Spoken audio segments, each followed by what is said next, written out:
This film is purely fictional. Please do not imitate it. Your like and subscribe are the motivation for me to update. Chapter 1. The events unfolded too suddenly for Xia Wu. After processing the flood of unfamiliar memories that rushed into her mind, she slowly sat up from the cold, damp ground, propping herself up on her elbows. The absurd experience made her wonder if this was all a dream. But the star-filled night sky, the two large, round moons, scenery she had never seen, even in her dreams, was now vividly real before her eyes. She sighed deeply, gazing at the moon. She never imagined she would be caught up in the great wave of time travel in her lifetime. But could such a good thing happen to someone else? She didn't want to time travel. She had just finished a business deal worth 8 small goals, was about to reach the pinnacle of life, and was about to marry a handsome young man, when she was transported to a bizarre and outrageous world, becoming the queen of a garbage planet burdened with billions in debt? The situation was too absurd. She just wanted to be left alone. Tap tap tap. Crisp footsteps echoed in the darkness. Xia Wu looked in the direction of the footsteps. The silvery moonlight couldn't completely dispel the darkness, and a tall figure approached at a leisurely pace. The figure stopped about half a meter away from Xia Wu. Xia Wu still couldn't make out the figure's face, but a semi-transparent blue window appeared to the right of the newcomer. Character information: name, Ling Han. Gender, male. Age, 21. Race, beastman. Occupation, bodyguard. Strength, S+. Luck, F-. Loyalty, -50. This is a cheat code? Xia Wu stared wide-eyed in astonishment. Although she couldn't see the newcomer's face clearly, Xia Wu found memories related to men in the original owner's past. Ling Han, her personal bodyguard, a guy who always had a blank expression, revealing no emotion. Although she knew the original owner treated Ling Han very badly, even to the point of abuse, with a loyalty rating of -50, what was keeping Ling Han by her side? Master, have you finally gone mad? Ling Han's voice was flat and devoid of any emotion. Next time you go mad, please do it during the day. The meager salary you pay isn't enough to make your employees work overtime. Xia Wu, what a typical working-class person. Xia Wu sighed. Ling Han, is this world a good place? The currency value in this world was the same as in Xia Wu's previous world. Her greatest achievement in her original world was closing an 800 million project, but even that money wouldn't go entirely into her pocket. She would only receive a small percentage as a commission. In her past life, her savings were less than 100 million. In this world, she was billions in debt. This disparity was too much even for the original owner of this body, leading her to commit suicide here. The original owner is gone, and Xia Wu is about to die too. Master, let's go home first, Ling Han said, his tone still calm and emotionless. After you get home, write your will before you die. Hearing this, Xia Wu's pupils dilated slightly, and she froze. Ling Han continued, you still owe me a lot of wages, so please write in your will that after your death, I will inherit Xiangyang Star. Consider it collateral for the wages you owe me. His attitude instantly became much more respectful, addressing her as you repeatedly.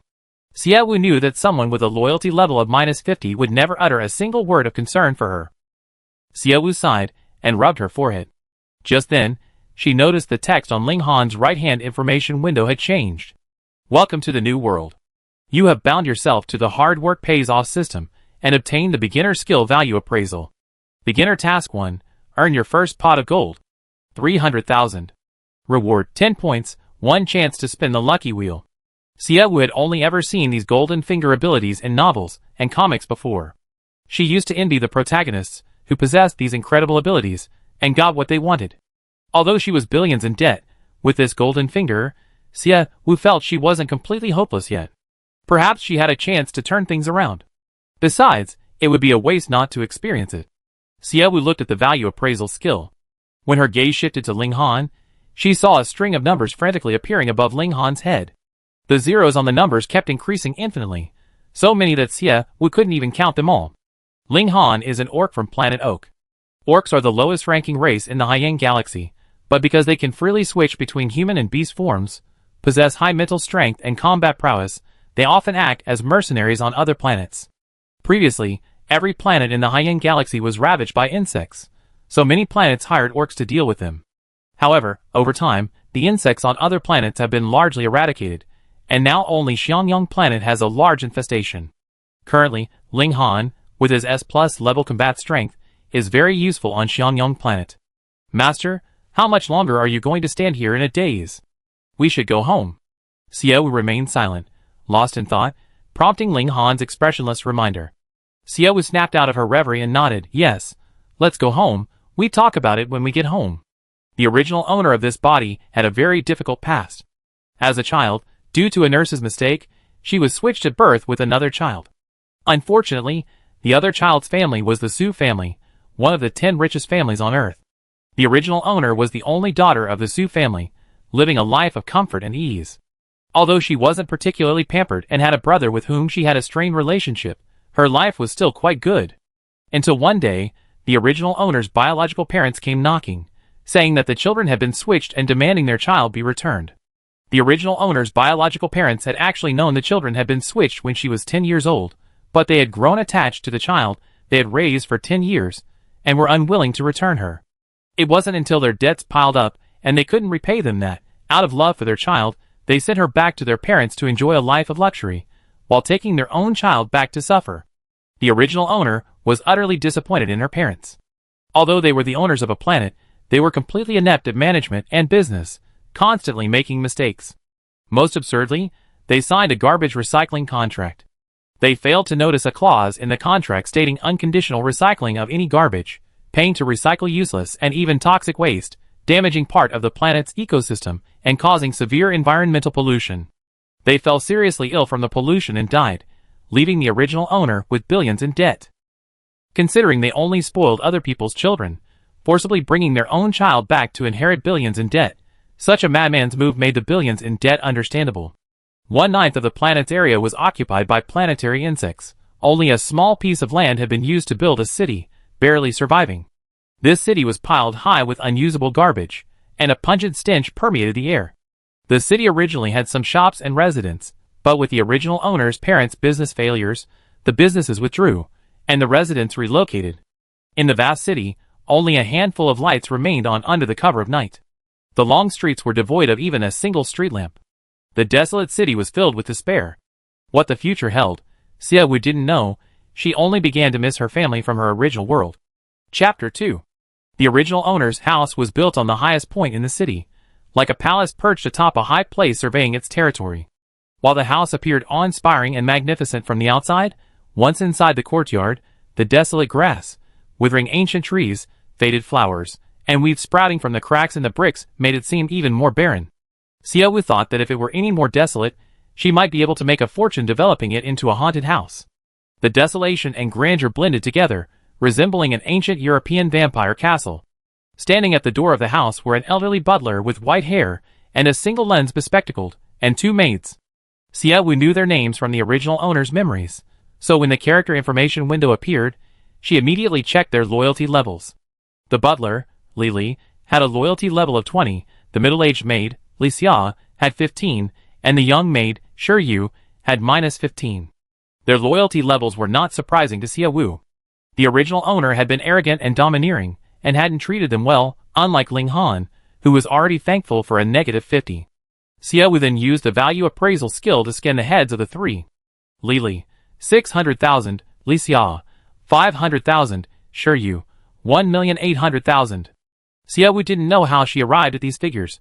Perhaps she was looking at the value they could create. Li bowed slightly respectfully as they entered. Master, you're a bit dirty. Would you like some hot water? The original owner had committed suicide in the garbage dump. Her white dress was covered in mud, as were her arms and face. Xiaowu nodded and said, yes. Go prepare hot water for Master. Yes. Li Xia and Shi, receiving the order, stepped through the door first. Xiaowu went inside. Even a starved camel is bigger than a horse. Despite being surrounded by garbage outside, the interior decorations were still luxurious and opulent. Even if Xiaowu wasn't from this world, she could tell that the tables, chairs, and other furnishings were quite old. The dark brown table in the living room had a smooth surface and clear, beautiful grain. The value appraisal skill showed the table was worth 2.8 million, the chairs 700,000, the vase 1.2 million, and other miscellaneous items, each starting at tens of thousands. In the past, seeing so much valuable furniture would have made Xiaowu laugh in her sleep. But considering her billions in debt, even selling all the furniture on the first floor wouldn't cover a fraction of the loss.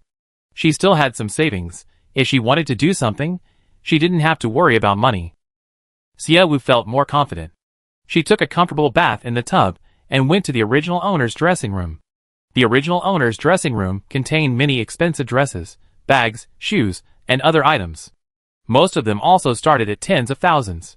Most of the clothes were flashy but impractical, clearly the kind of luxury items that would be unwearable if they got even a little wet.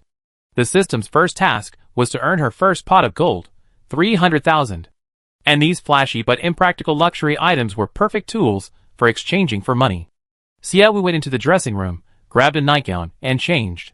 Before she could retract her skill, she looked up at the mirror and noticed a string of numbers above her head that was endlessly increasing, ending with zeros. This increase was far more terrifying than Ling Han's. Xiao Wu froze. She hadn't expected that the value appraisal skill wouldn't just work on others, but also on herself, and the number above her head was constantly increasing. Did this mean she also had unlimited potential for wealth? She opened the information. Character information: name, Xiao Wu. Gender, female. Age, 20. Race, human. Occupation, capitalist. Combat strength, F. Luck, S+. Skills, value appraisal, not acquired, not acquired, not acquired. Others, hard work leads to wealth owner. As the owner of the system, Xiao Wu had 2 more character information entries than others, and the many untriggered skills piqued her curiosity. But what surprised her most was her name. Xiao Wu was her real name, while the original owner's name was Xiao Wu. Xiao Wu looked in the mirror again, and the face reflected there was hers. But the original owner didn't look like that. Xiao Wu suddenly had a bold idea. She had transmigrated into this world, replacing the deceased original owner, and others' memories of the original owner's appearance had automatically been replaced with Xiao Wu's face. Only a cheat system could do this. Xiao Wu didn't dislike this feeling. Her own face, her own body, everything she struggled in this world was for herself, not for others. Back at the original owner's home, a series of discoveries made Xiao Wu realize that the world of billions in debt wasn't so dark after all. She continued with her previous plan. She sold all the clothes, bags, and shoes she didn't need in the walk-in closet. She completed the first task first. The technology in this world was advanced. A single StarNet connection terminal could do things Xiao Wu had only ever seen in science fiction movies. For example, if she saw a pair of shoes she liked on the StarNet, she could click to buy and pay, and the terminal would immediately deliver the shoes to her. Xiao Wu logged into the original owner's shopping channel account, applied to become a seller, and after completing a series of identity verification procedures, she put the clothes the original owner hadn't worn much into the terminal. After scanning the clothes on the terminal, Xiao Wu clicked "I want to sell" in the light blue window. The clothes slowly disappeared from the terminal and appeared on the StarNet. The website quickly provided an estimated price and asked, "Sell at this price?" The website's price was 56,000. This price was exactly the same as the price Xiao Wu had appraised using his skill. It was reliable. Second-hand items are usually sold for almost 2/3 less than the original price. Xiao Wu wasn't too bothered by the price. He listed the price and put it up for sale. The clothes remained listed for nearly half an hour without selling, even after the website's price was set. Xiao Wu searched for similar clothes on the website. Some were priced at 60,000, others at 49,000. He checked the listing time for the 49,000 item. It had been listed for a week without selling. At this moment, Xiao Wu only wanted to know what the system would give him after completing his first task. Bearing a huge debt and stepping into another world for the first time. It was so fantastical and absurd that it didn't feel real to her, and she wasn't particularly concerned about gains or losses. After all, who knew if she might suddenly go back to her old ways? Right now, what she wanted to do more was experience the amazing things her cheat ability could bring her. After all, it was something she had only ever seen in novels. She changed the price of the clothes to 45,000. 45,000 was currently the lowest price on the website. Less than 5 minutes after the price was changed, the clothes sold out immediately. To quickly earn her first pot of gold, Xiao Wu priced the clothes about 3,000 to 4,000 less than similar styles. At this moment, the communication bracelet on the dressing table vibrated, followed by a mechanical voice. Interstellar Bank sent you a message. Your bank card ending in 6671 received a deposit of 45,000 at 8:45 p.m. After deducting this 45,000, you still owe Interstellar Bank 761,000. To protect your credit score, please continue to repay the debt. Xiao Wu, She really wanted to curse. She was enthusiastically selling clothes, hoping to make a fortune, but who knew her bank card would have a debt of over 800,000. She looked at her wardrobe, then at the message. Not bad, 800,000. Compared to billions, it's much better. Chapter 3. Starnet maintains extremely strict control over product pricing. No matter how realistic the counterfeit goods are, it's useless. Terminals rigorously scan the materials and workmanship of items, providing an estimated price. If the seller's price is significantly higher than the estimated price, the website will refuse to sell. For this reason, there are many buyers on happytownow.com. The reason is simple. There's no need to worry about being ripped off, and you can get genuine products at affordable prices. Xia Wu's second-hand clothes are brand-name items. The prices she sets are prices that buyers might not be able to lower even after 3 months. Therefore, her clothes are sold immediately as soon as they're listed. Unbeknownst to her, Xia Wu has sold half a wardrobe's worth of clothes. At this moment, the communication bracelet next to the dressing table rings with a different tone than a message. Interstellar Bank is calling you. Would you like to answer? Answer. The call connects, and a sweet female voice comes from the bracelet. Hello, are you Miss Xia Wu? Yes. Your debt to our bank has been fully repaid, and your credit score has returned to normal. Would you like to improve your credit score? What are the benefits of improving my credit score? If your credit score reaches 100, you can borrow up to 10,000.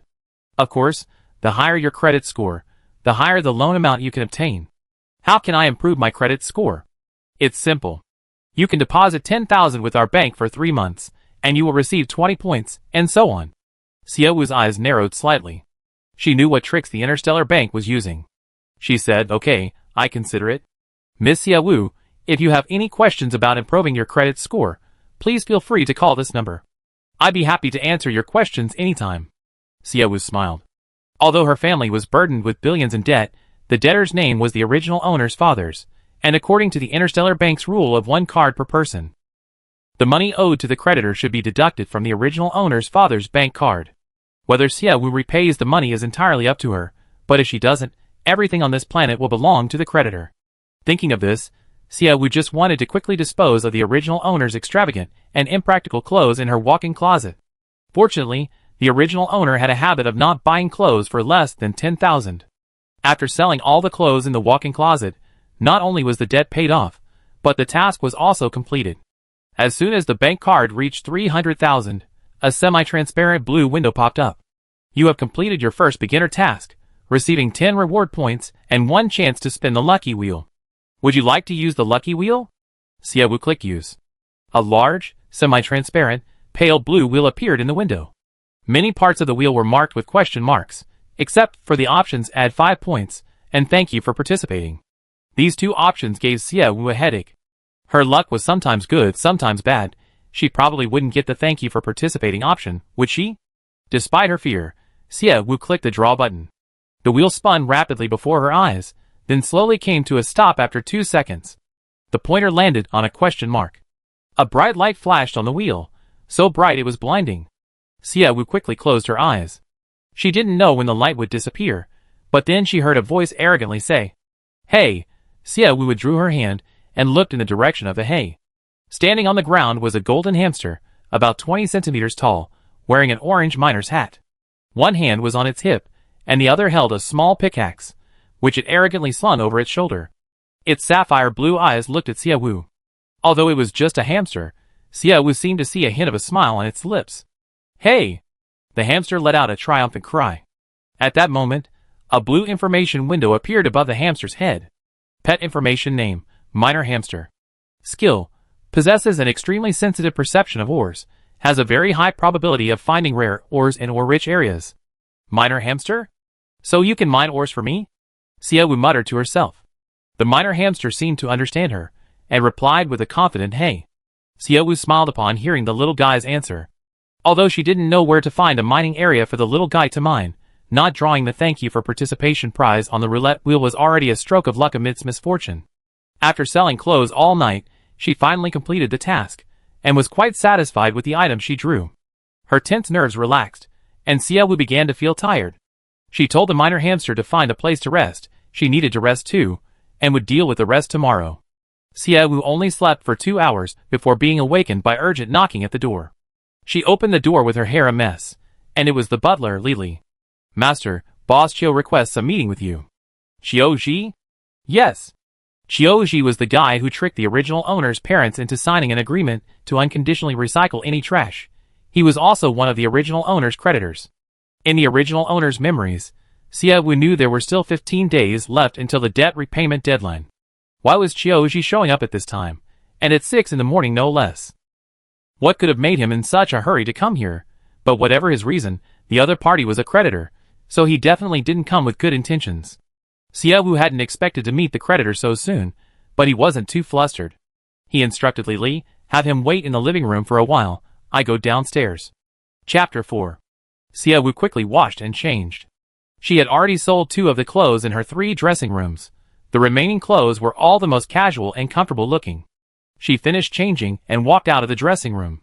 The minor hamster, carrying a pickaxe, walked up to her and let out a loud, energetic hey. As if to say, boss, time to get to work. Last night, she was in such a rush that Xiaowu hadn't had a chance to properly examine the little guy. She picked him up and squeezed him. The little creature was soft, warm, and felt wonderful. But how was she going to explain the minor hamster to everyone later? The minor hamster was a gift from the system. The people here probably hadn't seen such a rare animal before. Just as she was pondering this, the minor hamster broke free from her hand and walked towards the door.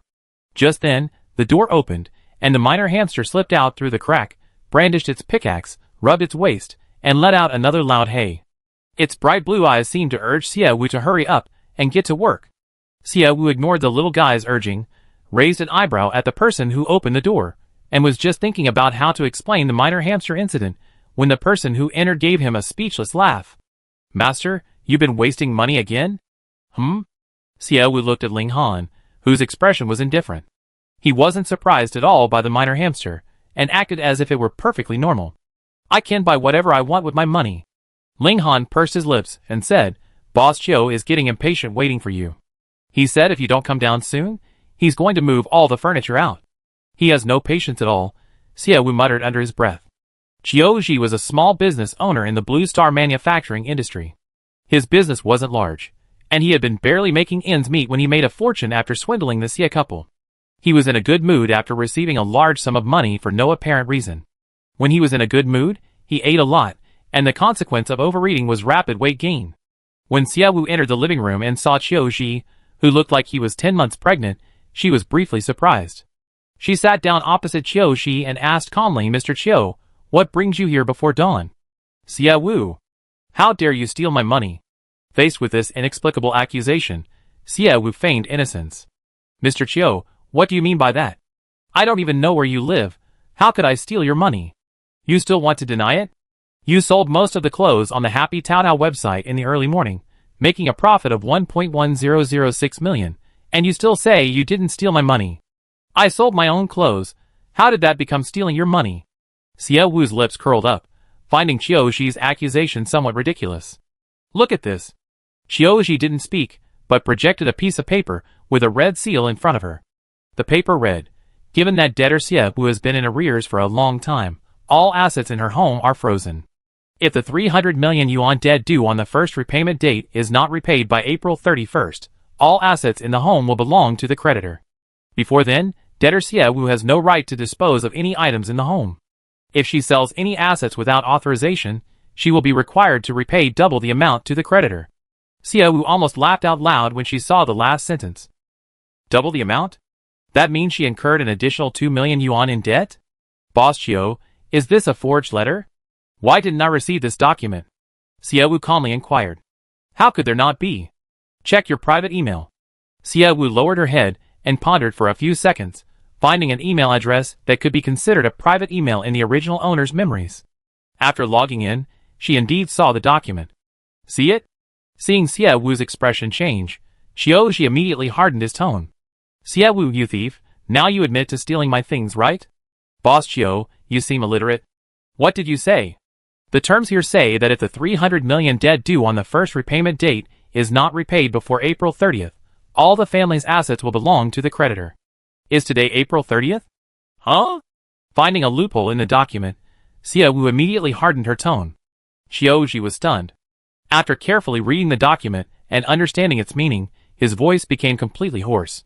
Suddenly, his eyes lit up, and he said, "Then you better have the money to pay it back. If you don't, you owe me an extra 2 million. Don't worry, I not only pay off my debts, but I also make a comeback." "Pa!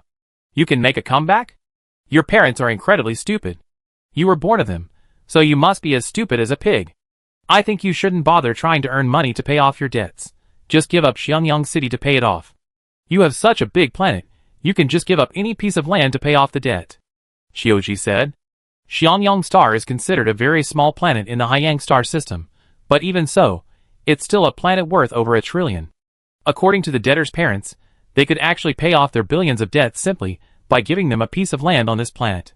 However, this planet was built up by Xie's grandfather through hard work, and the original owner's parents wanted to maintain control of the planet, and were unwilling to give up any land to pay off the debt. Xie Wu didn't have much love for this planet.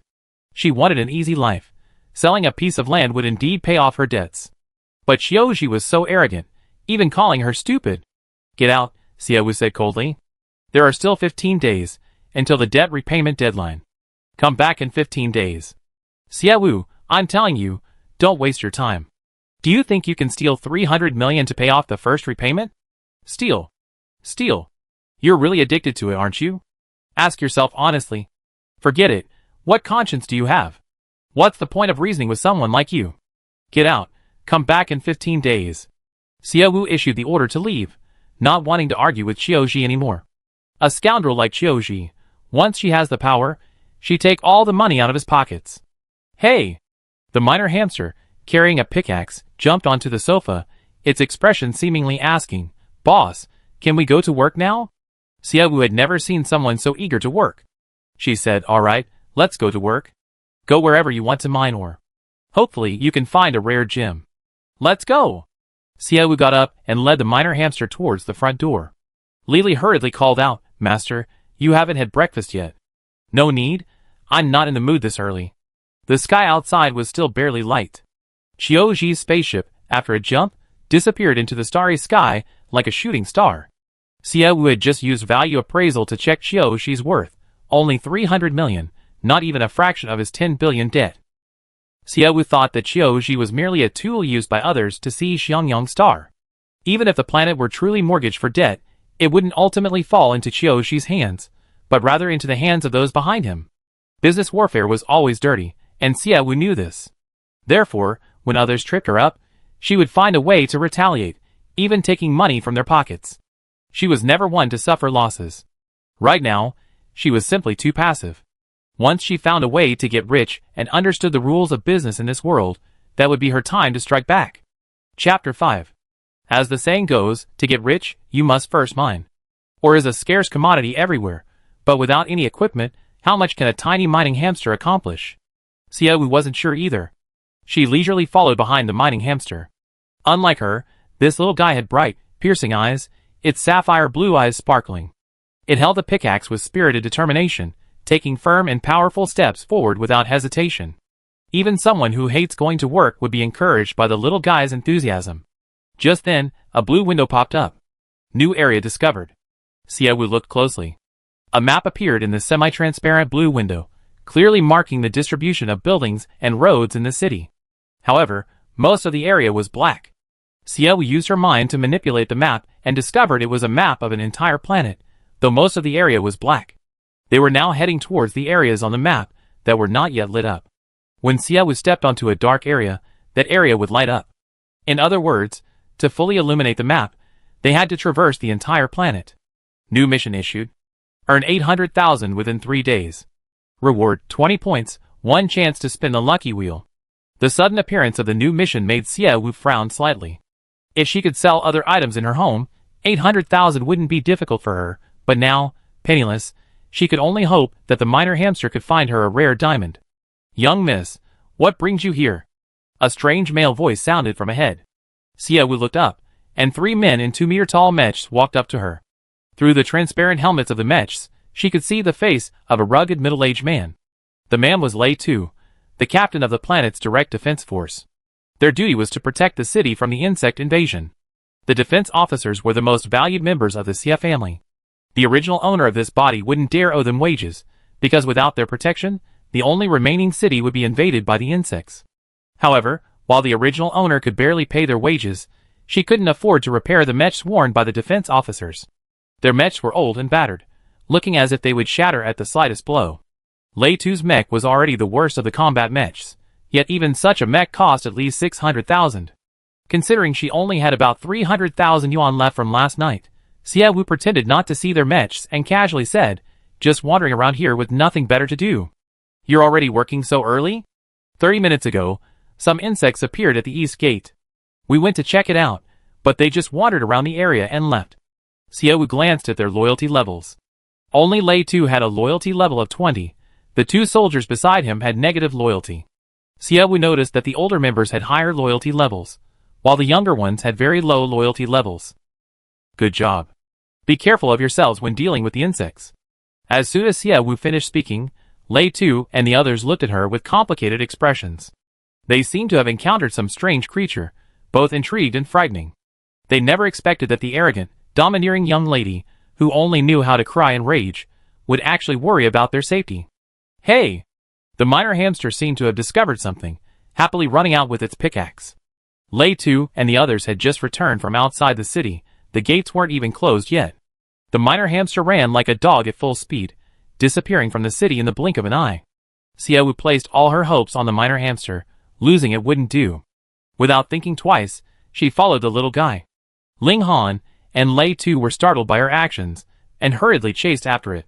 "Young lady, don't leave the city without conducting a survey." Xie Wu's mind was completely focused on the minor hamster. She had no time to worry about her own safety. If the minor hamster was gone, she would truly be doomed. The minor hamster ran to about 300 meters outside the city, then suddenly stopped, brandishing its pickaxe and digging a hole in the ground at lightning speed. Although Xie Wu was dressed in traditional clothing, her body, constantly working overtime and sitting in an office, was already sore and breathless after running for a short while. This little guy, so small, how can it run so fast? "Miss, is that a miner's hamster?" Lei Tu asked, following her. Xie Wu nodded. Lei Tu frowned slightly. "Miss, why did you buy something like that? What's wrong?" Xie Wu sensed the disdain in Lei Tu's voice. The miner's hamster was a small mining robot developed 10 years ago. Because of its low ore finding ability and the irreparable damage it caused to the land by digging tunnels everywhere, it was phased out and discontinued after only 1 year.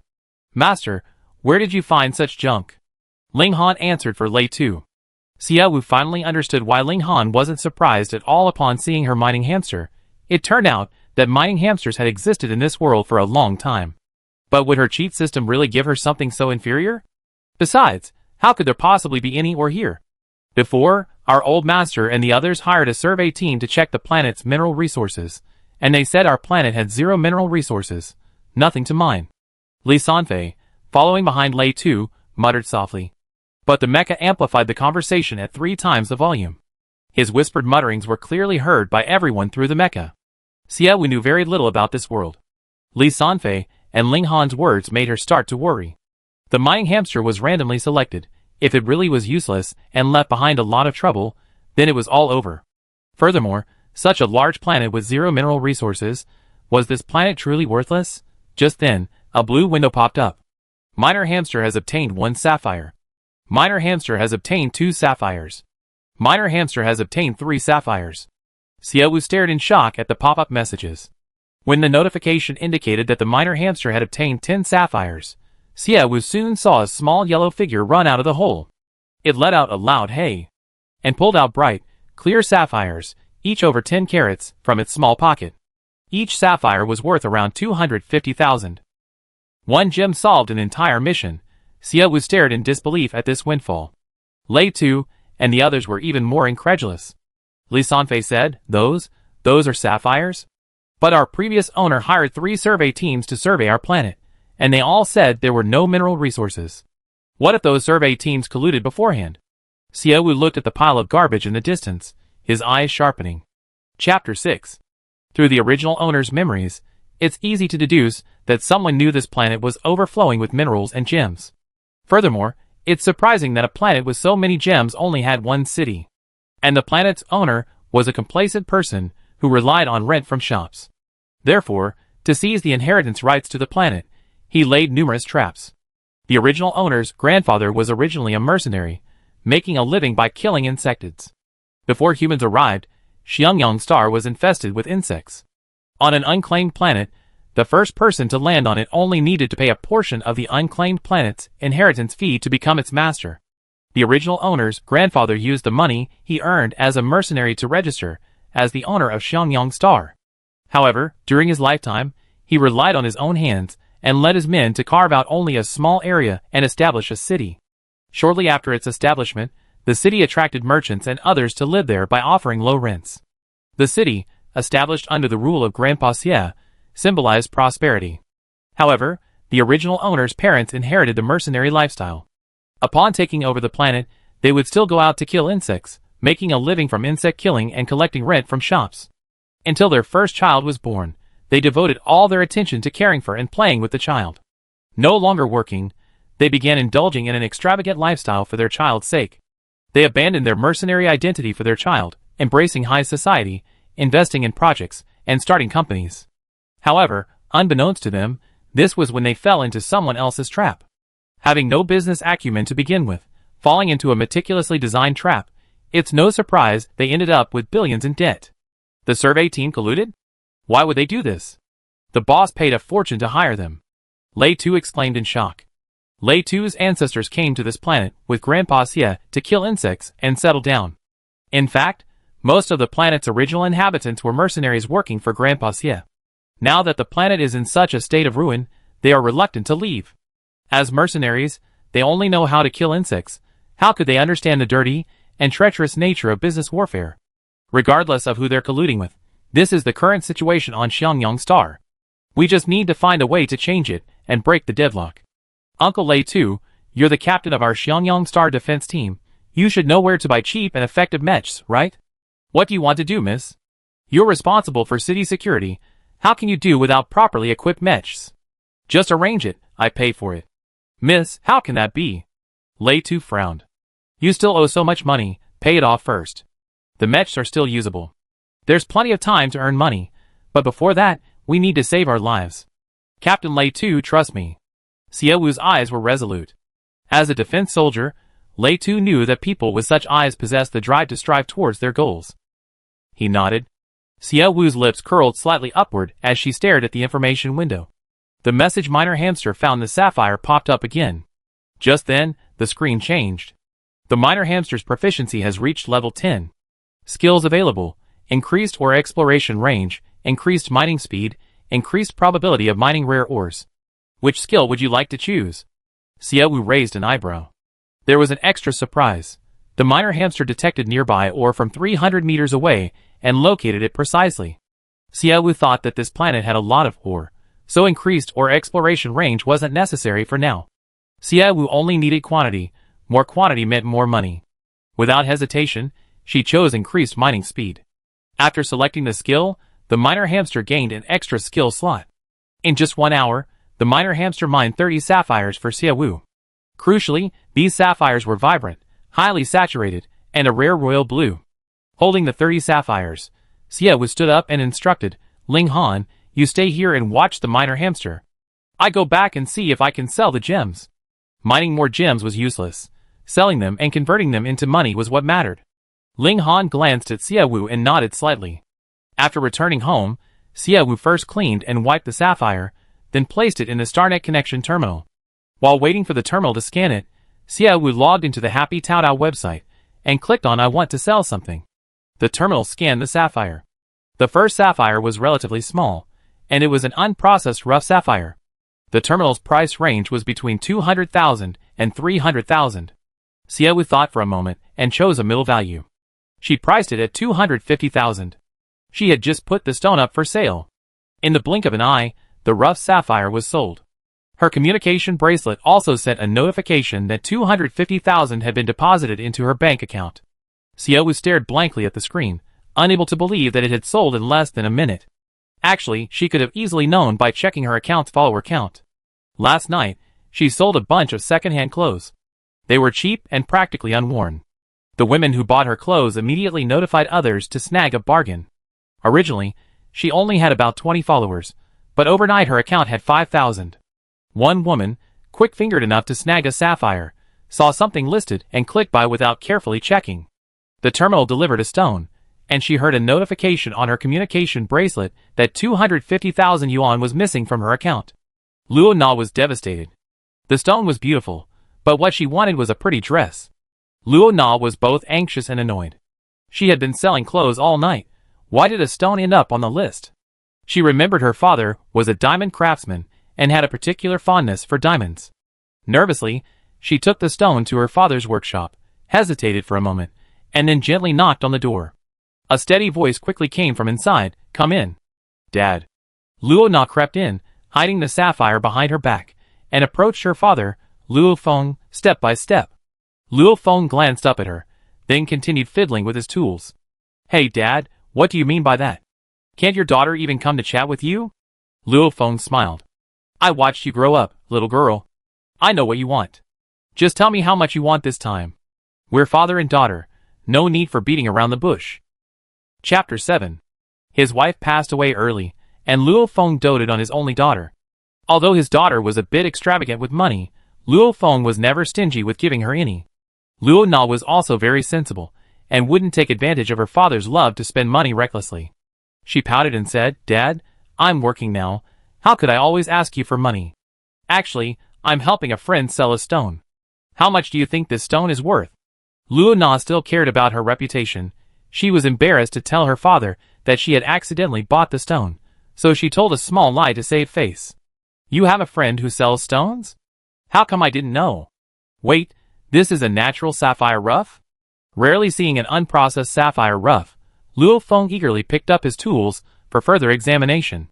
The purity, the color. Your friend is lucky to have found such a fine sapphire rough. If it were made into jewelry, it could probably sell for 800,000. 800,000? Dad, you're not kidding me. Your dad is a craftsman. How could I not know the price of sapphires? I'm going to be rich.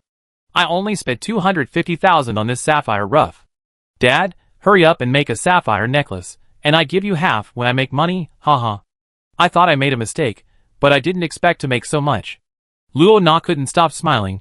She never expected that the sapphire necklace she accidentally bought would bring her such a wonderful surprise. You silly kid. Luo Feng chuckled helplessly, picked up the sapphire, and examined it again, muttering, 250,000 is indeed cheap. Sapphires are becoming increasingly scarce in the gem market lately. A rough sapphire of this quality would be worth 350,000. Luo Feng is a veteran in this industry. Natural gemstones are becoming increasingly rare, and in recent years, high-quality rough gemstones have become increasingly scarce. Merchants have started producing synthetic sapphires to meet market demand, but the texture of synthetic gemstones is completely different from that of natural ones, causing the price of natural gemstones to rise steadily since last year. The sapphire rough that Luo Na bought was of medium to high quality, below top grade, and for 250,000 yuan, she truly struck gold. Hee hee. Dad, you're a master diamond craftsman. The sapphire necklace you make will definitely fetch a higher price. I have to trouble you for a while. Make it beautiful, so we can sell it for an even higher price. Luo Na said ingratiatingly, massaging her father's shoulders. Luo Feng smiled indulgently. Okay, I make it for you after I finish this diamond. Go on with your work. Dad. Luo Na looked at Luo Feng's expression and smiled. I used all the money in my account to buy this gem. I don't have much left. I know, I transfer 20,000 to you in a bit. Thank you, Dad. Don't worry, Dad. I definitely pay you back when I earn money. Luo Na received the money, thinking about how she was about to make a fortune, and happily returned to her room. On the StarNet, she still had Xia Wu's webpage open. Seeing several more rough sapphires displayed, she excitedly ran to Luo Feng's room again. After selling her first rough sapphire, Xia Wu gained insight into the consumerism of this world.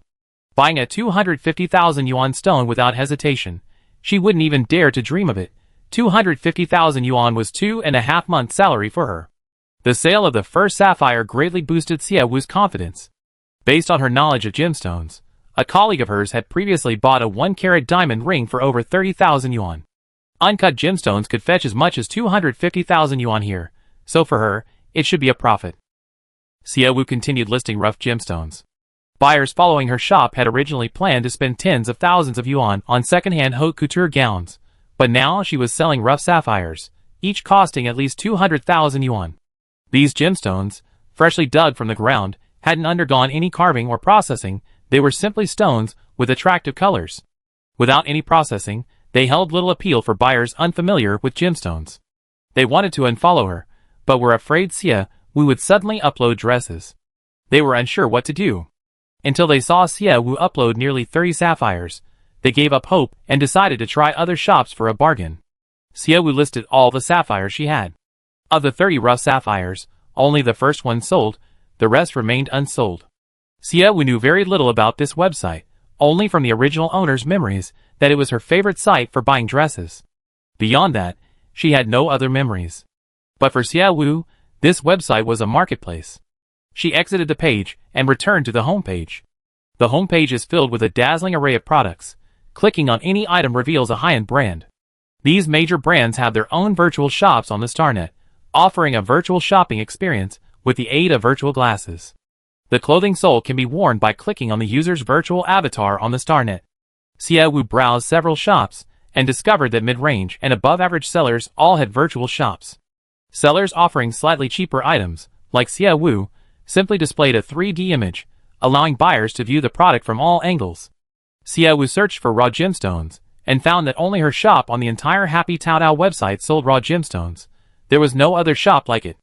Xie Wu searched for jewelry and immediately saw numerous jewelry shops. Clicking through, she discovered that a sapphire ring, barely the size of a booger, cost 150,000 yuan. Xie Wu's rough gemstones could probably make 4 or 5 such large rings. After browsing the shops, Xie Wu returned to her own shop and felt increasingly embarrassed by its poverty. She searched for virtual shops, intending to make her online shop as cool as the ones outside. Clicking through, she found a virtual shop template for 6,000 yuan a month. Although Xie Wu still had money in her account, considering her debts and employee salaries, she decided that renting a virtual shop wouldn't be an option. Her online shop could still sell products. After much deliberation, Xie Wu decided to abandon the virtual shop and simply use a single, 360-degree rotating image for buyers. After all, even with this shabby shop, she had sold a lot of clothes last night. The system's information window popped up at that moment. The minor hamster's proficiency has reached level 15. Its physical abilities can be enhanced. Would you like to enhance its physical abilities? Enhancing the minor hamster's physical abilities will increase its working time by 1 hour. After researching the Starnet shops, Xie Wu began to study the system. She wandered around but couldn't find a place to purchase items with points. It seemed that points were used to enhance the minor hamster's physical abilities or skills. After reviewing the system, Xie Wu finally chose to enhance the minor hamster's physical abilities. The minor hamster's physical abilities have been enhanced. Starting tomorrow, the minor hamster will have 1 more hour of working time added to its original working hours. Xie Wu then opened the system tasks. The task completion rate was displayed as 25/80ths. Xie Wu already had 500,000 in her bank account, but the task only showed the 250,000 she had just earned. This meant that newly issued tasks were not linked to her bank account balance. Chapter 8. Faced with this problem, Xie Wu was somewhat troubled. The first task was to earn 300,000, the second task was 800,000, and at this rate, the required earnings would only increase. Of course, if he could sell the sapphire rough, earning a few million wouldn't be difficult. The problem was, could he even sell it? A knock sounded at the door. Xie Wu said, "Come in," and the door opened. Ling Han entered carrying a minor hamster. The minor hamster, strutting around with its back straight and carrying a pickaxe, walked up to Xie Wu, looking quite smug. Xie Wu wanted to ask why it was back so quickly, but then saw a notification in the message window. The minor hamster has completed its day's work. It went out to mine ore at 6 o'clock and returned at 8 o'clock. 2 hours of work. Many laborers would be envious. Hey! The minor hamster jumped down from Ling Han's arms and stood proudly in front of Xie Wu, as if to say, "Praise me." Xie Wu smiled slightly. "You worked hard, go and rest." An employee who generated millions in revenue in 2 hours deserves a break. Xie Wu was still quite satisfied with the minor hamster's working hours. Having received permission to rest, the minor hamster carried its pickaxe to the power outlet. It placed the pickaxe on the ground, sat cross-legged, and closed its eyes. The next second, the minor hamster's golden fur stood on end, crackling and popping as static electricity flickered among its downy fur. Was it charging? Xiaowu then remembered Lei Tu and Ling Han's description of the miner hamster. A discontinued, obsolete mining robot. Since it was a robot, charging was a natural occurrence. Xiaowu had initially thought the items appearing in the system were difficult to explain, but through the miner hamster, she understood one thing. The system's cheat code was truly powerful. The rewarded items were things that had already existed in this world, perhaps with different internal settings than the items in this world. However, items that have existed in this world won't be questioned about their origin when they appear in public. This saved Xiaowu a lot of trouble explaining herself. A satisfied smile appeared on Xiaowu's lips. She looked up and saw Ling Han standing to the side, staring intently at her. Ling Han's eyes were like a deep, dark sea. Xiaowu couldn't tell what he was thinking, and felt a little uncomfortable being stared at like that. You should go and rest too. Although Ling Han had only worked for 2 hours, Xiaowu planned to stay in her room today and learn more about the business operations of this world through the Star Network. The house was safe. As a bodyguard, Ling Han had no use here. Ling Han didn't leave immediately. He handed over the sapphire that the miner hamster had dug up. These are the sapphires that the miner hamster dug up. He gave the gems to Xiaowu before leaving. Xiaowu counted the sapphires that the miner hamster had dug up, 15 pieces. The information window displayed a notification. The miner hamster dug up a total of 45 sapphires. Adding the 30 yuan already deposited into the StarNet, and this 15 yuan, it makes a total of 45 yuan. The original owner still owed Ling Han 3 months' salary, yet Ling Han hadn't stolen a single gem. It seems that even though Ling Han's loyalty to her was low, his character was still decent. Xiaowu opened her bank card and paid Ling Han 4 months' salary. Less than 3 seconds after the salary was paid, there was a knock on the door. Xiaowu raised an eyebrow and said, "Come in." "Master, you have money now?" Xiaowu glanced at him. "Taking a salary and making you work doesn't count as exploitation." Ling Han talked about writing a will, but even after months without pay, he didn't steal a single stone, showing his good character. Ling Han's expressionless face betrayed no emotion, only a slight lowering of his brows. Xiaowu had other matters to attend to, so she asked him to leave. Xiaowu had also paid Li and the others their wages, plus an extra month's worth of back pay. Having once been an employee herself, she knew all too well the pain of being owed wages. After paying the wages, over 300,000 yuan was gone. It was still terrifying. Xiaowu put on her virtual reality glasses, preparing to study on the Star Network, when her communication bracelet rang. Ding dong. Interstellar Bank sent you a message. Your bank card ending in 6671 received a deposit of 310,000 at 8:45 a.m. Your current bank card balance is 700,000. Ding dong. Interstellar Bank sent you a message. Your bank card ending in 6671 received a deposit of 350,000 at 8:45 a.m. Your current bank card balance is 1,050,000. Ding dong.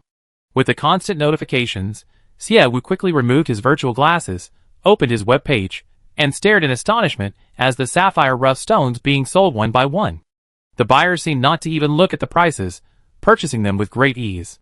29 rough gemstones, even the cheapest one at 250,000, would cost at least 7 million. What kind of tycoon was buying sapphires like toys? Xiaowu quickly checked the recent sapphire market. With her value appraisal skill and the price quoted by the StarNet terminal, Xiaowu assumed her price was the market price. However, it was sold so quickly. Was she selling it too cheaply? Or had she encountered a gem fanatic? Xiaowu quickly checked the prices. On HappyTaoTao.com, only Xiaowu was selling sapphire rough stones. Other websites didn't have any listings. After some searching, she finally found a website called Gem Auction House. She put on her virtual glasses and entered the virtual shop. The virtual shop on the StarNet was just like a real shop, with everything you expect. Xiaowu went to an electronic board, the transaction section, where she could see various gem auction records. None of the auction records had a price below 800,000. HappyTaoTao.com only sets prices based on the product's value, but the auction house didn't. If a buyer deliberately provoked another, something worth 100,000 could be bid up to 1 million due to competition.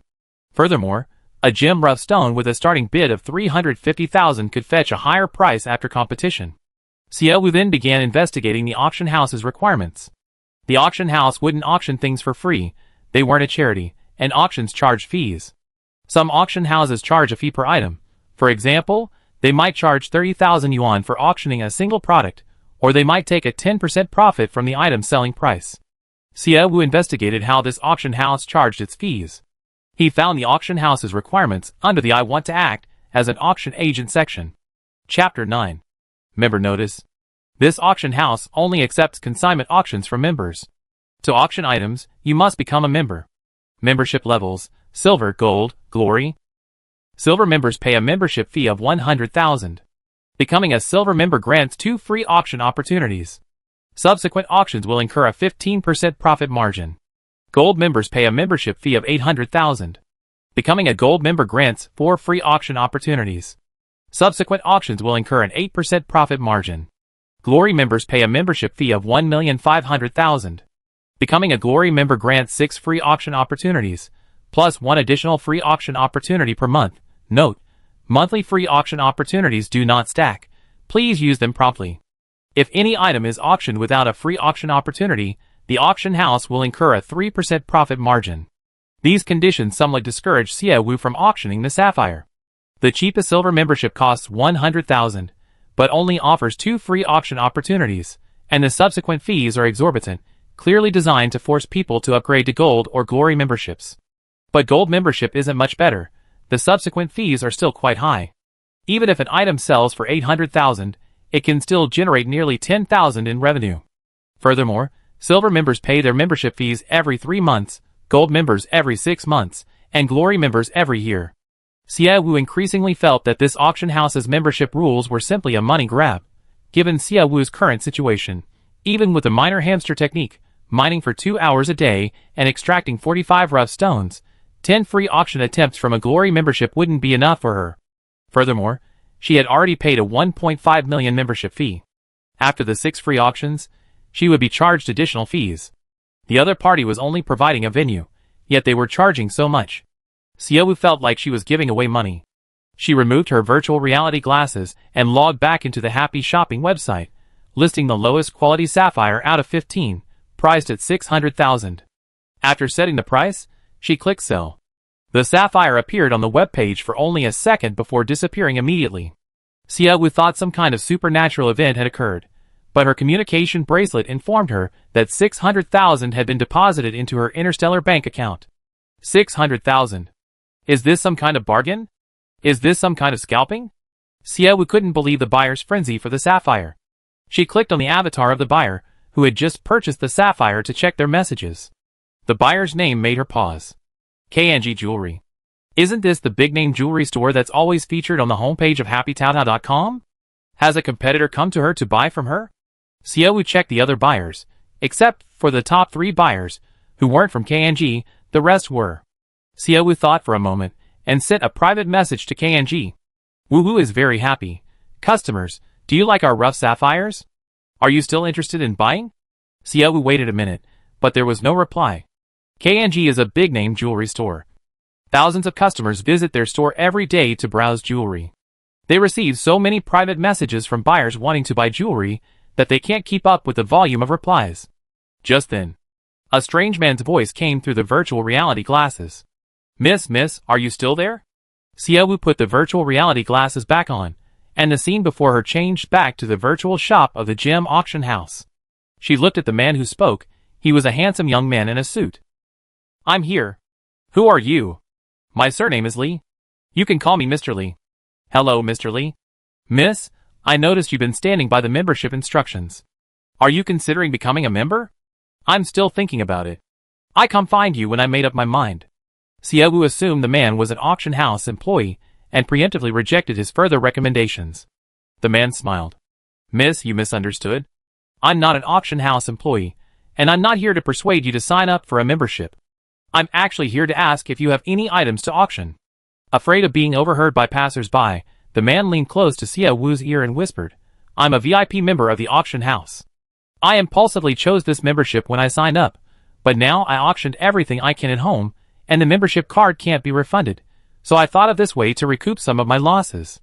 The man didn't beat around the bush, and Xie Wu knew his intentions. How much do you charge? 20,000 per auction.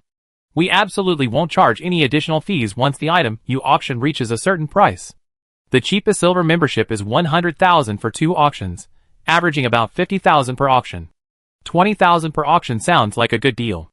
You really have a VIP membership card? Xie Wu was still worried about being scammed. Although she was wearing virtual glasses and everything looked real, she still had to be cautious. Of course, this is my membership card 0039. You can find my information in the membership section over there. The man pointed to an electronic board not far away. This was the official membership board. Xie Wu walked over and entered the man's membership card number. The man's photo and name quickly appeared. Li Zhang. The auction house is worried about people impersonating members to scam people, so they set up this membership board specifically for people to check. Miss Wu, you see, I'm telling you this because I really want to do business with you. Mr. Li, you are indeed a member, but I don't know anything about this auction house. Xie Wu was still somewhat hesitant. Li Zhang immediately understood Xie Wu's concerns.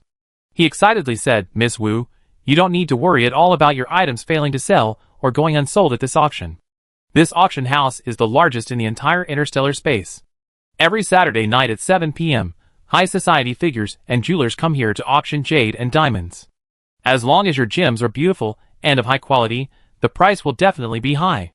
While listening to the man, Xie Wu took a moment to search online and discovered that this was indeed the largest auction house in the entire interstellar space, with hundreds of millions of dollars flowing through each auction. It had even set a record of $2 billion in transactions in a single night. Xie Wu now understood why the member prices were set so high, because they had the confidence and connections. On HappyTaoTao.com, the price of a product cannot be much higher than the estimated price. For example, an item worth 400,000 can only be priced at a maximum of 600,000. If you want it to go higher, the system will refund the difference. But in an auction house, prices only go higher, never lower. And in this auction house, which gathers celebrities from all walks of life, as long as the gems are good enough, the selling price can be much higher. Chapter 10. Xie Wu became increasingly tempted. She asked Li Zhang, I have 13 rough gemstones to auction. Can you give me 13 free auction opportunities? Of course. Li Zhang hadn't expected such a big deal, and his tone was very pleased. The auction will be in your name. The money from the auction shouldn't go into your pocket, right? Xie Wu asked. Miss Wu, don't worry. This isn't our first time doing this. Before the auction, you take photos of your items, and we sign a contract. After the contract is signed, all the proceeds from the auction will be transferred to your bank card. If you don't believe me, we can try one auction first. Xie Wu also felt that cooperating once was safer. Knowing the process would make things easier later. Although she was indeed eager to make a lot of money, being scammed would cost her millions. Today was Thursday, and the auction would be held on Saturday. There were still 15 days until the first debt repayment. Even if the auction was held next Saturday, she would have enough time. She agreed to Li Zhang's proposal. Li Zhang asked her to transmit the items to be auctioned to the terminal at the auction venue via terminal. Xie Wu selected a sapphire rough worth 400,000 from the remaining 14. Li Zhang, seeing Xie Wu's sapphire rough on the terminal, exclaimed, Miss Wu Wu, this is an unprocessed sapphire rough. It's sure to fetch a good price. Li Zhang's tone was excited. Most gemstones at auctions are offered as jewelry pieces. While they're all beautiful, everyone has different tastes. Some people still want to buy unprocessed rough gemstones to create their own jewelry. Therefore, even a small rough gemstone can sell for a good price. Yours is so big and beautiful, my goodness. Xie Wu, recalling the gemstone she just seen auctioned for 800,000, believed Li Zhang's words. Li Zhang led her to the gem auction house's appraiser. The appraiser would set a starting price, and if a member was satisfied, the bidding would begin at that price. The appraiser's starting price was 480,000, within Xie Wu's acceptable range. With the appraiser's starting price, they went to the registrar to register the item for auction and finally received an auction number. After completing these steps, Li Zhang took Xie Wu to the notary office. The notary, without asking any questions, gave each of them a contract. Xie Wu read the contents. It was a certificate for using a membership card for the auction, detailing that Li Zhang had lent her his membership card for the auction, and that all proceeds from the auction would belong to Xie Wu. Xie Wu looked around, puzzled, and asked, shouldn't this be done secretly? Their transaction wasn't exactly honorable, and Xie Wu never expected that a notary office at the auction house would make their transaction public. This is a special exception only for Glory members. After all, we paid a 1.5 million membership fee. We can't have items auctioned all year round. The auction house knows its membership fee is ridiculously high, so to ensure there are enough items for auction, they allow us to sell free attempts. Since that's possible, Mr. Li, why were you acting so suspiciously just now? Li Zhang smiled sheepishly. I was just worried someone would steal my customers. He wasn't the only Glory member who would do this.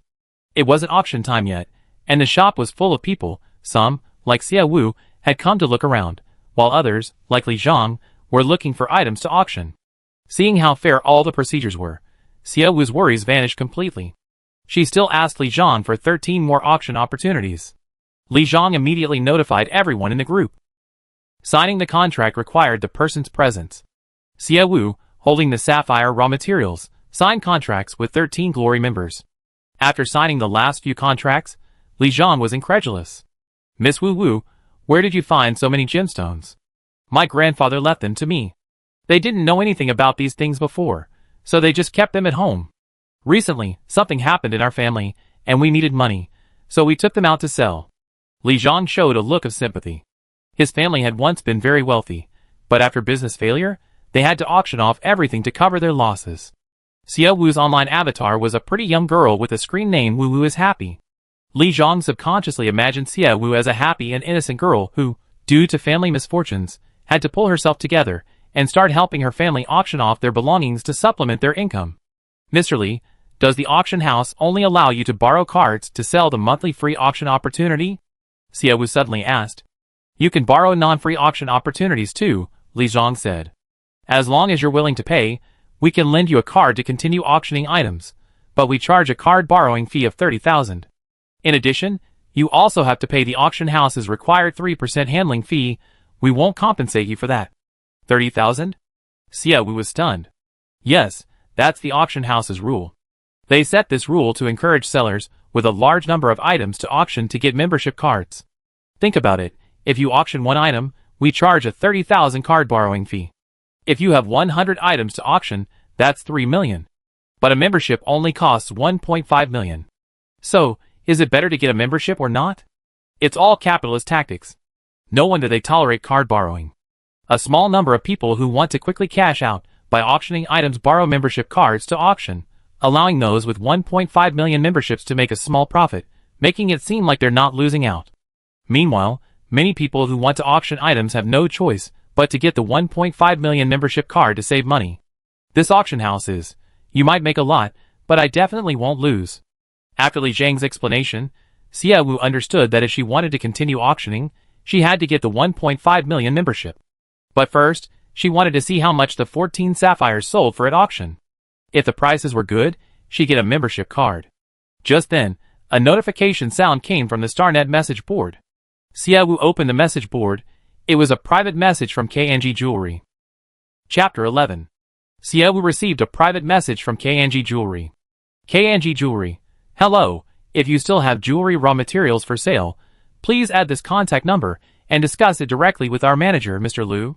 Xia Wu wrote down the contact number and had it recorded on her communication bracelet. After noting the number, Xia Wu replied to the other party, indicating that she had noted it down.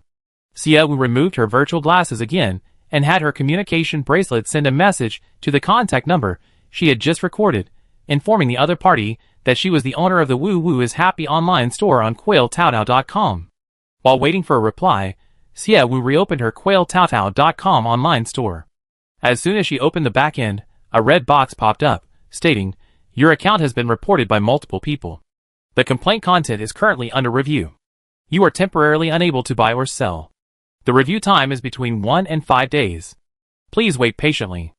Xia Wu's face immediately darkened. How could selling out of items in her shop lead to a complaint? She wasn't sure if it was a competitor deliberately sabotaging her, or if KNG Jewelry was intentionally reporting her shop to cut off her sales and buy out her gemstones. But the next second, Xia Wu thought of Qiuji. She had sold a large quantity of clothes last night, and Qiuji had come to her house early this morning to settle accounts. This showed that Qiuji's people had been monitoring her online shop. However, Qiuji hadn't expected that just 2 hours after he came to Xia's house to issue a warning, Xia Wu would be selling rough sapphires online an hour later. The shop was very likely to be shut down for review due to his report. Xia Wu smiled slightly. Fortunately, she hadn't limited herself to selling sapphires online. After selling them all, she had investigated a gemstone auction house and obtained 14 auction item numbers for Saturday.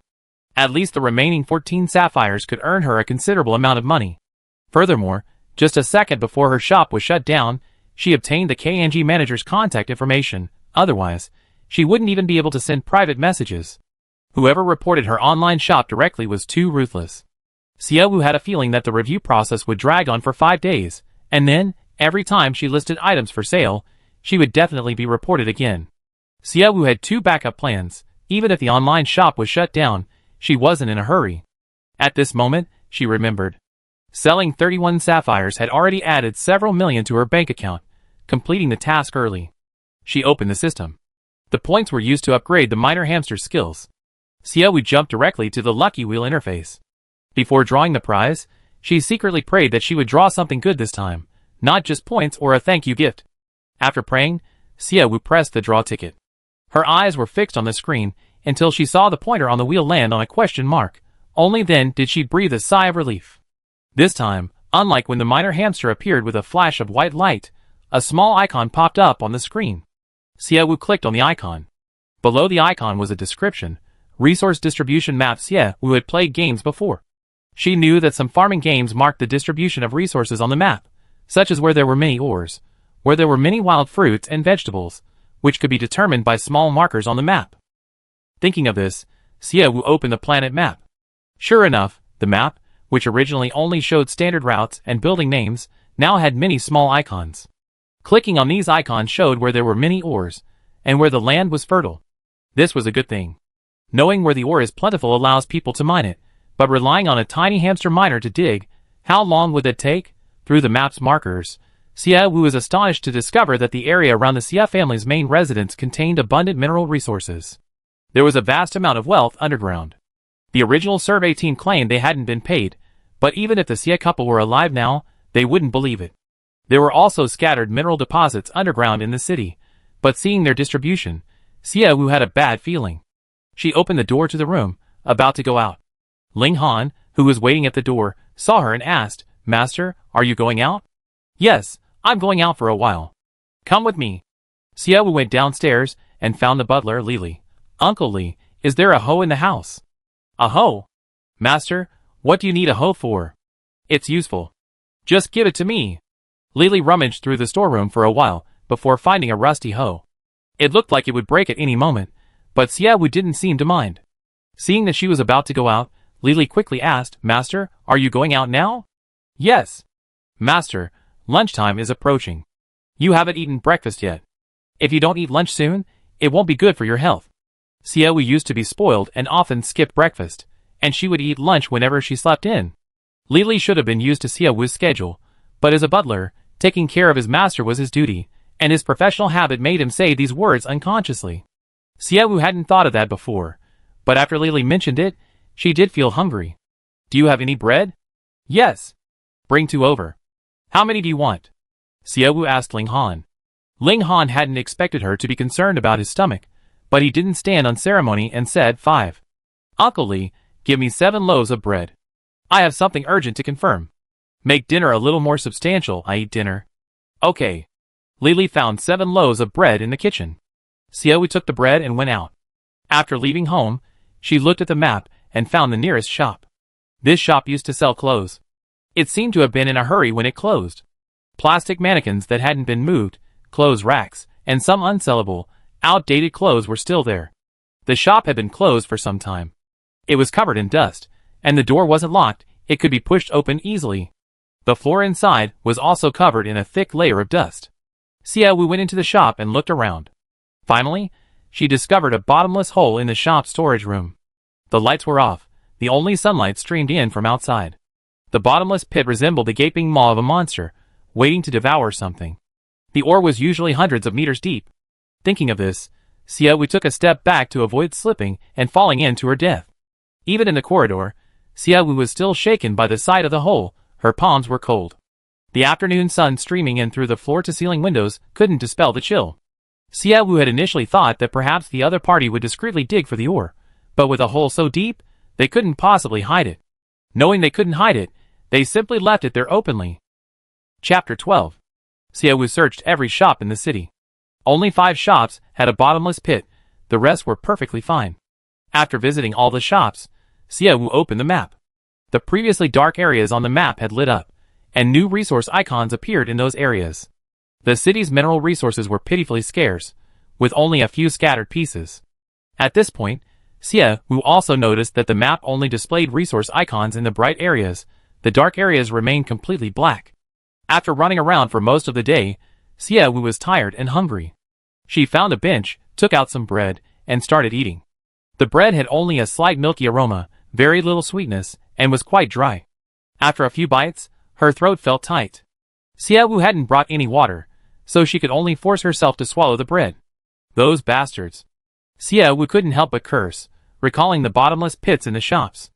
Ling Han, do you have information on the tenants of those 5 shops? No. Why? After the master died, there was a fire in the office, everything was burned.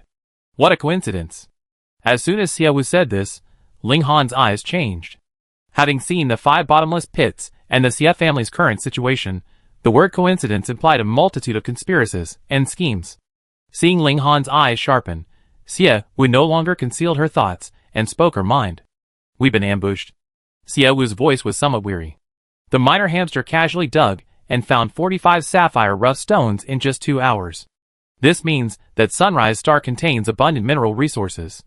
However, the survey team invited by my parents said that our planet has 0 mineral resources. Before you became my bodyguard, you were working for my father. You should understand their intentions without me having to explain them. Ling Han, of course, knew the intentions of the 3 survey teams. When the Xia family was burdened with enormous debt, Xia Yu's first priority was to check if the planet had any mineral resources. Even if not, oil and natural gas would suffice. As long as there were resources, no amount of debt was a problem. However, Xiangyang Star was a planet that had only recently acquired a master. The first master had spent a great deal of time dealing with the insects, building the city, but before he could make it more prosperous, he died of old age. The second master was also someone who only knew how to kill insects. Of his 50 years of life, 30 were spent killing insects. After having children, he devoted 15 years to their upbringing.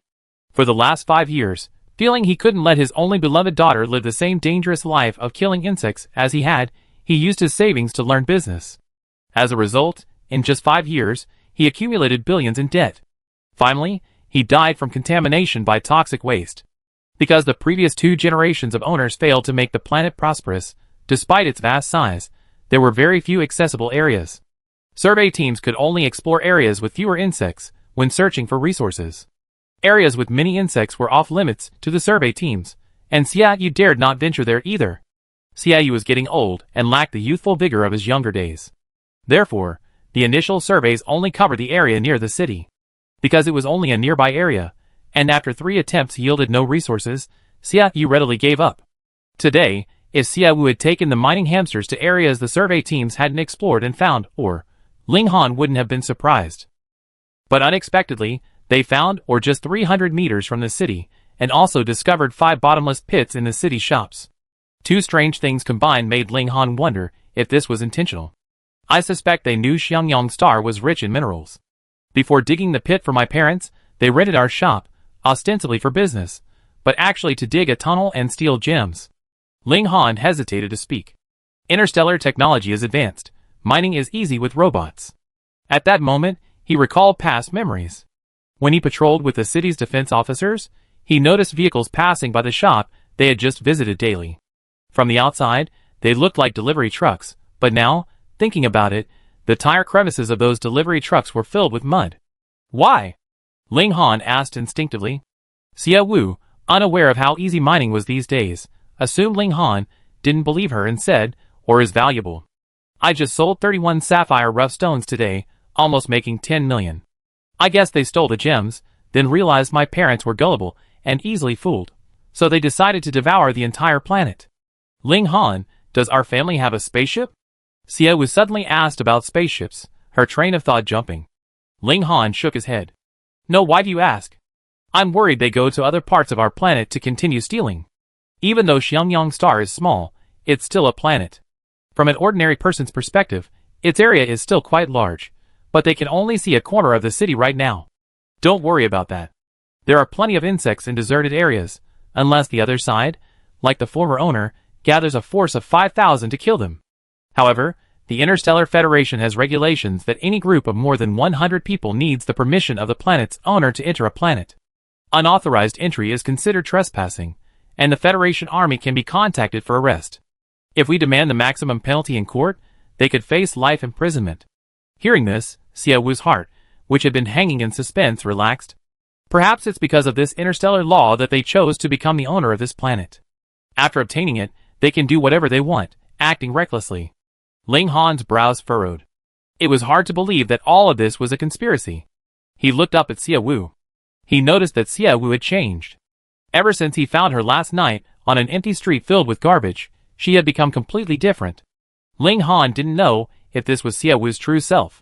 Xiaowu had only been brought back to the Xia family a year ago, and in that year, she had spent the family's money recklessly, driven by revenge for her parents' insistence on bringing her there, and filled with resentment and anger towards everyone in the Xia family. Ling Han didn't like Xiaowu either. He only stayed by her side because Xiaowu had entrusted him with her care before his death. But the Xiaowu now was different. Thinking about it, the Su family was one of the top 10 richest families on Blue Star. They must be very good at business. And Xiaowu, who grew up in the Su family, was intelligent and knew a bit about business. It didn't seem surprising. Chapter 13. The shops were reported, and 5 shops in the city had large holes. Xiaowu guessed that the person trying to seize this planet was incredibly wealthy, and not just any wealthy person. The fact that those 5 large holes could be dug so deep and wide without being discovered meant they must have used expensive and advanced machinery, otherwise, they might have been discovered halfway through. Xiaowu thought, if the other party is extremely wealthy and powerful, with her current strength, she might face obstacles at every turn. Making money was a minor issue. She was genuinely afraid that the other party would resort to desperate measures and send someone to kill her. At this moment, the voice from her communication bracelet interrupted Xiaowu's thoughts. You have received a message from a communication number ending in 1068. Would you like to view it? Xiaowu didn't think much of it. She assumed it was a message from Manager Liu of KNG Jewelry and immediately clicked to view it. The communication bracelet lit up with a soft white light, and the pop-up message window first displayed several photos. After the photos were posted, a sentence appeared below. The Su family has forgotten you. A few photos and a final sentence didn't significantly affect Xiaowu's mood. She laughed. The other party is truly clever. After dealing with my parents, they tried to torment me. But trying to torment me with this method is rather low level. The photos showed the 3 older brothers of the Su family interacting harmoniously with Su Lulu. These photos would have been extremely damaging to the original Xiaowu. She had always considered the Su family her true relatives. When she was first brought back, she begged the Su couple and their brothers to take her back. However, in their last contact, the eldest brother transferred 5 million to her, saying, since you already corrected your mistakes, don't make them again. Live well, and don't contact me again. The Su family completely severed ties with Xiaowu, and the Xia couple, acting on someone's orders, imprisoned Xiaowu in their home. Yesterday, Xiaowu received photos from this anonymous contact number and broke down, contemplating suicide.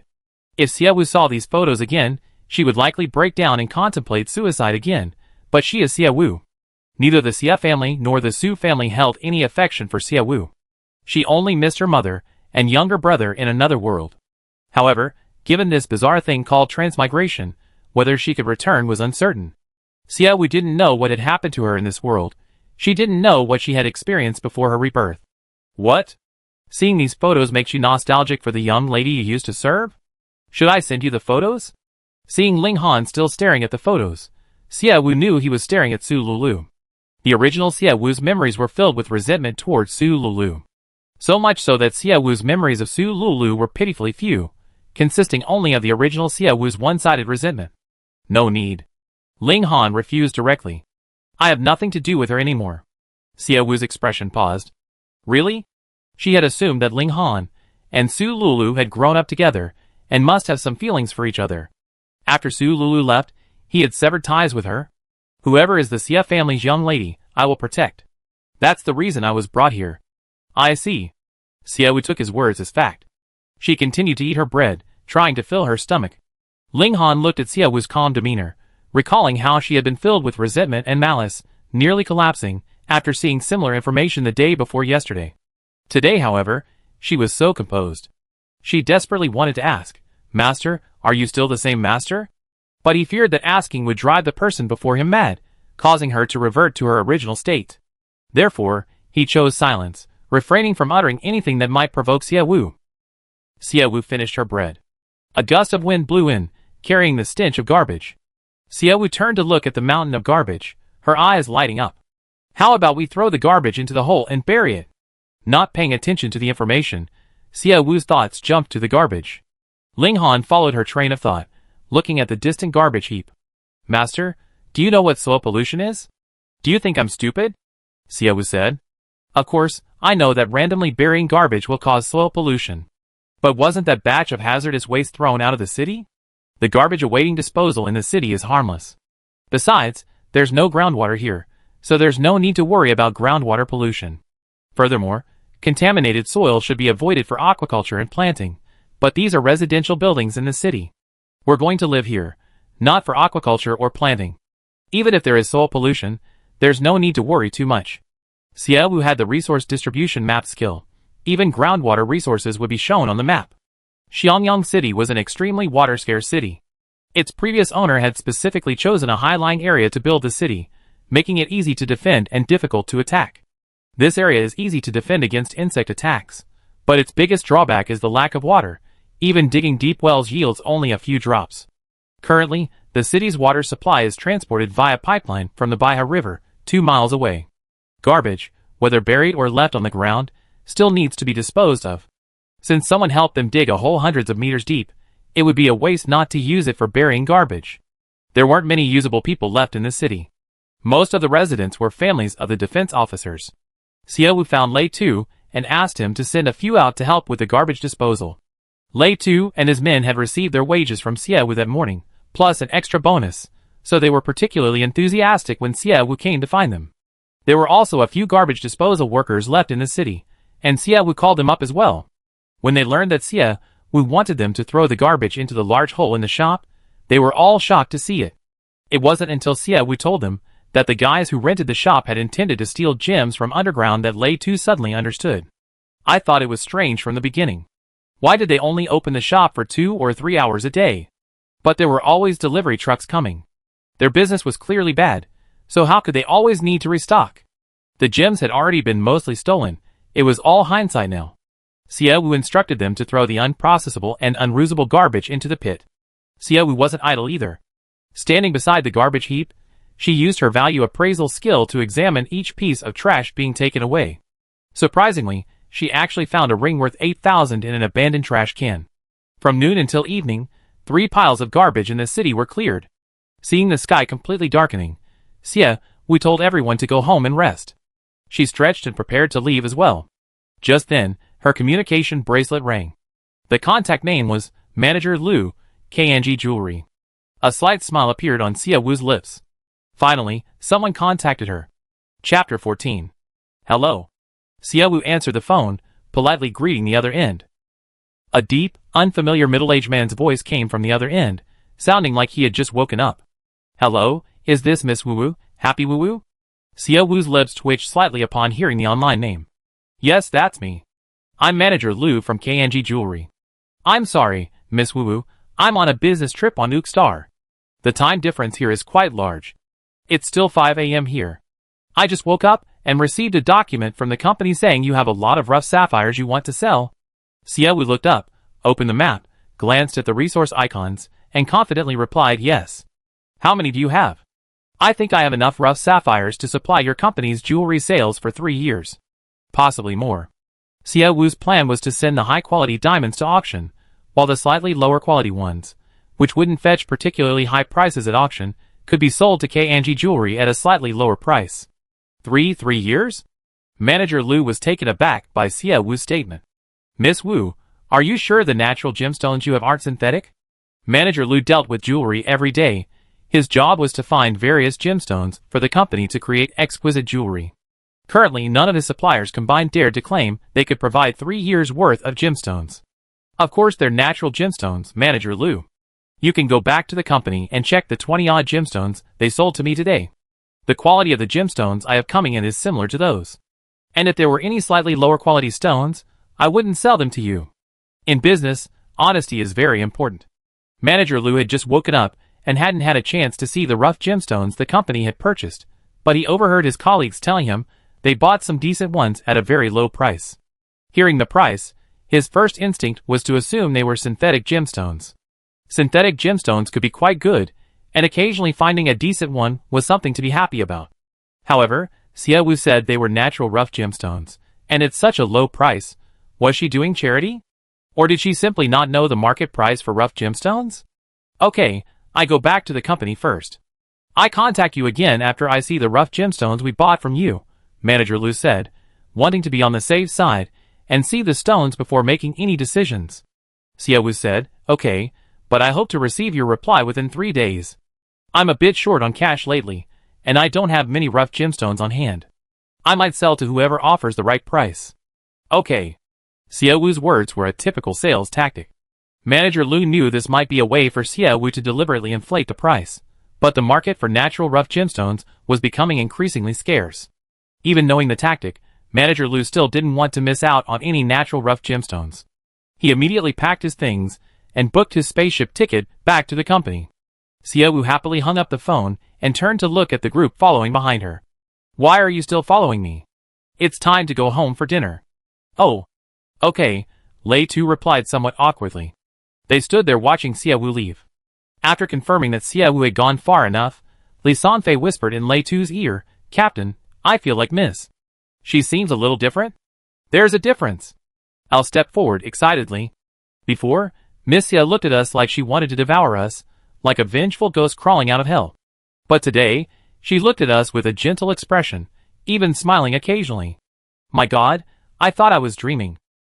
Yes, just now we were dealing with the trash, and she even helped carry it. Before, Miss Xia would go crazy at the slightest smell of stench. How did she become so kind? Li Sanfei couldn't believe it. Xiaowu's sudden change was obvious to everyone. Perhaps Miss Xia has resigned herself to her fate, Lei Tu said calmly. Even if she's going crazy and heartbroken, the Su family won't help her, and the master and madam are gone. If she doesn't pull herself together, how will she handle such a huge debt?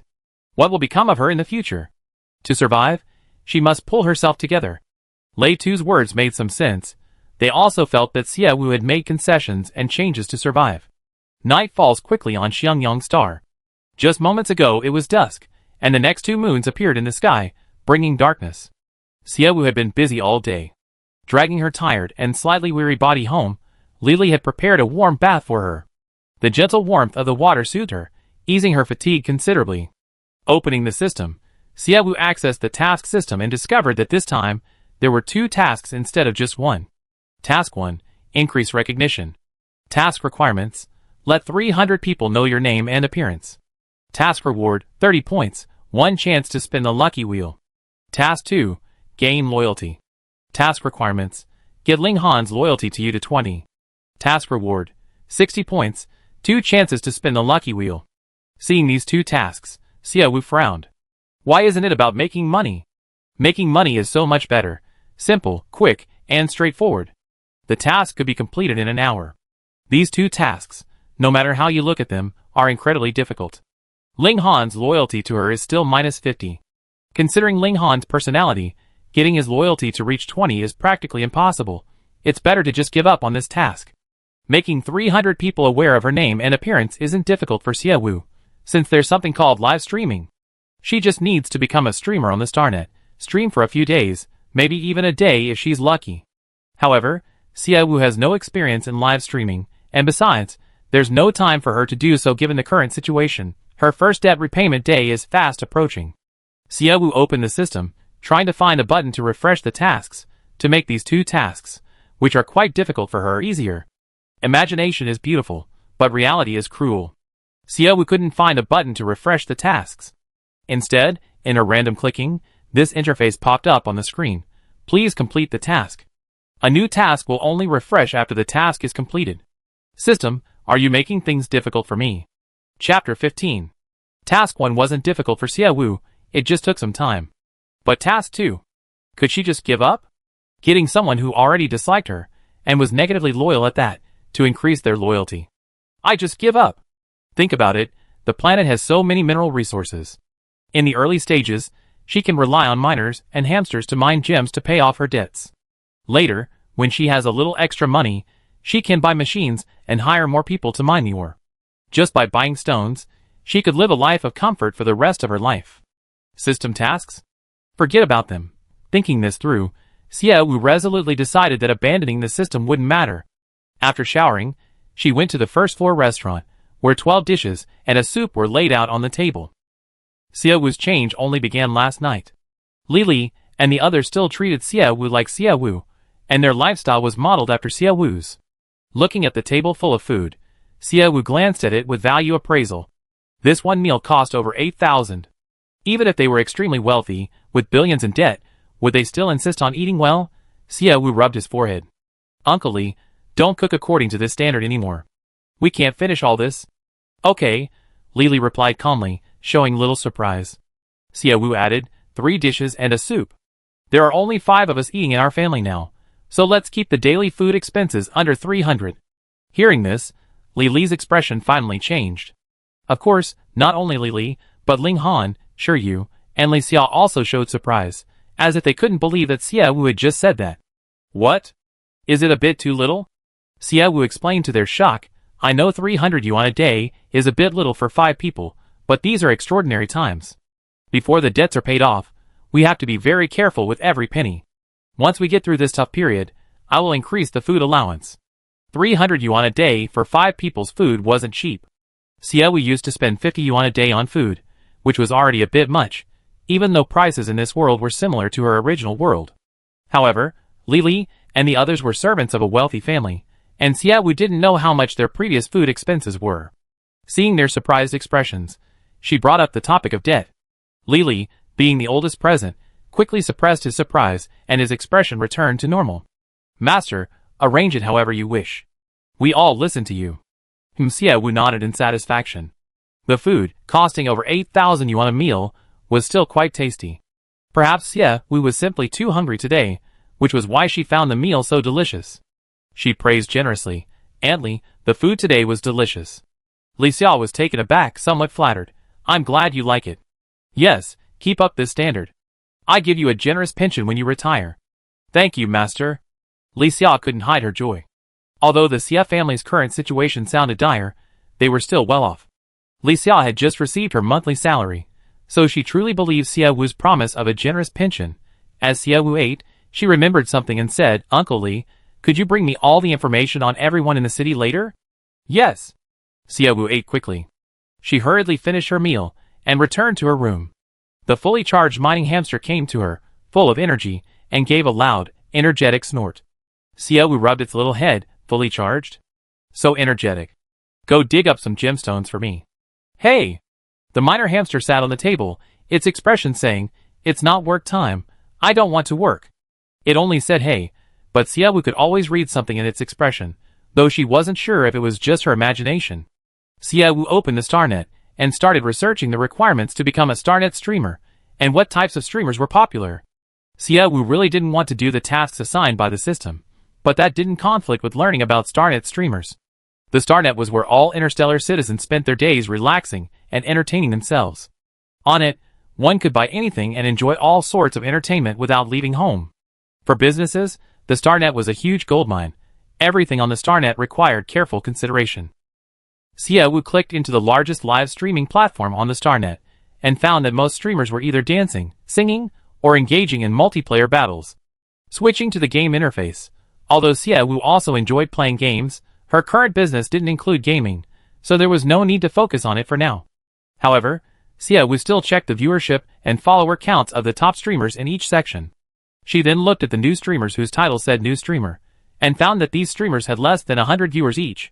Since the streaming industry exploded on StarNet, tens of millions of people have flocked to this circle. Streamers without unique characteristics find it difficult to make a name for themselves. Some streamers have been streaming for 3 years, and still returned as nobodies. Looking at the current overcrowded state of the streaming industry, Xia Wu's idea of making 300 people aware of her name and appearance through live streaming was truly difficult. Xia Wu browsed around again, and found that short videos were currently very popular on StarNet. Short videos under a minute long could have hundreds of millions of views for the best, and even the less successful ones had tens of thousands. After thinking it over, Xia Wu decided to shoot some short videos to complete her task. Xiaowu laid back in her chair, looking at the ceiling, wondering what type of short video she should shoot to introduce herself. Just then, there was a knock on the door. "Please come in." "Master, the documents you requested are all here." Lily walked in carrying a file folder. Xiaowu took the folder and said, "Thank you for your hard work, Uncle Li. Please go and rest." Chapter 16. After Lily left, Xiaowu opened the file bag. In the stack of documents, the first page listed Liang Xian, the Minister of Foreign Affairs.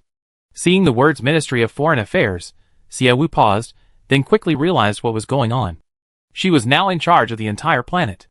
A country has a Ministry of Foreign Affairs. How could a planet not have one? Today, Xiaowu paid back wages to many people, but she forgot about the Ministry of Foreign Affairs. The Ministry of Foreign Affairs was an important department. Xiaowu quickly flipped through the files and discovered that the Ministry of Foreign Affairs only had 3 people. The original owner, Xiaowu, had returned to the Xia family a year ago and had never paid attention to matters concerning Xiangyang Star, so she couldn't recall the existence of the Ministry of Foreign Affairs. Now, Xiaowu realized that a planet's Ministry of Foreign Affairs only had 3 people. Xiangyang Star was in dire need of manpower. These 3 promising talents needed to be carefully nurtured. Xiaowu immediately paid the back wages owed to the Ministry of Foreign Affairs, and even gave them an extra month's salary as compensation. After paying the 3 Ministry of Foreign Affairs employees back wages, Xiaowu continued flipping through the remaining documents. He was shocked to learn that the current population of Xiangyang Star was only 143 people, a number that gave him a headache. Of these 143, 13 were children, 27 were over 45, and the rest were between 40 and 18. Excluding the children, there were only 120 able-bodied people on Xiangyang Star, and 100 of them worked as guards. The city, built by the first planetary ruler with 5,000 people, had dwindled to only 143 by the time Xiaowu took over, after Xiaoyu's time. The first planetary ruler's best achievement was building Xiangyang City on high ground, in a strategically advantageous and easily defensible location. Otherwise, with only 100 people, even without the creditors' continued scheming, they would eventually have to leave the planet because of the insects.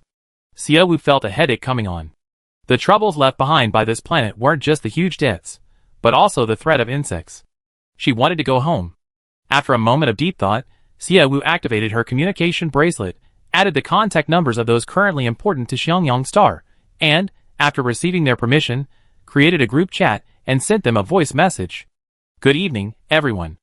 I apologize for disturbing you during your rest time. This is Xiaowu.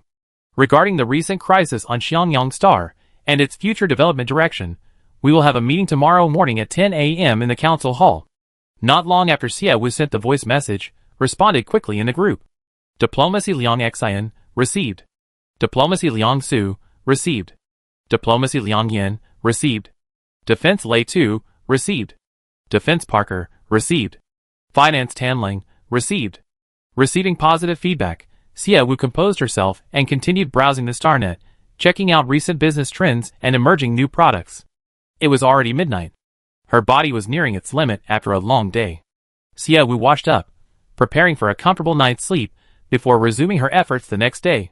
Then, Manager Liu from KNG Jewelry called her. Manager Liu had returned to headquarters and reviewed the products other company members had purchased from Xiaowu's online store. Over 20 uncut sapphire rough stones. While not top-tier quality, they were among the best in the rough gemstone market in the past 2 years. They had acquired these sapphire rough stones at a lower price than expected. Upon learning this, the company's CEO immediately called Manager Liu to contact Xiaowu, ensuring that every single rough gemstone Xiaowu acquired belonged to them. Buying rough gemstones at such a low price, they saw Xiaowu as a clueless newcomer to the world of gems, a lamb to the slaughter, to be fleeced before someone else could snatch her away. On the other end of the phone, Manager Liu expressed his willingness to cooperate with Xiaowu in a cheerful tone. Xiaowu didn't seem particularly happy, her expression remaining calm. "It's an honor that your company is so interested in our rough gemstones, but I don't have any new ones on hand right now. I definitely inform Manager Liu when I do. Ms. Wu, our company sincerely wants to do business with you. If you have any new rough gemstones, remember to show them to us first." "Okay." Manager Liu suggested coming to the gemstone mining site to inspect them in person, but Xiaowu refused without hesitation. She didn't know who had reported her online store, and besides, The guy secretly trying to ruin the Xia family was after the abundant gemstones on Xiangyang Star. Seeing how enthusiastically the other party was negotiating business with her, Xia Wu knew that KNG Jewelry Company probably wasn't behind the Xia family's downfall. However, if the other party wants gemstones, they must have some kind of cooperation with these jewelry companies. Otherwise, what would they be doing wanting so many gemstones? Xia Wu would only meet with KNG Jewelry Company as a last resort, and she wouldn't allow them to come to Xiangyang Star. HappyTaoTao.com has strict verification processes. All sold items are marked. If stolen goods appear on the Star Network for sale, the owner can report it to the police and retrieve them through the Star Network. Therefore, there's no need to worry about anything when buying things on the Star Network. Seeing Xia Wu's firm refusal to meet, Manager Liu had no choice but to respect her decision. After the phone call with Manager Liu, Xia Wu finally ended her busy day. The next morning at 6 o'clock, before dawn, Xia Wu took her mining hamster to the outskirts of the city to dig for rough gemstones. The morning was hazy, the dew heavy, and a slight chill in the air. Xia Wu wrapped her coat tighter around herself and quietly checked the messages on her phone. Today, the mining hamster had dug up sapphires and rubies, but when it found the 8th gemstone, it emerged from its burrow. It placed the 7 gemstones it had found on the ground, and then dug another hole next to the original entrance. Xia Wu looked at the mining hamster with suspicion, only to see it going in and out of the burrow, widening it. "Little guy, what are you doing?" Xia Wu finally couldn't help but ask when she saw the little guy widening the hole again. But the diligent little guy was focused on digging, and completely ignored Xia Wu. "Young miss, you're digging for gems again today." Lei Tu approached with several armored guards. Xia Wu stood up and nodded. "Yes, we have a meeting at 10, so we came out to dig early." "Young miss, it's dangerous outside the city. Next time you and Ling Han go out to mine, be sure to bring a few guards with you." Xia Wu accepted Lei Tu's concern wholeheartedly, and replied with a okay. At this moment, Lei Tu noticed several rough gemstones covered in dirt on the ground and asked, puzzled, "Young miss, is Xiangyang Star really full of gems? I heard someone say last night that gems are hidden hundreds of meters deep. The miner hamster is so small, how can it dig hundreds of meters deep in such a short time? Even commonly used machines can't match the speed of a miner hamster." Xia Wu recalled the increased digging speed enhancement she had given her mining hamster yesterday, thinking, "My mining hamster is different from normal mining hamsters, so it's normal for it to dig faster, right?" Just as Xia Wu was about to play dumb and brush it off, a line of golden text popped up in the system information window. "Mining hamster has dug up a rare ruby." Chapter 17. In the past 2 days, the miner hamster had dug up over 50 rough gemstones, though the total time spent digging was only a little over 4 hours. However, the sudden discovery of a rare gemstone still startled Xia Wu. She stared intently at the hole the miner hamster had dug, eager to know what the rare ruby looked like and how much it was worth. Lei Tu realized he was being completely ignored. Xia Wu hadn't answered a single question. He looked up and met Ling Han's gaze. Ling Han gave him a sympathetic look, as if to say, "That's better now." Thinking back, Xia Wu had never taken them seriously before. Her current friendly attitude was already quite good. Just because she seemed approachable these past 2 days didn't mean she had changed. Xia Wu was now focused on what the rare ruby the miner hamster had found was. A dragging sound slowly came from the dark, deep cave. A little while later, a plump, golden little bottom appeared at the entrance of the cave. The miner hamster, with tremendous effort, finally emerged from its burrow, dragging a rough ruby out with its tiny paws. Upon seeing the ruby, Xia Wu froze in astonishment. The ruby weighed approximately 3 pounds, was of excellent quality, vibrant in color, completely flawless, and sparkling clear in the morning light. Ling Han and Lei Tu knew nothing about gemstones, but the moment they saw this stone, they both had the same thought: this stone is valuable. Extremely valuable. Xia Wu composed himself, used his skill to appraise the stone, and arrived at a price of 2 million. While the skill appraisal was conservative, Xia Wu believed that it could fetch several times that amount at auction. "Hey!" The miner hamster, panting heavily, raised its little paw to wipe the sweat from its forehead. Xia Wu smiled and rubbed its little head. "Little guy, you're truly my lucky charm. How can you be so capable?" "Hey!" The miner hamster proudly put its hands on its hips, gave Xia Wu a cool wink, and then scurried back into its burrow to work. Yesterday, Xia Wu used points to enhance its physical abilities. The little guy, who could only work 2 hours a day before, could now work 3 hours today. The information panel popped up again. The miner hamster, having dug up a rare gem, had reached level 20 proficiency, and could select a skill again. Xiaowu didn't think too much about it. She continued to focus on its strengths, further increasing the minor hamster's digging speed and using points to enhance its physical abilities again. Originally, it only took 5 points to enhance physical abilities once, but the second enhancement required 10 points. Xiaowu felt that the more she enhanced physical abilities, the more points she would need. Looking at the remaining 15 points, Xiaowu fell into deep thought. A tiny mining hamster had generated millions in revenue for her in just 2 days. Although Xiangyang Star was rich in mineral resources, the mining hamster's contribution couldn't be denied. Speaking of the mining hamster's merits, the system also deserves praise. Last night, she had researched information about mining hamsters. The discontinued ones had numerous flaws and obvious shortcomings, but the system's mining hamster had only advantages and no disadvantages. Xiaowu was a little envious. She was envious of how many other good things the system still held. But the 2 newly released tasks were choking her. Xiaowu looked up, her gaze complex as she looked at Ling Han. Ling Han felt her gaze, turned his head, and met Xiaowu's eyes. His gaze seemed to ask, "Why are you looking at me like that?" Xiaowu collected her thoughts and stood up, saying, "I go back and find a market for these rough gems. Ling Han, you wait here. I take the minor hamster home later." "Yes. Miss, let me help you carry this." Seeing Xiaowu put the rough gems into the basket and struggle to lift it, Lei Tu stepped forward and said. Xiaowu raised her hand to stop him. "No need, I can do it myself. It's good exercise." This body was very delicate. She couldn't even lift something weighing about 5 pounds. Xiaowu didn't want to be a pampered girl. There were more sun-facing star insects than people. Being spoiled and unable to lift heavy objects, let alone encountering insects, she wouldn't even be able to run fast if she met a monster on the street. She laboriously carried the rough gems home, washed them, wiped them clean, and then opened the Star Network and put on her virtual reality glasses. The original owner's StarNet contact list had over 20 people, most of whom were offline. Li Zhang's avatar was the first one, glowing brightly. Xiaowu clicked on Li Zhang's avatar and sent a message. "Mr. Li, are you there? It's urgent." A few seconds later, Li Zhang replied, "I'm here." "Miss Wu, what's the rush?" Wu was delighted. "Mr. Li, I need to buy another free auction chance, urgently." To show her eagerness, Xiaowu almost added a few more exclamation marks. "Li Zhang, I go ask for you right away." "Miss Wu, wait a moment." The StarNet gathers netizens from across the galaxy. Most netizens live on different planets and in different regions, and therefore their times of day vary. Some are asleep, while most are still awake. For example, it might be morning on Xiangyang Star for Xiaowu, while noon on Blue Star for Li Zhang. Most of the people in the groups Li Zhang knew were also citizens of Blue Star. Li Zhang sent a message asking for information, and soon a member in the group popped up to tell him that he had one more free auction opportunity. Li Zhang invited him to meet at the auction house. When they arrived, Xiaowu was already waiting at the entrance, holding a rough ruby. The auction house was crowded. Tomorrow was the weekly auction day, and many people had come to register the gems they wanted to auction.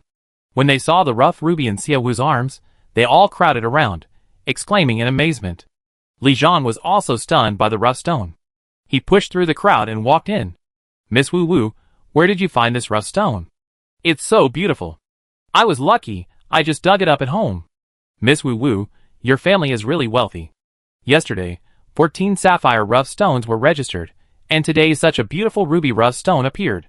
Li Zhang was very puzzled.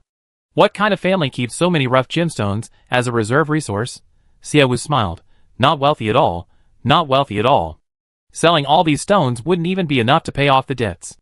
"Selling them all wouldn't even be enough to pay off the debts?" "Miss Wu, it seems your family's business is suffering serious losses." Xiaowu sighed. "Yes, but once the debts are paid off, we can make a comeback." Li Zhang was happy for Xiaowu and wished her to pay off her debts early and make a comeback. Xiaowu didn't say anything more. She signed a contract with Li Zhang and the people he had brought, paid the money, and waited for the auction at 6 o'clock tomorrow. It was still early, and Li Zhang wanted to chat with Xiaowu for a few more minutes, but Xiaowu had already logged out of the StarNet, and her avatar had turned black. Li Zhang thought for a moment and muttered, "Busy, huh? With so much debt at home, he must be very busy." Chapter 18. The ruby was set at 3 million at the auction house. Xiaowu knew it could fetch an even higher price. She estimated that she currently had 10 million. If the ruby sold for 10 million, the total would be around 20 million. Furthermore, The 15 auction opportunities cost 300,000. Add to that the employee salaries and other miscellaneous expenses brought the total to nearly $1 million. The money she earned seemed plentiful, but the expenses were equally high. Plus, she had 13 days to repay 300 million, and her current cash was barely a fraction of that. 300 million in 15 days. This figure gave Xia Wu a headache. She opened her communication bracelet, clicked on a short video app, and happily started scrolling through videos. Time flew by while scrolling through short videos. At 9:30, Xia Wu's memo reminded her not to forget the meeting at 10. Xia Wu stretched and carried the basket containing 7 rough gemstones downstairs. Seeing her come down, Lily respectfully asked, "Master, would you like breakfast?" "Yes, just something simple." Hearing that Xia Wu wanted breakfast, Li Xia immediately brought out milk, bread, and fried eggs. After breakfast, Xia Wu went to the council hall.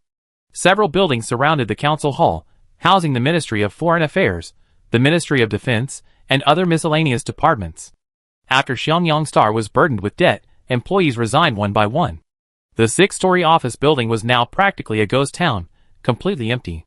The council hall floor was covered in a thick layer of dust, indicating that no one had been there for some time. Xia Wu was surprised that such an important place on a planet could be so desolate. And considering that the Xia couple had only been gone for 2 weeks, the level of dust suggested that even when they were alive, they had rarely visited this council building. Entering the equally dusty conference room, Xia Wu noticed the leather chairs were gnawed by rats, leaving cotton wool protruding. After searching around, she managed to find a few chairs that looked decent. She opened the curtains and wandered for a while before finally finding a rag.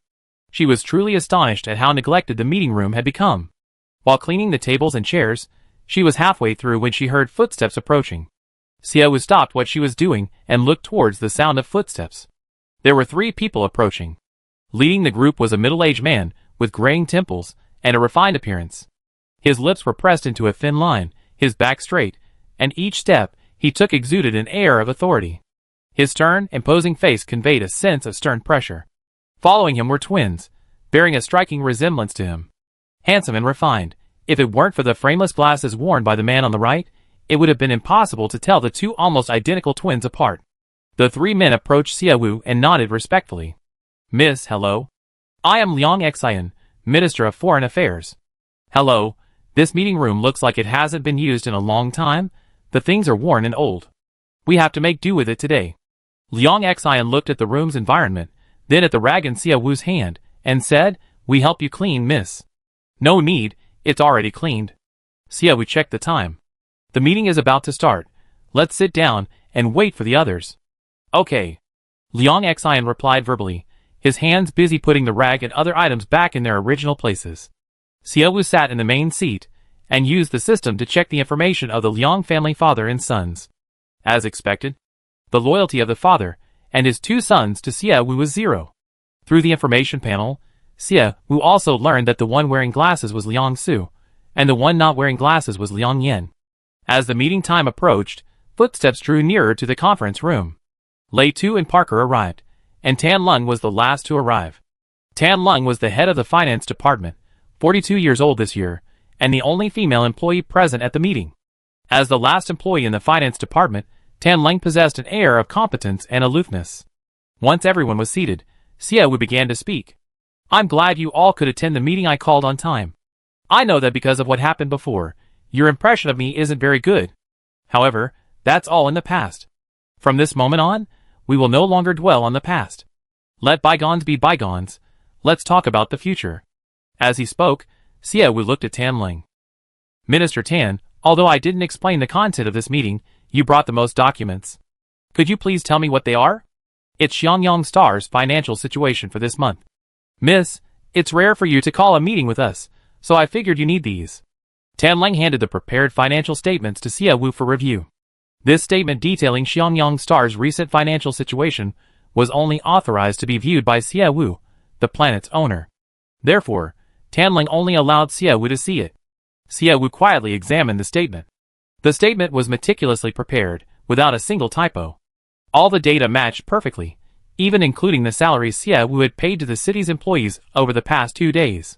And the final debt amount was precisely stated by Tan Ling, down to the decimal point, allowing Xia Wu to clearly understand exactly how much Xiangyang Star currently owed.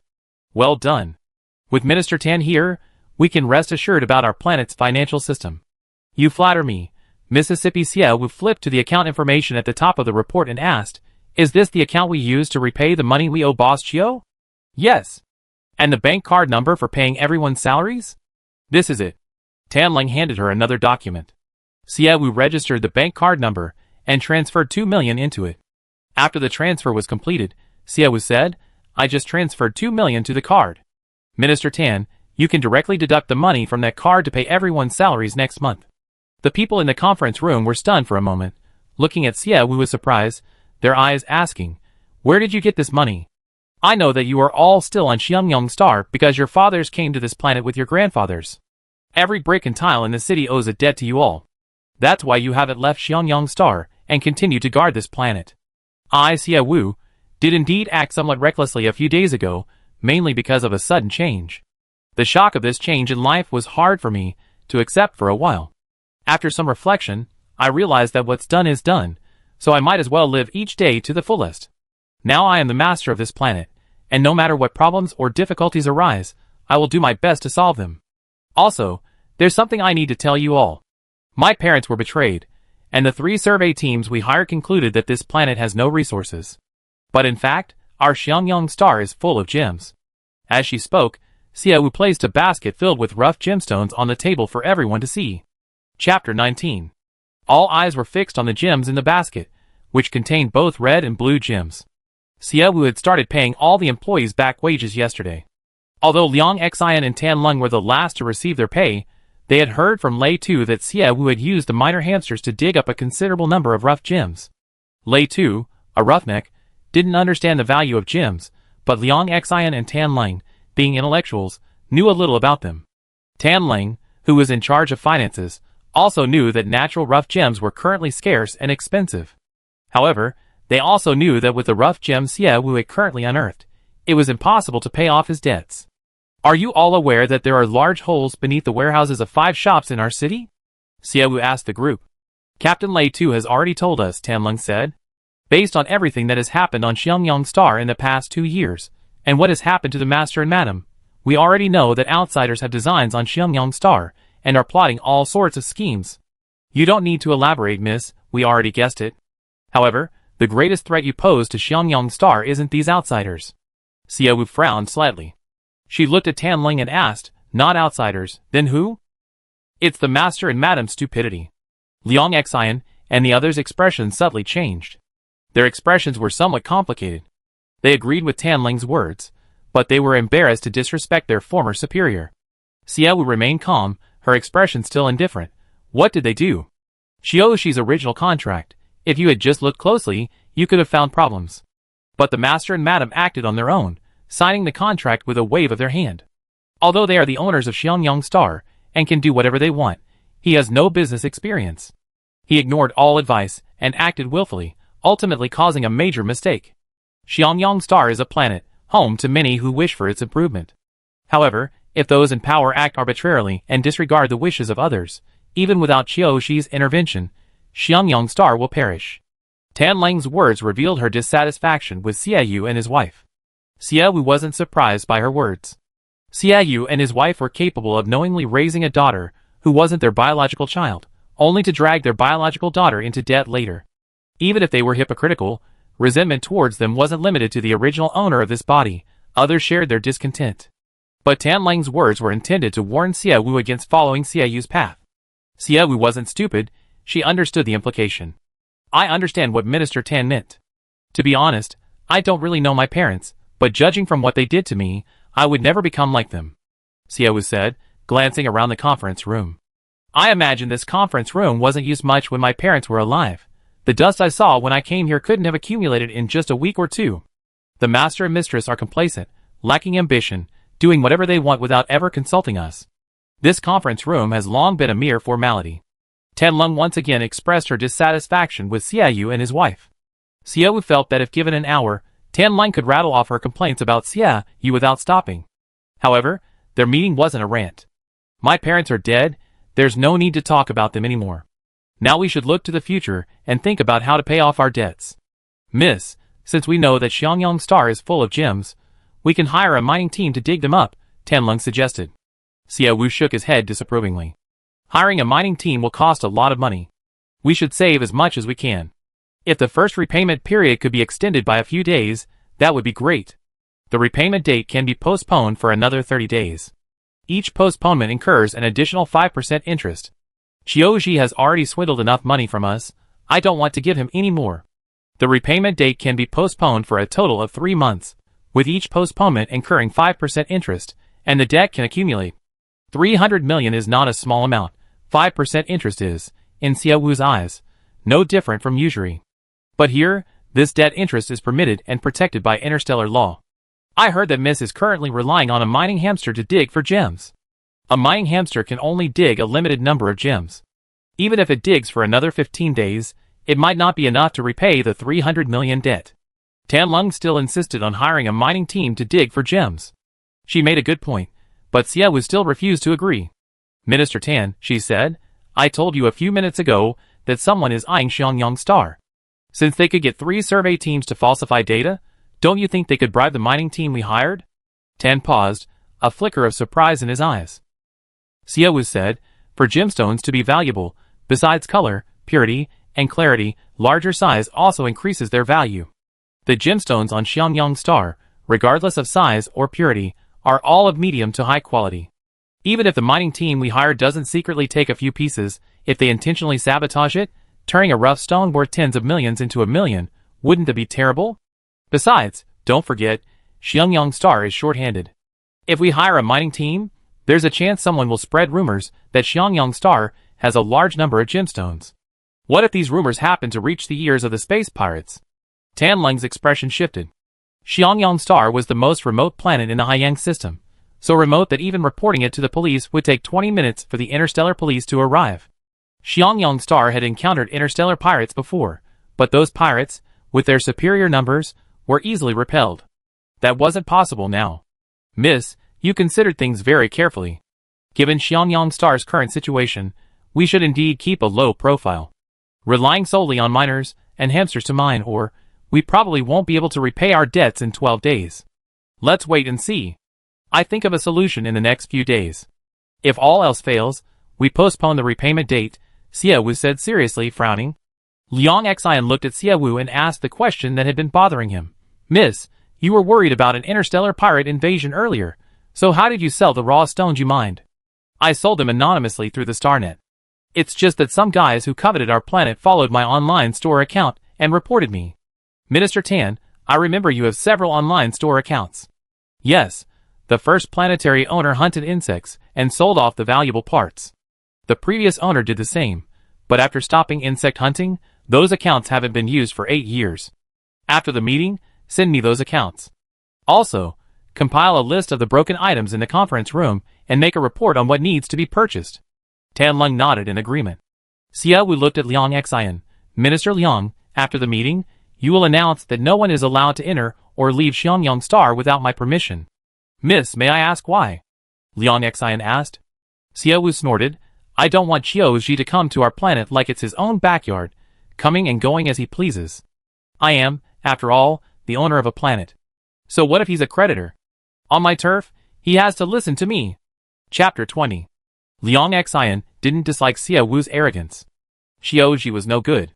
He conspired with others to set a trap, turning the once prosperous Xiangyang Star into a debt-ridden garbage planet.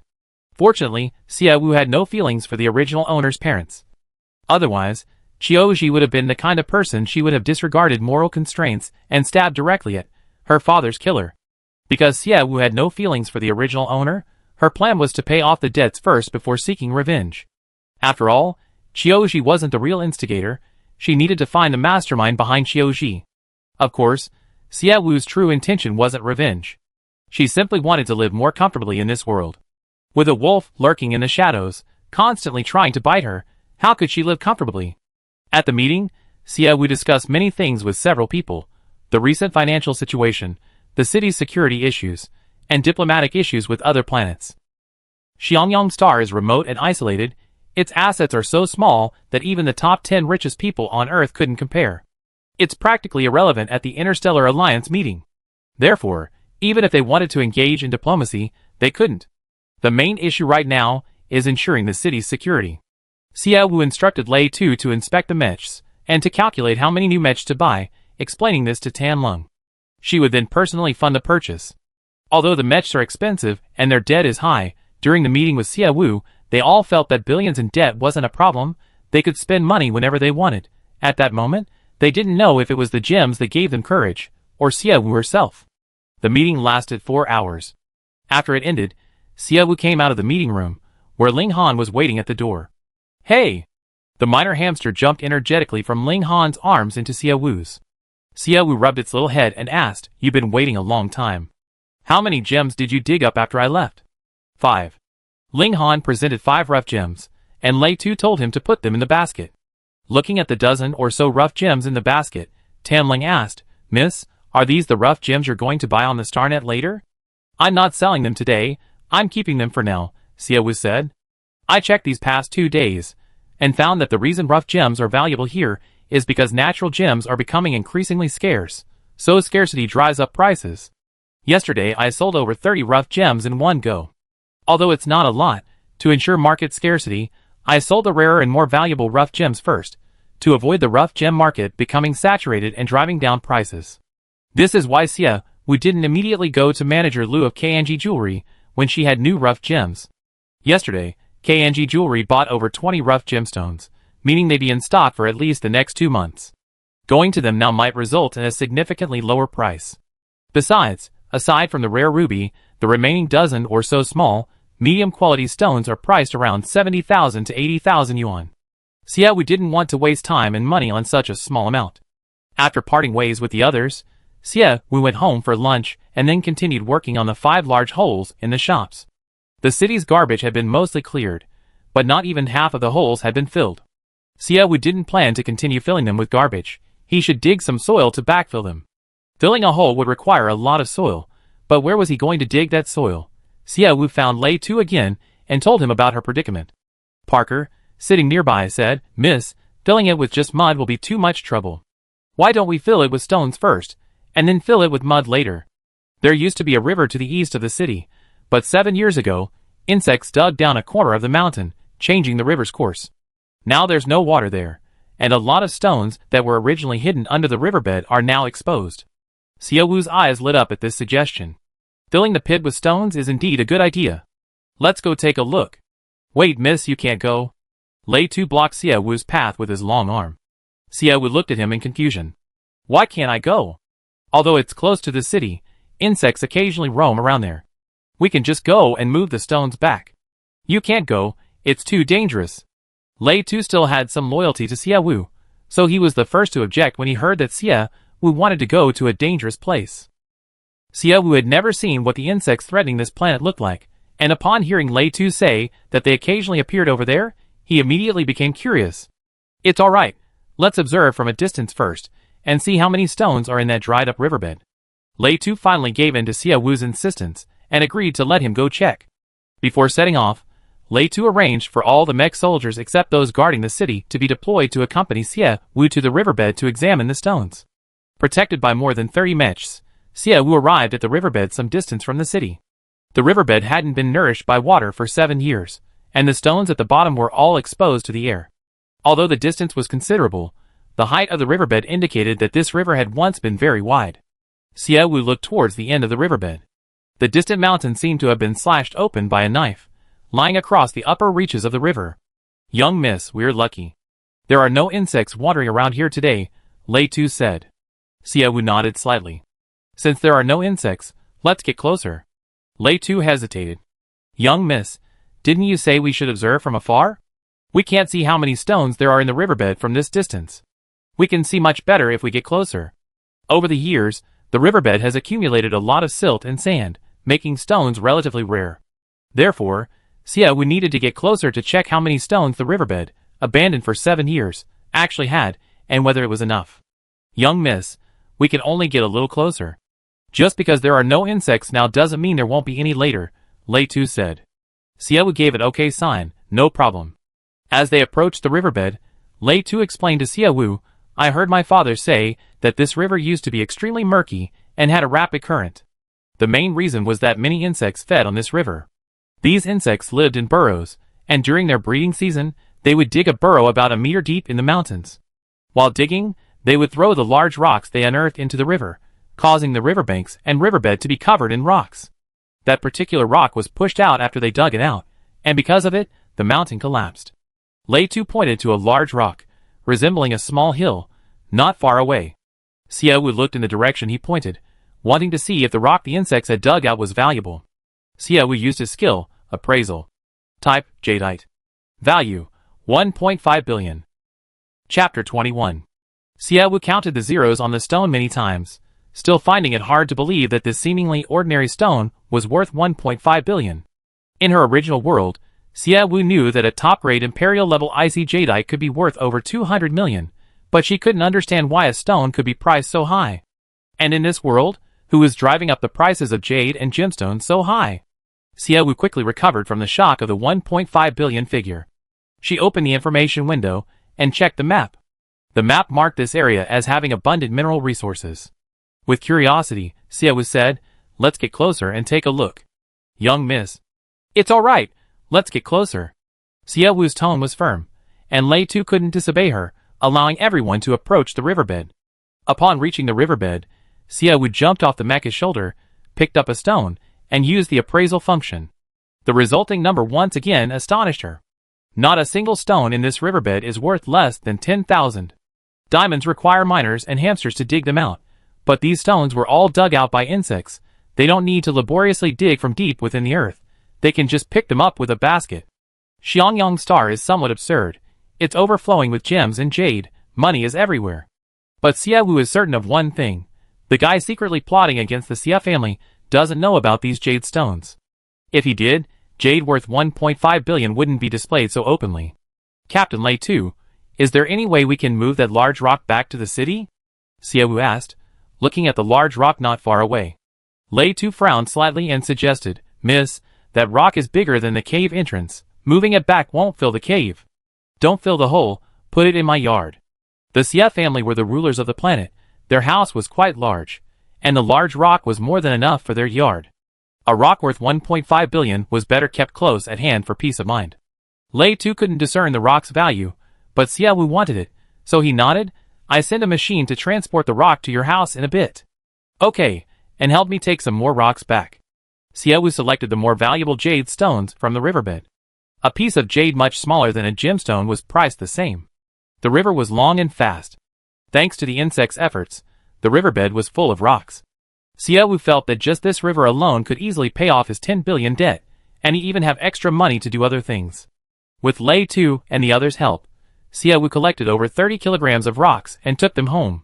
Once home, Xiaowu instructed Lei Tu and the others to transport the large rock back, and if they had any extra strength, to carry baskets and collect all the rocks. To this end, Xiaowu even found a warehouse for them to store the collected stones. Jade is different from gemstones. Many gemstone rough stones, once unearthed, can be identified by their appearance, but jade's surface looks similar to most stones. Without cutting a small piece, you have no idea what's inside.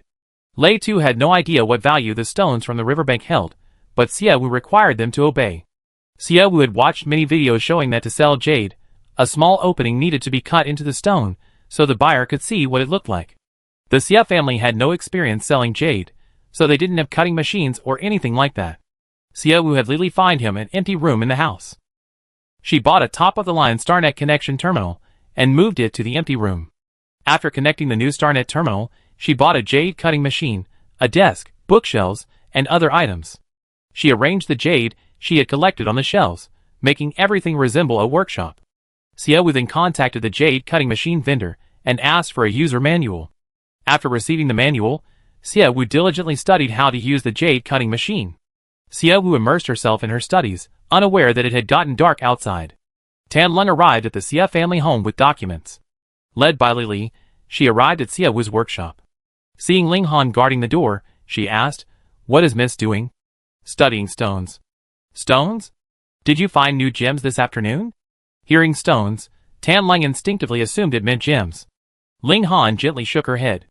"It's not a gemstone, just a roadside stone you can see anytime." Tanlong frowned slightly. With such a huge debt, how could she still be in the mood to play with stones? However, during the meeting, Tianlong felt Xie Wu was particularly insightful, and didn't seem like the type to do anything foolish. Perhaps there was more to it than met the eye. She knocked on the door with a hint of doubt. Xie Wu's voice quickly came from inside, "Come in." Tianlong pushed open the door. A cutting machine was running in the room, its sharp, rapidly spinning blade clashing against the stone with a piercing sound. Xie Wu stood silently in front of the machine, like a statue, only reacting when Tianlong approached. "Minister Tan, what brings you here?" "These are the things you discussed at the meeting. The online store account and password that have been inactive for a while, and the card number for debt repayment. If you have any extra money, transfer it to this card. Interstellar Bank will periodically deduct funds from the card. Also, I linked this card to your contact number. Interstellar Bank will notify you of any changes in the account balance." Xie Wu took the document and carefully examined its contents, nodding in satisfaction. "Thank you for your hard work." "Not at all, Mississippi. What are you doing?" Tianlong's gaze was fixed on the cutting machine. The cutting machine was new, the tag still hung on it, clearly indicating it was newly purchased. This type of machine costs around $1 million. Xie Wu's money from selling gemstones was all in her own account. Whatever she bought, Tianlong, the finance minister, wouldn't know. Just as Xie Wu was about to say something, the cutting machine stopped operating. The fully automatic machine opened its lid and slowly fed out the cut stone.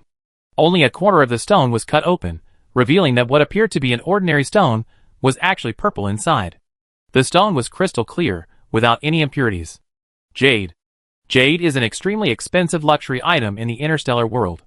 Since when did advertising slogans like "Jade nourishes the body" spread throughout the interstellar space, to the point that anyone with a little money started collecting jade?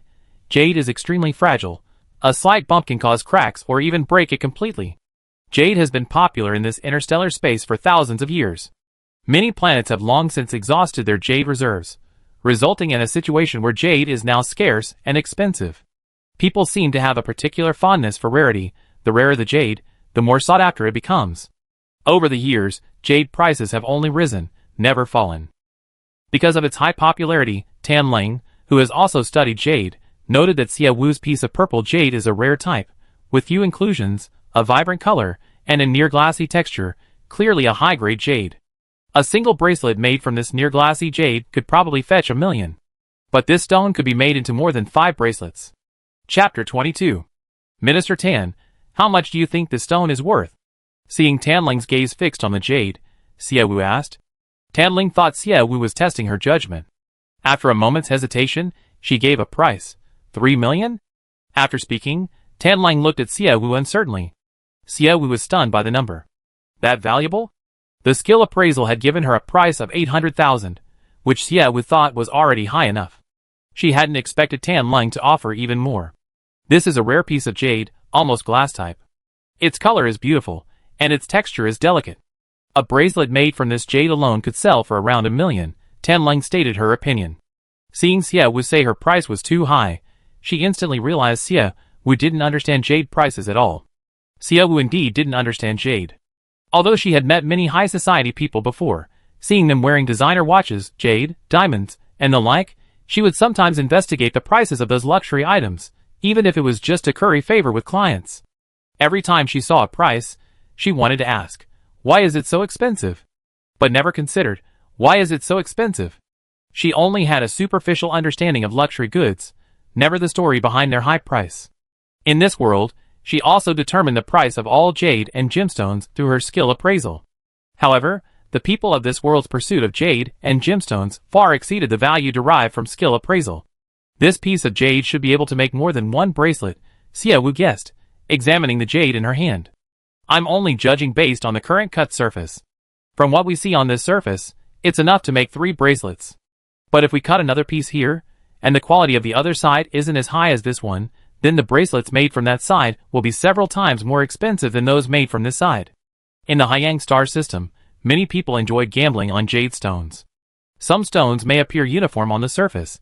If they buy such stones at a low price, they can double their profits. But if the inside doesn't match the outside, they could suffer huge losses. I see. Xie Wu nodded in understanding. She glanced at the displayed price of 800,000 and then looked at Tianlong. Minister Tan, should we make this jade stone into bracelets or other jewelry and sell it, or should we sell the whole rough stone? Xie Wu wasn't very knowledgeable about this, and couldn't decide how to sell the rough stone. Tanling lowered her gaze and pondered for a while. She said, "We don't have anyone in the Xiangyang star system who deals in jade. If we ask someone now, as you worried in the meeting, what if we find an undercover agent? It's more convenient to sell the whole stone." Xiaowu nodded. "Then let's sell it whole. I think of a way." "Okay, you arrange it." Tanling herself didn't realize that during their conversation, she had grown increasingly respectful towards Xiaowu. Such a young girl, after experiencing so many setbacks, has become so reliable. Tanling felt that as long as Xiaowu continued like this, their Xiangyang star would surely usher in unprecedented prosperity.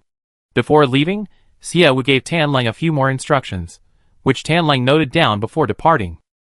Upon exiting the room, she saw the dinner Lily was carrying and paused. "Miss hasn't eaten dinner yet?" "Yes. Master has been busy here since returning home, without even a sip of water." Tanling was startled. Now that she knew Xiangyang's star was overflowing with gems and jade, there was no need to worry about the $1 million debt. Even if it was 3 months overdue, as long as the gems and jade were sold, even if the debt increased by another 100 billion, there would be no worry about not being able to repay it. Despite having such a substantial fortune, Xiaowu was still willing to work so hard. Tanling smiled with satisfaction. "Uncle Li, take good care of Miss Xia. Although she's still young, irregular meals can easily ruin her health." Lily nodded in agreement, and brought the food in for Xiaowu. Xiaowu was currently focused on the newly discovered jade. After Lily brought in the food, she asked him to place it on the table before going to attend to other matters. Xiaowu selected about 10 pieces, and used her skill to appraise them. She identified the less valuable pieces, cut off a corner, and placed them on the table. Once she had cut most of the jade, she went online, and searched for websites and forums frequented by jade enthusiasts. Xiaowu took out the document Tanling had given her, and logged into one of the online stores that had been inactive for almost 10 years. Inactive online stores require users to re-register their personal information, and the store name also needs to be changed. Xiaowu gave her online store a new name, selling everything to pay off debts. After making all the changes, the online store reopened. Xiaowu scanned the cut jade pieces through the terminal and uploaded them to the online store for sale. She didn't set the price too high, only about 10 or 20,000 yuan higher than the suggested price from the terminal. There were very few shops selling jade, and almost no one searched for stones. Half an hour after the item was listed, no one came to buy. Xiaowu opened the forum she had just found and posted a thread. "Shocking. Friends, please help. A certain Taobao website has jade at such a low price. Come and see if this jade is genuine." After editing the title, Xiaowu wrote a bunch of exaggerated nonsense. Posted. Soon, someone replied. "First floor, how low can the price be to shock the poster so much? 2 ND floor, why does this post have a sales pitch feel to it? 3 RD floor, LL, how low can jade prices go these days? I agree with the comment above, I also think the poster is trying to sell. 4th floor, I agree with the comment above. Floor 5, friend, forget about the sales pitch, it won't hurt to take a look, I'm going now. Floor 6, the person upstairs is an inside man. Floor 7, holy crap, this is outrageous. Look at these jade stones, the prices are really low, and look at the quality. I can't believe I ever seen jade stones worth 80,000 yuan a piece in my lifetime." Images. Images. Images. The initial skepticism started to become normal from the 7th floor onwards. In less than a minute, Xiaowu received a message from Interstellar Bank. The 8 jade stones listed on the online store sold out instantly. Chapter 23. These 8 stones were Xiaowu's trial products. They were small, inexpensive, and of only passable quality. The netizens who bought these 8 jade stones quickly replied to the post. Floor 23. Friends, I struck gold. Look, this is the stone I just bought from that online store. Look at the texture, the color. Images. Images. Images. Floor 24. Friend, you post pictures, fine, but why post a picture of how much you paid for it? Are you trying to annoy us? Floor 25. Compared to the friend above, I struck gold even more. Look. Images. Images. Images. Images. Images. Images. Floor 26. I thought floor 23 was bad enough, but floor 25 is even worse. Friends, I'm furious now. Unless you give me a bracelet, I won't be angry with you anymore. Floor 27. Friend on floor 26, come here and get your abacus beads back, they jumped on my face. Floor 28. Where's the poster? Are you the owner of the online store? Do you have any more jade stones? Release them quickly, we help you pay off your debts. Floor 29. One for you, one for me. The poster's debts will be cleared tomorrow. The post was peaceful, and Xia Wu's lips curled into a smile at the netizens' comments. Mood lifted by the netizens' comments, Xia Wu turned around and went back to cutting jade, selling it as she went. The netizens who bought the jade boasted about it in the thread, keeping Xia Wu's post incredibly popular. Everyone in the thread praised Xia Wu's low price and the high quality of the jade. Xia Wu was embarrassed by the praise. These stones, according to appraisals and the website, were priced around 60,000 yuan. She sold them for 80,000 yuan, making a profit she dared not even mention. But in their eyes, this quality of jade was considered quite good.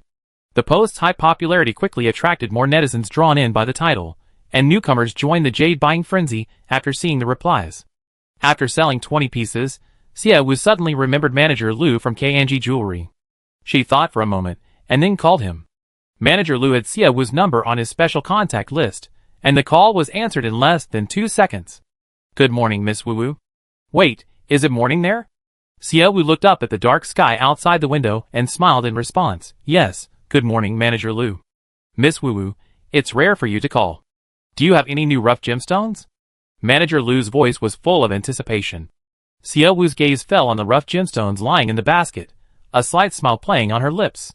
I do have a few rough gemstones, but I call this time to ask you a question. What question? Manager Liu, does KNG Jewelry sell jade ornaments?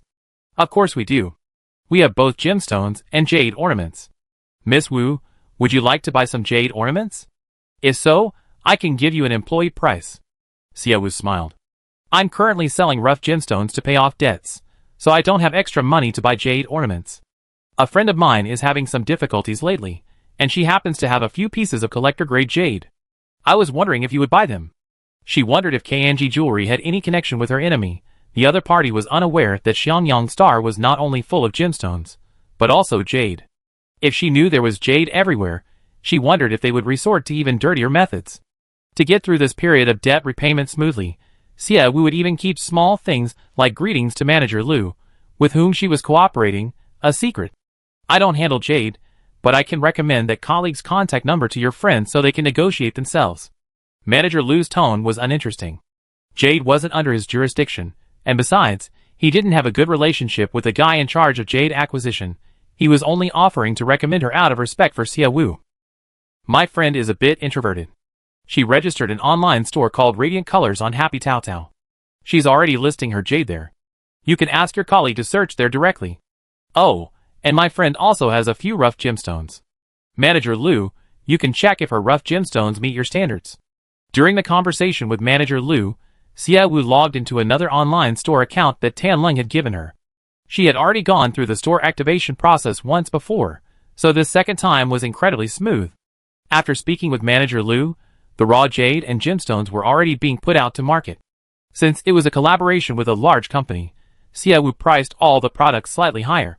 For example, the purple jade that Tianling mentioned was worth 3 million, and HappyTaotao.com also estimated its price at 3 million, but Xia Wu set it at 3,200,000, a price within the website's acceptable range. As for the other gemstones, she set the price exactly as HappyTaotao.com offered, not a penny more or less.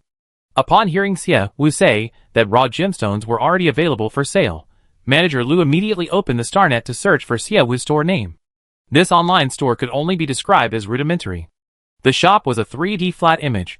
Wearing virtual reality glasses only showed 360-degree pictures of the products. There wasn't even a single decorative border. If it weren't for Xinguang's strict product control, one would suspect the store had stolen the rough gemstones. The rough gemstones in this online store were tens of thousands more expensive than Xia Wu's, but even at that price, it was still a profitable purchase. Manager Liu bought all the rough gemstones without much hesitation. Only one piece of jade worth 3.2 million remained on the store's page. Manager Liu stared at it for a long time. He was very knowledgeable about gemstones, but not much about jade. However, since they were both stones, he studied them a little. No matter how he looked at Xia Wu's jade, he felt it was a surefire investment. However, because only one facet could be seen, he was worried that only that facet was good, and the rest would be terrible. But then he thought, if Xinguang could get Xia Wu to sell it for 3.2 million, It meant that even if this jade stone was sold at a loss, it would only be worth a few $100,000 at most. But if it made a profit? After some thought, Manager Lu secretly switched to his personal account and used all his savings to buy the jade stone. After buying the jade stone, Manager Lu saw that 2 new jade stones had appeared on the online store, priced at around $700,000 to $800,000. Manager Lu was out of money. He thought for a moment and then contacted a colleague who specialized in buying jade stones to take a look. The two had never gotten along, and the colleague initially didn't trust Manager Lu. Manager Lu had to explain that he was only helping out to curry favor with Xia Wu, and whether the colleague looked at the stone or not was up to him. Hearing this, the colleague said he would take a look. Manager Lu kept his eyes fixed on the jade stones on the online store. Although he disliked his colleague in the jade department, that guy's eye for jade was notoriously sharp. He had never lost money on a jade purchase. Manager Lu was worried he might lose money on the jade he spent over 3 million yuan on, so he wanted to check the quality of the jade from this online store. He watched as the store's jade sold out in just 5 minutes. Manager Lu sent a text message to the seller, asking, "How's the quality of those jade pieces?" The seller replied, "Lu Yuqing, I owe you a favor today." Upon seeing this message, Manager Lu's eyes lit up. Chapter 24. Whether it was jade or gemstones, anything listed on the 2 online stores was snapped up within a minute. The notifications of incoming payments were constant throughout the night. Xia Wu thoroughly enjoyed the sound of money flowing into her pockets. The food on the table had long since gone cold. She quickly ate a few bites and went to the warehouse to list the jade that Lei Tu and his team had brought back during the day on the 2 online stores. At 2 a.m., Xia Wu was still enthusiastically selling, and the sales figures for both online stores continued to climb steadily. Soon, this sales volume attracted the attention of the official Happy Taotao website. Mechanical Star, Happy Taotao headquarters. Anomaly. The 2 stores that were deactivated and then reactivated have achieved a transaction volume of tens of millions within 1 hour. Immediately investigate the store owners and the legitimacy of the products sold. A steady male mechanical voice issued the command to the huge, rapidly spinning screen in front of him. Soon, a sweet mechanical female voice came from the screen. As per your orders, Minister Katz is currently investigating the unusual sales activities of the online store's Radiant Splendor and sell everything to pay off debts. The owners of the stores have been identified. Both belong to Xia Wu, the new owner of Xiangyang Star. Checking the authenticity of the products sold in the online stores and the quality of products sold on Happy Taotao website, the search results are in. Both online stores are selling their products for the first time on Happy Taotao website, and there are no violations. Katz's mechanical brain received the information from V and quickly processed the data. He asked, what items are being sold in the 2 stores? Unprocessed gemstones and jade rough. As he spoke, V showed Katz pictures of the products sold in the shop. After looking at the pictures, Katz blinked his mechanical eyes. These are truly beautiful rough stones. If they are ever sold again, V, please buy them for me. Minister Katz, HappyTaotao.com prohibits the use of one's position to purchase items on the website. If you need anything, please log into your personal account to purchase it. Katz somewhat sullenly opened his personal account and joined many other netizens in the rush to buy jade from Xia Wu's online shop. Minister Katz, according to the report records, Xia Wu has another online store under investigation. Is her other online store involved in any violations? According to the system check, there are no violations. All the second-hand clothes she sells have purchase records and are not stolen goods for resale. Since there are no violations, unblock her online store. Unblockable. Someone attacked that online store. It will be permanently closed.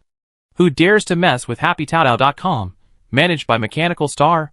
Katz's unhurried mechanical voice already carried a hint of anger. V said, unknown. V, clean up the virus. Unable to clean it. If we rashly unblock it, the entire website will be paralyzed. They dared to challenge our website's defense system. V, don't bother me anymore. I need to research a new firewall program to remove that virus.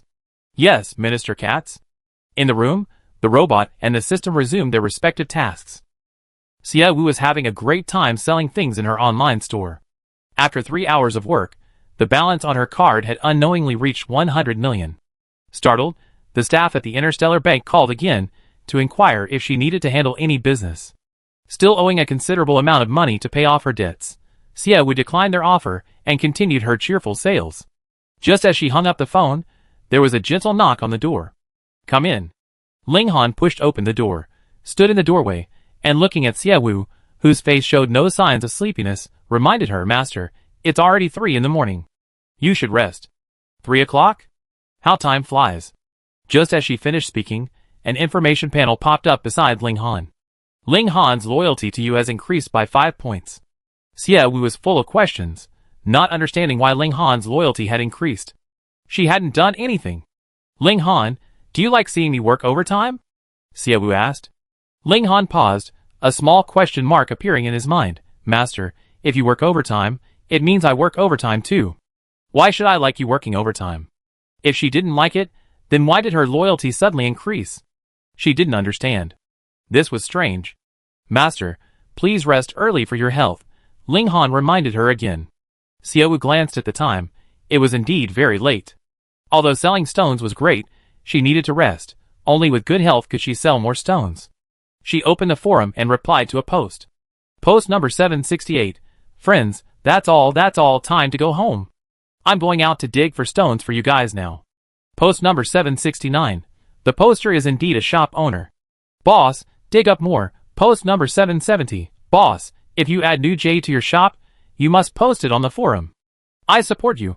Post number 771. Boss, I sent you a private message. DM me if you have any stones.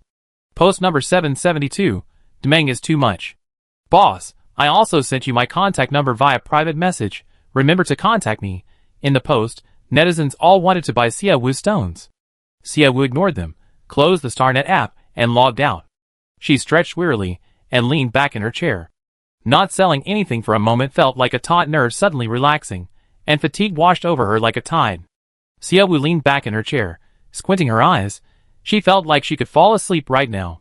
But sensing Ling Han standing beside her, she forced her eyes open, stood up, and stretched. Even if I had unsold stones, selling them would still take physical strength. I'm exhausted. I'm going back to my room to rest. Ling Han glanced at the unfinished food and asked, Want me to cook you some late-night snack? No need. I just want to sleep now. We can talk about food tomorrow. Xiaowu was truly exhausted.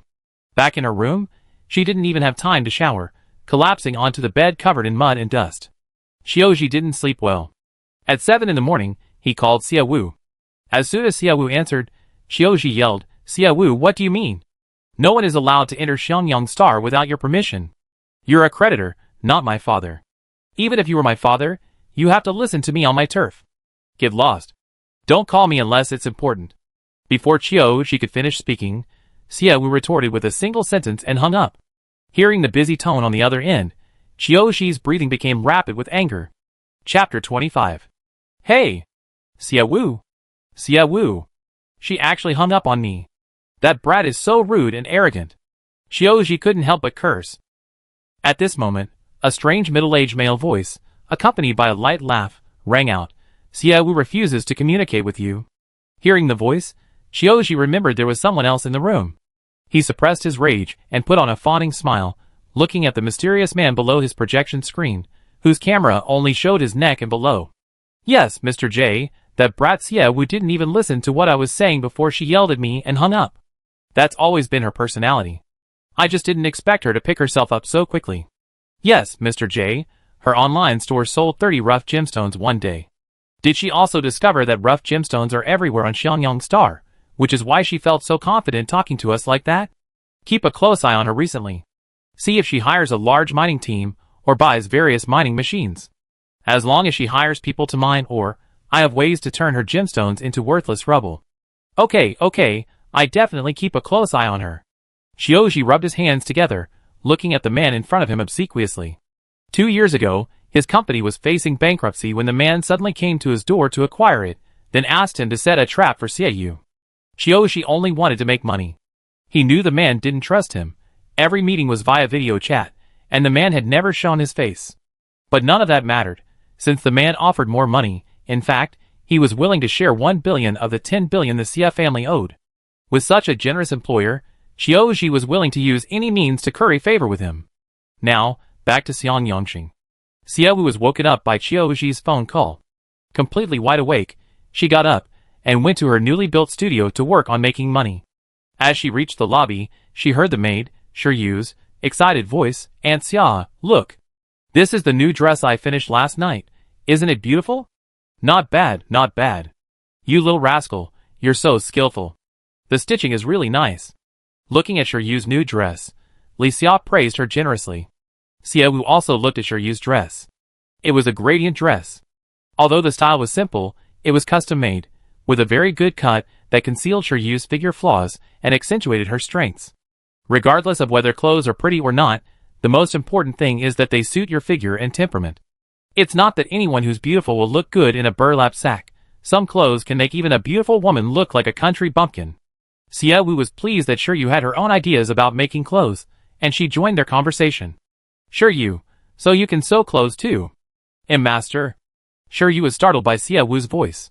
She looked at Xia Wu nervously and hurriedly explained, I made this dress after get off work, secretly when I wasn't at work. Don't be nervous. Even if you secretly did it during work hours, as long as you finish your assigned tasks, I allow you to slack off. However, from now on, you don't need to do any housework. Li Ma, find a new maid to help you. Master, Shiryu works very hard. Please don't fire her. Li Xia said urgently. Shiryu's eyes also reddened with anxiety. She knelt down, her voice trembling with tears, and said, Master, you can deduct my wages, but please don't fire me. If you fire me, I die. Shiryu felt no affection or loyalty towards Xia Wu, but she needed the job. Her mother was seriously ill, requiring a considerable amount of medical expenses each month. Because of this, she couldn't even afford a ticket to another planet. The city on Xiangyang Star was a ghost town, devoid of outside merchants. The only person who could offer her work here was Xia Wu. Although the Xia family was heavily in debt, Xia Wu had paid her wages a couple of days ago, indicating there was still hope for them. She didn't want to lose this job. Without it, she would truly starve. Shiryu trembled with fear, and someone grabbed her arms and slowly helped her up. I just don't want you to do housework. When did I say I was firing you? Also, speak to me properly, don't kneel, I can't take that. Hearing Xia Wu's teasing words, Shiryu stared blankly at her. Master, you don't need me to do housework. Doesn't that mean you're firing me? Who said not doing housework means firing me? Then what do you need me to do? Make me clothes. Make you clothes? You want to wear clothes I made? Xia Wu nodded in her astonished gaze. Your craftsmanship is excellent. The patterns and stitching of your clothes are superb. It's a waste to use this skill for cleaning, cooking, and laundry. Make me clothes, I provide the fabric and machine, and as for wages, I pay you like a tailor. Shiryu couldn't believe Xia Wu's exaggeration. She was both surprised and delighted, her mouth agape, unable to speak. Xia Wu patted her shoulder. Calm down, I'm telling the truth, I'm not joking. Master, I never used a machine before, Shiryu said somewhat guiltily. We don't have much money at home, machines are too expensive for me to afford, so I always sew by hand. If you ask me to use a machine, I don't know how. Xia Wu was somewhat surprised. In a world brimming with high technology, sewing clothes was something she had to do herself, stitch by stitch. It seemed that no matter the era, what determined people's standard of living wasn't technology, but money. That's a bit of a pity, but it's alright. I can enroll you in a class. There are quite a few fashion design schools on the StarNet. I'd pick a good one, and you can go there to study. Study hard, the clothes I want you to make might be a bit difficult. Master, I will study hard. I will definitely study hard, Shiryu said excitedly. At this moment, Shiryu's character panel popped up. Xia Wu glanced at her loyalty level, which jumped from negative to positive 60. Xia Wu was slightly surprised. Just sending the child to study fashion design, and her loyalty level increased so much. Xia Wu didn't know how much Shiryu loved making clothes. Because her mother was ill, the family had always lived frugally. New clothes were always worn by the older sister first, and then passed down to the younger sister when they were too small. Shiryu was the third child in the family, and by the time she was old enough to wear them, the clothes were already pilling and yellowed. So from a young age, she envied her older sister who could wear new clothes. But her family was poor, a new garment was expensive, while a piece of fabric was much cheaper, and one piece could make several new outfits. Because of this, Shiryu especially loved making clothes, only then could she wear new clothes that no one else had ever worn. She also wanted to study fashion design, but her family's financial difficulties forced her to work here from the age of 16. Now that Xia Wu had fulfilled her dream, how could she not be grateful and loyal to him? Amidst Shiryu's intense internal struggle, Xia Wu noticed that the string of numbers above Shiryu's head was frantically adding zeros, finally stopping at tens of billions. This time, it was Xiaowu's turn to be shocked. Could it be that assigning employees to suitable job positions really changed the value they generate? Chapter 26. This discovery stunned Xiaowu for a moment. She then excitedly grasped Shiryu's hand. Shiryu, study hard. Tell me if you encounter any difficulties. You're going to make clothes for me, so you can't be careless. Master, I will. Li Ma, is there anything you like to do? Or anything you're good at? Xiaowu wanted to explore the potential of other employees. The older Li Xia smiled. Master, I only know how to cook and do laundry. My memory isn't what it used to be, and my fingers aren't as nimble as they used to be. I'm just glad you're still willing to let me stay here to cook. Li Xia already had some loyalty to Xiaowu. After promising a good retirement pension for good work, her loyalty increased from 15 to 30. And after changing Shiryu's job, Li Xia's loyalty increased from 30 to 55. Even if it wasn't for Li Xia's own good, her loyalty would still increase. Being happy for others, wasn't that what they called a goody two-shoes? Xiaowu thought. If only Ling Han's loyalty could increase as easily as Li Xia's, that task could be completed in the blink of an eye. Li Ma, tell me if there's anything you want to do. Whatever it is, doing what you want to do is always happier than doing what you don't want to do. Xiaowu still wanted to create value for her employees. High employee value meant that half of that value would benefit Xiaowu. Okay. Master, you're awake so early. Should I prepare breakfast for you? Li, who came out from another area, bowed respectfully to Xiaowu. Shiryu and Li Xia's loyalty had changed. Xiaowu curiously looked at Li's panel, and was astonished to find that Li's loyalty had actually dropped to 15. Li had the highest loyalty among the group Xiaowu first met, so why did his loyalty suddenly drop by 5 points? Xiaowu racked her brains, but couldn't figure out why Li's loyalty would drop by 5 points. At this moment, the system popped up. Friendly reminder, people's hearts are like stone, hard to change. Loyalty is a statistic that's difficult to lower. When an employee's loyalty to you decreases, pay attention to what's about to happen around them. The system's reminder made Xiaowu even more puzzled. She looked at Li and asked, let's put breakfast aside for now. Uncle Li, do you want to change jobs? During the questioning, Xiaowu glanced at the number above Li's head using value appraisal, only to see a minus sign in front of it. -30,000? What's going on? Master, I'm very satisfied with my current job and have no intention of changing jobs, Li replied. Xiaowu frowned slightly. Then if you want to change jobs, just tell me and prepare a simple breakfast for me. Okay, Li replied. Xiaowu arrived at the new studio with doubts. She was still thinking about Li. The changes in Li Xia and Shiryu's panel data pleased her, but the significant drop in Li's loyalty and value worried her. She gently rubbed her temples, her mind racing with various fantasies, trying to explain Li's situation. Just then, there was a knock on the door. It was Li.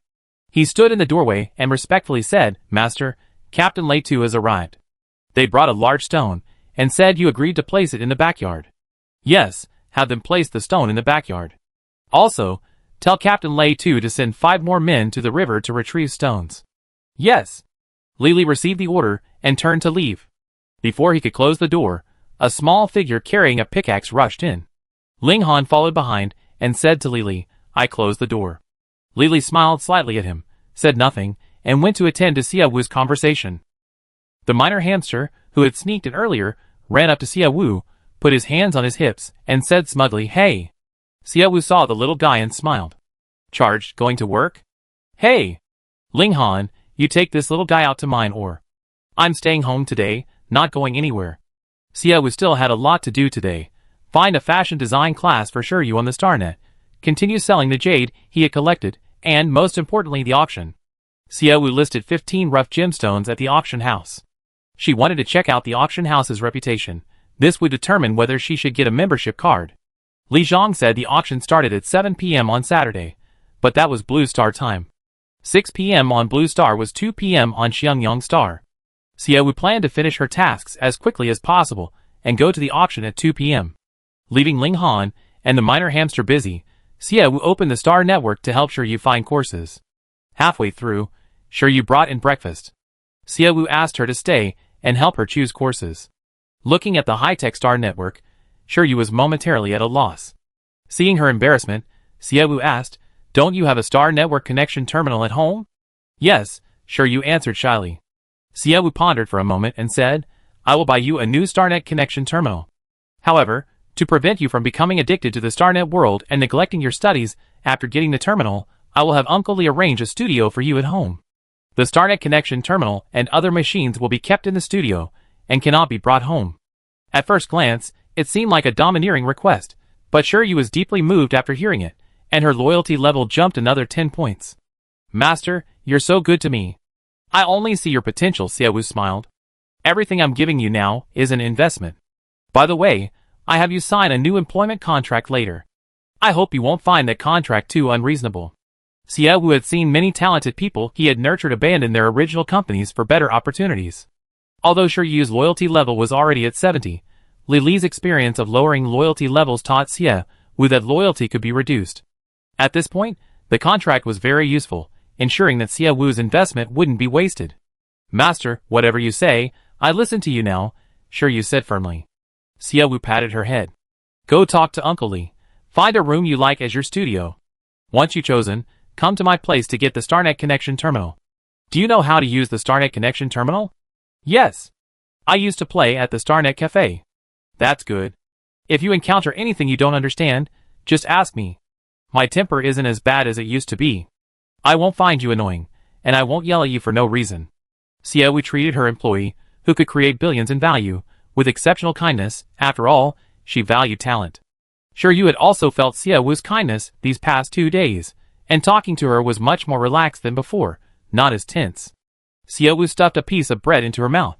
While munching on the bread, she used StarNet to buy Shiryu a brand new, top-of-the-line StarNet connection terminal. After buying these, she also found Shiryu a shift. After finishing with Shiryu's matters, Xiaowu began working on a new contract with her. Chapter 27. The labor contract was a partial modification of the original one, only changing some requirements, remuneration, and breach of contract compensation. Most of it had a template, so modifying only a small part didn't take Xiaowu much time. Just as the new contract was finished, Shiryu rushed in to tell Xiaowu that she had chosen a room to use as her studio, right next to Xiaowu's studio, just a short walk away. Xiaowu agreed to let her use the room, and also printed out the new contract for Shiryu to sign. Shiryu didn't even glance at the contents of the contract before signing it. Her decisiveness stunned Xiaowu. Didn't this silly girl know that the term of a labor contract is 25 years? Xiaowu had originally wanted to write 30 years, but thinking that making someone sign a 30-year indenture was too exploitative, he had a change of heart and reduced it by 5 years. But keeping an employee tied down for 25 years is cruel for them. Xiaowu had thought Shiryu would try to negotiate, given the long contract period. Xiaowu had even prepared her manipulative tactics while drafting the contract. But this was it? Is this the bad habit of everyone living on Xiangyang Star, signing contracts without reading them? Shiryu, don't you even look at what kind of contract you signed? Feeling guilty, Xiaowu reminded Shiryu, since she hadn't signed it yet, and it wasn't legally binding. Shiryu's eyes were clear and bright. No need. I sign whatever contract Master tells me to. Master, you made me make clothes and supported my studies. I never thought I ever have these things, but you gave me a chance. Master, you're my benefactor. Congratulations. You have acquired your first employee with a loyalty score of 100. You are rewarded with 1 chance to spin the lucky wheel. Xiaowu's mouth dropped open slightly as she looked at Shiryu's 100 loyalty score. Kid, how did you manage to manipulate yourself like this? She had signed a 25-year contract with Shiryu, and Shiryu not only didn't complain, but instead manipulated herself to raise her loyalty to 100. Xiaowu's conscience ached even more. Shiryu was too naive. Shiryu, I've given you a chance, but whether you succeed ultimately depends on yourself. I won't interfere too much, so if you said you work hard, you must do it. Young, easily fooled, and full of fighting spirit, Shiryu nodded firmly. Xiaowu gave Shiryu the account and password for the class she had registered for, and told her to take the StarNet connection terminal to the new studio before going to class. After dealing with Shiryu, Xiaowu went to the warehouse where the jade was stored, used value appraisal to pick out the lower-priced jade pieces, and took them away one by one. Back in the studio, Xiaowu placed the jade stones on the cutting stone and suddenly remembered something. She quickly took screenshots of all the jade sales records from the shop last night and sent them to Tanlung. She also sent Tanlung the records of the classes she enrolled in for Shiryu and the purchase of the StarNet terminal. Tanlung was the finance manager, and Xiaowu needed to accurately track every expense and monthly total earnings and expenses. She sent all this data to Tan. Tan was having breakfast when she saw the screenshot Xia Wu sent. She was shocked and choked on her milk, coughing rapidly. What's wrong? Liang Xian looked at her worriedly and handed her some tissues. Why did you choke on your milk? Oh, I forgot to mention, Tan Lang and Liang Xian are husband and wife, and Liang Yin and Liang Su are their children. Look at this. Tan Lang showed Liang Xian a screenshot Xia Wu had sent. Liang Xian was stunned when he saw the amount. How did she manage that? It's those jade stones, right? Yesterday I went to deliver some documents to the young lady, and she found a bunch of stones somewhere. When we cut them open, they were all rare jade stones. But judging by the prices, some were sold off cheaply. Tan Lang slowly scrolled through the screenshot, carefully examining the amounts. The jade sold off cheaply is worth more than 2 months' salary for us. Besides, having something to exchange for money means our planet's debts can be paid off. It's always a little painful to see prices so low. You're not in finance. You don't understand the feeling of letting others make money on your hands.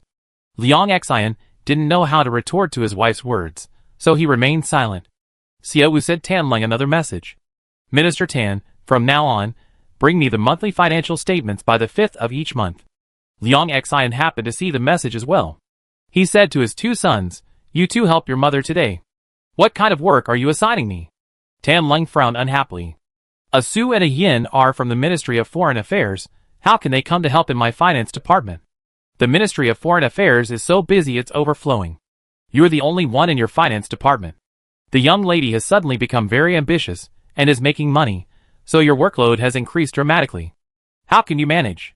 I talked to the young lady. Xiangyang Star is still an insignificant planet in the Haiyang system. Liang Xian relayed the order.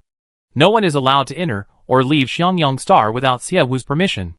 Everyone outside thought they were talking nonsense. Who would want to go to a remote planet with no future, full of insects? Without outside attention, their Ministry of Foreign Affairs was just decoration, utterly useless. Liang Xian kept his word and, ignoring Tan Lang's advice, called Xia Wu. Xia Wu readily agreed.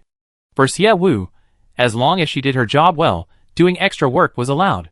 Besides, there weren't many capable people on Xiangyang Star right now, and Xia Wu didn't mind talented people taking on multiple roles. After settling things with Tan Lang, Xia Wu continued selling jade. She put the jade in 2 online stores. One was for slightly higher-end jade, and the other was for more common jade. In the store called Selling Everything to Pay Off Debts, Xia Wu had just listed a piece of jade and was about to post it on the forum, when the jade sold out before she even finished typing the title. Xia Wu was stunned for a few seconds by the purchasing power of the netizens, then continued editing the post title. I'm here. I'm here. I'm back from mining. Those who like these little jade stones, please take them. After adding some more fluff, he finally posted the post. Less than 2 seconds after posting, someone replied. First floor, dude, I'm number 1. 2 ND floor, number 1 is mine. 3 RD floor, just 1 second short, and my number 1 spot was gone. 4th floor, boss, where are the stones? These netizens had set Xia Wu to special attention. As soon as he logged on, they waited for him to post.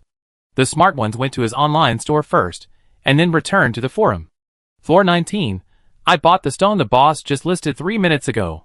Boss, even my grandma types faster than you, and you spent 3 minutes editing this post. Floor 20, boss, that's going too far. How can you list the stone before posting? Floor 21, look at this stone, and the price. Brother, I snagged a treasure today too. Images. Images. Images seeing the purchase record and pictures posted by the first netizen who won the stone. Netizens once again launched a barrage of criticism against Xia Wu.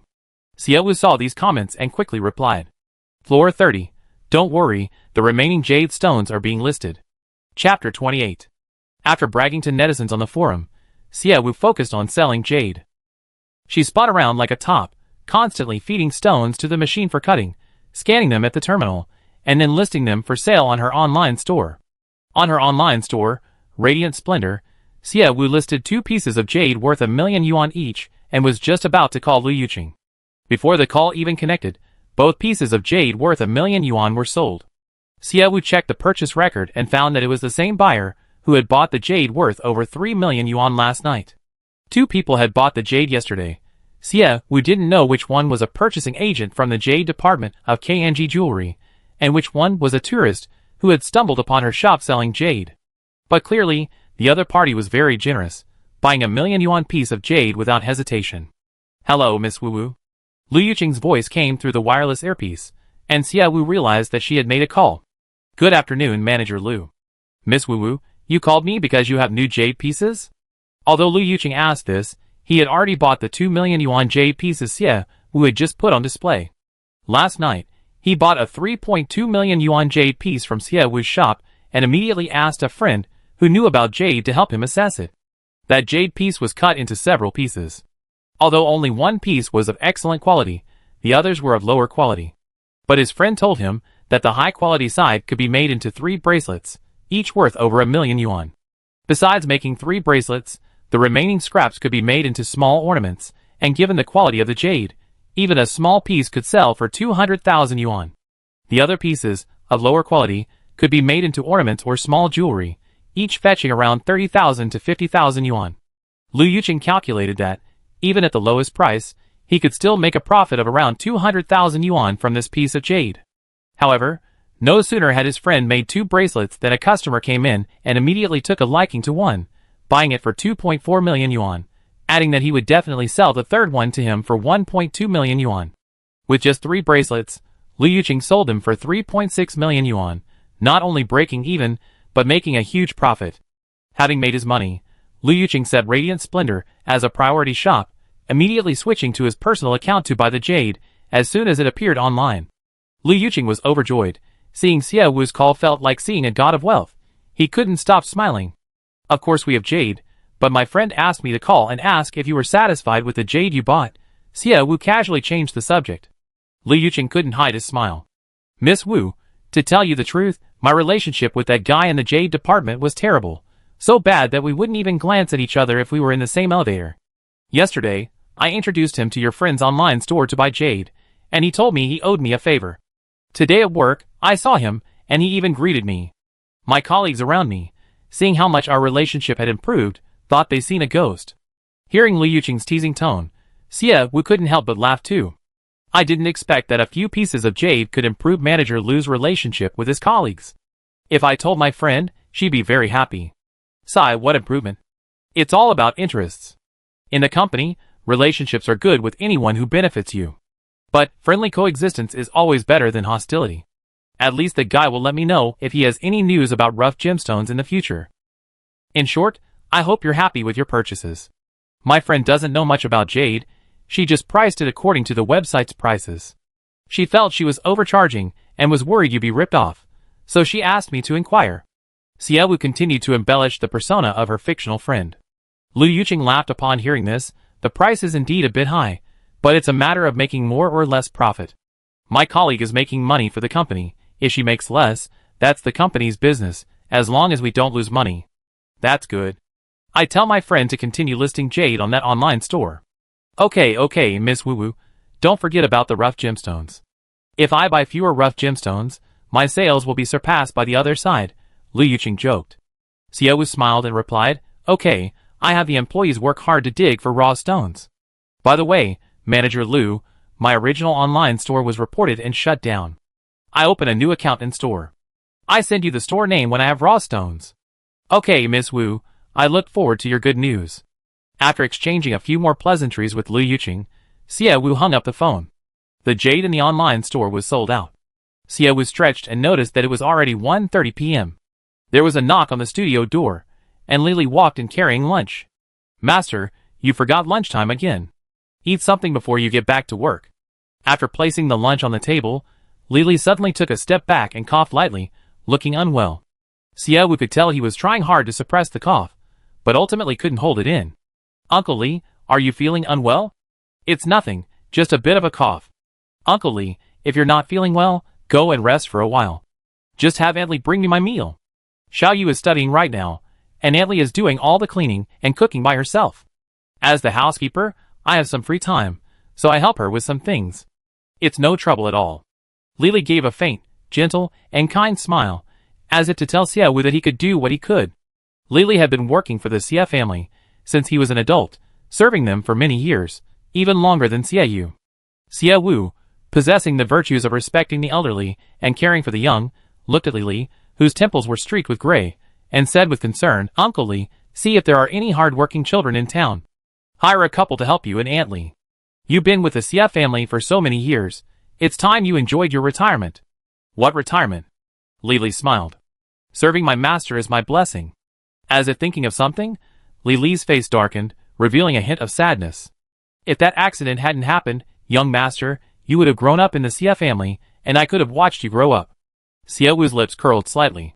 "It's not too late for you to watch me grow up now, Uncle Li. We still have time." Li smiled and agreed, "Yes, master, I go attend to other matters now." "Okay." After quickly finishing lunch, Xie Wu told the netizens in the post that today's jade sales were complete.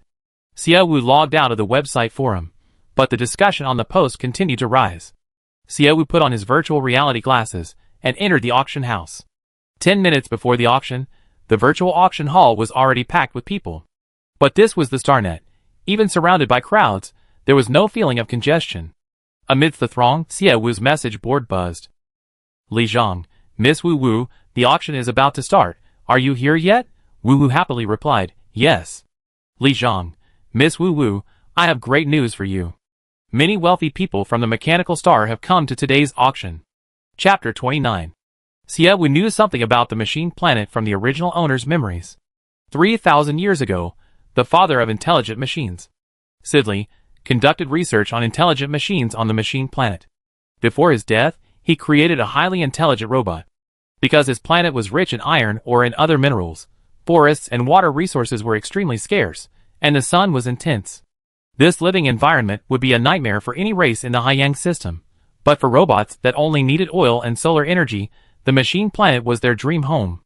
The highly intelligent robot left behind by Sidley possessed self-awareness and the ability to repair itself, and its crystal contained all of Sidley's wisdom.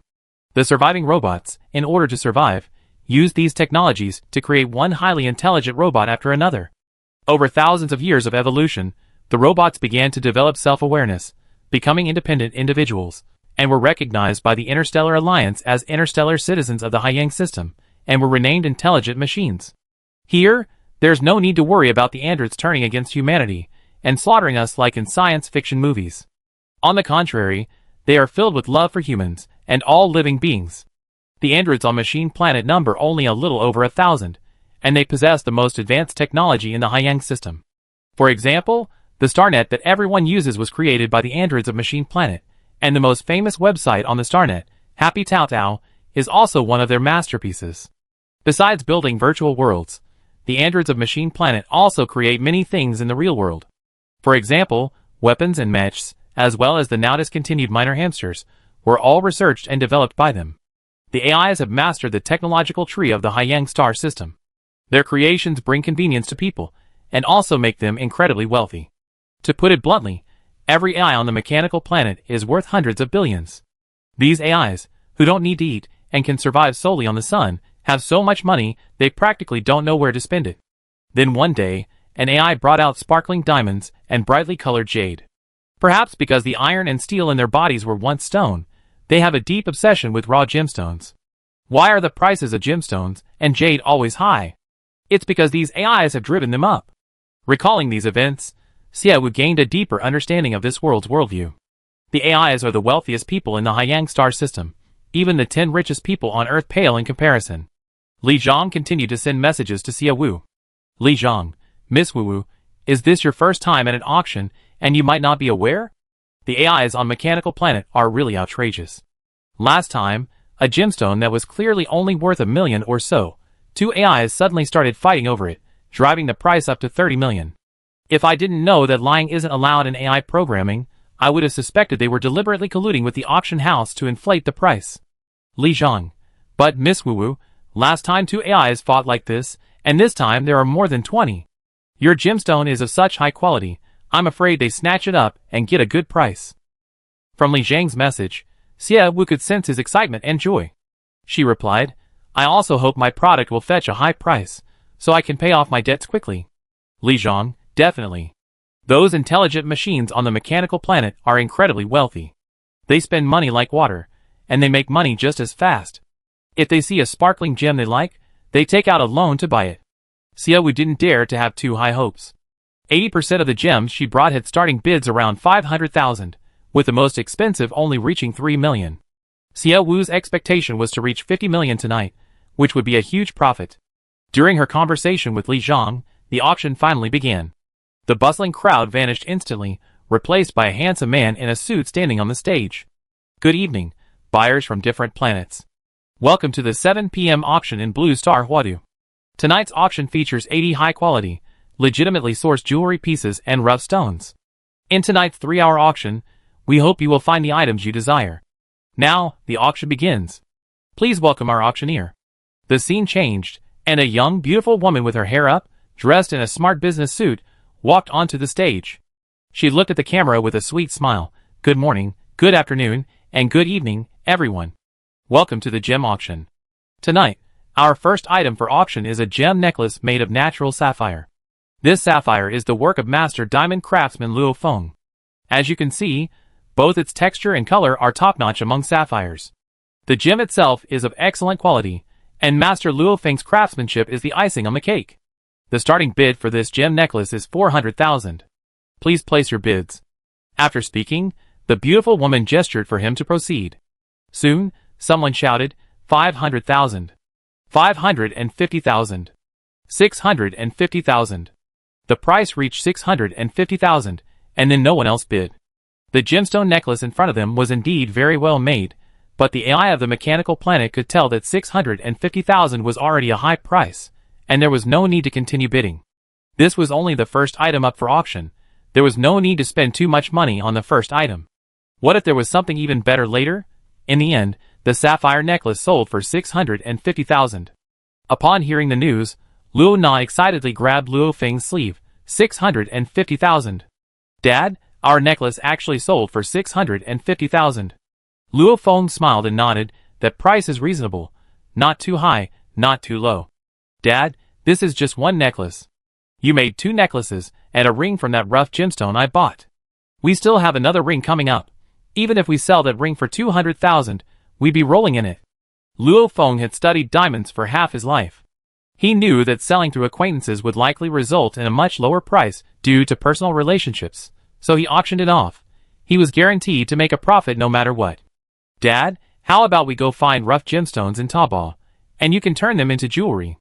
I think we can become billionaires that way. Even before it happened, just thinking about it made Luo Na feel quite elated. Luo Feng gently patted her forehead. What are you thinking about? Natural gemstones are hard to find these days. You were lucky enough to find one for 200,000 yuan that day. It'd be very difficult to find another one now. Hearing this, Luo Na sighed heavily.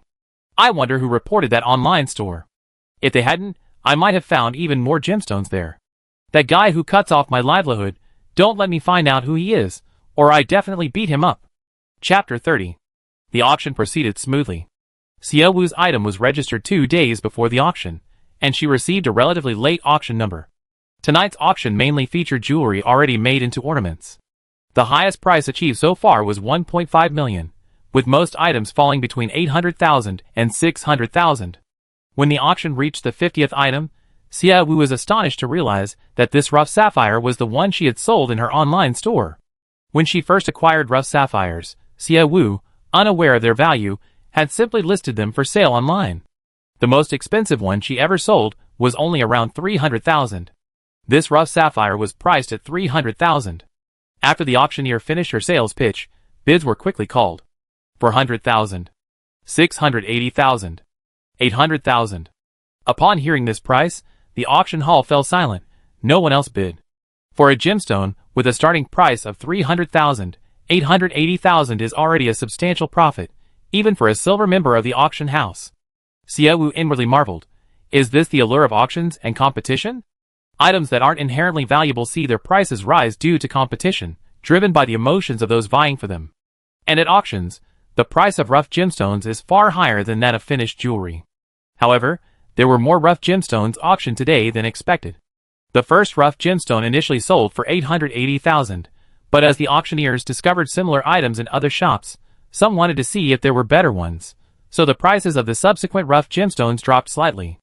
Since the quality was roughly the same, Xia Wu had registered for the auction late, and by the time it was her turn, the stones were generally being auctioned off for between 500,000 and 600,000 yuan. A very reasonable price. Just then, the message board popped up. Li Zhang had sent a message. Li Zhang, Miss Wu Wu, I didn't expect so many rough gemstones to be for sale tonight. If there hadn't been so many tonight, you would definitely have made a fortune. Li Zhang, but Miss Wu Wu, don't worry, you still have a top-quality ruby. Xia Wu felt comforted. But she also noticed a problem. If the same item appears too often in an auction, the price of later appearing items will be driven down, so in the end, it's not much different from the price sold on happytaodao.com. Xia Wu was in a hurry to earn money to pay off her debts. Consigning an item for auction cost 30,000 yuan. If she brought stones worth hundreds of thousands of yuan each time, the profits would be no different from happytaodao.com. Before she knew it, it was number 79, Xia Wu's top-quality ruby. After the auctioneer promoted the ruby, he put it up for auction with a starting price of 3 million. After the initial bid, there was a silence of about 10 seconds before another bid was made.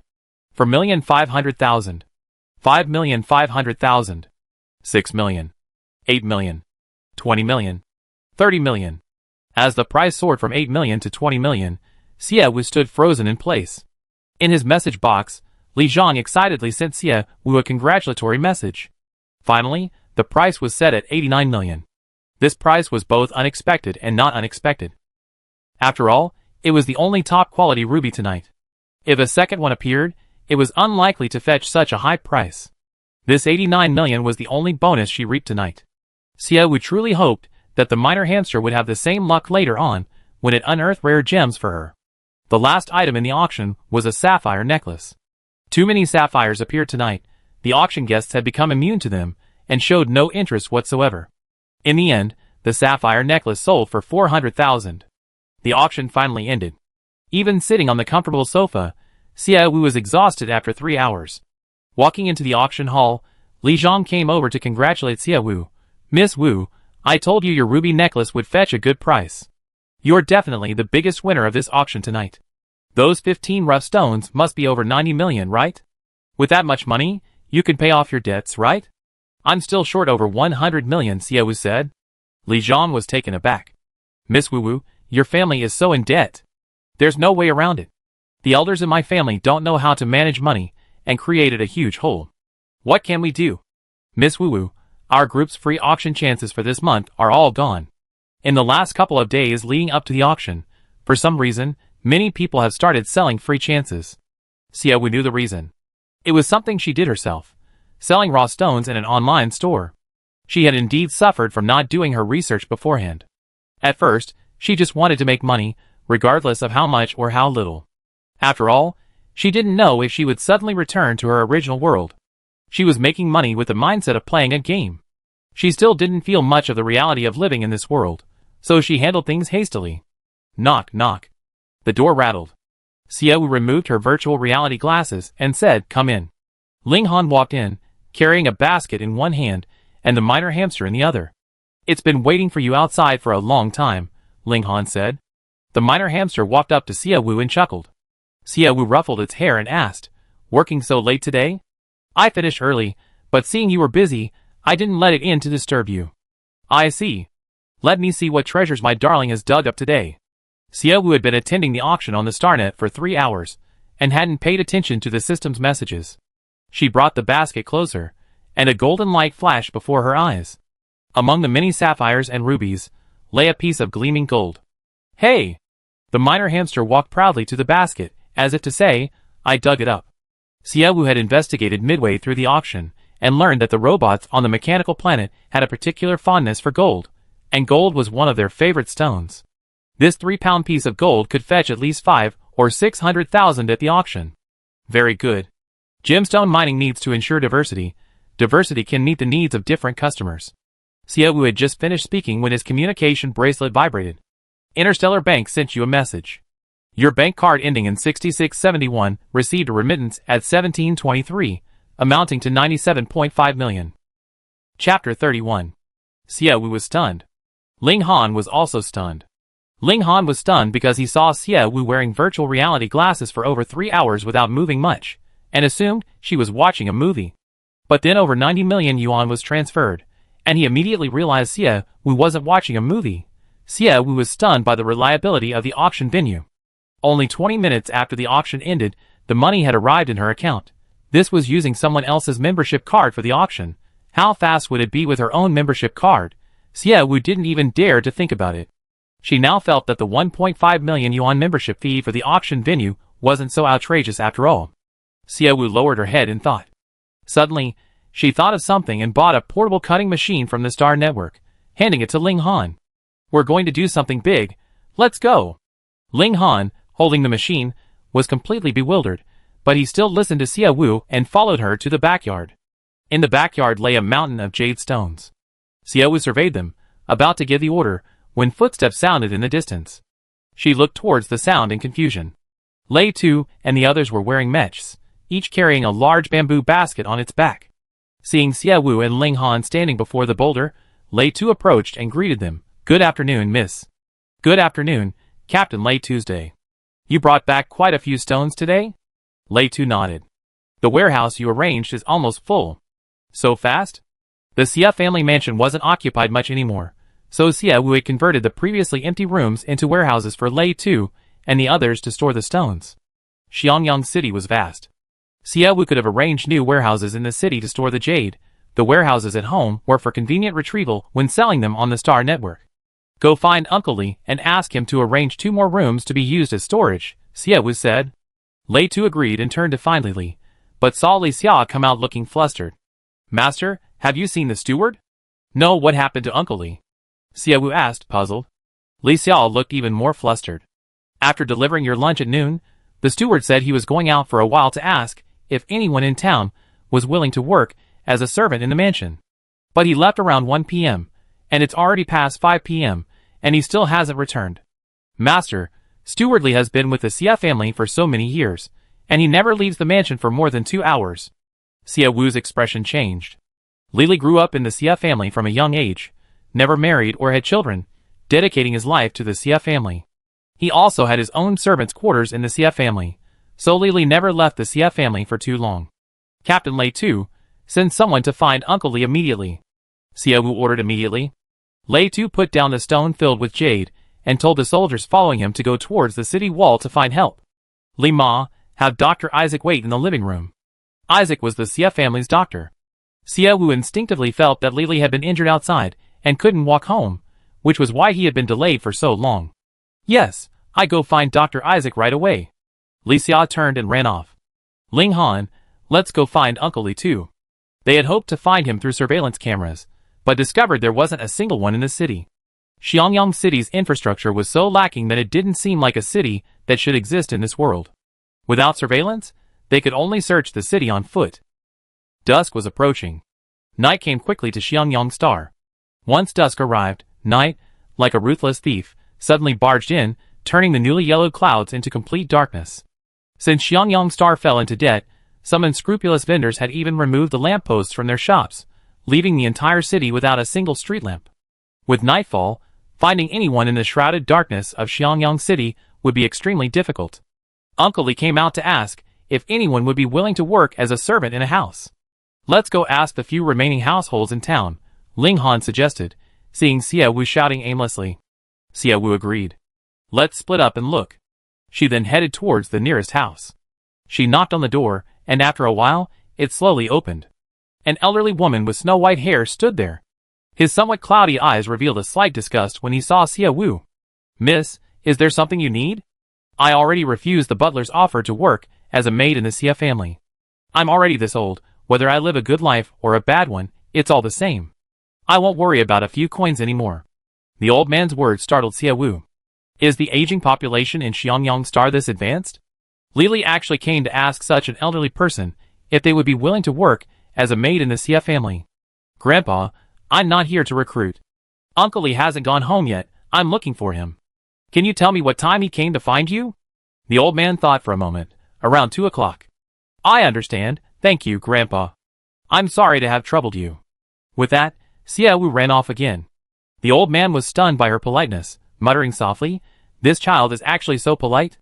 The old man was Xie Yu's master, who had once fought alongside the planet's first inhabitants to kill insects and build a home. However, he had been driven mad by Xie Yu over the years, and no longer cared about the city's affairs, simply waiting for his old age to pass away. Xie Wu left a very bad impression on him, even worse than Xie Yu. Seeing Xie Wu's flustered expression and polite demeanor, he became somewhat suspicious. After thinking for a moment, he muttered, "What is Li Li doing? At his age, he still makes the young one worry. What kind of steward is he?" With that, the old man went home, picked up the keys from the table, and went out to find Li Li. Xie Wu searched several houses, only to find that after they rejected Li Li's proposal he left. Before finding Li Li, it was already dark. Xie Wu looked at the starry sky, panting heavily, when her communication bracelet rang. It was Lei Tu who had opened it. "Miss, we found Butler Li in the West District. He seems to have tripped and fallen here, hitting his head, and collapsing unconscious. Dr. Isaac is waiting in the living room. Take Uncle Li back so Dr. Isaac can treat him." "Yes."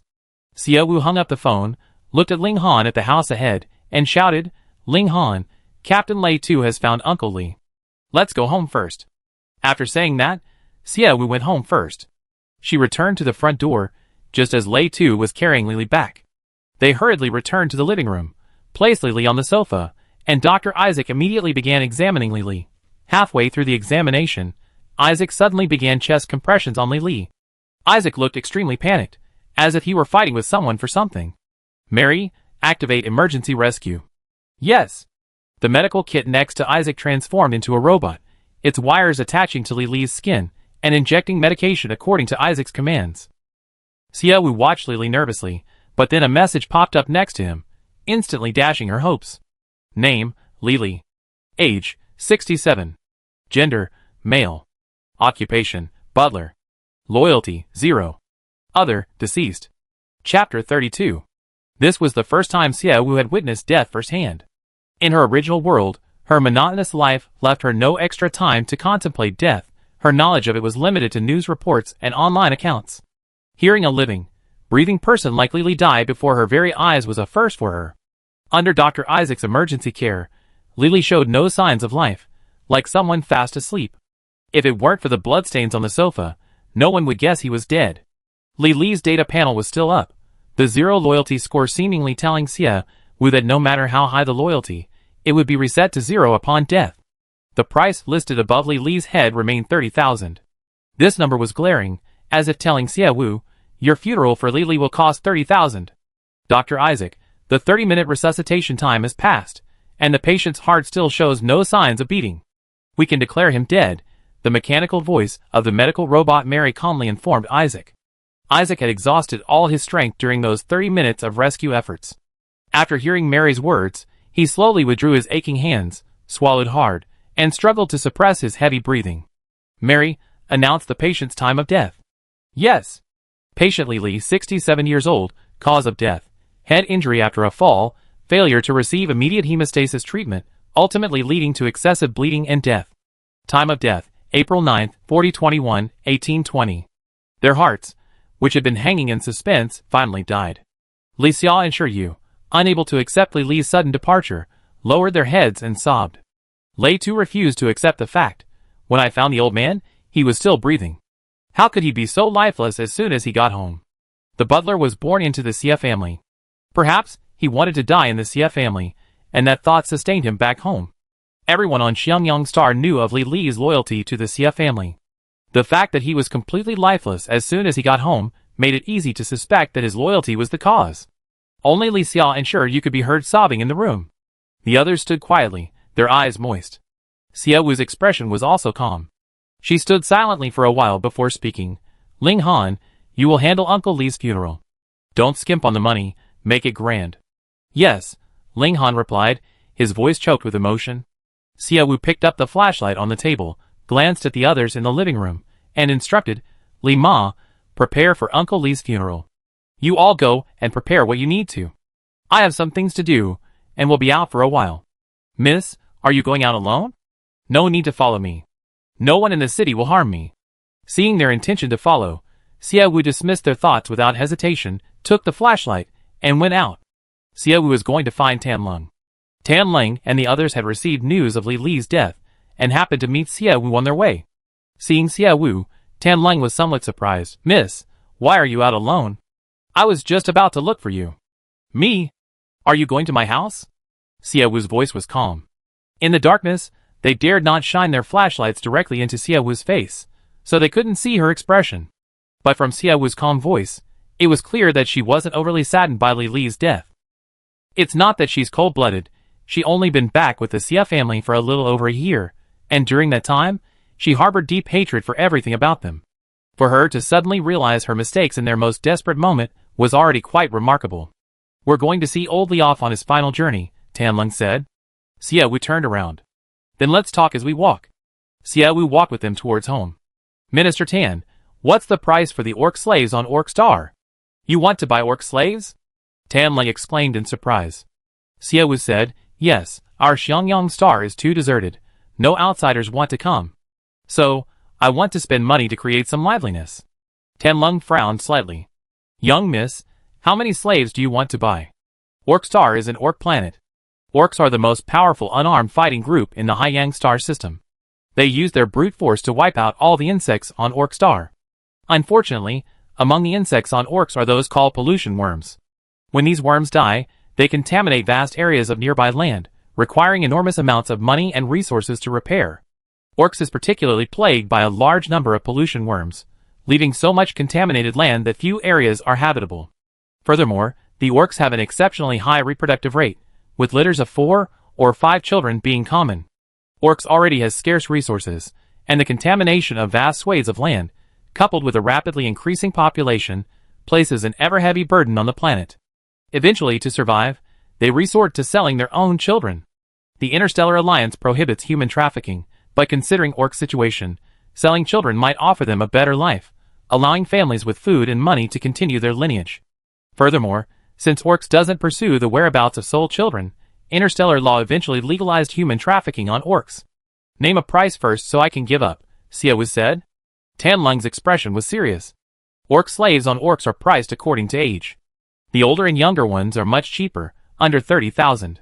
Young, strong, and capable ones are around 100,000. After listening to Tianlong's explanation, Xiaowu casually said 2 words, not expensive.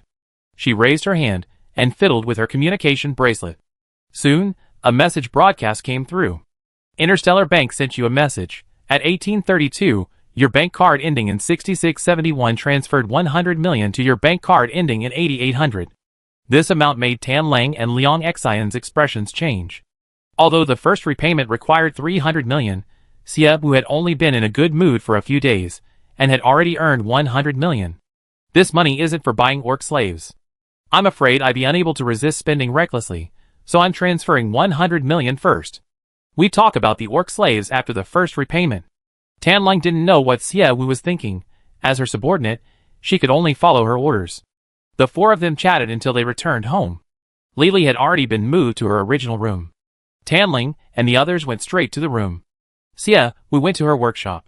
She carried a basket to the warehouse, and selected a basket of jade stones before returning to her workshop.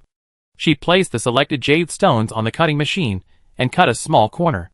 The sound of the sharp blade colliding with the jade echoed in the room. Hey! The minor hamster's voice suddenly rang out.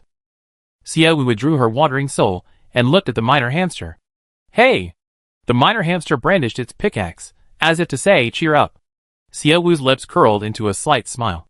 She crouched down and gently stroked the minor hamster's little head. Little guy, we need to work hard to earn more money. Xiangyang Star is aging rapidly, and the planet is sparsely populated.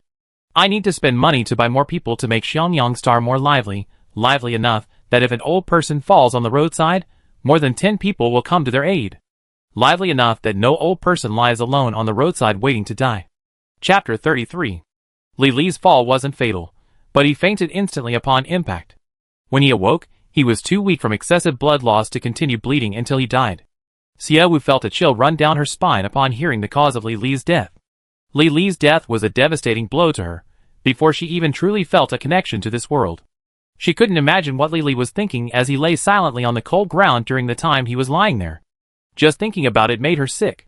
This suddenly instilled a sense of responsibility in Xiaowu. Regardless of whether she could return to her original world, she couldn't let anyone die before her eyes until then. Buying Beastman slaves cost money, and keeping them cost money too. But Xiangyang Star was severely aging. Without intervention, Even with money, the planet would slowly die. Xiaowu needed to revitalize Xiangyang Star. From every perspective, Xiangyang Star had to be vibrant. With this in mind, Xiaowu stopped thinking about anything else, cut a small piece of jade, and scanned it at the terminal. Xiaowu didn't put these jade pieces up for auction on her online store. She put on her virtual reality glasses and went to the auction house. The week's auction had ended a little over an hour ago, and there were hardly any customers in the auction house. Xiaowu approached the staff member. The sweet-looking staff member smiled gently as Xiaowu approached and asked, "Hello, miss. How can I help you? I want to see the owner of your auction house." The staff member was taken aback. In all her years working at the auction house, this was the first time someone had come in wanting to see the owner. "Miss, do you have an appointment with our boss?" "No."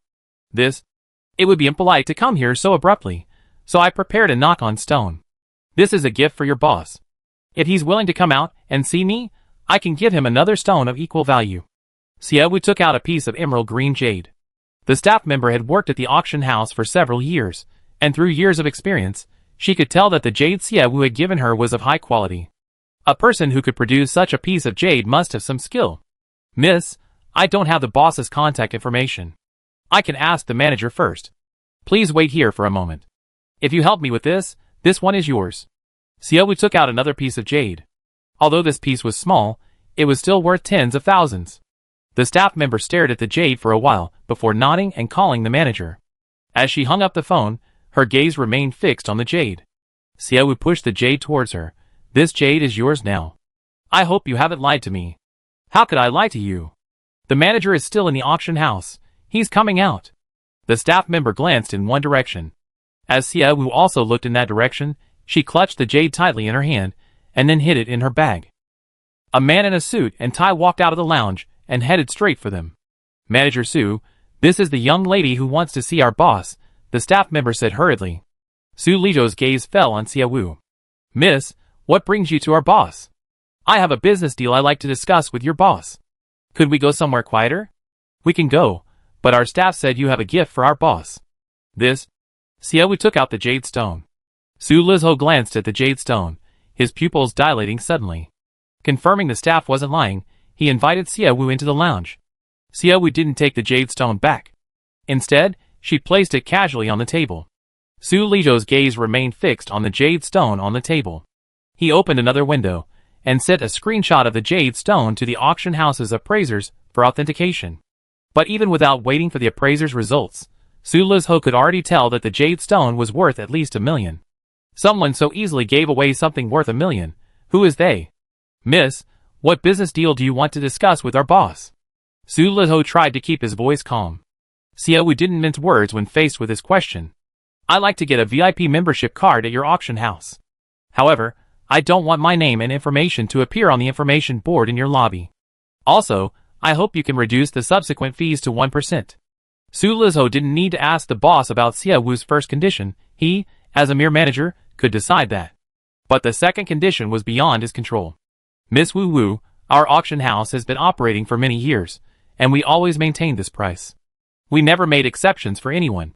If you think you can negotiate with us using this piece of jade, you're being too naive." "What if I have more than just this piece of jade?" Xiaowu said, taking out the jade pieces she had previously stored and piling them on the table. Su Lizhou stared at the jade stones that had appeared out of thin air. Without a second thought, he immediately took a screenshot and sent it to the appraisal team. Although somewhat shocked that Xiaowu had produced so many jade stones at once, Su Lizhou remained outwardly calm. "Miss Wu Wu, these jade stones do appear to be of excellent quality, but we still cannot break this rule for you. Tonight's auction saw a ruby rough stone that sold for 89 million, along with 14 sapphire rough stones, totaling over 90 million, all deposited into one bank account. That's my bank account." Su Lizhou paused, taken aback. He always kept track of which items sold for the highest price, and who paid the most at each auction, and tonight, the person who won over 90 million. Su Lizhou remembered her name. "You are Xiaowu?" Su Lizhou asked. Xiaowu nodded. "It's me. I heard about Miss Xia's situation. I heard you're in debt for billions because you don't have a complete waste disposal system. Your planet has become a garbage planet." "That's somewhat slanderous," Xiaowu smiled lightly. "Our partnership with Infinite Biotechnology Company has ended. We no longer accept their waste." We already disposed of a considerable amount of waste during this time. Being in debt for billions is true, but the title garbage planet is a lie. There was a hint of arrogance in Xia Wu's words. Su Lizho wanted to ask, do you have the money to buy Glory membership cards? Fortunately, he didn't say it aloud, remembering that Xia Wu had earned over 90 million at the auction that evening. Miss Xia, Xianjiangxing's reputation isn't very good. We don't know how much benefit we can gain from cooperating with you. Cooperating with me will definitely bring you benefits, but without cooperating with me, you won't gain anything at all. Su Lizho frowned, displeased with Xia Wu's arrogance. Miss Xia, you participated in the auction by purchasing free attempts from other Glory members. However, if we blacklist you, none of your products will be eligible for auction in this auction house. Therefore, you either need to abide by our auction house's rules, or choose another auction house. Chapter 34. Su Lizho admitted that Xia Wu's jade stones were of very high quality. Any one piece could fetch over 1 million. But their auction house was the premier auction house. They had seen all kinds of jade. How could they let a young girl with billions in debt ride on their necks? Xia Wu wouldn't make a deal she wasn't sure of. She knew it was impossible to get the other party to concede 2% of their profits based on just a few pieces of jade. She handed a photograph to Su Lizho. Su Lizho looked at the photograph. It showed a room filled with stones.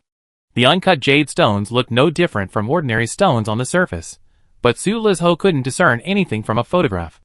Miss Xia, you're not trying to say that all these stones are jade, are you? Manager Su, I know you don't entirely trust what I say, but I have more than just these jade stones as trump cards. I also have Xianjiangxing. Hearing Xianjiangxing, Su Lizho's lips curled up. Miss Xia, we're not fools. What value could Xianjiangxing possibly have now? Why is it worthless? Xia Wu retorted. Su Lizho nodded. Xia Wu smiled calmly. Xiangyang Star is indeed unable to expand its city territory due to a lack of funds. But Xiangyang Star has mountains, rivers, and seas, dense forests, and the wonders of nature. Manager Su, don't listen to the rumors on the StarNet. Before it went into debt, do you know how bustling Xiangyang Star was, even in its small city? Su Lizho remained silent.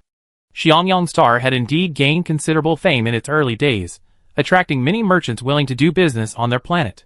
In its early stages, Xiangyang Star was teeming with insects. The planet's inhabitants were busy killing insects and had no time to cultivate other resources, making food, weapons, and clothing extremely scarce.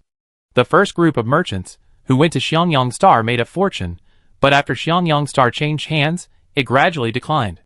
The people of Xiangyang Star earned money by killing insects, which they then used to buy necessities from the merchants, who were still making a profit.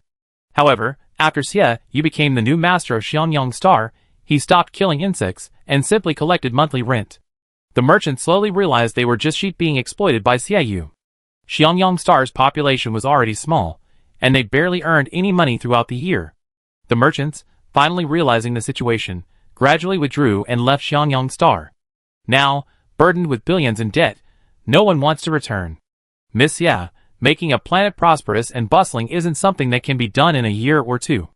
Even if you have another trump card, Xiangyang Star, it still won't convince us. But Manager Su, Xiangyang Star is currently in debt for tens of billions. If I want to pay off the debt, I auction off items worth over tens of billions at your auction house. Even if I lower the price to 1%, you only provide the venue, and with a few shouts, you can get 1 billion. Isn't that a profitable business? Su Lizho smiled.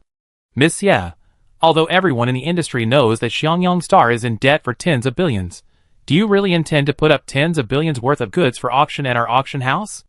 Anyone can say something like that. So let your boss talk to me, Xia Wu said. To prevent you from losing too much, I sign a performance-based agreement with your boss. If I auction off items worth over tens of billions at your auction house within 10 months, the Glory membership card you give me, besides protecting my personal information and charging a 1% commission, will also give me 6 extra free auction opportunities each month. Xia Wu's demands kept piling up, and Su Lizho stood up excitedly, about to speak, when Xia Wu cut him off. Manager Su, call your boss out. A contract worth billions isn't something a mere manager like you can handle. Let your boss come. This auction house belongs to him. Maybe he agreed to my demands. Su Lizho was somewhat dissatisfied with Xia Wu's words. How could someone who had built the auction house into the #1 auction house on the StarNet be someone willing to suffer losses? If he couldn't tolerate the conditions, his boss certainly couldn't. However, as Xia Wu said, A deal worth over 100 million was beyond the control of a mere manager like himself. Wait here for a moment. I go call the boss. Su Lizho stopped arguing with Xia Wu and went out of the lounge to call his boss. He told his boss about Xia Wu's demands and his confidence. After all, it was a collaboration worth over 100 million, and upon hearing his words, the boss agreed to come in 5 minutes. Su Lizho hung up the phone and returned to the lounge. Xia Wu's virtual avatar sat motionless on the sofa. It was unclear whether she was still at the connection terminal or had switched to something else. He tentatively spoke, "Miss Xia, our boss will be here in 5 minutes." "Okay." Xia Wu replied lightly, and then fell silent. Su Lizho wanted to say something more, but he was annoyed by Xia Wu's price-cutting tactics. A 3% commission on a 10 billion project would yield 300 million, but Xia Wu was using this huge order to push the commission down to 1%. If they agreed to Xia Wu's demands, they would lose 200 million. Wasn't that a losing proposition? Thinking of this, Su Lizho decided not to say anything more, and switched the screen to ask the appraisal team about the Jade's appraisal results. The appraisal team concluded, completely natural, no additives, and of superior quality. Su Lizho knew that the Jade Xia Wu brought was indeed top quality, but what if Xia Wu only had these few pieces? 5 minutes passed quickly. The door to the lounge opened, and a virtual avatar, a middle-aged man in a suit, walked in. Su Lizho immediately stood up and greeted him, "Boss." His tone was somewhat excited, like a bully child finally getting support from a parent. Xia Wu also stood up and greeted the newcomer, "Hello, I am Xia Wu, the new owner of Xiangyang Star." "Hello, I am Gao Hongji, the owner of the gem auction house." Facing a junior like Xia Wu, Gao Hongji showed no airs of seniority. They were there to do business. Age difference didn't matter, as long as there was business and profit. "Miss Xia, I heard the gist of the matter from Lizho. He said you want to sign a 10 billion yuan betting contract with me?" "Yes." Gao Hongji went straight to the point as soon as he sat down, and Xia Wu readily admitted it. "Miss Xia, in all the years my auction house has been operating, you're not the first person to negotiate with me, but you're the boldest. All you have to offer is this 10 billion yuan contract, while we're offering to conceal your personal information, reduce our commission by 2%, and give you 6 free auctions per month. You should know that Glory members already get 6 free auctions. You're asking for 6 more every month. Do you know how much this will cost us?" Chapter 35. Upon hearing Su Lizho's words, Gao Hongji immediately felt that Xia Wu's proposed conditions were utterly outrageous. Every single one was in her favor, and none of them were beneficial to them. "Boss Gao, I didn't say these conditions were unnecessarily difficult. I called you here precisely to discuss this with you personally, didn't I?" Gao Hongji remained calm, and Xia Wu's response was equally composed. She was well aware of how low and demanding her initial offer was, but in bargaining, it's always best to start with the lowest possible price, and then gradually raise it later. This makes it easier for the other party to accept. "Miss Xia, we never made an exception for any customer." "Nothing is absolute, Mr. Gao, why be so definitive?" Xia Wu said calmly, "Before coming here, I investigated several auction houses. While they may not be as large as yours, that doesn't mean they lack the resources. I just prefer the best of everything, which is why I started talking to you first. The second largest auction house is Tycoon Auction House. That auction house auctions everything. To cater to their customers, Mondays are for antiques, Tuesdays for art, and Sundays for gemstones and jade. To be honest, their selection is extensive, and they're gradually catching up to yours. Furthermore, their VIP membership is much better than yours. 1% commission and 6 free auctions per month." Gao Hongji smiled, a forced, insincere smile. "It seems, Miss Xia, you've done quite a bit of research before deciding to cooperate with me. Mr. Gao, the amount I need to discuss with you isn't small. Without thorough investigation, I'm afraid I'd be ripped off. Miss Xia, the Tycoon Auction House auctions everything, so its clientele is diverse, all sorts of people. Often, items that could have fetched higher prices end up selling for lower than expected due to the lack of high-quality clients. But my gemstone auction house is different. Every week, wealthy businessmen worth over 100 million participate. They're willing to pay any price if they like something. Because my auction house can create higher value for consigned items, so many people come to consign their goods. Of course, it's also because my goods are of high quality, only wealthy people are willing to auction here." Xia Wu was naturally aware of this. She had researched various auction houses before consigning her item for auction, knowing their advantages. Otherwise, she wouldn't have come here so quickly. However, Xia Wu decided to play dumb on this point. "This must be the real reason Mr. Gao is unwilling to compromise. Having a high-quality client certainly gives you a lot of confidence. But I wonder if Manager Su told Mr. Gao that the betting agreement I'm signing with you involves auctioning over 10 billion worth of goods within 10 months. Xiaowu thought of the 1.5 billion yuan jadeite in her backyard. She had spent the whole day at the auctions today. Her ruby rough had sold for 89 million yuan. That's only 3 million yuan worth of stuff. A 1.5 billion yuan jadeite rough, maybe just one piece could solve her 10 billion yuan debt. Gao Hongxi's heart skipped a beat upon hearing Xiaowu's words. 10 months? Xiaowu's lips curled slightly. My grandfather was the first master of Xiangyang Star. He dedicated his life to its prosperity. Unfortunately, he was already old when he discovered Xiangyang Star and passed away before he could further develop it. But he left behind many things to help us develop Xiangyang Star. Lying was second nature to Xiaowu. The fact that Xiangyang Star was full of gems couldn't be revealed yet. If it attracted a bunch of jealous monsters, and those with ulterior motives, she wouldn't have a single day of peace.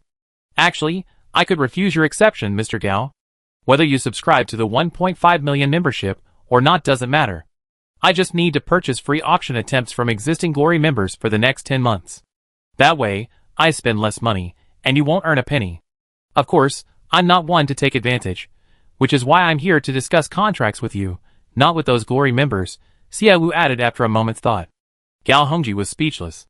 They allowed Glory members to resell their free auction slots to others, even preparing contracts for them. This was one of their methods to trick people into getting Glory membership cards, and also to ensure the auction house had enough items for auction every Saturday. Xiaowu was right. The Dayun auction house was catching up to them because they only auctioned gemstones and jade, and natural gemstones and jade had become increasingly scarce in recent years. The machines of the mechanical planet particularly loved unprocessed raw stones. If the auction house didn't have enough raw stones to attract them, they would go to other auction houses to see if they could find processed raw stones. These customers were the result of Gao Hongji's hard work over the years. Without customers, fewer people would consign their items to his auction house.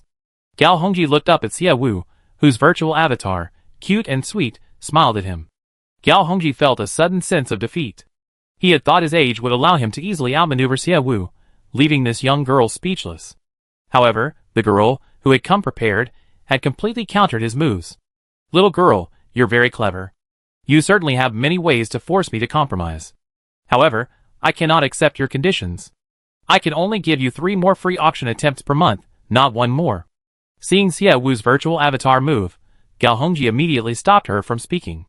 Also, the handling fee needs to be raised to 2%. I can only accept 1.5%. Xiaowu remained resolute. Okay, 1.5% is fine, but I have one more condition. What condition? The contract is for 2 years. Besides the 10 months you agreed upon for auctioning goods exceeding 10 billion, you also need to provide 3 rough gemstones each month, priced at over 1 million. Xiaowu's brows immediately furrowed. Boss Gao, do you mean I have to auction 3 rough gemstones worth over 1 million each month for 1 year and 2 months? Little girl, you already reduced the 3% commission to 1.5%. If it's 10 billion, you reduced it to 150 million. Our auction house makes money from this commission. Since you reduced it so much, I naturally need to propose another condition to guarantee the auction house's interests. Gao Hongji was also a businessman. Although Xiaowu was clever and suppressed him at every turn, she clearly had the simplest method. Buying free auction attempts from other Glory members each month. Gao Hongji didn't believe that this little girl, who had offered him 150 million, would actually have the conscience to let him make some money. Chapter 36. Gao Hongji's guess was indeed correct. Xiaowu was indeed hesitant to buy free auction attempts from Glory members. That was the cheapest method, but also the most risky. Each Glory member only had 1 free auction attempt per month.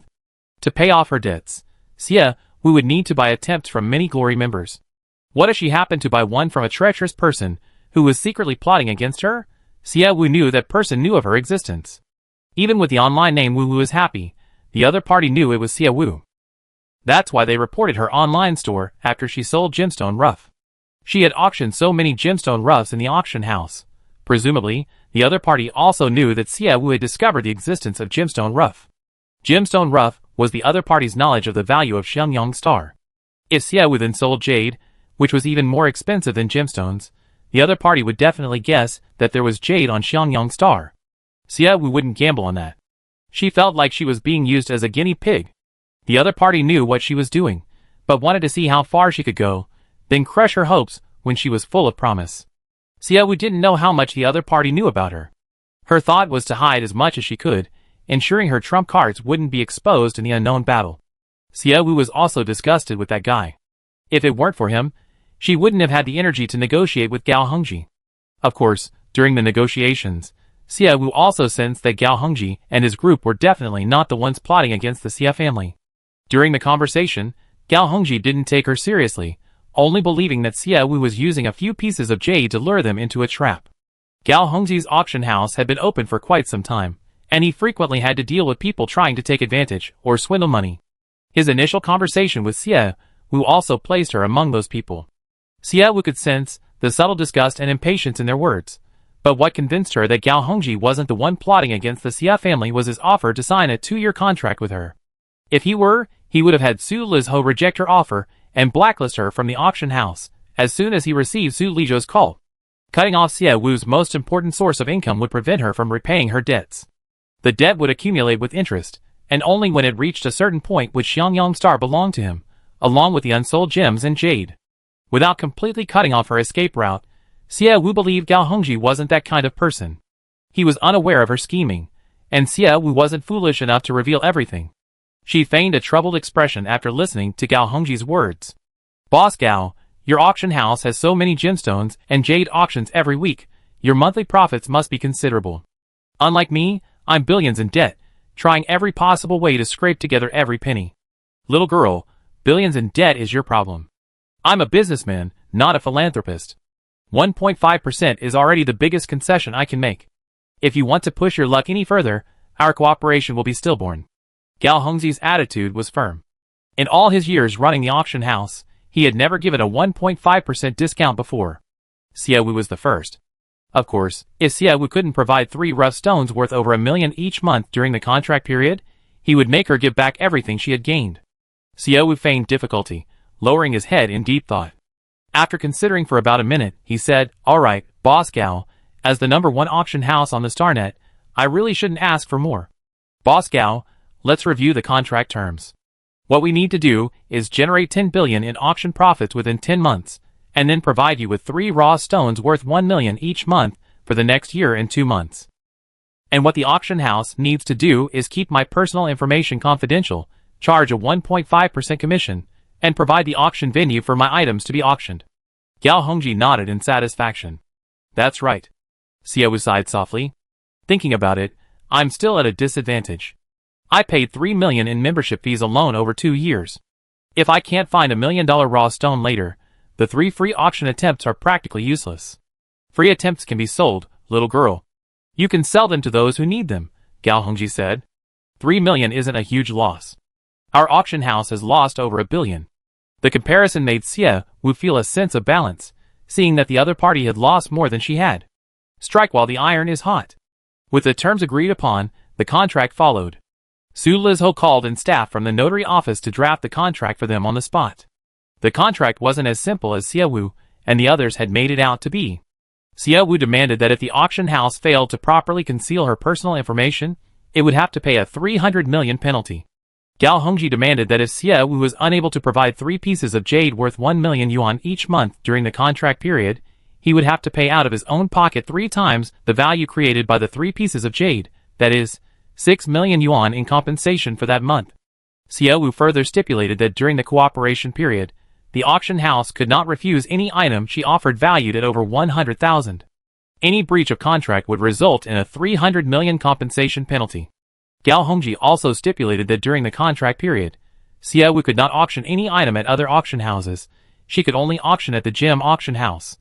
Both of them carefully considered how to control each other in the contract, fearing the other might take advantage of them. After drafting their contract, they spent 30 minutes carefully reviewing its contents to avoid any omissions. Before reviewing the contract, Xiaowu had a notary draft a confidentiality agreement for her. Having reviewed the contract without any issues, Xiaowu looked up at Gao Hongji. "Mr. Gao, I finished reviewing the contract and have no objections. What about you?" Gao Hongji nodded. "I have no objections either." "Sign it." Gao Hongji signed first as a sign of respect, and seeing him sign, Xiaowu readily signed hers as well. Holding the contract signed by both of them, Gao Hongji sighed. At 2 or 3 in the morning, I actually signed such an unfair contract with you, a mere young girl. Coincidentally, I also think this contract is unfair, Xiaowu replied with a smile. She asked a staff member for the confidentiality agreement she had just drafted and handed it to Su Lizhou. Manager Su, please sign this confidentiality agreement. Su Lizhou's brows immediately furrowed. Why do I have to sign it too? Because you know my identity. For safety's sake, it's better to sign it. Xiaowu was truly meticulous in her work. Upon hearing this, Su Lizhou wanted to say, if the boss signs it with you, how can I go around telling everyone? Gao Hongji noticed the dissatisfaction in his eyes, said a few words, and made Su Lizhou obediently sign the contract. Su Lizhou looked at the amount on it. If he didn't keep it confidential according to the contract, he would have to pay 300 million in compensation. This was clearly an unfair contract. He hadn't done anything. Why should he be required to keep it confidential? If it weren't for Gao Hongji's order, he really wouldn't have wanted to sign it. After Su Lizhou finished signing the confidentiality agreement, Xiaowu smiled slightly, gave Su Lizhou a piece of jade, and then gave Gao Hongji 2 pieces of jade. She smiled and said, Manager Su, Boss Gao, it's a pleasure doing business with you. Chapter 37. The virtual avatar holding the equally virtual stones felt no sense of reality. The appraisal team had already assessed the jade Xiaowu brought. These 3 pieces were quite valuable. They were just giving them away like that. Su Lizhou looked at the stones, then looked up at Xiaowu and asked, is this a gift for us? Yes, a small gift. Su Lizhou was secretly shocked. $1 million gift. If it was $1 million in hand, it could at least double in price at an auction. Holding this jade, the confidentiality agreement was well deserved. Should I say you're good at business? Or not? Gao Hongji looked at Xiaowu, holding 2 pieces of jade. You came to negotiate a business deal and drove the price down so low, and then you give us $1 million gift? Mr. Gao, we have a 2-year cooperation period. For the next 2 years, so that we can work together for mutual benefit, this small gift is necessary, Xiaowu said playfully. Gao Hongji had to admit that Xiaowu's method was effective, a combination of force and diplomacy. He had initially felt he lost out by signing the contract, but after receiving her gift, he instantly felt it wasn't so bad after all. That's just how people are. Even after losing hundreds of millions, they can be comforted by small favors. Alright, it's already 2 or 3 in the morning here. This old man isn't as good as you young people. Here's my contact number. Call me if you need anything. Xiaowu wrote down the number Gao Hongji gave her. Good night, Boss Gao. Gao Hongji replied in a deep voice. After shutting down the StarNet, his virtual avatar vanished from their sight. Xiaowu looked at Su Lizhou. Manager Su, I'm leaving too. Wait a minute, you haven't got a membership card yet. Su Lizhou reminded her. You signed a contract with the boss, but you still need to get a Glory membership card. We won't help you auction off your items without one. Xiaowu sighed regretfully. What a pity, I thought I could get away with it. Okay, get the card. For confidentiality reasons, Su Lizhou personally processed Xiaowu's membership card. The contract was for 2 years, and Xiaowu paid 3 million for 2 years. After getting the card, Xiaowu was about to log off, but she didn't leave immediately. She went to the information section. In the Glory membership section, she couldn't find her own information. We keep our word. Since we're keeping your information confidential, we won't publish it here. Am I the first member to request confidentiality? Yes, Su Lizhou explained. The wealthy come here to auction, not to consign items unless they're bankrupt. Bankrupt individuals come to auction off goods to raise money and want to sell their monthly free auction sessions. They agree to have their information posted so that potential buyers know they are indeed VIP members. Su Lizhou explained at length, and Xiaowu nodded, understanding the reasoning. Then, Su Lizhou added, actually, as long as the customer is willing, we can conceal their personal information. There's no need for a separate confidentiality agreement in the contract. It's different. A contract has legal effect, so if they breach it, I can get a penalty. Without a contract, there are no constraints. They can be easily appeased with a small sum. But if my information is leaked, I'd be furious, my information exposed, and I won't get any compensation for emotional distress. What you say makes sense. Come to think of it, you're the owner of Xiangyang Star. Your personal information does seem to have some value. Su Lizhou suddenly realized, nodding in agreement, and secretly praising his own cleverness. Xiaowu looked at him and asked, Manager Su, if someone offered 400 million for my personal information, would you give it to them? Miss Xia, you overestimate yourself a bit. Do you think your information is worth 400 million? Perhaps not, but if it were, you could get 100 million in just a few minutes. If that were the case, I would say so. Xie Wu was taken aback by Su Lizhou's answer. Then, Miss Xie, you should thank me, Su Lizhou added. Xie Wu chuckled. You revealed my personal information, and I should thank you? Of course. 400 million. According to the contract, you get 300 million, I get 100 million. I just talked for a few minutes, and earned you 300 million. Isn't that great? Xie Wu paused, trying to understand Su Lizhou's meaning, and suddenly realized he made a lot of sense. You're right, but if someone really asks you about this, you can ask for more. Then we can split it more. Okay. Su Lizhou answered almost instantly. Xie Wu didn't want to tease Su Lizhou anymore. He was right. Who would spend 400 million to buy her personal information? But just in case, it was better to pay off her debts as soon as possible. She needed the money for many things. After saying goodbye to Su Lizhou, Xie Wu took off her virtual reality glasses and sat wearily in a chair. Perhaps it was because she had been battling wits with Gao Hongji for too long, but as soon as she took off the glasses, she felt dizzy. Just then, there was a knock on the door. Xie Wu's voice was tired and weak. Come in. The door was slowly pushed open, and Sure Yu entered carrying dinner. Master, are you finished with your work? Dinner time has passed quite a while, and you haven't eaten yet. Xie Wu glanced at the digital clock on the wall. She had found Li Li around 6 p.m. After returning home, she went online and discussed contracts with Gao Hongji and the others for over 4 hours. It was now 11 p.m. Xie Wu then realized she was feeling dizzy from hunger. Sure you come at the right time. I'm starving. Bring it over quickly. Upon hearing this, Sure Yu immediately brought the food over. Xie Wu ate heartily, while Sure Yu looked her over and whispered, Master, I heard you mention contracts outside the door. Billions or something? Are you looking for partners on the Star Network? Yes. Master. Sure Yu hesitated. Xie Wu noticed her hesitation and swallowed the food in his mouth. Speak your mind.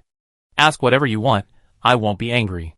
Master, after learning of Uncle Li's death, you looked very sad, and then you went back to your room and buried yourself in making money. I don't know what you were thinking. But I hope you can eat and rest on time and not overwork yourself. You have the will to make money now, and you definitely make a lot of money, but before you make a lot of money, you need a healthy body. Sure you finished speaking somewhat fearfully. Xie Wu smiled upon hearing this. A child with 100% loyalty is so considerate. Chapter 38. The future is a very unreliable thing. Xie Wu used to think that by working hard to earn money and give her mother a good life, she could take a long vacation after her only younger brother graduated from university, travel the world, and have a good time. Now, her brother only had 1 more year until graduation, 1 more year until he could finally make it through life, and then she inexplicably arrived in this world. Xie Wu had no idea what life would be like in this world. True to her habit of planning ahead, the first thing she needed to do was earn money. Once Xiangyang Star had enough capital and money to compete with outsiders, she could finally travel freely and enjoy life. Everything Xie Wu did was for her future, but Sure Yu's words warmed her heart and made her feel an even heavier burden on her shoulders. She nodded and said, Okay, I take care of myself. Sure Yu smiled broadly. Master, you really changed so much. So much that I feel like I'm dreaming. Her eyes reddened as she spoke. Xie Wu reached out and pinched her cheek. Does it hurt? It hurts. Then it's not a dream, silly girl. Sure Yu smiled happily again. What a good child. I work hard to earn money to support you all. Xie Wu picked up her chopsticks, ready to continue eating, when a notification popped up at the door. Notification. Ling Han's loyalty has increased to 8. Cough cough. Upon seeing the notification, Xie Wu choked on her food. Ling Han's loyalty was still negative. Suddenly it's 5? What happened? She didn't do anything. Master, what's wrong? Drink some water. Sure Yu was filled with worry. Ling Han, who had been hiding outside the door, stepped out and entered the room. His usually expressionless face also showed concern. What's wrong? You've been standing outside the door the whole time? Xie Wu asked quickly, recovering from her shock. Ling Han nodded. I'm your bodyguard. When did he get there? Master, not long after you went home and entered your studio, Ling Han stood outside your studio door. I brought him food twice, but he stopped me from coming in to disturb you, Sure Yu explained. Xie Wu frowned slightly. I understand, Sure Yu. I finished eating. You should rest early. Don't worry about me. Yes. Sure, you took the bowls and chopsticks away and considerately closed the door for the two of them. Xie Wu rubbed her forehead. How's the soundproofing in this studio? Not very good. Then how much of what I said on the StarNet business just now did you hear? Ling Han was silent for a moment, his brain working rapidly. After a dozen seconds, he answered, my hearing is quite good, I heard everything. Ling Han was a beast man. Although he looked no different from an ordinary person, his hearing and vision were far superior to those of humans. Xie Wu now understood why Ling Han's loyalty to her was 5. Hearing her use of her excellent business negotiation skills, she almost fell in love with herself. How could Ling Han not be loyal to such a skilled negotiator? The thing I talked about most with Boss Gao from the gem auction house was the confidentiality of personal information. Do you know why? Someone is spying on Xiangyang Star. They might want to kill you, so you want to make a fortune quietly. Is that how you make a fortune quietly? Xie Wu muttered under her breath.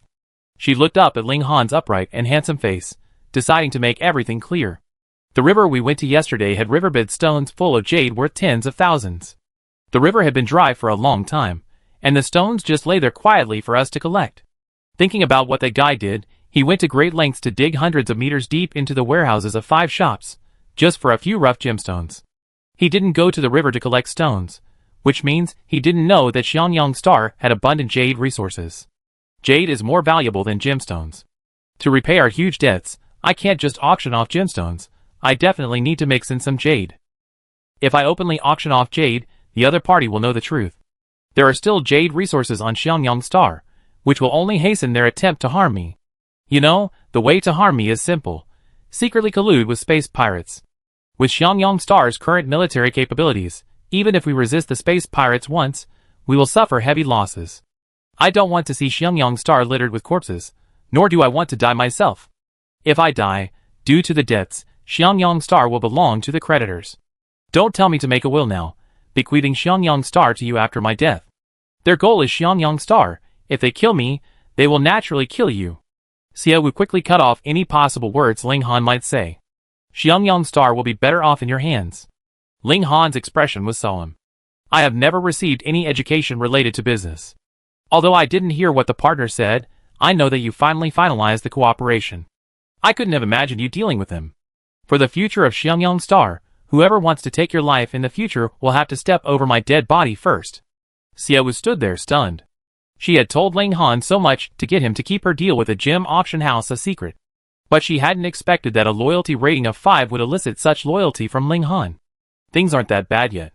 You just need to keep my deal with the gem auction house a secret, Xie Wu said earnestly. I work hard to earn money and strengthen Xiangyang Star's military power during this time. When we're not afraid of anyone coming to attack us, I go and be arrogant with them. As she spoke, Xie Wu clenched her fist. Ling Han was pleased with her fighting spirit and nodded slightly. But when his gaze fell on the clock on the wall, he reminded her, Master, your fighting spirit is good, but you should be asleep by now. Early to bed and early to rise makes for a healthy body to earn money. Xie Wu glanced at the clock as well. It is indeed time to sleep. I'm going back to sleep. By the way, you don't need to stay with me these next few days. Come back after you finish dealing with Uncle Li. Yes. After giving all the instructions, Xie Wu returned to her room. She took a relaxing bath, and the fully charged minor hamster hopped onto the bed with a hey, and walked over to her. Hey! The minor hamster, just recharged, was full of energy. It's hey! How to forget sleeping, let's party. Feel to it. Today had been eventful for Xie Wu. After the bath, her tense nerves relaxed, and fatigue washed over her, making her want nothing more than to drift off to sleep. She was about to close her eyes when she glanced at the minor hamster and suddenly woke up, sitting bolt upright in bed. Oh right, I still have one more chance to spin the lucky draw. She'd been so busy today, she almost forgotten about the lottery chance she'd been rewarded with for reaching 100 loyalty points with Shiryu. She quickly summoned the system. A blue interface appeared, and without hesitation, she clicked on the lucky draw wheel, using her one chance. She clasped her hands together, closed her eyes, and prayed, give me something good, give me something good. Hey! While praying, Xie Wu heard a voice different from the minor hamster's. She opened her eyes in delight. Standing before her was a polar bear about 1.7 meters tall, though its appearance differed slightly from a typical polar bear. The polar bear was entirely white, but the bear's paws were black, making it look like it was wearing black gloves. It wore a gray vest and a chef's hat. The bear's eyes looked somewhat melancholy, its eyebrows drooping. Its blue beastly eyes met Xiaowu's, and it softly hummed in response, as if saying, "Hello." Xiaowu greeted it, "Hello?" Then, Xiaowu looked at the information interface next to the bear. Eat well, drink well, sleep well, and you be healthy. Health is the foundation of earning money. Congratulations on drawing an S-rank pet. Housekeeping bear. Pet information name, housekeeping bear. Skills, give him a home, and he clean it spotless. Give him a pile of ingredients, and he can cook 120 delicious dishes for you. Give him a command, and he perfectly complete the task you assign. Housekeeping bear, your best life helper. Xiaowu looked at the description, then at the housekeeping bear. Why does the skill description look like an advertisement? And it's S rank. Xiaowu brought up the minor hamster's interface. When Xiaowu first drew the minor hamster, it appeared out of nowhere, unlike the flashy housekeeping bear. But S rank, does that mean it's the best pet? Xiaowu snapped out of her thoughts, and looked up at the housekeeping bear. Let me see your paws. Okay. The housekeeping bear slowly offered its paws upon hearing Xiaowu's words. Xiaowu squeezed the paws. Wow, so soft, just like a cat's paw pads, so fluffy. However, the housekeeping bear's paws were different from a real bear's. They were slightly longer, and the joints were similar to human hand joints. Although it looked like a bear, the housekeeping bear could do anything a human could do. Xiaowu then squeezed the minor hamster's paws. She instantly admired the system. The hamster's paw pads were also similar to a cat's paw pads, so soft. If she was ever in a bad mood, she could just squeeze the minor hamster's or the housekeeping bear's paws. Squeezing her cheek contentedly, Xiaowu looked up at the housekeeping bear. Welcome again, housekeeping bear. My family is short-staffed lately, and your arrival perfectly fills this gap. Just tell me what you need, don't be shy. The housekeeping bear's melancholic blue eyes fixed on Xiaowu, and it softly hummed in agreement. Xiaowu smiled. Although I love to see your work skills, unfortunately it's nighttime, and there's nothing for you to do. So, stay with me and sleep. She hugged the housekeeping bear tightly. It was fluffy and soft, even more comfortable than a plush toy. Chapter 39. Hugging her soft, fluffy housekeeping teddy bear, drowsiness washed over her again, like a tidal wave. Xiaowu could no longer resist, and fell into a deep sleep. That night, Xiaowu had a dream. She dreamt she was lying in a hospital bed, her mother sitting beside her, her eyes red with tears, carefully tending to her. Just then, the door to the ward opened, and her younger brother, Xiechun, walked in carrying takeout. They exchanged a few words, but Xiaowu couldn't hear what they were saying. She saw her mother, unable to hide her grief, finally let tears fall. Xiaowu felt heartbroken for her mother, who had worked so hard to raise them, her head full of white hair, still worrying about her. She tried to say a few words to them, but as soon as she took a step forward, it felt like she had stepped into an abyss and suddenly woke up. The faint morning light shone in through the French windows. The housekeeping teddy bear she had hugged before falling asleep was gone, and the minor hamster was lying on the pillow, fast asleep. It's strange that robots need to sleep. Xiaowu tiptoed out of bed, went to the window, and gazed at the distant morning star. She watched quietly for a long time, then suddenly smiled with a sense of relief. Sadness and nostalgia weren't for her. Whether it was a dream or real, for her, it was about working hard to earn money, living well in the present, and preparing for the future. After all, even if the dream was real, she didn't know how to go back. She couldn't just keep sleeping, trying to have the same dream again. If it really was just a dream, seeking solace in it was no different from waiting to die. Having figured everything out, Xiaowu stretched and flexed her limbs. Hey! The minor hamster stood behind Xiaowu, tugging at her trouser leg with its little paw. His eyes were bright and full of fighting spirit. Just that one hey, and Xiaowu could hear his enthusiasm for work. It's still early, let's go to work later. Let's go find the housekeeping bear. As the senior, you should teach him a thing or two. Hey! The minor hamster was even more enthusiastic, carrying a pickaxe in one hand and putting the other on his hip. Xiaowu quickly washed up and went with the minor hamster to find the housekeeping bear. They walked to the living room on the first floor and heard the sound of chopping coming from the kitchen. Xiaowu walked into the kitchen out of curiosity. In the kitchen, the housekeeping bear was wearing the apron that Li Xia usually wore and gloves, chopping vegetables with a loud thud. Good morning, Xiaowu greeted. The housekeeping bear turned around, looking at Xiaowu with melancholy eyes. Just as he was about to speak, the minor hamster walked up to him, adopted a senior's posture, and gave a loud, confident hey. The housekeeping bear looked down at him, gave a soft and then looked up to greet Xiaowu. Is there anything I can help you with? Xiaowu asked, approaching him. Although the housekeeping bear was a robot, strangely enough, Xiaowu always felt that the creature had emotions. Just a single was enough to convey all sorts of thoughts. Xiaowu thought of Mechanical Star, the richest planet in the Haiyan Galaxy. Those robots, able to become legal citizens in the Haiyan Galaxy, must be incredibly intelligent. The housekeeping bear didn't want Xiaowu to take over his work.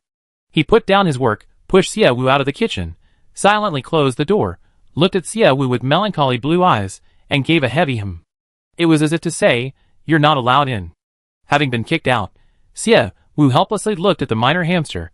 The housekeeping bear seems to not want us to interfere with his work. Let's go do our own thing. Hee.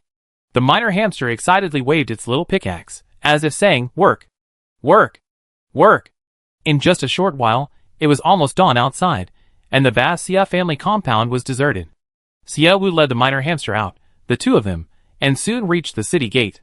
Young miss, why are you up so early? Are you going out of the city? Parker was the deputy captain of the defense force. If Lei Tu led the night watch, he would lead the day watch. Parker was meeting Xiaowu, who was leaving the city, so early for the first time. Xiaowu nodded. I took the minor hamster out to work. How is the situation outside the city today? The insect breeding season is over.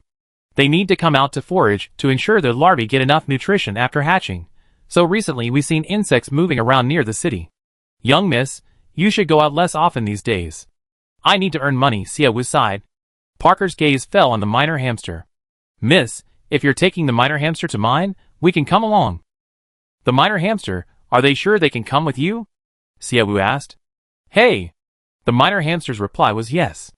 Xiaowu didn't want to cause trouble for the already small defense force, so she agreed to let them take the minor hamster to mine. Parker arranged for 2 defense team members to go mining with the minor hamster. Watching the minor hamster's figure disappear into the distance, Xiaowu glanced at the high city wall, and without much thought, climbed it. The sun had already risen above the horizon, and the first rays of dawn fell on the land, stretching the shadows of everything long. In the distance, verdant mountains rose in layers, their forests dense and lush. This is all my land, Xiaowu muttered softly, gazing at the magnificent scenery before her. Parker turned to look at her, puzzled. Miss, what were you saying just now? Xiaowu smiled slightly, and turned to him. I was wondering why you all call me Miss, while Ling Han and the others call me Master. Our duties are different. Although we are also your employees, we protect the entire planet, while Ling Han and the others are your personal servants. Their work revolves solely around you. But the title Miss sounds strange. I am now the master of this planet. It would be more appropriate for you to call me Miss only when my parents are still alive. Parker was speechless at Xiaowu's question, unsure how to express his thoughts. Xiaowu continued, I remember you used to call my father Star Lord. Young miss, no, if you don't like that title, we can call you Star Lord. Forget it, Star Lord sounds weird. Just call me Young Mississippi. When the shops in Xiangyang City are full of goods and the streets are crowded with people, you can call me King. King? No rush. I call you that after I accomplished my goal. A confident smile played on Xiaowu's lips. Parker's heart skipped a beat. He looked at Xiaowu, a mix of complex emotions welling up inside him. He couldn't explain why he felt this way. However, looking at the dazzling girl in the sunlight, he suddenly felt hopeful about life. He imagined the promise Xiaowu had made. Once the debts were paid off, Xiangyang Star would be bustling with activity, its streets teeming with people. Young miss, I used to think you couldn't do it, but now, I believe you can definitely do it after saying those words. Xiaowu smiled slightly. Why? You're paying us salaries double. Chapter 40. Parker's serious and earnest expression successfully amused Xiaowu. She straightened up and said, all right, to give you confidence in me, I go work and earn money to pay your wages. Oh, and we need to send someone to the river to collect stones today. Miss, aren't we going to leave the holes? Initially, they went to the river to find stones to fill the holes in 5 shops. After Xiaowu discovered the value of the stones, she brought them all home. Xiaowu also remembered the 5 large holes, and said, let's leave them for now. No merchants are willing to rent shops on our planet right now. We consider filling them when we have the time and manpower. Okay.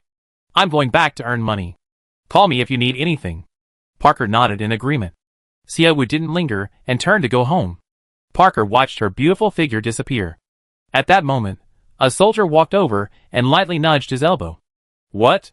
The soldier's eyes were malicious, and Parker immediately became serious.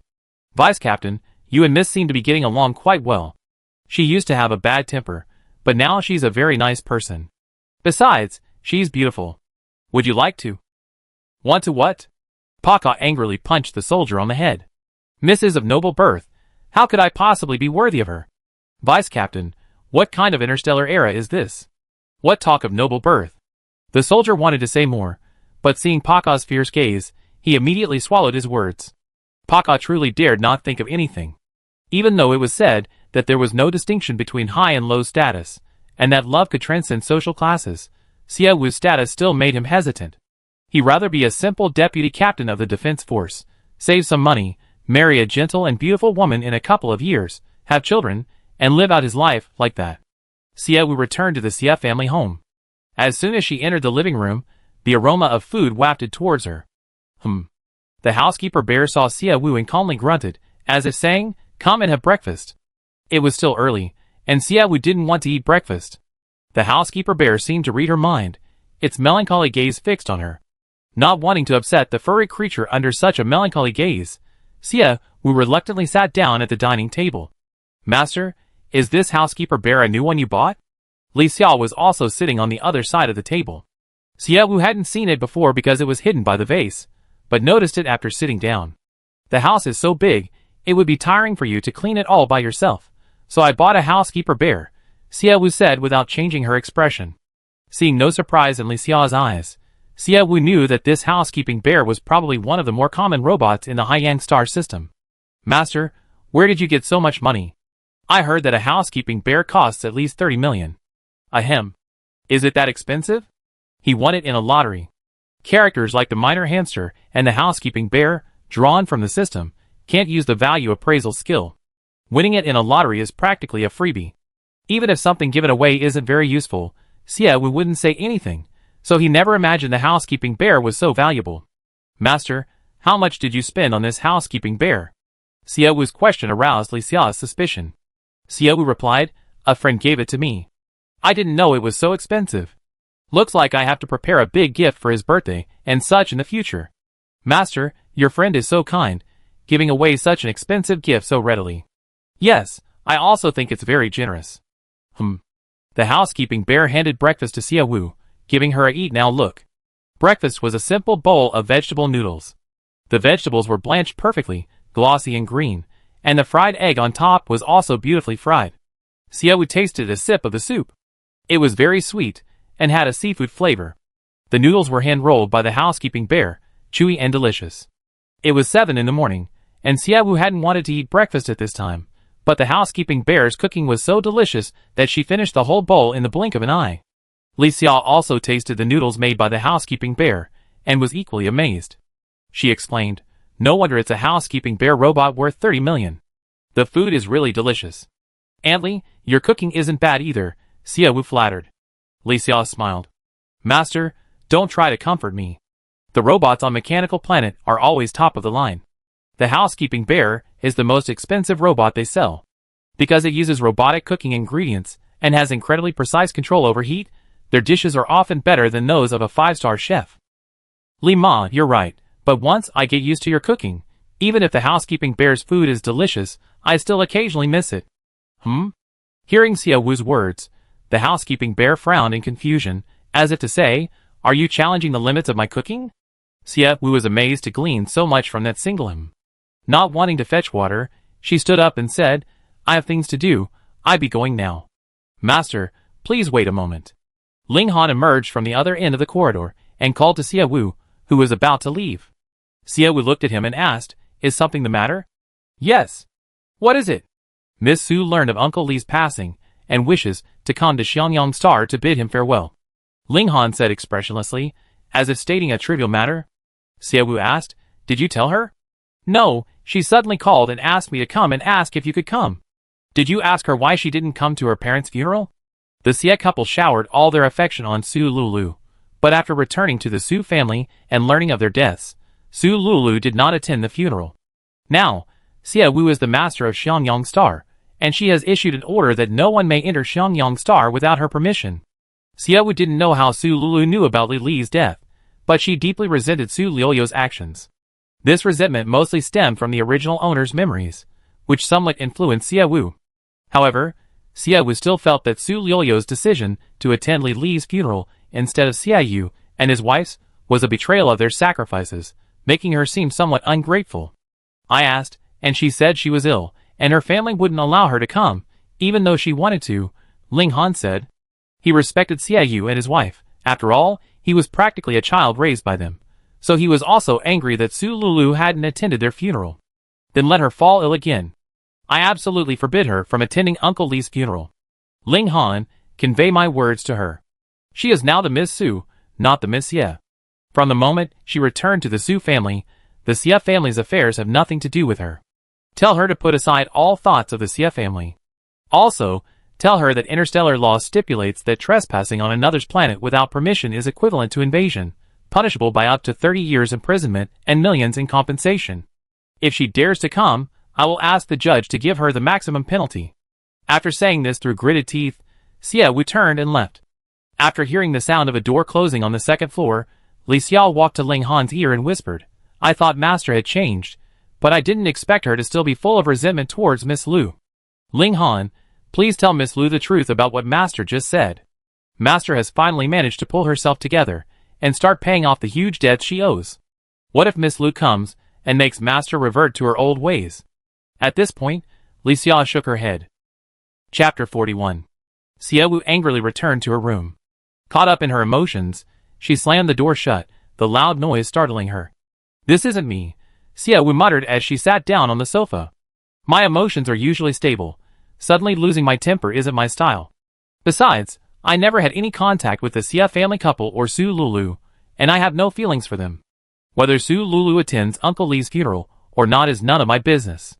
Was my sudden anger due to the original owner's memories? The person the original owner hated most was Su Lulu. My reaction just now should seem normal to Ling Han and the others, right? Xiaowu muttered to herself, deep in thought. She had some doubts about her earlier outburst. Her body and appearance were her own, only her memories belonged to Xiaowu. Had she lost control of her emotions because of someone else's memories? When had she become so sentimental? Xiaowu quickly composed herself. She didn't dwell on this matter. For her, making money was the most important thing right now. She wouldn't live comfortably even with mountains of gold if she didn't resolve the troubles left by the Xie family and the original owner. Not wanting to be homeless or assassinated in the future, Xiaowu, having composed herself, went to her studio. She activated the StarNet, logged into her online store, opened the post, and then turned on the cutting machine. With everything ready, Xiaowu rolled up her sleeves, ready to get to work, when her communication bracelet rang, interrupting her mood. Xiaowu raised her hand. The bracelet screen displayed the words Brother Jiyu. Xiaowu's eyebrows furrowed slightly. Su Jiyu, the eldest brother of the Su family. The original owner of Xiaowu's life in the Su family wasn't as good as the rumors suggested. Their mother was a patriarchal mother, doting on her 3 sons and often ignoring Xiaowu.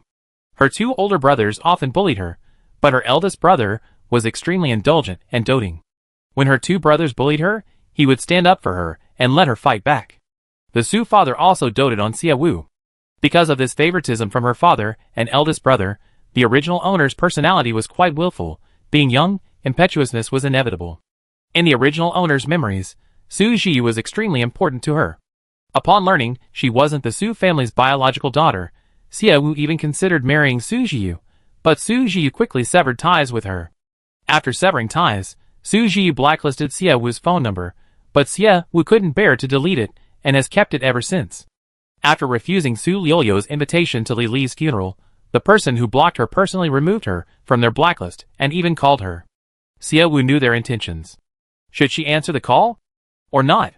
Thinking about it, Su Ji would be the future head of the Su family and one of the top 10 richest people on Blue Star. Having good relationships with wealthy people might bring future business advantages. With these thoughts in mind, Xiaowu answered the phone. Hello. A deep, magnetic voice came from the other end. Xiaowu's heart skipped a beat. The man's voice was very pleasant, as if he had studied broadcasting for many years. Every word he spoke sounded like it had been honed over many years, presented in the most perfect and pleasant way. Is this Xiaowu?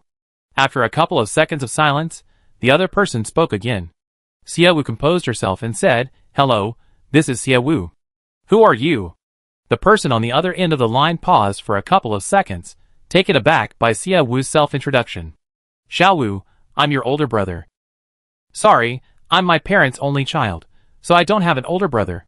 A soft chuckle came from the other end, as if Xiaowu's words were nothing more than a sign of sulking. Xiaowu wasn't offended by his chuckle. Given the original owner of Xiaowu's personality, such childish banter was normal. Xiaowu felt a little smug. She thought she had a real talent for acting. In just one phone call, she had perfectly portrayed the original owner's character. "Xiaowu, this is Su Jiyu. It seems you're still angry with me?" Su Jiyu replied with a smile. His relaxed demeanor, however, made Xiaowu a little angrier. The person who threw 5 million at the original owner and told her to get lost, that incident hurt her so much. Now he could casually ask her with a slight smile and ease, "Are you still angry with me?" Xiaowu had no feelings for the original owner, but putting herself in the shoes of the bully didn't even apologize, just asked, "Are you still angry?" Xiaowu's blood pressure would be high no matter what. "A rich man's son, is that all?" "Mr. Su, our relationship doesn't seem to be that close." "Angry? I don't remember doing anything to make me angry." "Mr. Su, did you dial the wrong number?" "Xiaowu, I watched you grow up. You know how much your older brother has always cherished you. Saying those things that day wasn't my intention. Your biological parents don't want me to see you again. Their attitude is so earnest, I couldn't refuse. Even if it was a mistake committed by a dead person, they're dead. Do you expect me to dig them out of the ground and ask why they did it just because of your words? Mr. Su, we're strangers now. Please follow the procedures for strangers. Don't try to build rapport with old acquaintances. Get to the point. Get straight to the point." From that one sentence, "Are you still angry?" Xiaowu's goodwill towards Su Jiyu plummeted to zero. If he truly cared for the original owner, would he say something like that? Xiaowu needed to reevaluate whether Su Jiyu truly loved Xiaowu. "Xiaowu, you never used to talk to your older brother like this. It seems Xiangyang Star really is a vulgar star. Without a good education and living environment, you only been there for a year, and you already picked up their crude language." Click. Xiaowu hung up on Su Jiyu furious. Who is this person? He was the one who demanded a complete break in relations. If Su Lulu wanted to come to Xiangyang Star, why didn't he just call and say it directly? Instead, he's either slandering her or pointing fingers at her. Xiaowu is actually older than this body, and she's been working in the business world for many years, even with her many personality flaws. But it's still Su Jiyu's place to point fingers, isn't it? I hate being lectured. Xiaowu opened her contacts and changed Brother Jiyu to Talkative Su Jiyu. No sooner had she changed the name than Talkative Su Jiyu called again. Xiaowu frowned, full of disgust. Chapter 42. Despite her initial disdain, Xiaowu remained rational. She answered Su Jiyu's call again, to see what nonsense he had to spout. "Hello, is this Miss Xiaowu?" A sweet female voice asked. Xiaowu guessed it was Su Lulu. Xiaowu sat comfortably on the bench, her voice somewhat languid. "If the number you dialed is Xiaowu's, then whose isn't Xiaowu's? Whose is it?" "Miss Xiaowu, I know you're angry with me." "Stop." "Enough, halt." Xiaowu rubbed her forehead. "I know, Miss Xiaowu, it's a little difficult for you to say that I want to go to Xiangyang Star for Uncle Li's funeral. But I just refused your request to come to Xiangyang Star, and now you're calling me repeatedly. Isn't that what it's about? So, even if you're embarrassed, you can get straight to the point. Don't start with 'Are you still angry?' Are you angry with me? I am angry, but I don't vent like this. Let's get down to business. Stop with the nonsense." After saying all that, Xiaowu instantly felt her acting was terrible. The real Xiaowu would never call Su Lulu. From the moment she heard Su Liuyo's voice, she would hang up without hesitation. Xiaowu didn't know why she answered the phone. She answered with the intention of maintaining good relations with the Su family, but as soon as the call connected, she reacted as if she'd been hit by a firecracker. "Miss Xiaowu, Uncle Li was like a parent to me. His passing is very painful for me, and I hope to be there to see him off on his final journey." Su Lulu was someone who listened to advice. After hearing Xiaowu's words, she stopped trying to hide anything. "Why didn't you come the day Mother and Father left?" Xiaowu asked. Su Lulu was silent for a moment, then replied, "I was sick that day." "You couldn't come just because you were sick?" "I wanted to go, but—" Su Liuyo's voice was already choked with sobs on the other end of the phone. "Mom and Dad said they died from garbage pollution, and they might have been carrying the pollutants. I was already sick, and if I went, I might catch something from them. Xiaowu knew what she meant without her saying the rest. From Su Liuliu's few words, she could sense the Su family's disdain for Xiang Yangxing. However, Su Liuliu's actions also made Xiaowu uncomfortable. The Su family might disdain her, but the Xie couple had raised Su Lulu for so many years, and to please their new family, they had agreed with the view that Xiang Yangxing was dirty. They didn't even come back to visit for 2 weeks after the burial, and now that Li was dead, they wanted to put on a show of deep affection. Whether others felt sorry for her, Xiaowu didn't know, but she felt very sorry for her. Miss Su, your parents and I agree. For your health, and considering the many unresolved issues on Xiangyang Star, it's not suitable for you to come. Regarding Uncle Li, have Ling Han speak to him on your behalf, you shouldn't come. Miss Xie. On the other end of the phone, Su Lulu panicked. Xiaowu's words were still the same. No coming, no coming. Xiaowu decisively hung up the phone, her gaze glancing at the large rock in the backyard. With such a precious treasure in the backyard, who knew how many people Su Lulu would bring? What if her treasure became known to others? Until Xiangyang Star lacks sufficient military strength, she needed to close the star gate. Suddenly remembering something, Xiaowu immediately got up and left the studio. Blue Star, the Su family home. Su Lulu returned the communication bracelet to Su Jiyu.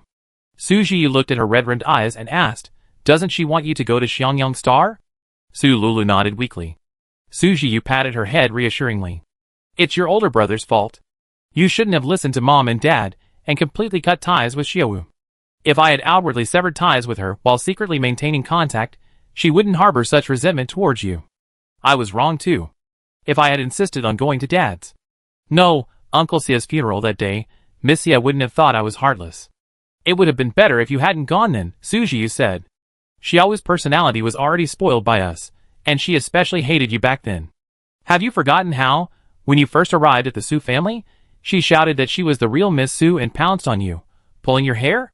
Recalling that day, Su Lulu immediately pictured Xiaowu's twisted, furious face. She couldn't help but shudder. Lulu, she's actually right. We have nothing to do with her anymore. From now on, let's just live our own lives and not have anything to do with her anymore. Right now, she's so arrogant on the phone.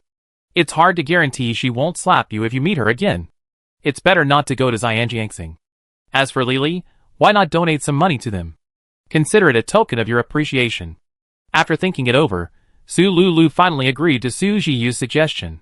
Su Jiyu had work to do, so Su Lulu didn't dare disturb him any longer and left first. After Su Lulu left, Su Jiyu sat in his leather chair, and suddenly, as if he had thought of something amusing, the corners of his mouth turned up slightly. "Xiaowu, your personality is still as awful as ever." "Fine, it's my doing. The more awful you are, the better I can prove you taught me." Xiangyang Star, Xia family. Xiaowu, with great effort, and the help of Lei Tu and others, cut the 1.5 billion yuan jade stone in two. The imperial green jade hidden inside the half stone shone brilliantly in the sunlight.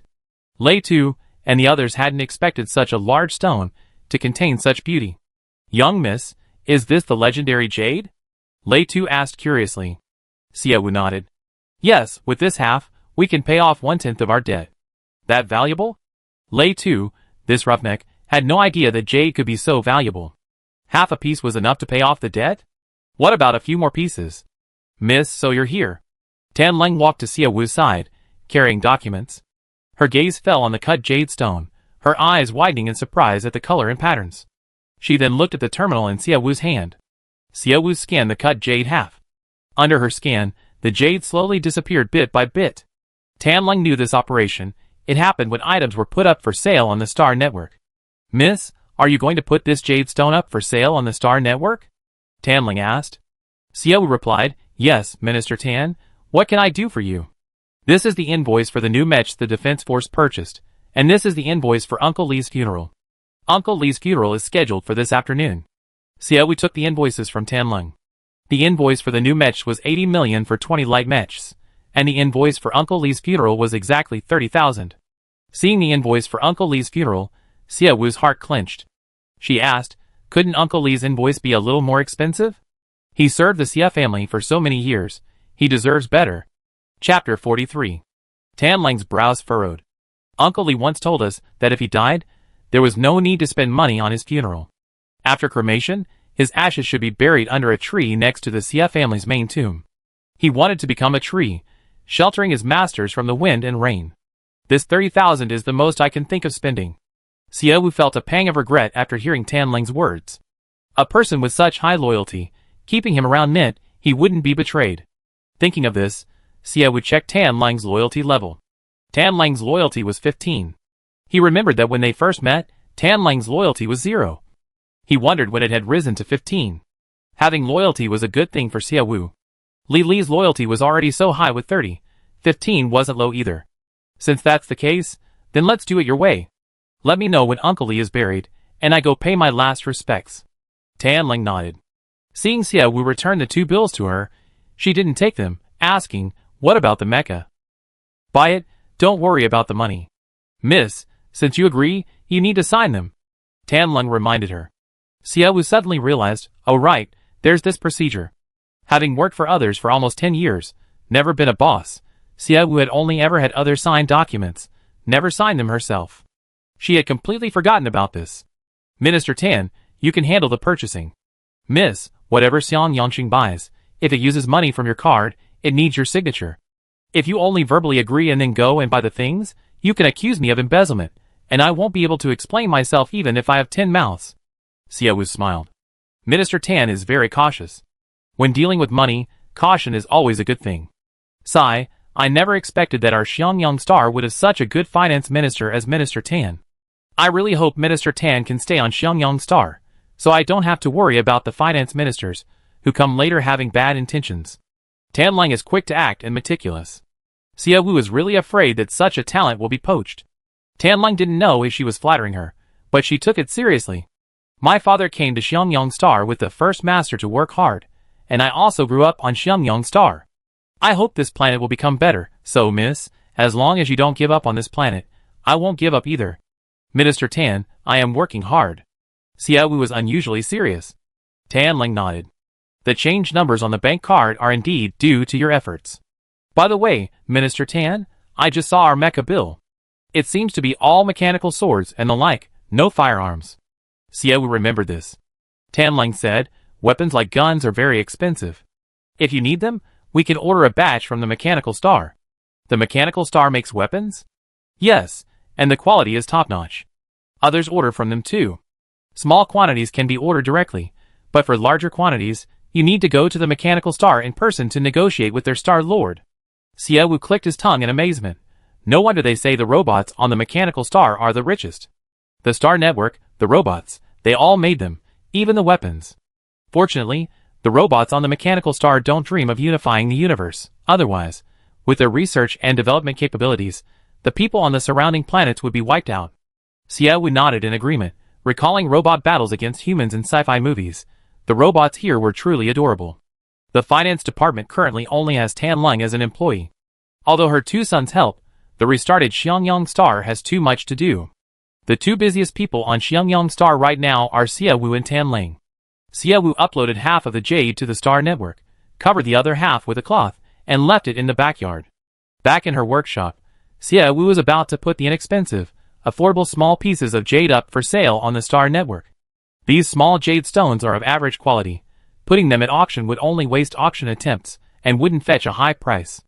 The contract stipulated that Xia Wu couldn't consign them to other auction houses, but it didn't say she couldn't sell them. Therefore, Xia Wu's sale of the raw stones didn't violate the contract. While Xia Wu was busy listing the stones on her online store, a system information window popped up. Task 1, Increase Recognition. Task Requirements, let 300 people know your name and appearance. Task Reward, 30 points, 1 chance to spin the lucky wheel. Completion, 2/300. Task 2, Gain Loyalty. Task Requirements, get Ling Han's loyalty to you to 20. Task Reward, 60 points, 2 chances to spin the lucky wheel. Completion, 520. Xia Wu stopped what she was doing and looked at the system. There were actually 2 people in Task 1 who knew her name and appearance. The system always counts people for tasks from the moment the task is issued. For example, if Tan Ling and others know her name and appearance, they won't be counted. Since these 2 tasks were issued, too many things have happened, and Xia Wu hasn't had time to do them. She thought Ling Han's task was the most difficult, but it turns out Ling Han's task is already half completed. The first task was one she didn't have time to do, but after a quick thought, Xie Wu seemed to recognize the person responsible for the completed task. She raised her hand and called Gao Hongji. Gao Hongji answered quickly. Hello, this is Gao Hongji from the gem auction house. Who is this? Mr. Gao, it's me. Xie Wu. Yes, Mr. Gao. Go to the internet cafe on Shangxing.com to your auction house. I have a stone I want to show you. Okay, come on over. I'm in the auction house's lounge now. Alright. Xie Wu hung up the phone, put on her virtual reality glasses, and went to the auction house. Su Lizho was standing at the entrance of the auction house. Seeing Xie Wu, he quickly came to greet her. You're here. I take you to the boss's office. Xie Wu followed him to Gao Hongji's office. Gao Hongji's office was decorated in a style typical of older people, with wooden furniture everywhere. Little girl, it hasn't even been 10 hours since we said goodbye. Why are you meeting me again so soon? Of course, it's for business. I'm giving you money, Boss Gao. Give me money? Girl, I heard from Li Zhou that you already got a membership card. You get 6 free auctions at the beginning. You're giving me money? Don't you want to use those free auctions? Xie Wu smiled. Yes, Boss Gao, you're really smart. You guessed it right away. Sigh, Boss Gao, you really won't lose out at all by cooperating with me. When it comes to making big money, you're the first person I think of. Girl, self-praise won't work with me. You want me to make money? You take in 2% of my commission. Can you make up for it with just a stone? Chapter 44. Boss Gao, it's normal for you to be skeptical of me since this is our first collaboration. But after you saw my treasure, our relationship is now rock solid. If I ever need anything in the future, you have to help me out. Alright, whether it's a horse or a donkey, let's see what it's like. Gao Hongji didn't think Xie Wu could produce anything of high quality. Natural gemstones have become increasingly rare these days. Even if Xiangyang Star has jade and gemstones, how could they find valuable ones so quickly? He guessed the stone Xie Wu brought was worth at most 300 million. Boss Gao, are the desks and chairs in your office fake? You won't have to pay for them if they get damaged, right? Xie Wu looked around the room, estimating if it was big enough to fit the large jade stone she brought. Gao Hongji was a little impatient. What's real on the StarNet? Your image on the StarNet is completely different from reality, isn't it? Hearing this, Xie Wu concluded that Gao Hongji had searched for her photos online. Knowing her name and appearance, he had inadvertently helped Xie Wu complete her task. Furthermore, Gao Hongji specifically searched for Xie Wu's photo, which proves that Gao Hongji is not in cahoots with the person plotting against her. If they were in cahoots, wouldn't they know what she looks like? Xie Wu's lips curled slightly upward. The system's task unexpectedly helped her identify whether the other party was the one plotting against her. Without further suspense, Xie Wu took out a large jade stone from her backpack. The originally spacious office was instantly filled with a large jade stone Xie Wu had taken out. As Gao Hongji said, everything on the Star Network is fake. Collisions between data do not cause any damage on the Star Network. However, while it caused no physical damage, it inflicted immense psychological and emotional harm. Gao Hongji and Su Lizho stared dumbfounded at the massive stone before them, finding it hard to believe that such a large piece of jade could exist in the world. This is real? Gao Hongji finally came to his senses, but his shock made him stammer.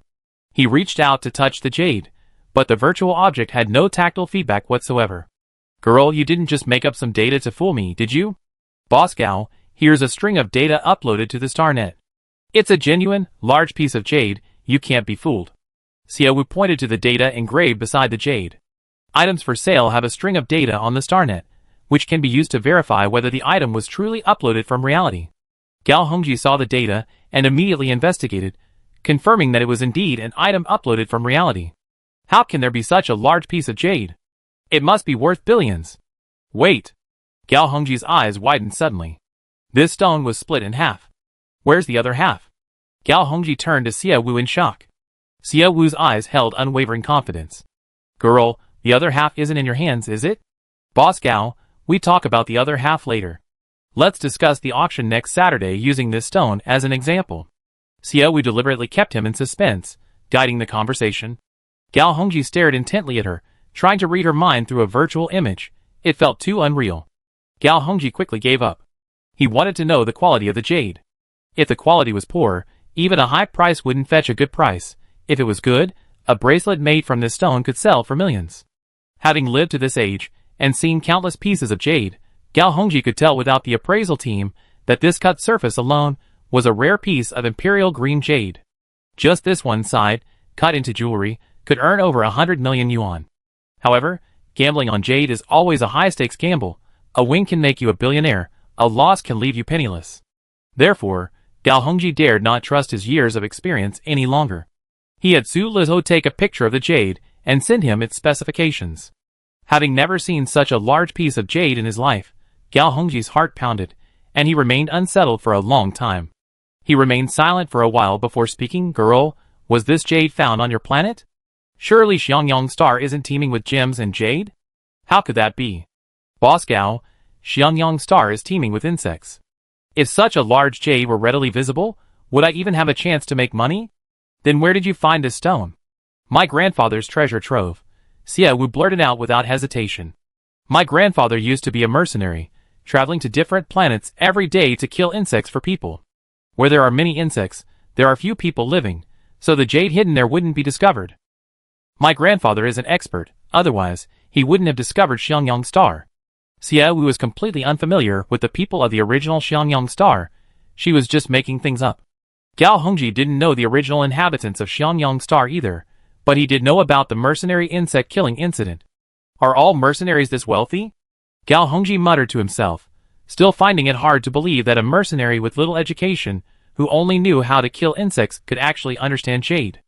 I don't know how wealthy other mercenaries are, but I do know that if my family hadn't been so heavily in debt, I wouldn't have known my grandfather left me so many treasures. Boss Gao, let's not waste time with this nonsense. Tell me how much this jade is worth. Don't forget, I'm not giving you a free auction to help you make some money. Xie Wu kept praising herself. To anyone else, giving up their own interests to someone else seems like a foolish idea. But Xie Wu knew the saying, you can't catch a wolf without risking your cub.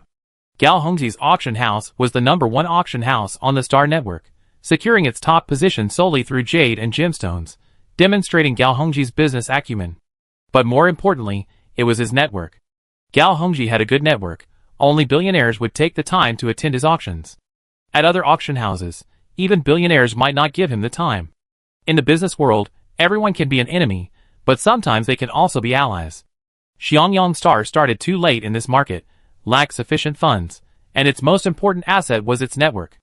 Without connections, and with people secretly plotting against her, it would be difficult for Xie Wu to make a name for herself.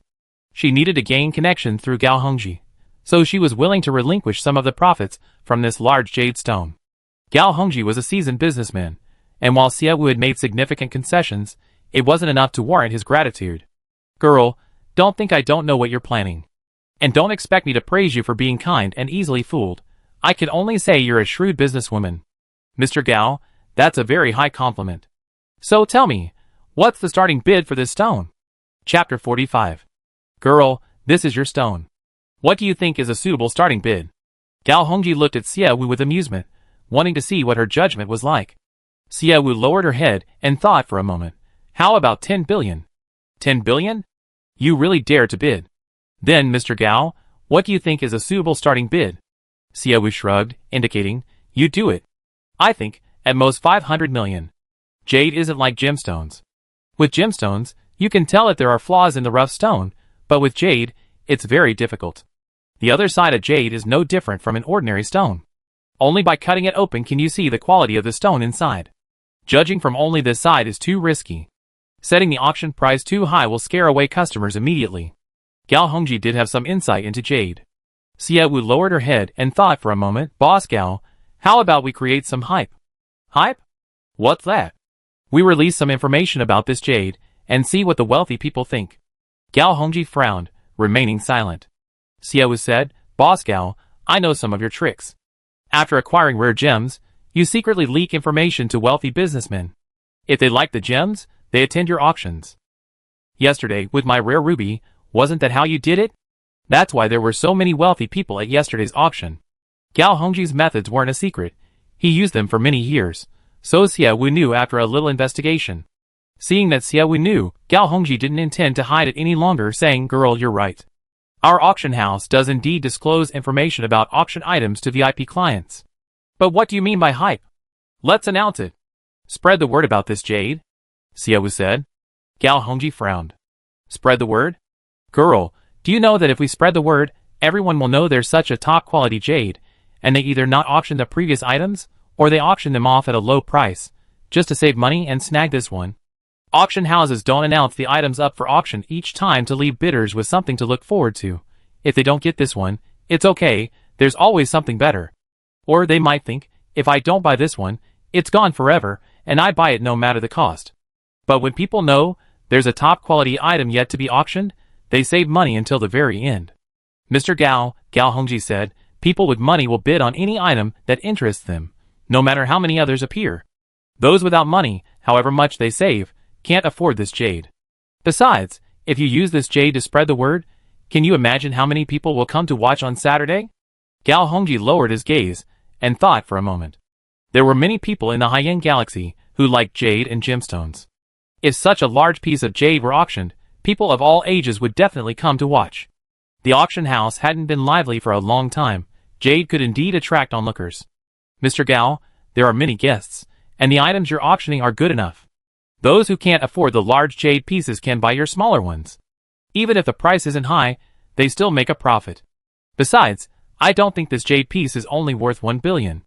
Indeed, it's worth more than 1 billion. Even if it starts at 500 million, the bidding will reach at least 1.8 billion. No, Mr. Gao, I'm thinking about much more, Xiaowu said. Mr. Gao, have you considered that the robots on Mechanical Planet are so intelligent? When they don't have enough money to auction off a product they particularly like, might they borrow money? Or partner with someone else to auction off a product? Gao Hongji froze, looking at Xiaowu with surprise. It wasn't uncommon for auctions to involve borrowing money or co-bidding. However, the androids of the Mechanical Planet were generally considered wealthy, so borrowing money or co-bidding seemed unlikely to happen to them. But the lack of precedent didn't mean it wouldn't happen. Gao Hongji now understood what Xiaowu meant by hype and public announcement. Girl, you tell everyone that a large jade stone with a starting price of 1 billion will be auctioned on Saturday. That price will scare away moderately wealthy people, but those wealthy androids on the Mechanical Planet who are passionate about jade will borrow enough money beforehand to bid on it. Xiaowu nodded. 1 billion is no small sum. Even for robots, processing the paperwork at the Interstellar Bank takes a while. What if our price is even higher? Shouldn't we give them time to prepare the money? Gao Hongji chuckled at Xiaowu's words. Girl, I'm clearly bidding. Selling products? It sounds like you're kidnapping them, giving them time to prepare the money. Boss Gao, your words may be rough, but they make sense. Gambling on jade is inherently risky. Even though the robots on Mechanical Planet can earn hundreds of millions a month sitting at home, their money doesn't grow on trees. What if a jade stone with a starting bid of 1 billion doesn't even sell for 500 million? The Mechanical Planet people are also legal citizens of the Haiyan star system. Besides, their brains are real CPUs, they can perform multiple calculations in the shortest amount of time. I don't believe they didn't consider sharing the risk with others. Xiaowu fabricated this argument. A capitalist's essential skill is making grand promises. It's just a matter of whether Gao Hongji takes the bait. Gao Hongji, however, was also swayed by her words, saying, Girl, you're right. From any perspective, announcing the news of this jade stone is only beneficial to us. If it fails to sell this time, we can lower the price next time without any problem. Su Lizhou offered his opinion. Xiaowu and Gao Hongji simultaneously turned to look at him, their eyes revealing a tacitly shared disdain. Su Lizhou felt a little embarrassed by their stares. Isn't that right? If the price is too high and the item goes unsold, we might be able to sell it if we lower the price. Even if it goes unsold, we can't lower the price, Gao Hongji said. Xiaowu nodded. Exactly. Lowering the price once will lead to a second time. If we have any rare jade items up for auction in the future, and people see the price is too high, they deliberately not bid, letting the item go unsold, and then bid again when the price drops. Wouldn't we lose a fortune? If it goes unsold, we just make it into jewelry ourselves, 10 on our left hand and 10 on our right. Even if we eat them, we won't lower the price. Chapter 46. Xiaowu became increasingly excited as she spoke. Gao Hongji couldn't help but chuckle. Girl, calm down. This is a stone, you can't eat it. Even carrying 10 in one hand would be too heavy for you to lift. I can lift it. This weight is nothing, Xiaowu joked back. Let's not talk about anything else. I spread the word about this jade now. Come to the auction on Saturday. Gao Hongji cut to the chase and got back to business. I have other things to do, I should go now. By the way, keep the owner of the jade a secret. Don't tell anyone I brought it. Well, shouldn't be flaunted. I'm so afraid people will covet my wallet after making so much money. Xiaowu made a frightened expression as she spoke. Gao Hongji rolled his eyes at her. We signed a confidentiality agreement, so of course I keep it a secret for you. What are you worrying about? Better safe than sorry, boss Gao. We announced the news about the jade tomorrow. I was worried they associated with me, since I went into your office today. Gao Hongji frowned slightly. So, you're saying I have to cover for you today, meet a few more guests, and make sure people outside can't guess who brought the large jade? Boss Gao, you're so kind, so considerate of me. Thank you in advance? Gao Hongji, He had only meant it as a joke, but Xiaowu had taken it too far, so he couldn't refuse to help. Xiaowu had other things to do, and didn't have time to argue with Gao Hongji. After a few words, she quickly logged off. With her gone, the office became much quieter. Xiaowu left the large jade in the office. Gao Hongji looked at the large jade stone, seemingly thinking of something, and turned to Su Lizho beside him. What do you think of Xiaowu? I don't know if she's good at business or not, but she's definitely rich. To be able to produce such jade, I know she's wealthy even without you saying so. Speaking of which, my eldest son is a year older than her. I wonder if that kid has found a girlfriend yet. Gao Hongji lowered his head and thought for a moment. Su Lizho was taken aback and asked, Boss, are you selling your son? Sell my son? Do I, Gao Hongji, look like the kind of person who would sell his son to survive? I just think they're about the same age, maybe they could get along. Su Lizho thought, isn't this just wanting to sell his son? Although Xiaowu is currently in debt for billions, seeing her courage to bargain with Gao Hongji shows she's a decisive and ruthless woman. After paying off the debts, and properly developing Xiangyang Star, who knows, she might become incredibly wealthy in the future. Boss, Xiaowu's reputation online isn't good. I heard that when she was with the Su family, she used their wealth to bully classmates and hang out with young men. Her private life is very messy. Do you believe those rumors? Gao Hongji asked irritably. Su Lizho sensed that his boss was particularly protective of Xiaowu. If he said he believed them, his bonus for this month would be in jeopardy, so he immediately shook his head. Gao Hongji snorted coldly, at your age, you still believe rumors? Don't you know it's easy to be swayed by rumors? You interacted with that girl so many times. Do you think she's like the rumors say, all she does is eat, drink, and have fun, and can't do business? Boss, did you also investigate Xiaowu's past privately? Su Lizho asked, somewhat puzzled by Gao Hongji's words. Gao Hongji snorted coldly, neither speaking nor denying. Su Lizho knew that Gao Hongji must have investigated privately. Gao Hongji didn't say anything more, first putting the stone away. Just then, there was a knock on the office door. It was an appraiser from the auction house. Boss, Elder Yi said this is the first time he's seen such a large stone. He can't predict the jade's value based solely on the data and pictures on the StarNet. If possible, please bring the stone to his home, so he can take a clear look. Okay, I understand. By the way, what do you think the starting bid for this jade is? Gao Hongji asked.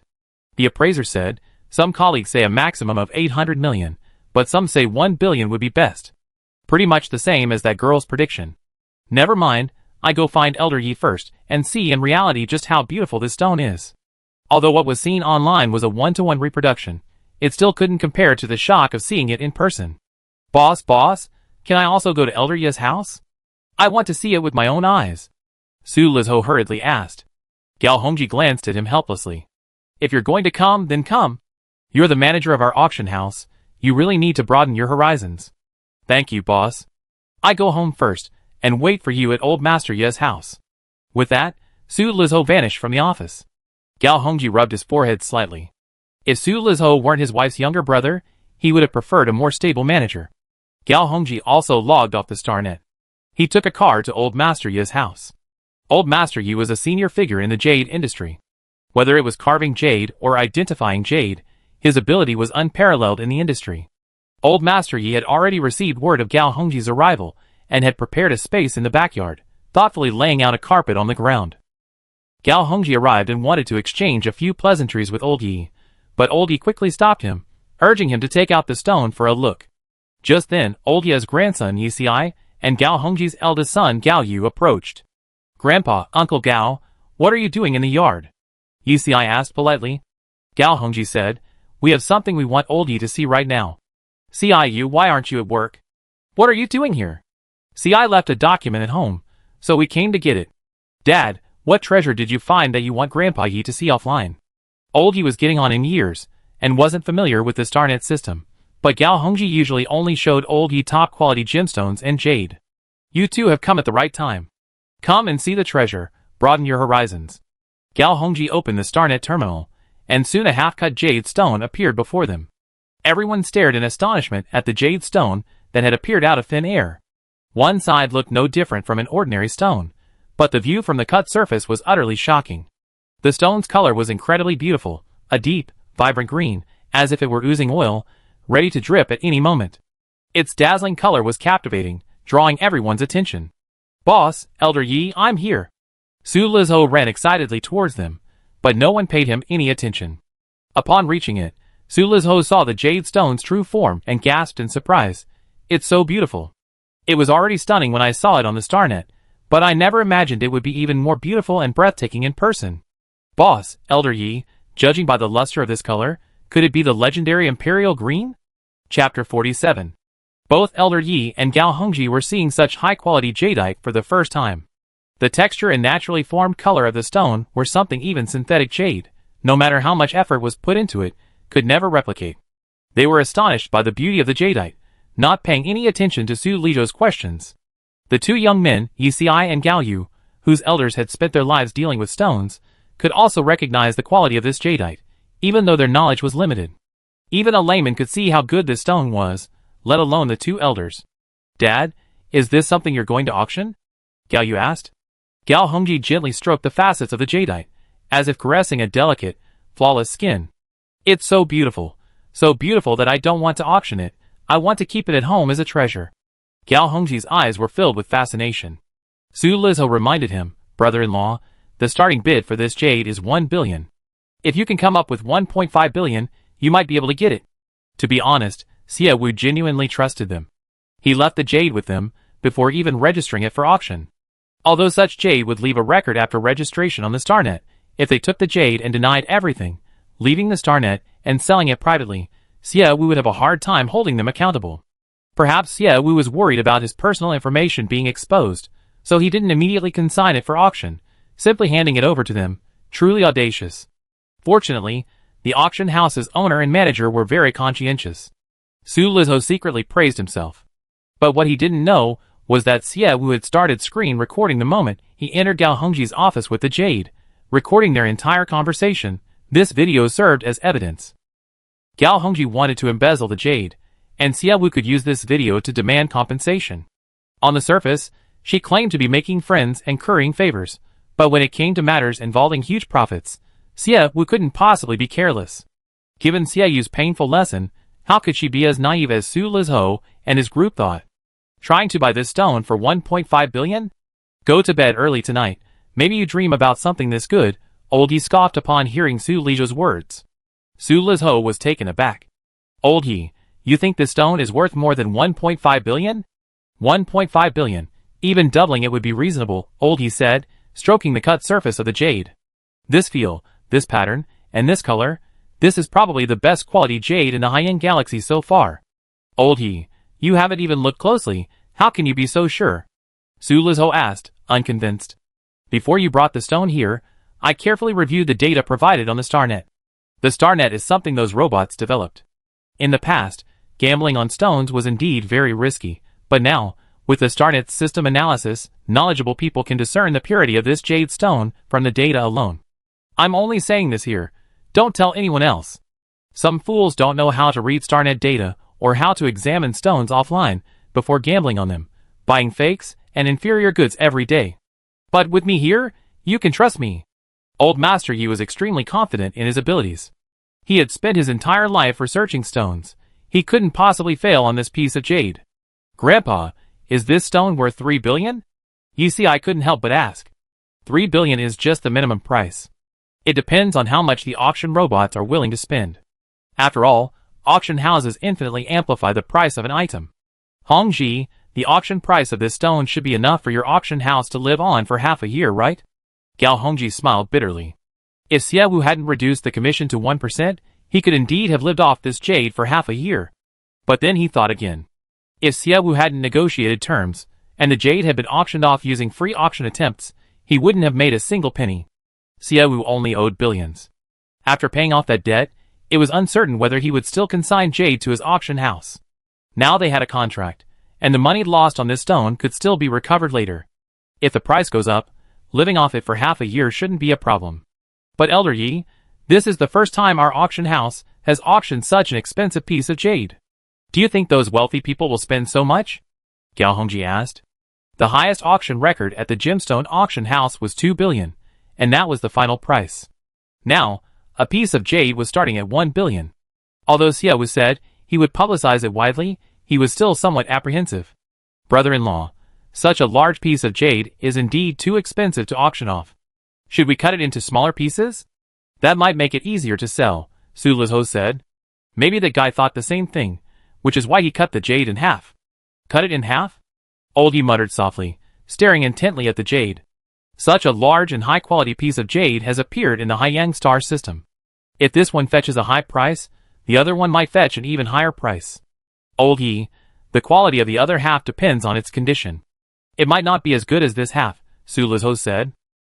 Gao Hongji looked at the large jade, pondering for a moment, and said, if we auction off such a large piece, it might be the only large and high-quality jade on Haiyang Star so far. With that kind of hype, we shouldn't worry about not getting a good price. Brother-in-law, take it back later so I can take some photos with this jade. Su Lizhou summoned a small flying robot, had it fly to a suitable position, and then posed it in various ways on the jade's cut surface. Such a large jade stone is a rare sight. Taking photos together is childish, and even the elderly Yi Lao was itching to participate. Thinking that this stone might be auctioned off, and he might not see it again, he swallowed his pride and took a photo. After taking the photos, Gao Hongji said to Yi Ci and Gao Yu, don't rush to post the photos you two took on Xinguang's social media. Wait until I release the news about the jade before you post them. Yes, we need to take some good photos of this jade stone, and think of some promotional text before putting it in the auction advertisement, Su Lizhou added. Yi Ci and Gao Yu weren't particularly showy rich kids, so they nodded in agreement and went about their business. Gao Hongji glanced at the large jade stone again, his eyes filled with reluctance. Such fine jade. If only I had a few billion in spare cash, I'd buy it and keep it for myself. Brother-in-law, you better not dream about it, Su Lizhou couldn't help but complain. The auction house had made a lot of money over the years, but this amount was simply too much for such a large piece of jade. Unless it was cut into pieces, he could only own a small slice. Gao Hongji, of course, knew this too. Unable to own the jade stone, he could only sigh repeatedly. Chapter 48. After saying goodbye to Gao Hongji, Xiaowu went to cut the commoner's jade. She was attending Li Li's funeral that afternoon, and planned to sell the cut stones online that evening. At noon, there was a knock on the door. Xiaowu said, come in. A white figure pushed open the door, looked at Xiaowu, and calmly hummed in response. Xiaowu turned around at the sound of the voice.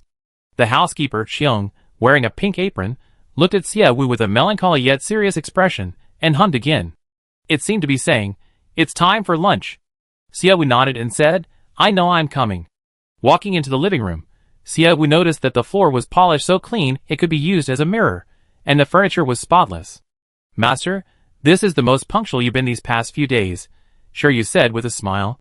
Since arriving in this world, Xiaowu had been overwhelmed by billions in debt, spending her days thinking only about how to make money, and only eating when she was truly hungry.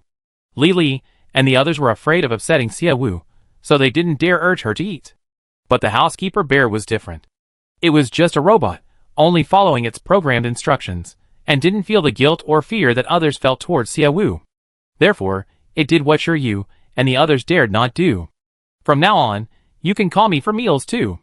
It's best to eat on time, Xiaowu said. Okay. After Shiryu's loyalty reached 100, she still respected Xiaowu but no longer felt the fear and apprehension she had before, making her much more relaxed around Xiaowu. Where are Aunt Li and Ling Han? The large living room was empty except for them, and the housekeeper bear. Shiryu said, Aunt Li and Ling Han are dealing with Uncle Li's affairs, but they already eaten. Xiaowu nodded in understanding. Just then, Parker's voice came from outside the door. Xiaowu went to the door upon hearing the voice. Parker stood there with two soldiers. Young miss, these are the ores the minor hamster dug up today. Where should we put them? Parker pointed to the basket behind the soldiers. Xiaowu checked the system. Today, the minor hamster seemed to have fallen into a silver mine, digging up nothing but silver ore. Silver ore was the least valuable stone in the miner hamster's hard work over the past few days, but even so, it was still worth hundreds of thousands. Just put them by the door. Where's the miner hamster? Hey. A weak voice came from the miner hamster. Xiaowu paused, tiptoed, and looked towards the source of the voice. The miner hamster was sitting in the basket behind Parker's mecha, leaning on a small pickaxe, clearly exhausted but pretending to be energetic. What happened to it? It seems its power ran out. When it dug down the last piece of ore, its rear end stayed outside for a long time without moving.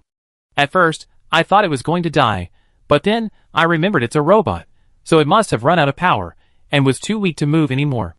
No wonder the miner hamster, who usually finishes get off work at 10 p.m., didn't return until noon today. Housekeeping bear, take your brother to recharge, Xiaowu said. The housekeeping bear tilted its head slightly, uttering a puzzled huh? Its puzzled expression seemed to ask, how can this guy, barely reaching my knee, be my brother? We're not even the same species. Xiaowu said, the miner hamster was developed before you. You were both developed by the mechanical aliens. Based on the order of development, it really is your brother. The housekeeping bear was reluctant to admit it. In Xiaowu's rating system, the housekeeping bear was S rank, while the miner hamster didn't even have a rank. The housekeeping bear didn't want to admit that the miner hamster was its brother, but according to the programming, whatever the master said was right. The housekeeping bear, with a droopy, melancholy face, lifted the miner hamster out of the basket, grabbed it by the scruff of its neck, and swung it around as it headed to charge. Miss, you bought another robot? Parker asked. Xiaowu said, the house is so big, it's not enough for Li Ma and Xiaoyu to clean it all. Anyway, now that I have the money, I bought one. These mechanical aliens are really amazing. Whether it's the miner hamster or the housekeeping bear, they can only say one word, but I think I can understand something from their expressions. Xiaowu wasn't the only one who could read the housekeeping bear and the miner hamster's minds. Parker and the others felt the same way. Xiaowu smiled. Yes, the money wasn't wasted. It was lunchtime, and also the time for Parker and his men to change shifts. They had brought the silver ore, intending to go back for lunch. The housekeeper, Xiong, had prepared a lot of lunch, but Ling Han and Li Xia clearly hadn't eaten much, leaving quite a bit. Xiaowu invited Parker and the two soldiers to join them for lunch. At first, the three declined, but Xiaowu practically dragged them in. During lunch, Xiaowu noticed that Parker's loyalty had increased by 5 points. She was surprised. Parker was probably 7 or 8 years older than Xiaowu, not very old, still quite young. Perhaps it was because he was a defense officer protecting the safety of the city's inhabitants that he had such a sincere heart. So much so that even a simple lunch from Xiaowu could increase his loyalty by 5 points. The defense force's loyalty was so easy to increase. Xiaowu thought to herself, when I have more money in the future, I definitely treat all the defense force to a big meal to boost their loyalty. After lunch, Xiaowu received a call from Tan Ling, informing her that Li Li's funeral was about to begin. Xiaowu returned to her room, found a long black dress, changed, and went to the funeral with Shiryu and the others. In the center of Xiangyang City, there was a stadium. Whenever there was a major event on the planet requiring celebration or a gathering, the city's residents would go there. Li Li's funeral was being held there. Li Li was a longtime resident of Xiangyang City. Many people knew him, so there was no need to invite anyone. Those who knew Li Li spontaneously came to the stadium. Some elderly people, around Li Li's age, came to bid farewell to their old friend, their somewhat cloudy eyes filled with tears. This was the first time Xiaowu had seen the city's people gathered here. The aging population of Xiangyang Star was more starkly apparent to her than ever before. Xiaowu's feelings were complex. On one hand, she grieved for Li Li's death. On the other hand, she feared that without a new bloodline to nourish Xiangyang Star, who would protect this star and this city? As the master of Xiangyang Star, Xiaowu naturally stepped forward. Li Li's body had already been cremated, and his ashes were placed in a box. Xiaowu gently stroked the patterns on the box, overwhelmed with emotion. Just days ago, he was alive and well. Now, he lay ashes in the box. Uncle Li, you said that after your death, you wanted your ashes buried under the tree beside the Xia family cemetery to shelter our parents from the wind and rain. But I hope you can transform into a towering tree, standing at the highest point in Xiangyang City, watching over me, gradually transforming the desolate Xiangyang City into a prosperous and bustling place. That was your expectation of me before. I will tell you that I will fulfill that expectation. Having said that, Xiaowu withdrew her hand, her fist slightly clenched, and looked at Ling Han beside her. Very Uncle Li. Ling Han nodded and walked over. At that moment, a notification window lit up beside him. Ling Han's loyalty to you has increased to 18. Chapter 49. Xiaowu froze, looking at Ling Han in surprise. Thinking, why is this guy still self-conquering? Xiaowu didn't have much affection for Li Li. She only felt sorry for the old man who had taken care of her for 2 days, who had died unexpectedly outside, while going out to recruit servants on her orders. Xiaowu felt somewhat guilty towards the old man. Li Li's expectations were what Xiaowu was currently doing, so she hadn't thought much about those cheesy words she just uttered. But she hadn't expected that those polite words would actually increase Ling Han's loyalty by 5 points.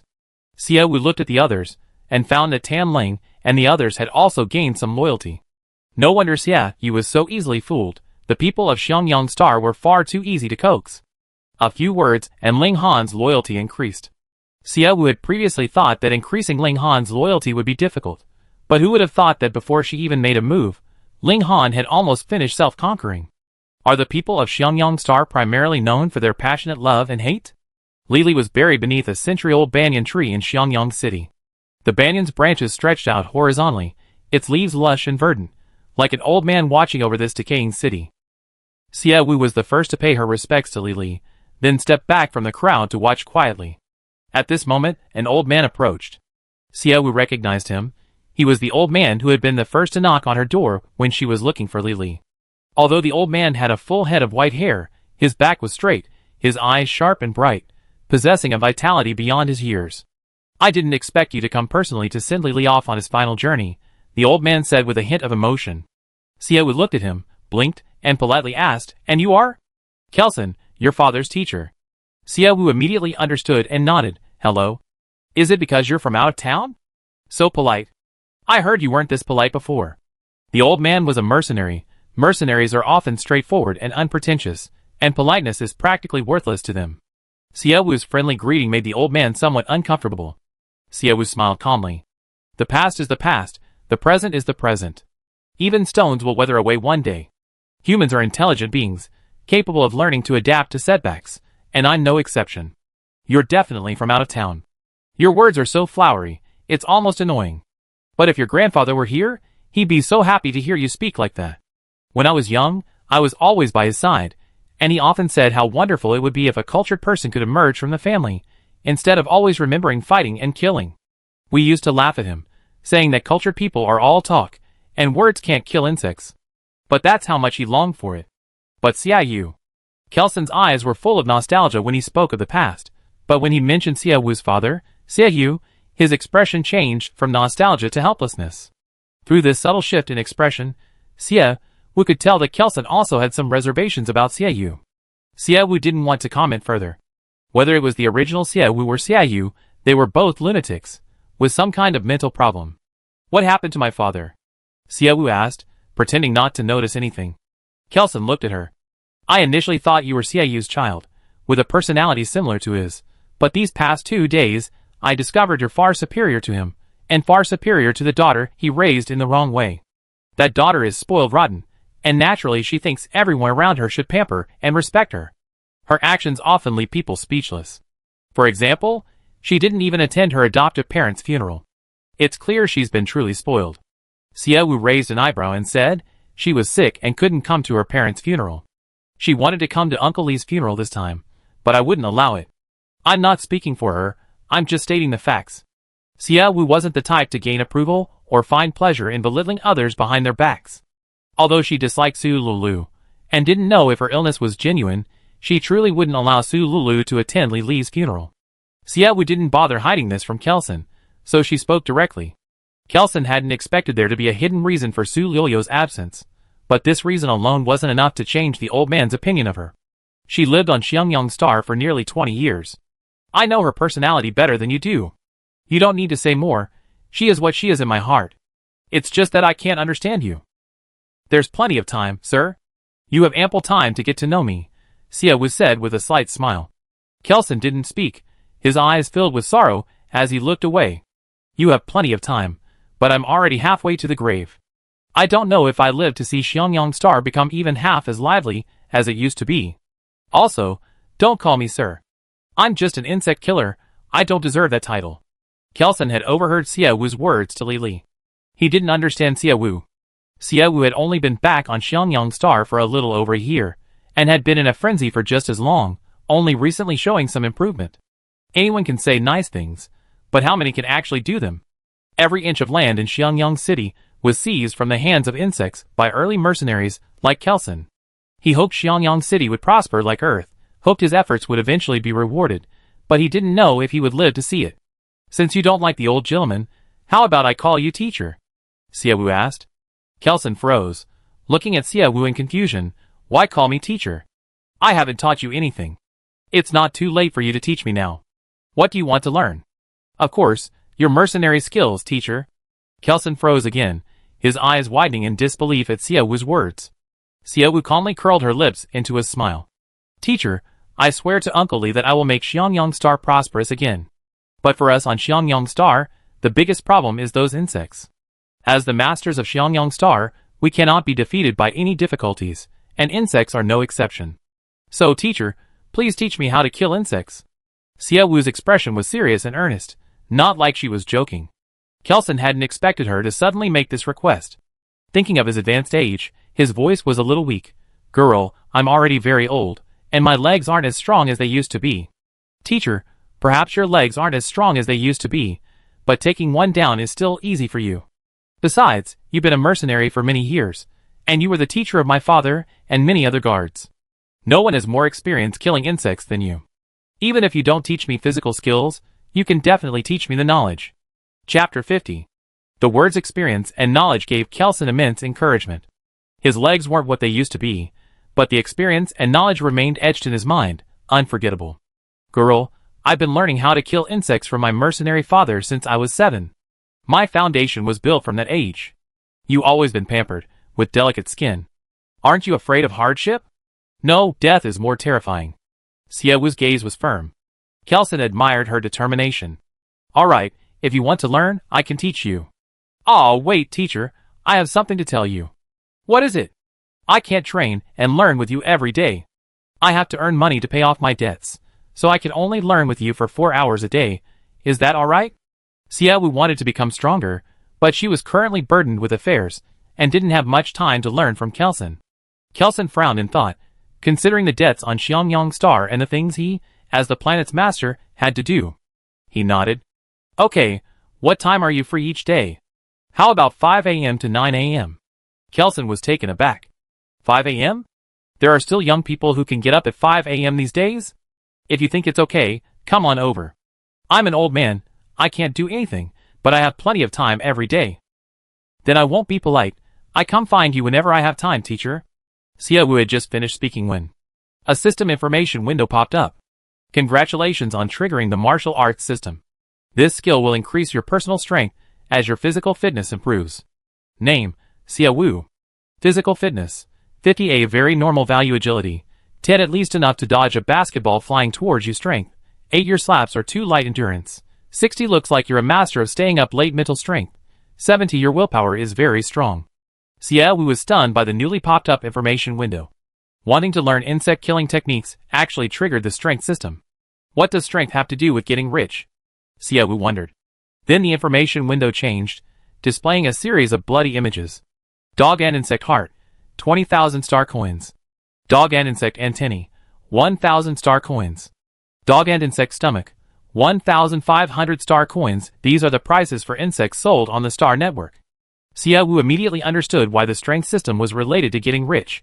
Killing insects and selling their organs could make money. Seeing this, Xiaowu guessed that the diligence leads to wealth system might contain all the skills related to making money. The triggering method might be related to what she wanted to learn. If she wanted to learn acting, would it trigger the actor system? Xiaowu really wanted to try, but she had too much work to do. Li Li's funeral ended quickly. After the funeral, people gradually left, and Xiaowu went back to earn money. On her way home, Ling Han silently followed behind her. She checked Ling Han's loyalty rating, and finally couldn't help but ask, I didn't let Su Lulu attend Uncle Li's funeral, aren't you angry? Why should I be angry? Ling Han asked, puzzled. Xiaowu glanced at him. You grew up with Su Lulu, so you must have a deep bond. Her wanting to attend Uncle Li's funeral was a good intention, but I didn't allow it. Don't you have some ulterior motives? I have no feelings for her. She cried and begged me to ask you, and out of politeness I asked. Besides, my master is you, not her. As long as she doesn't show up, I pretend I never knew her. Ling Han spoke calmly, his expression unchanged.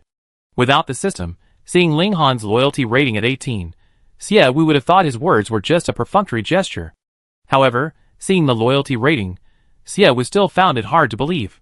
How could Ling Han, the most difficult character to win over, have won himself over so effectively? What would make you hate me? Xie Wu asked. Ling Han didn't hesitate, answering almost immediately, to lead Xiangyang Star to its doom. Ling Han had been bought by Xie Wu and his wife at a young age and raised on Xiangyang Star. Although he was a beast man born on Orc Star, having grown up on Xiangyang Star, he considered it his home. He had witnessed countless defense officers sacrifice their blood and lives to protect the city. Influenced by those officers, his greatest goal in life was to protect Xiangyang City. Even if the city was completely deserted, he would still protect it.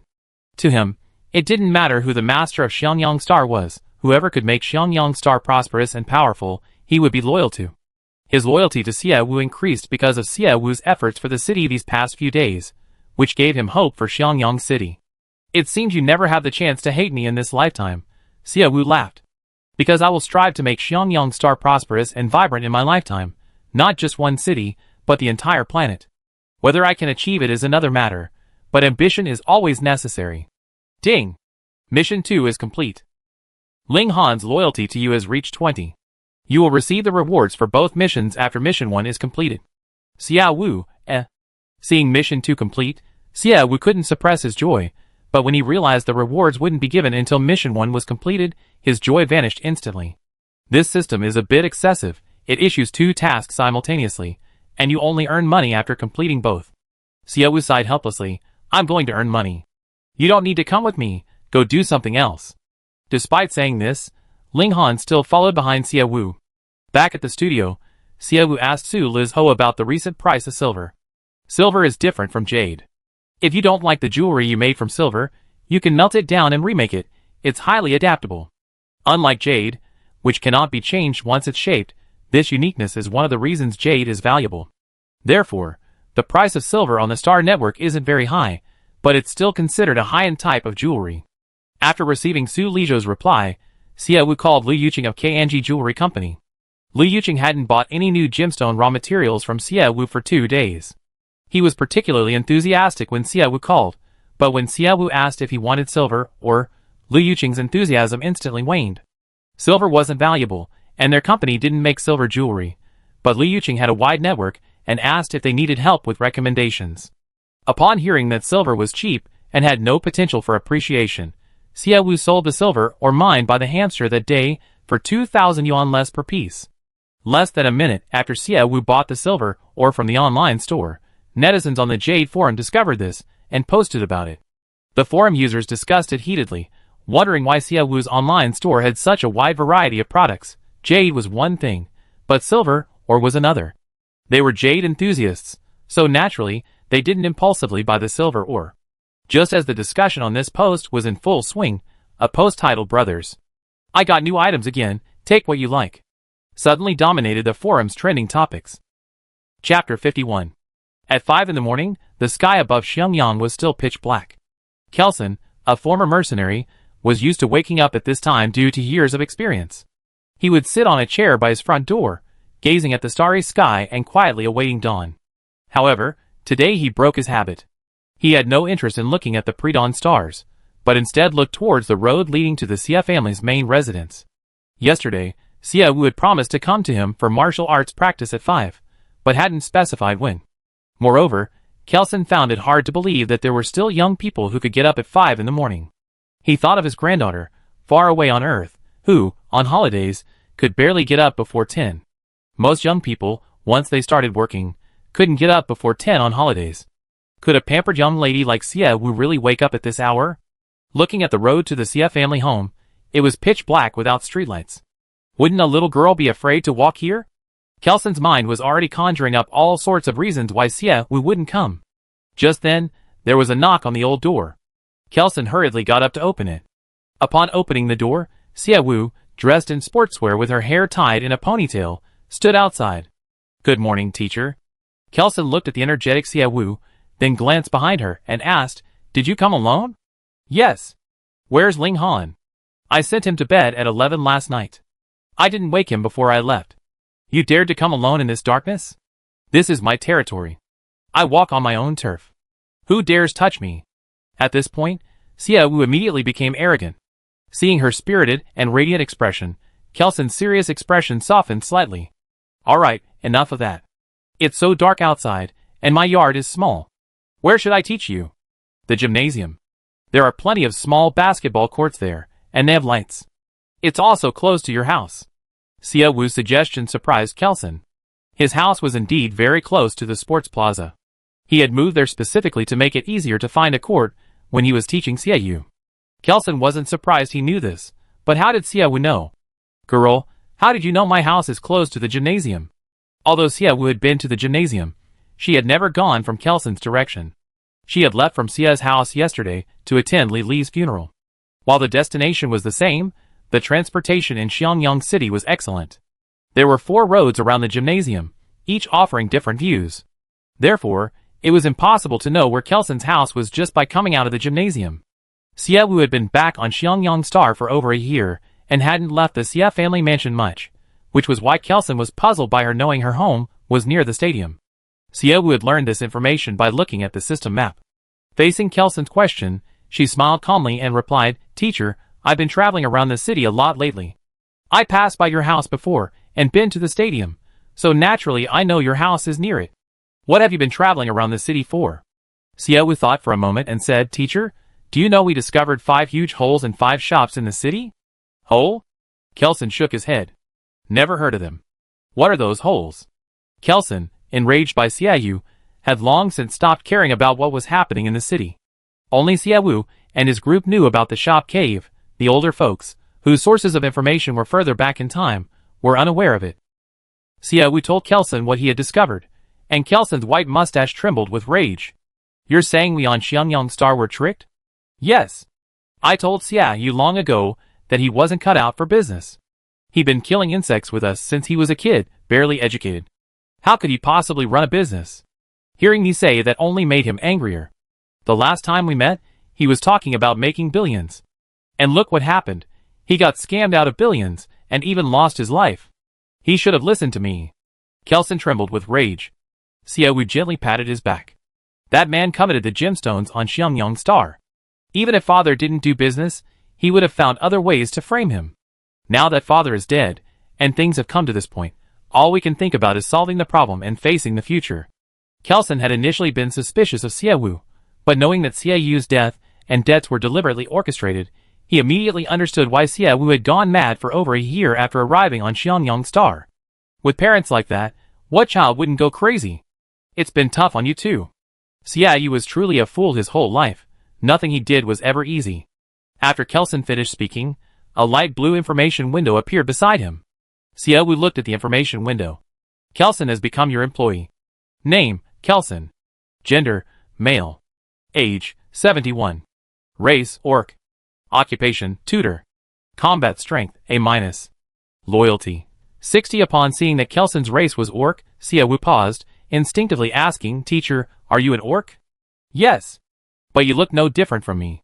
I heard that young and old orcs, because their bodies aren't strong enough, will show some orcish characteristics. Young orcs have less control over their tails and ears. However, I lived with humans since I was young, and I'm also a mercenary. My physical condition is good, so even in my old age, I can hide my tail and ears well." Xia Wu's curiosity was immediately piqued. "Teacher, hiding is so hard. Just show them without worry, I won't look at you strangely." As far as Xia Wu knew, she only had Ling Han as an orc, but Ling Han's combat strength was S+ level, making it impossible for him to reveal his beastly form. She could only try to get through to Kelson. Kelson immediately saw the ill intent in Xia Wu's eyes. He said, "I naturally show them when I can't hide anymore. You don't need to remind me. Let's go!" Kelson had taught many people. He was an excellent mercenary and also an excellent teacher, able to tailor plans according to the students' physical conditions. Xia Wu's body was limp and lacked muscle. While others threw punches with power, her punches looked like they wouldn't hurt even if they landed right in her face. Therefore, her first martial arts lesson was physical training. Any punch or kick without a strong body to support it is just fancy footwork. This was Xie Wu's first time participating in physical training. Kelson decided whether to rest or continue based on her breathing rate. After 4 hours of training, Xie Wu sat on the ground, drenched in sweat, panting heavily. Kelson handed her some water. It seems your desire to become stronger is genuine. You diligently persevered through 4 hours of training. Chapter 52. Xie Wu forced a smile. Teacher, did you think I only became your disciple to make you happy? If you truly want to learn, I will teach you well. Get up. It's not good to sit for too long after strenuous exercise. Walking around is better. Kelson patted her shoulder. Xie Wu slowly stood up with aching legs and followed Kelson out of the gymnasium. After 4 hours of physical training, her legs were so sore and weak that she could barely walk as fast as the white-haired old man Kelson. Kelson knew this and deliberately slowed his pace to stay beside her. Less than 10 meters from the gymnasium, they suddenly heard a voice shouting in the distance, "Found the young lady. She's over here." Xie Wu looked in the direction of the voice and saw Parker, dressed in a mecha, running towards them. He shouted loudly, and several guards rushed out from around the street corner. They instantly surrounded Xie Wu and Kelson. "Young miss, where have you been? What are you doing with Teacher Kelson?" "I was having class with the teacher in the gymnasium." "What are you all doing? Instead of guarding the city walls, you're just wandering around here." "Young miss, you're training with Teacher Kelson. Why didn't you tell me beforehand? And why didn't you answer our calls?" Parker's voice was urgent. Xie Wu could see their worry, and took out her communication bracelet from her pocket. Wearing anything during physical training was uncomfortable, so Xie Wu took off the communication bracelet and placed it some distance away from the training area. Upon opening the communication bracelet, there were indeed many missed calls, from Ling Han, Tan Ling, Shiyu, and Liang Xian. Seeing so many missed calls, Xie Wu felt a pang of guilt. Just as she was about to explain, Tan Ling pushed aside the mecha soldiers and squeezed in. "Young miss, what were you doing? Why didn't you answer the phone?" "Sorry, I was in class with my teacher. During physical training, I took off my communication bracelet to make things easier, so I didn't hear your calls." Facing everyone's concern, Xie Wu readily admitted her mistake. Ling Han and the others also gathered around. Upon learning that Xie Wu was in physical training, they were all shaken, as if they had just escaped a close call.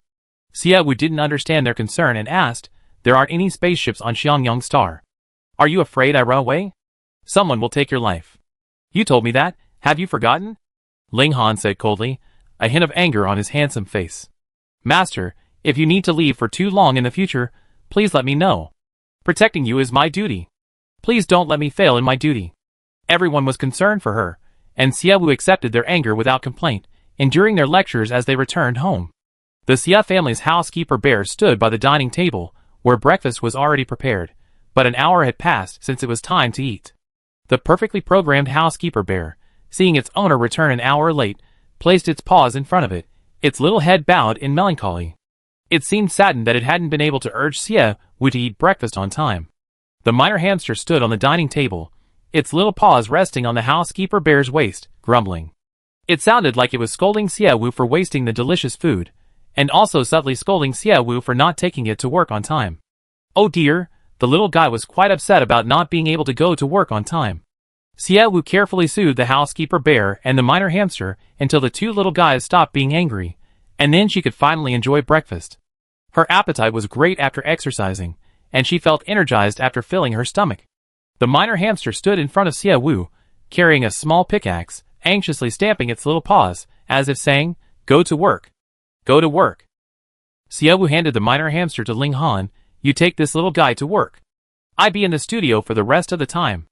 Of course, if I need to go somewhere else, I let you know in advance via my communication bracelet, so don't worry about not being able to find me when I get back." Ling Han hesitated for a moment, then looked at the minor hamster, before nodding in agreement. Xie Wu didn't go to the studio immediately. She returned to her room, took a quick shower, changed out of her sweat-soaked workout clothes, and went to the studio in simple, casual clothes. It was another day to start earning money. Xie Wu went to the warehouse to select stones. Besides the cheaper ones, she also picked out several pieces of jade worth millions. She planned to auction these jade stones. No one would complain about having too little money, especially considering she was billions in debt. Returning to her studio with the stones, she found Shiyu standing there, looking anxious. Seeing Xie Wu return, Shiryu approached excitedly. Master, you're back? Yes, I went to the warehouse to get the stones. Xiaoyu, is there something you need? Master, try on this dress. Shiryu handed the dress to Xiaowu. Xiaowu took the dress and unfolded it to examine it. It was a floral dress, a simple style, printed with daisy patterns. The yellow and white colors made the floral print look very bright. Xiaowu looked at the stitching. It was very clean and neat, with no loose threads. Did you make this? Xiaowu asked. Shiryu nodded excitedly. I spent 2 days learning how to use a sewing machine. To make sure I could use it proficiently, I made you a simple dress. Master, do you think it fits? Of course, if you don't want to wear it. Who says I don't want to wear it? I go try it on right now. But Xiaoyu, you didn't measure me. If it doesn't fit me, this dress will be a waste. Master, I have a good eye for people. This dress will definitely fit you perfectly. Saying this, Shiryu's eyes were full of confidence. Xiaowu went back to her room with some skepticism and changed into the dress. Although the floral dress was simple and ordinary in style, the cut was exceptionally good. Perhaps it was because Xiaowu's figure was naturally S-shaped, with a full bust and hips. The waistline of the floral dress was also particularly well made, perfectly showcasing Xiaowu's slender waist. It was a simple floral dress, so simple it couldn't be simpler, but because it was custom made by Shiryu, Xiaowu looked like an elf bathed in spring sunshine. Master, you look so beautiful. Many people look darker in yellow, but you're fair enough that the yellow in the dress makes you even more radiant. Ah! Master, I didn't intentionally choose yellow for the dress, I just didn't have any better fabric. Shiryu quickly explained that she hadn't meant any harm by saying yellow makes skin look darker. Xiaowu didn't suspect Shiryu's intentions. Her first employee, with 100% loyalty, would never betray her. The waistline and stitching of this dress are very well done. If you were trying to embarrass me, you wouldn't have done it so well. Xiaoyu, from now on, whenever you need to buy fabric, just write me a request. After I sign it, go ask Minister Tan for the money. Don't be shy or hesitant, this is all initial investment. I'm waiting for you to become a famous fashion designer and make me a fortune.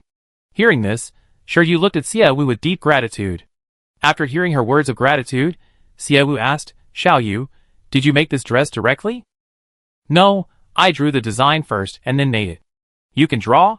Yes, I've been good at drawing since I was little. Xiaowu looked at Shiryu, suddenly remembered something, and took Shiryu's hand, saying, Come on, let's go to your studio. Chapter 53.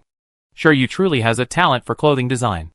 A dress she made as a trial, without even taking Xiaowu's measurements, perfectly fit her figure.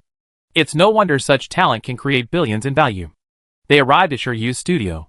The newly established studio, besides the sewing machine and the Starnet connection terminal, didn't even have a single table. Xiaowu immediately bought Shiryu new tables and chairs, as well as high-quality fabrics and necessary accessories. She also bought special shelves for the fabrics and boxes for the decorations. The spacious studio was quickly filled, making Shiryu a little scared. Master, please don't buy anything more. This is enough. That's enough for now. Xiaoyu, come here. Xiaowu went to the table first and opened the electronic drawing board. I have a dress that I need you to make. Try to make it according to my instructions. This was the first task given by the system, which Xiaowu hadn't yet completed. Initially, she considered live streaming, but that would take a long time and might not be possible to complete the task in a single day. Xiaowu's time was precious. She had far too many things to do, so she focused her attention on short videos. A few seconds of short video, if it could engage the viewer's emotions, could easily go viral. Xiaowu watched many short videos during this period, but she noticed that none of them featured ancient costumes transformed into accessories. The culture and history of the Haiyan Galaxy differed from what Xiaowu knew before. Ancient costumes, like Hanfu, didn't exist there. Xiaowu used to watch transformation videos in her original world, where ordinary-looking people would suddenly transform into ancient beauties. A 10-second video was enough to stir people's emotions because the stunning effect happened in an instant. Filming a 10-second transformation video would take at least less time than a live stream, but Xiaowu couldn't find Hanfu, traditional Han clothing, anywhere on the Star Network. Just when she was about to give up, Shiryu appeared.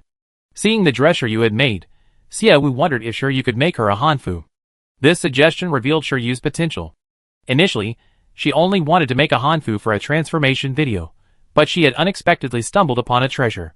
Xiaowu immediately decided to nurture her talent, putting Hanfu and transformation videos aside. But Yu brought her many surprises. When Xiaowu forgot about the system task, Yu showed her a glimmer of hope to complete it sooner. Hanfu was something that didn't exist in this world. After Xiaowu shared her ideas with Yu revised and modified the design, finally drawing the clothes Xiaowu wanted. Upon first seeing the Hanfu draft, Yu found the garment both beautiful and strange. Xiaoyu, just use this design and my measurements to see if you can make a set. Okay, master, when do you expect it? Take your time. I only care about quality, not speed. Also, if you need to spend money on new fabric or anything, don't hesitate to ask. This is the first garment I asked you to make, so the materials can't be any cheaper. Xiaowu was afraid Yu would be too embarrassed to ask for money, so she deliberately put some pressure on her. Sure enough, upon hearing Xiaowu's words, she nodded somewhat nervously. Xiaowu gently patted her shoulder and said softly, "Take your time, I'm not in a rush." Okay. After arranging Yu's work, Xiaowu returned to her office. Thinking about other things she still needed to do, Xiaowu took several pieces of jade worth millions to the auction house to find Su Li's Ho. The auction house was unusually crowded today. Because it was on the StarNet, there were regional chat, private chat, and team chat options. In regional chat, when a character entered a region, they could hear what the people in that region were saying. The people at the auction house were using regional chat, and as soon as Xiaowu stepped into this region, she could hear their conversation. Did you see that? The auction house owner somehow got hold of a huge piece of jade. I heard it weighs over 1,000 kilograms. The size doesn't matter, what matters is the starting price is 1.5 billion. 1.5 billion. This auction house has been open for so long, and the highest price ever for a piece of jade sold was over 200 million. This jade starting price has already set a new record for jade auctions. Didn't you see the video? The cut surface is so beautiful, the color is a rare imperial green, and the stone has almost no impurities. Even a small piece of that jade could sell for millions as jewelry. It's big and beautiful. The auction house dared to set the starting price at 1.5 billion. They must have the financial backing. It's just a rock. What's so surprising? Haven't you guys checked out Happy Taodao website? There's a shop there that sells jade super cheaply. One piece can be made into several bracelets and ornaments for tens of thousands of yuan. Brother, you obviously eaten too many rotten apples to say something like that. Those jade stones in online shops, costing tens of thousands of yuan, are only average in quality and color. They're okay to bring around for fun, but they're far from being something the robots on Mechanical Planet would even consider. Some people are like that. They get used to eating only one rotten part of an apple, and then they think all apples should taste the same. The same thing, one worth over 100 million, the other worth tens of thousands. There's a difference. People aren't stupid, who would spend hundreds of millions on something they can buy for 10 or 20,000. The key is that this imperial green jadeite is rare. Once it's bought, it's gone forever. It's not like those common, mass-produced jades. Xiaowu listened in the corner for a while, and from the chatter, she roughly understood that people were discussing her jade. She clicked on the gem auction house's page, and saw a notice pinned to the top. 1,000-pound jadeite makes its grand debut. The largest and most beautiful jadeite in the Haiyan Galaxy is now up for auction, starting at 1.5 billion. Welcome to bid. Xiaowu raised an eyebrow slightly when she saw starting price 1.5 billion. When she announced the starting price of 1 billion, Gao Hongji was still hesitant about setting it too high. In the end, the advertisement added another 500 million.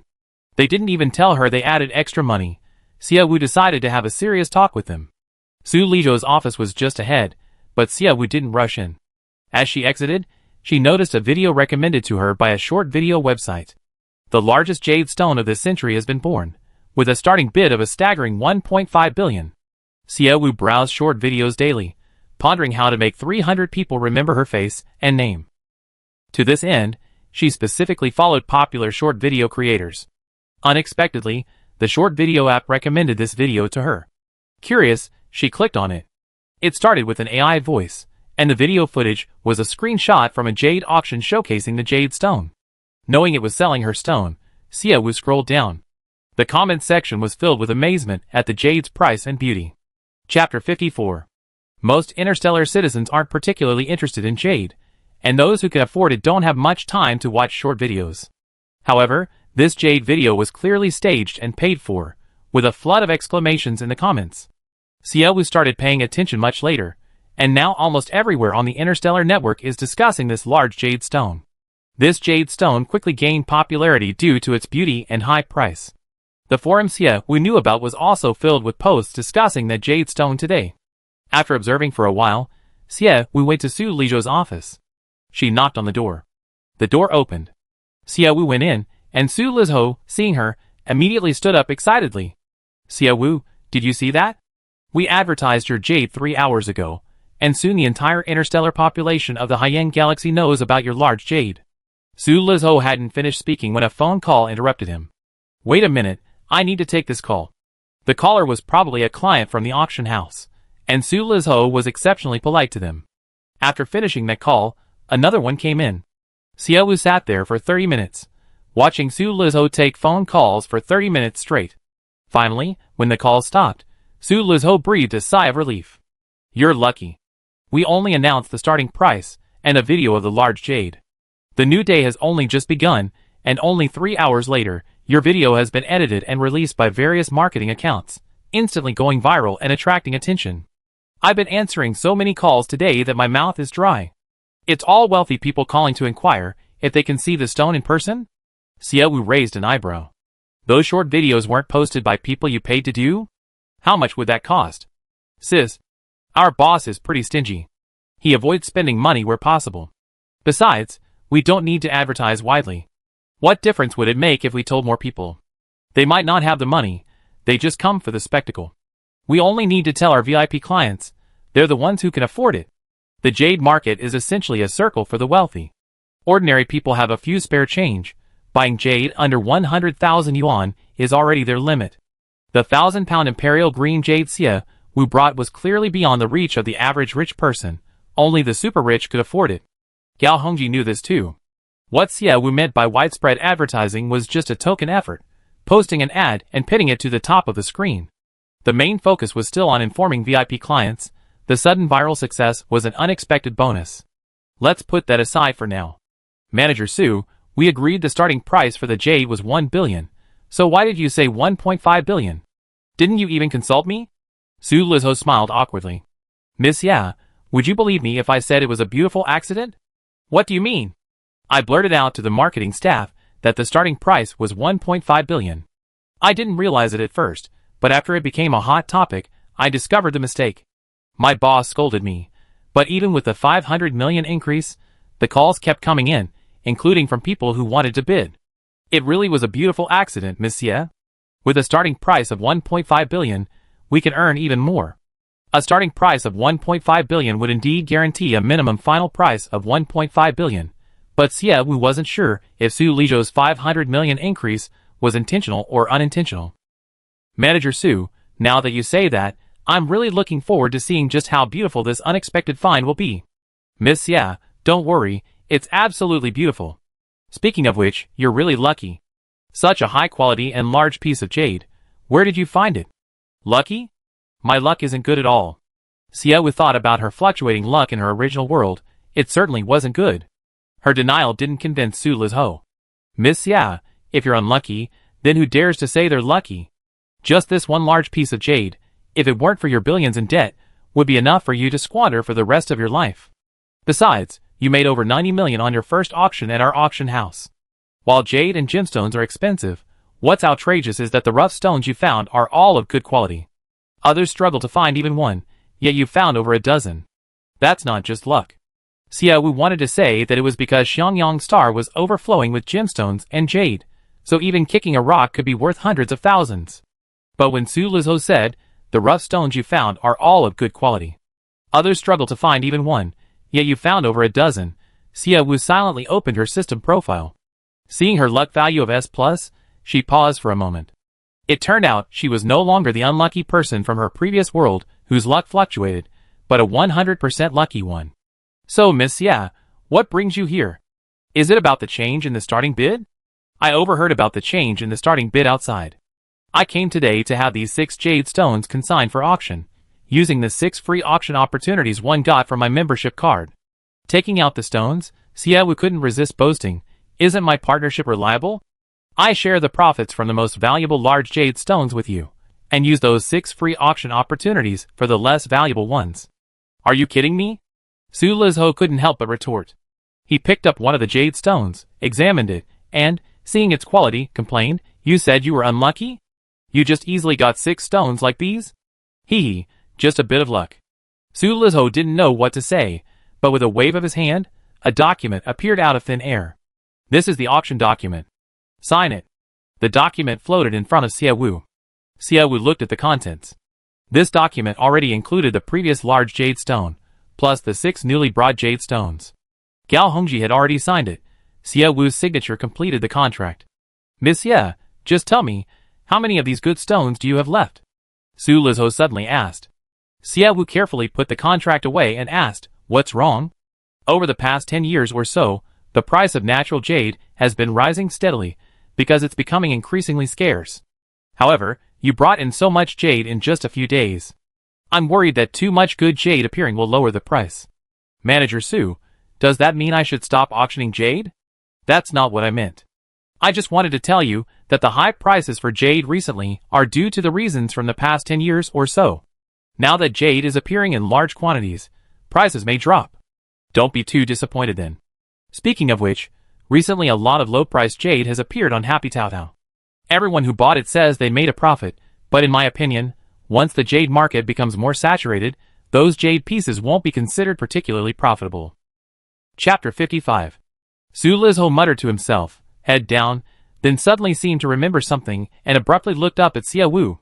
"Miss Ya, that jade shop on quailtaotao.com, it's not yours, is it? What's wrong?" "It really is you."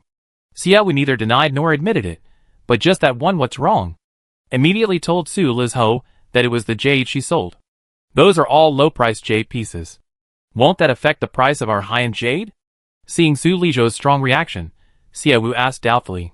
Just as she had heard outside, no matter how many low-priced products there were or how cheap they were, it wouldn't affect the price of high-quality products.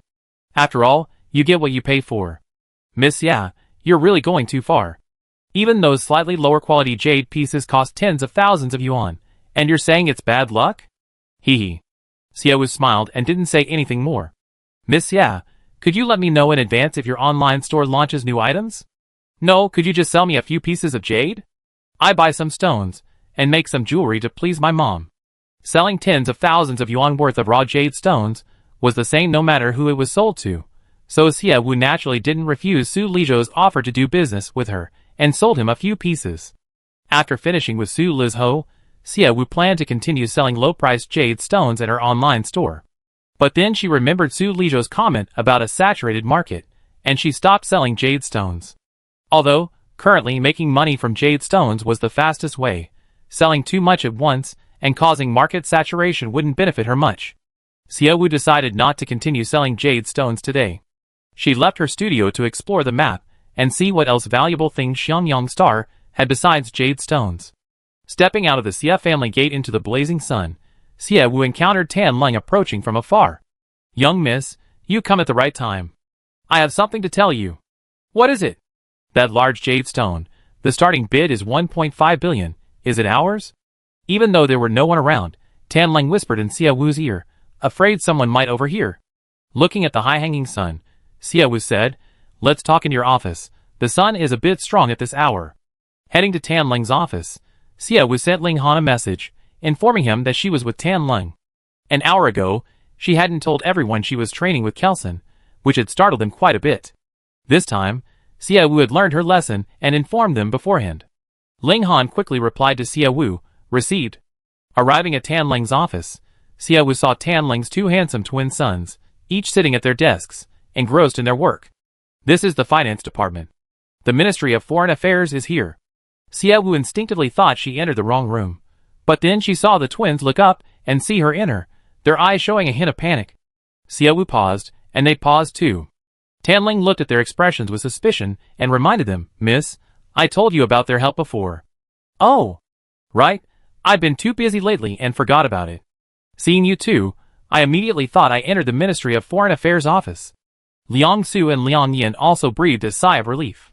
To be honest, the high-intensity work had kept them on edge.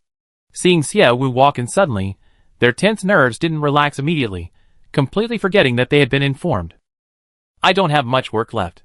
If they help me for 2 more days, I can go back to my post." "Okay, sure. Xiaowu sat down, about to continue chatting with Tianlong.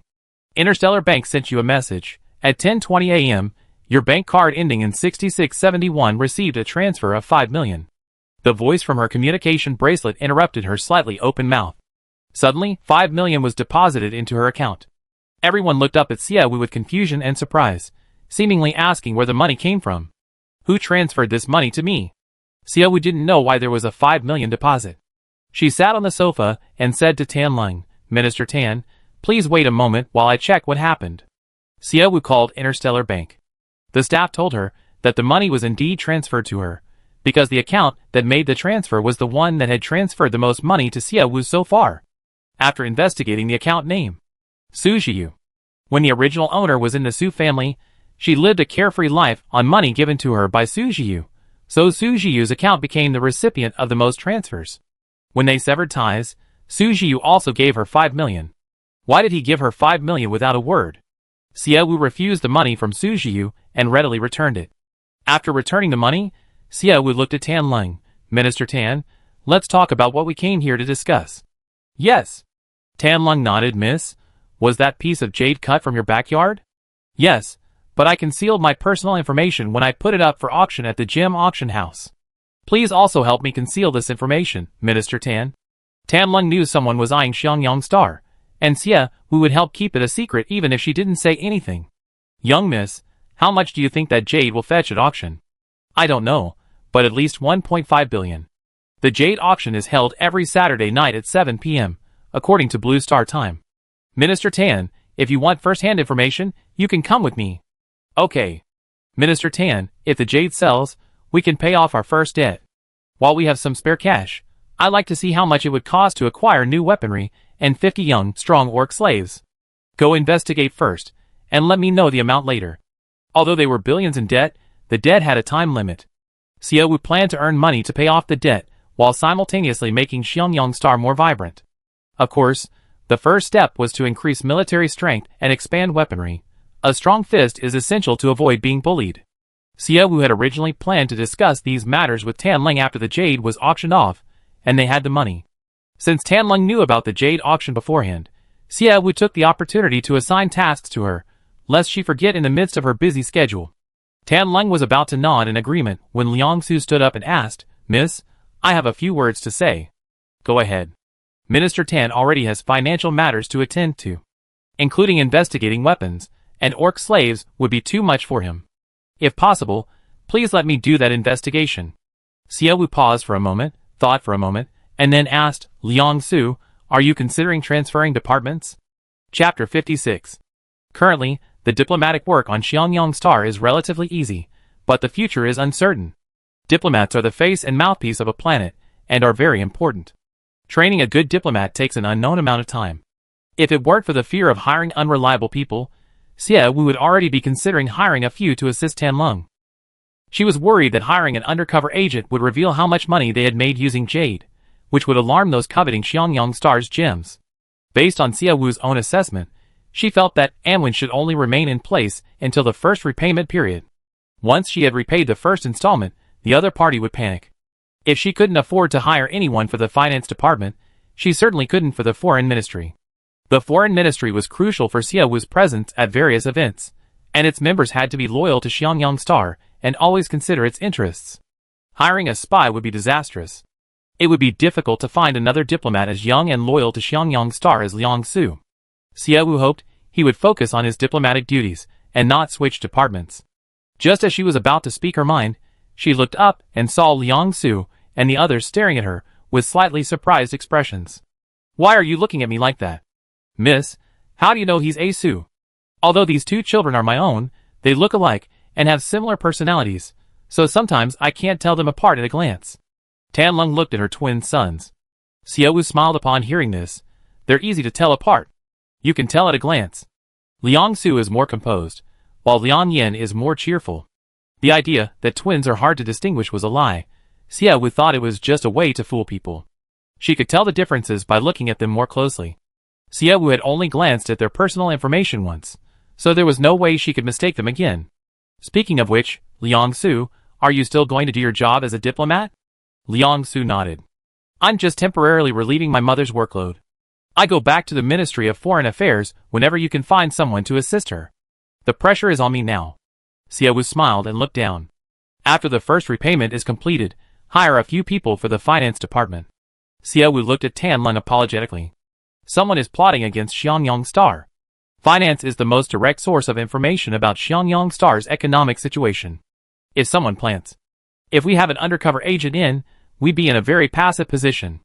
Tianlong, having lived this long and worked in finance, understood the tricks of the trade and business. She nodded in agreement. Miss, I can still handle most of the work for now. Of course, even if you hire someone, I will absolutely not show him the ledgers. If the other party intends to come, no matter how hard we try to prevent it, it's hard to stop their desire to spy. Let's get through these few days, and then I think of something. Xiaowu frowned and thought for a moment, but quickly put the matter out of her mind and discussed other matters with Tianlong. After finishing her business, Xiaowu didn't want to disturb the busy Tianlong and got up to leave. Tianlong saw Xiaowu off from the office. Standing in the corridor, Xiaowu looked up at the cobweb-covered ceiling and asked, "This building doesn't have security cameras?" As soon as she finished speaking, Xiaowu felt her question was somewhat disrespectful to Tianlong and quickly added, "Minister Tan, I didn't suspect you, I was just asking casually." "Miss, I know what you mean. Actually, it's not just the finance department that should have cameras. The entire Xiangyang city should be equipped with them. Although cameras may seem like they're monitoring other people's lives, they're very useful in case of any unexpected events. I mentioned installing surveillance cameras to Lord Xiaoyu before, but it's quite expensive, and we need to hire someone to monitor them." At the time, Lord Xiaoyu didn't have much money, and he figured most of the people in Xiangyang City were mercenaries and capable of protecting themselves, so the matter was put on hold. "I still think Xiangyang City needs surveillance cameras." Xiaowu nodded. If Lily had surveillance cameras, he could find people quickly by checking the footage, and maybe Lily wouldn't have died. Surveillance cameras are truly important to Xiangyang City. Minister Tan, I really wanted to ask you to investigate how many places in Xiangyang City need surveillance cameras, how many cameras are needed, and how much each camera costs, but I really don't want to add to your workload. It's alright, I did a survey beforehand, take a look. Tianlong returned to his office and retrieved a document from the shelf. Xiaowu took the documents and glanced at them. The first was a city layout map, including maps of the diplomatic buildings, the council building, and the finance department, with red dots clearly indicating where surveillance cameras should be installed. The second was a price list for all surveillance cameras on the market, along with the number of cameras needed in the city and the total cost. Each type of camera had a price list, making it clear and easy to understand how much it would cost to install surveillance cameras in a city. The cheapest surveillance camera cost 680 yuan each, and the city needed over 3,000. Xiangyang City was small, 3,000 cameras wasn't a large number. Xiaowu remembered that in his previous city, there were over 600,000 surveillance cameras, and more than 1,000 people were employed specifically to monitor them. There are over 3,000 surveillance cameras in Xiangyang City. At least 50 people would need to be hired specifically to monitor them. Installing the cameras alone would cost millions, plus the salaries of the staff would be over 10,000 a month, not to mention the ongoing maintenance costs. Just thinking about it adds up to a lot of money. Xiangyang Star is currently billions in debt, with no income stream other than selling raw stones. Maintaining the city's expenses will be a struggle. Looking at Tianlong's report, Xiaowu sighed heavily. Tianlong said, "Miss, you don't need to be so anxious. I know Xiangyang Star is financially strained right now. The camera installation can be put on hold for a while. Besides, this is a draft from 2 years ago. Current surveillance cameras are probably cheaper. Minister Tan, I'm not worried about the money. I'm just thinking that my father has someone like you advising him, yet he doesn't listen at all, wasting your efforts and hard work." Notification. Tianlong's loyalty to you has reached 60. Xiaowu was taken aback when she saw the notification above Tianlong's head. How could it have increased so much so quickly? Her gaze shifted downwards, noticing Tianlong's eyes blinking at an unusual pace, her eyes slightly moist. She tried her best to suppress her emotions, and Xiaowu gently patted her shoulder. Tianlong smiled slightly. Master Xiaoyu is good in every way, except he doesn't listen to advice, has a strong sense of male chauvinism, and once he decides to do something, he does it. He's also very loyal. If he were a friend, he would be a very good friend, but he's definitely not a good boss or mentor. To me, he's not a good father either, Xiaowu added. Tianlong's lips curved into a smile. Everyone has shortcomings, and you, miss, may also have many shortcomings. However, I really like you as my boss, and I get a response when I do things for you. Chapter 57. What employees dislike most is having their painstakingly crafted proposals rejected outright by their superiors without even a glance. Xia Wu, having been an employee herself, understands how painful this feeling is. She understands Tan Leng's current emotional turmoil. Everything Tan Leng has done is for Xiang Yangxing's benefit, but Xia Yu is blind to her efforts. Minister Tan, after meeting you, I understand your capabilities. If you have any drafts that have been shelved, you can bring them to me. Tan Leng smiled and shook her head. Let's talk about it when we have money. All my drafts are based on money. I know how good my drafts are, but we take it one step at a time. I show them to you at the appropriate time. Thank you for your hard work. It's not hard work. You're working even harder to earn money for us. Xia Wu smiled and exchanged a glance with Tan Leng. This time, she really didn't want to chat with Tan Leng any longer. Xia Wu waved goodbye to her. Tan Leng wiped away the tears from the corners of her eyes and walked into her office. Her two sons looked at her with some worry. Mom, are you alright? Liang Su asked worriedly. Tan Leng let out a long sigh. I'm fine. She returned to her desk, then suddenly remembered something and looked up at her two sons. Su, Yan, you two must help Miss Liang well from now on. She's really changed for the better. With her guidance, I might live to see the prosperous Xiangyang city. Liang Su and Liang Yan nodded without hesitation. After leaving the finance building, Xia Wu went to the park. The children's playground was covered in dust, and the neglected lawns were overgrown with weeds.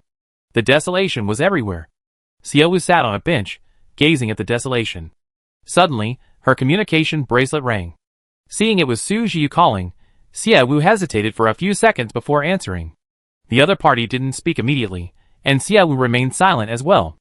Ultimately, the other party couldn't hold back any longer. Su Zhiyu spoke first. Xiao Wu, are you still angry? Mr. Su, just say what you mean. We're not in a relationship of mutual concern. The idea of her anger subsiding. Xia Wu got angry no matter how many times she heard that. Don't ask Xia Wu why she was angry. She just felt she had reason to be angry. Alright, since that's the case, Xiao Wu, I get straight to the point. Su Zhiyu stopped playing the emotional card and went straight to the point. Your father knows you've been having a tough time lately and is burdened with debt. He wants to help you pay it off, out of consideration for our past father-daughter relationship. He loves me that much? Xia Wu smiled lightly. He's willing to spend billions for me because of our past father-daughter relationship. Mr. Su, I know that billions is just a drop in the ocean for the Su family, but are you really alright? In the original owner's memories, Xia Wu saw the anger and disgust in Su's father's eyes. When he learned Xia Wu wasn't his biological daughter, he even called Xia Wu the daughter of a thief. Su's father was originally one of the people who loved Xia Wu, but he was also the one who hated her the most after learning her true identity. Xia Wu didn't think Su's father would suddenly be so kind as to help her pay off billions. Xiangyang Star is considered by many experts to be the planet with the least development prospects and the highest danger in the Haiyang system. It is only a habitable planet, and we can create value for it. Although father hesitated for a long time to repay the billions in debt, his condition was that Xiangyang City be sold to him. Of course, after Xiangyang City is sold to father, you can still continue to live in the original Xia residence, and other citizens can continue to live in the city. Su Zhiyu seemed to be familiar with Xia Wu's current style of doing things, and without beating around the bush or playing the emotional card, he directly told Xia Wu what Su's father had instructed. Xia Wu liked his straightforwardness, but she didn't like what he said. Mr. Su, you're letting us continue to live in our original place, because you understand that this is currently the only place we can live on Xiangyang Star. If you really sell this place to us, we have no home. Xiao Wu, it's just a piece of land. Xiangyang Star has declined to this point. You have no connections or financial resources. This debt will crush you sooner or later. Why don't you put aside your pride? Your older brother wants to help you. Before making this call, Su Zhiyu had already transferred 5 million to Xia Wu, which seemed to demonstrate Su Zhiyu's determination to help her. If Xiangyang City were sold to the Su family for tens of billions, and the Su family allowed her to continue living in the Xia residence, and Su Zhiyu gave her an additional 5 million, she could live a carefree life for 10 years as long as she didn't squander the money. Given Xia Wu's past affection for Su Zhiyu, she might have been happy to accept this. However, Xia Wu had made such a boast in front of so many people, and knowing that Xiangyang Star was full of gems, she wouldn't accept the Su family's help. Mr. Su, I still clearly remember your father's resentment towards me. I don't believe that after you buy Xiangyang City, you will really let me continue to stay in the Xia residence. Xia couldn't say directly, I can earn my own money, I don't need your money, so she could only phrase it indirectly. Xiao Wu, the Su family raised you for many years. Are you going to hate your father because of these things? Think about how much your father loved you. Mr. Su, the same words can be applied to Miss Su. My parents also loved you very much. Although Xianjiangxing isn't as wealthy as the Su family, ask Miss Su when she ever suffered any grievances in the Xia family. In fact, Miss Su received more love than I did. So, don't bring up the past with me. I don't owe the Su family anything. Xiao Wu, when did you become so stubborn? It started with 2 abandonments and 2 betrayals. Xia Wu's eyes turned cold. The first abandonment was by my biological parents. They knew all along that the babies had been switched, yet they chose not to come looking for me and continue to raise Miss Su. The second abandonment was by my adoptive parents. Upon learning I wasn't their biological child, they immediately disregarded any past affection and expelled me from the Su family. The first betrayal was by my biological parents, who gave me no affection but burdened me with enormous debt and a desolate, dangerous planet. The second betrayal was by Mr. Su, who once told me that no matter what happened, I would always be his sister, yet you severed ties with me for 5 million. Now, thinking back, you often whispered in my ear, I'll always be your sister. Was it because you actually knew all along that I wasn't a member of the Su family?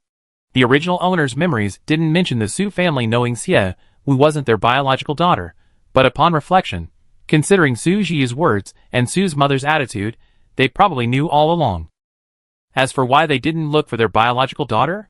Xie Wu didn't know either, she was just guessing. Xiao Wu, isn't your story of 2 abandonments and 2 betrayals a bit illogical? Su Zhiyu asked. Xie Wu smiled. So what if the logic is unclear? My brain tells me this is how I should think. Brother, you know I'm always a selfish person. I only need to consider why you're treating me badly. Defending you and convincing myself isn't something I should be doing. A heavy sigh came from Su Zhiyu on the other end of the phone. It seems Xiao Wu needs some time to calm down. I call you again sometime. Goodbye. With that, Su Zhiyu hung up. Xie Wu looked at the disconnected phone and breathed a sigh of relief.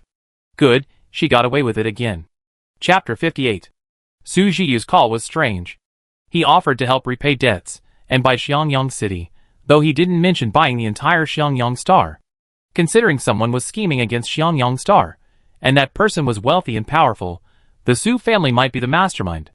Calling just before the first repayment date, did they somehow know she had discovered Xiangyang Star was full of gems and was already on her way to sell them? So they panicked. Of course, this analysis is based on the assumption that the Su family is the mastermind. Xie Wu wasn't entirely certain, but until she knew who the mastermind was, it was right to be suspicious of the Su family. She looked up at the azure sky. The original owner's memories provided too few clues. She needed to proceed with extreme caution to avoid falling into someone else's trap. To be honest, it was tiring. Just then, her communication bracelet rang again. Thinking to herself, Su Zhiyu called back so quickly. But the screen displayed a number she'd never seen before. Xie Wu clicked to answer. Hello, is this the owner of Wu Wu is Happy on QuailTaoTao.com? Xie Wu raised an eyebrow slightly. The other person's voice was slightly different from a human's. Although the pronunciation was clear, it had a slightly mechanical quality. And they were asking about the QuailTaoTao.com store that had been shut down. Xie Wu had other online stores prepared, but she hadn't checked this one for several days. Hearing the question, Xie Wu calmly replied, Yes, this is me. Who are you? Hello, Miss Xia. I'm the maintenance manager of QuailTaoTao.com. Kaz. Your store was forcibly closed due to hacking. Thanks to my efforts, your store has been unblocked. Starting today, you can resell any products on your store. Xie Wu's eyes brightened. Knowing the other person's identity, her expression softened considerably. Thank you, Mr. Katz. You're welcome. HappyTaoTao.com will ensure the rights of every user. It's our duty. Okay, I check the online store situation when I get back. After saying that, Xie Wu waited for the other party to hang up, but there was a moment of silence before the call ended. Miss Xia, I have a personal matter to ask you. Please forgive me for using my position to investigate you. Xie Wu raised a delicate eyebrow. What do you mean? Miss Xia, you set up 2 online stores on HappyTaoTao.com these past few days, selling a large quantity of raw jade stones. Yes, is that not allowed? Being suddenly asked this, Xie Wu became slightly nervous. HappyTaoTao.com was one of her important sources of income. If she wasn't allowed to sell them, she would have to find other channels to sell those common jade stones. As long as the products are legitimate, selling anything on HappyTaoTao.com is allowed. I just wanted to ask for personal reasons, Miss Ye, do you still have any high-quality rough gemstones? Xie Wu's lips curled slightly upward. Mr. Katz, would you like to buy some rough gemstones? Yes, HappyTaoTao.com respects the rights of both buyers and sellers. To avoid profiteering, we can only purchase products that haven't been sold within an hour. Your product sold out too quickly, I couldn't get it. Katz had wanted to buy it, but his program was set up to forcibly prevent him from doing so at the last second. Katz watched as the rough jade stones were bought by others, his heart bleeding, even though he had no heart.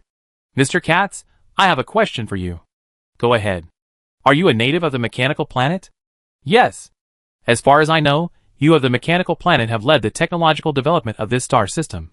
With your technological capabilities, wouldn't it be a simple matter to create artificial gems and jade?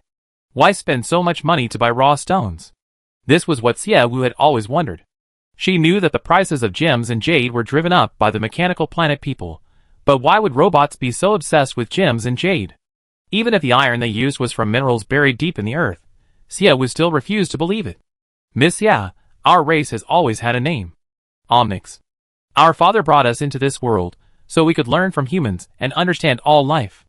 We read countless data points, replaced the CPUs in our bodies time and again. Just when we thought we were no different from humans or other living beings, we realized that in the eyes of both humans and orcs, we were ultimately just cold machines. This has plunged my people into deep confusion. They don't know what it means to be called a living being, what kind of emotions one can possess to be similar to and genuine with humans. A severe outbreak of depression once struck my tribe. Those who lost faith chose self-destruction and self-elimination, until one day, a member of our tribe had a processed gem implanted in his heart. It was a blood-red gem, like a human heart. He told us that these stones, buried deep in the soil and formed under pressure and high temperatures, possess emotions we had never felt before. Many parts of the intelligent machines are formed from processed ores. Perhaps because they are also stones, when jade and gemstones are embedded in their bodies, we experience emotions we never felt before. You humans cannot understand those emotions, but we feel them, which is why jade and gemstones have become objects of our pursuit and love. Of course, they are also beautiful enough to attract human attention. Most artificial gemstones and jade are crafted by others, containing very little emotion. However, natural stones are different. They are mostly pure and natural, their shape slightly altered only to be embedded in our bodies. Natural stones contain much deeper and more profound emotions, which is why we love them and are willing to pay for them. Kaz patiently explained the reasoning to Xie Wu. Xie Wu nodded in understanding and was about to speak when, out of the corner of her eye, she saw Ling Han carrying a basket and leading a minor hamster over. Xie Wu glanced at them and asked, Mr. Kaz, I still have quite a few gemstones on hand. If you like to buy them, I can sell them to you. However, I have one more question for you. Go ahead. Your people love jade so much. If I use the gemstones to pay for things I buy on your planet, is that alright? Of course, believe me, Miss Ye, many AIs will be willing to cooperate with you. By the way, what do you want to buy? I can provide you with suitable AIs, but before that, you need to sell me 20 high-quality gemstones. Jade or gemstones are both acceptable. Chapter 59. Xie Wu was stunned. Mr. Katz, 20 top-grade rough stones might not be cheap. It's alright, I have the money. I can pay 500 million for 20 top-grade rough stones. Of course, if you want more, we can add more based on the quality of the jade. Xie Wu stood there, dumbfounded. 20 top-grade rough stones, 500 million? Isn't that a bit outrageous? If one rough stone is worth 2 million, 20 would only be 40 million. Offering 500 million right off the bat, and even saying they could add more. Is this some kind of scam? Mr. Katz, did you surf the Starnet today? I saw an auction this Saturday for a piece of jade weighing about 1,000 kilograms. I saw it. I already discussed it with my family, and we each put up 2 billion upfront, and we'll make up the difference if it's not enough. It's a pity I have worked that day, otherwise I really wanted to go and bid on that jade myself. Xie Wu, She knew the robots on the mechanical planet were very rich, but how could they be this rich? Willing to pay billions for a single stone. Mr. Kaz, you're already going to bid on that large jade stone. Why are you selling 20 more rough stones to me? The Onyx won't let go of any rough stone unearthed from the deep earth. Rough stones from different planets possess different emotions. Money isn't an issue, we only need beautiful stones imbued with feeling. Mr. Kaz, you rely so heavily on the emotions of rough stones. What will you do if there are no more rough stones? After experiencing that contagious depression, my brother updated our programming. Search existence. My brother felt that since we can gain emotion from stones, we could also gain emotion from other things. From then on, we Omnics began to understand that when loving life, we shouldn't forget to love ourselves. Whether humans acknowledge it or not, we Omnics are also life. Xia Wu's lips curled into a slight smile. She hadn't expected to discuss such profound questions as life with a robot in this world. Mr. Katz, it's a pleasure to meet such a charming android as you. I hope we can meet sometime, Xia Wu said politely. Katz replied, Miss Xia, you can call me whenever you have time, and I arrange a meeting for you. Okay. The conversation with Katz was pleasant. After hanging up, the minor hamster jumped down from Ling Han's hand and sat in Xia Wu's empty seat. As soon as Xia Wu hung up, it immediately stood up and let out a loud, energetic hey. Xia Wu gently stroked its little head. Little guy, time to go home.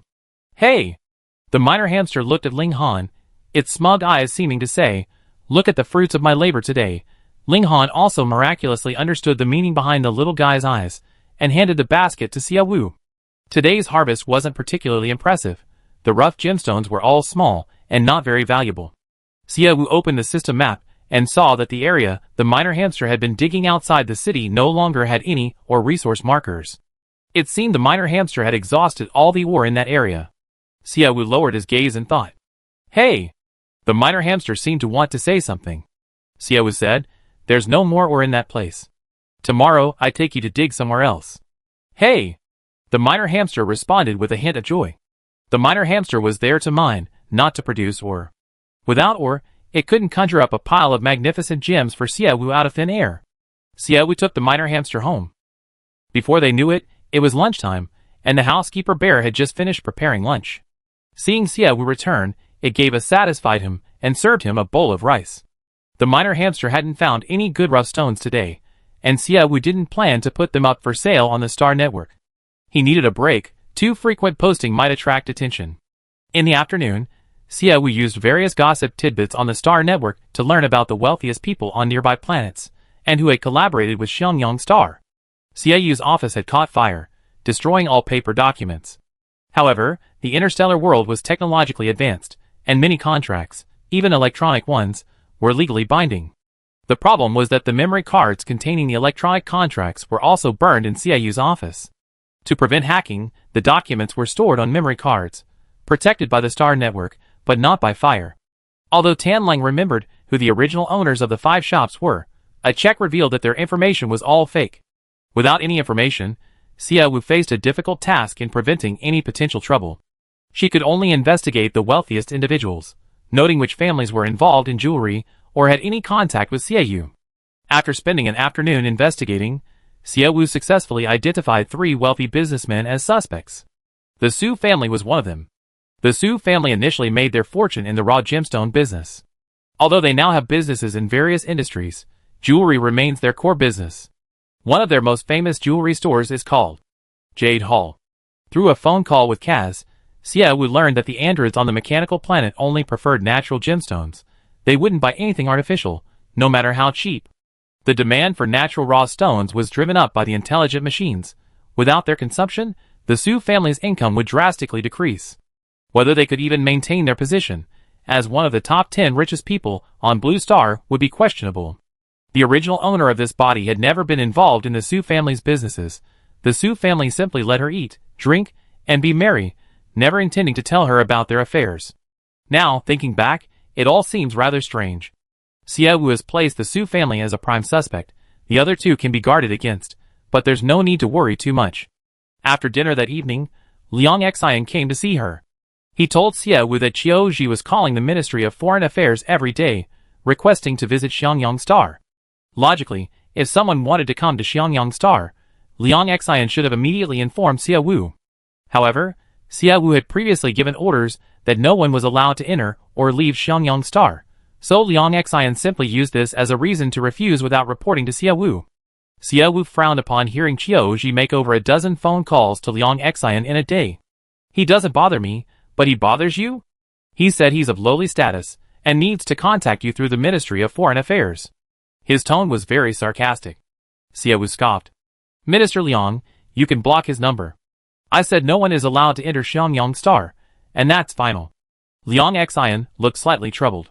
Miss, he said if we don't let him come to Xiangyang Star, he posts videos on the Starnet showing you defaulting on debts and illegally selling clothes. He also said he has a secret weapon that will ruin your reputation. Xiaowu frowned. A secret weapon? Unauthorized clothing sales? Never mind. Let him do what he wants. Until the first repayment period, whatever he does won't affect me. Chapter 60. Xiaowu was somewhat skeptical. Aside from her arrogant retort to Qiuji that day, she hadn't done anything to ruin her reputation. The original owner of this body was the same. While the original owner had a bad temper in the Su family, she hadn't done anything truly heinous. Let Qiuji do what he wants. Xiaowu wasn't afraid. Since you feel that whatever Qiuji does won't affect you, miss, then I continue to refuse his request, Liang Xian said. Xiaowu nodded. Thank you for your hard work these past few days. It's nothing, it's part of my job. Xiaowu asked Liang Xian to stay for a cup of tea before seeing him off. Before she knew it, it was 9 o'clock in the evening. Xiaowu went to her studio and called Liu Yuqing. The minor hamster had dug up some worthless rough gemstones today, too meager. Xiaowu thought that if Liu Yuqing didn't want them, she'd sell them cheaply on happytaobao.com. Liu Yuqing examined the gems and found their quality to be subpar, but he still bought them all. A lower price was acceptable, as long as he could make a profit. Liu Yuqing wasn't picky at all. After selling the gems to Liu Yuqing, Xiaowu reopened her original online store. As Kez had said, her online store could resell anything, and she could interact with customers privately via messages as a seller. The online store was back up, but Xiaowu didn't intend to continue selling anything there. She set the online store aside and opened other web pages to see what major events had occurred in the high-end galaxy that day. She hadn't been browsing for long. The beeping sound kept coming from her earpiece.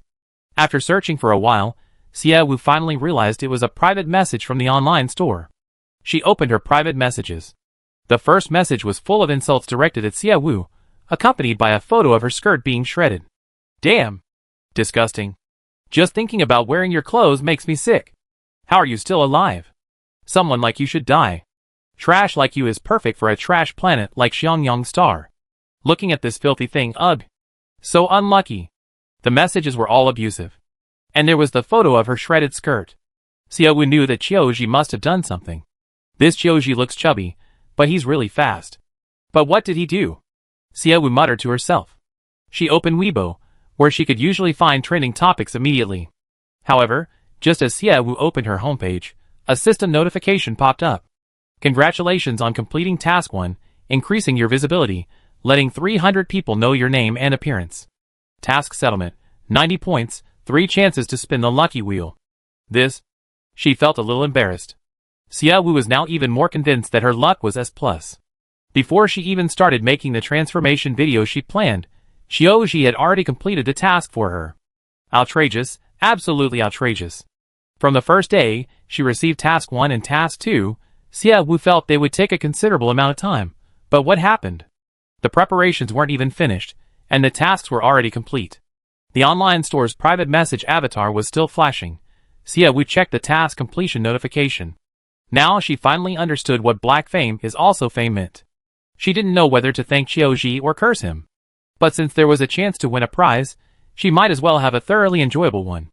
Xiaowu clicked on the lucky draw wheel, remembering her luck stat was S+, and used all 3 chances at once.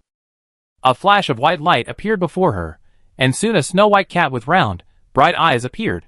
It looked at Xiaowu, elegantly stretched, and then licked its paws.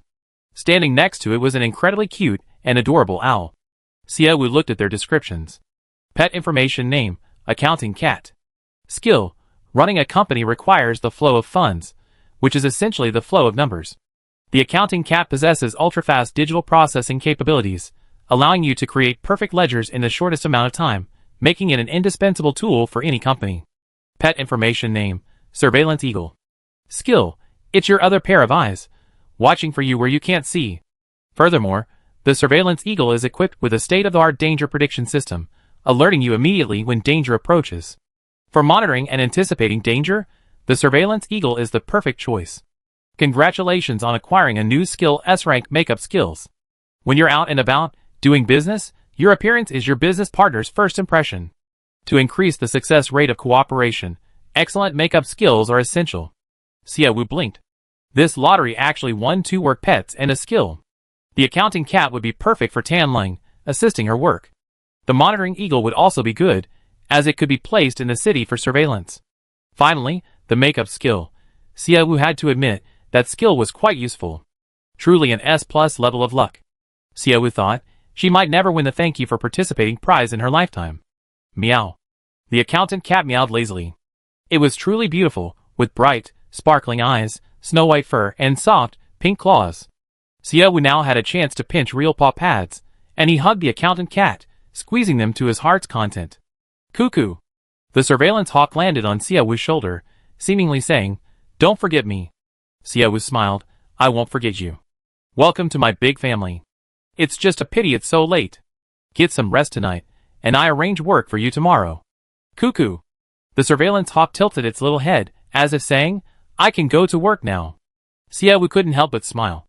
The little guys the system gave him really loved working, they wouldn't rest even when he wanted to. However, owls are nocturnal animals, so it didn't seem wrong for the surveillance hawk to work at night. Go to work if you want, and come back when you want to leave. Cuckoo. The surveillance hawk cawed happily twice, then flapped its wings and flew away. Xiaowu looked at the minor hamster and the accountant cat, and said, "You two can rest if you want. I have some things to do for a while." Hey! The minor hamster put its hands on its hips, and turned to find a suitable place to sleep. Accountant cat, having received Xiaowu's order, also found the most comfortable spot to sleep. Xiaowu put her virtual reality glasses back on and said, "Let me see what good deed Boss Chiu did to help me complete the task so quickly." On the 10th most popular post on Weibo, Xiaowu saw her own name, followed by the word bullying. Seeing the word bullying, Xiaowu lowered her eyes, and her head spun rapidly. The original owner of this body had a bad personality, but she had never bullied anyone. Why was her name associated with bullying? With these questions in mind, Xiaowu clicked on it. Clicking on the entry based on this term revealed almost entirely abusive language, with some netizens even posting photos of Xiaowu from her school days. Soon, Xiaowu found the video that was the source of the post. Chapter 61. The video opens with a girl in a school uniform cornered in a toilet stall. Her white shirt is soaked and clings to her skin, her long, black hair matted and sticky. The water poured on her isn't clean. Stains are visible on her white shirt. The bully girl huddles in a corner, her arms wrapped around her legs, seemingly trying to escape the abuse. But from out of the camera's view, a woman's sharp, arrogant laughter can be heard. Just from the laughter, it's clear these people are enjoying bullying. Have you had enough? A familiar voice intrudes on the laughter. The camera pans, focusing on Xiaowu standing in front of the sink.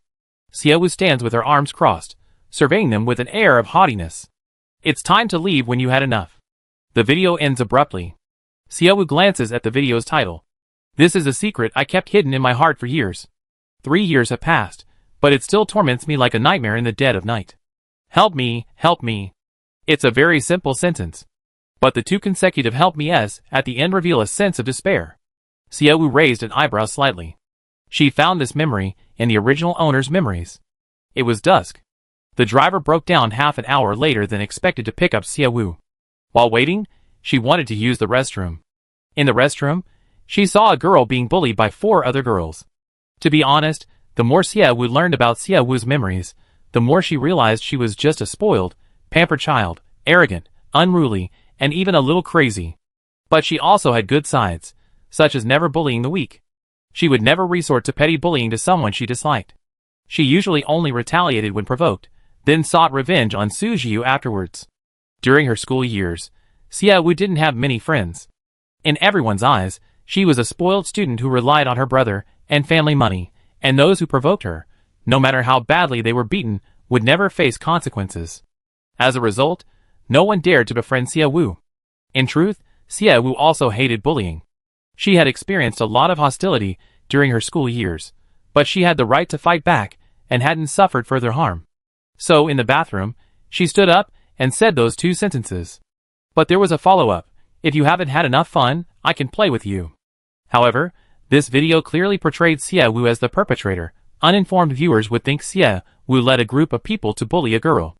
Moreover, judging from the video title, the person who posted the video was the victim. Watching the video, Xie Wu could only sigh. The human heart is treacherous. After hearing Xie Wu's provocative words, the four girls knew he was not someone to be trifled with and left. Xie Wu saw a reflection of himself in the bully girl, so he lent her his sportswear and even walked her home. Xie Wu didn't have many friends during his school days, but later, to protect the girl from bullying, he became her friend. As a result, the girl said, "You've been my nightmare for the past 3 years." If the real Xie Wu knew, he'd probably be furious enough to have a stroke. After all, even Xie Wu, who only knew the truth from his memories, found it hard to breathe upon seeing all this. But upon further reflection, Xie Wu felt this video was a double-edged sword. Thinking back, the person lurking in the shadows had sent her images of Su Lulu and her 3 older brothers being kind and friendly. This enraged Xie Wu, making her believe no one cared about her anymore, and she ran away to commit suicide. But the real Xie Wu, seeing this video, and remembering her billions in debt living on a garbage planet, and her best friend betraying her like this, might impulsively kill the girl in the video. Was it the Su family? Such a precise strike, breaking down Xie Wu's defenses. It could only be the Su family who raised her from childhood. Xie Wu scrolled through the comments below. Netizens were all condemning her viciousness. Some even posted pictures of the girl and Xie Wu playing in school uniforms. For example, the two made a bet. Whoever lost would carry the other's school bag. The unlucky girl lost to Xie Wu, and Xie Wu, with a smug smile, handed the school bag to the girl. But it became, this is the aftermath. This girl is so pitiful, always being used as Xie Wu's errand boy. In a dodgeball game, the girl was just unlucky enough to be hit by Xie Wu's ball once. Yet, it became, the bullying never stopped. In that dodgeball game, Xie Wu was clearly the one who got hit by the ball more often. The comment section was full of photos that fueled the fire and ignited netizens' anger. One comment in particular provoked netizens. "What are you all yelling about here? Don't you know Xie Wu is now the master of Xiangyang Star? You can curse me all you want, I'm still the king." Netizens, their nerves tingled, went on a rampage of insults. Xiangyang Star is just a garbage dump, it has no money whatsoever. Living on a garbage planet is perfect for her, but it's unfair to those garbage people. Hilarious, billions in debt, I'm emptier than my face, and I'm still more comfortable than her. I heard there are a lot of bugs on Xiangyang Star, can some come and eat her? In the blink of an eye, videos of photoshopped ugly pictures, and even funeral portraits appeared. It was unclear whether this was intentional manipulation by online trolls, or simply the ignition of public sentiment. Videos rife with insults against Xie Wu appeared on various short video platforms. Absurdly, everything from her appearance to the number of strokes in her name was twisted into various malevolent interpretations. Some even found Xie Wu's birth time down to the second, deducing that she was an extremely evil person, a reincarnation of a demon.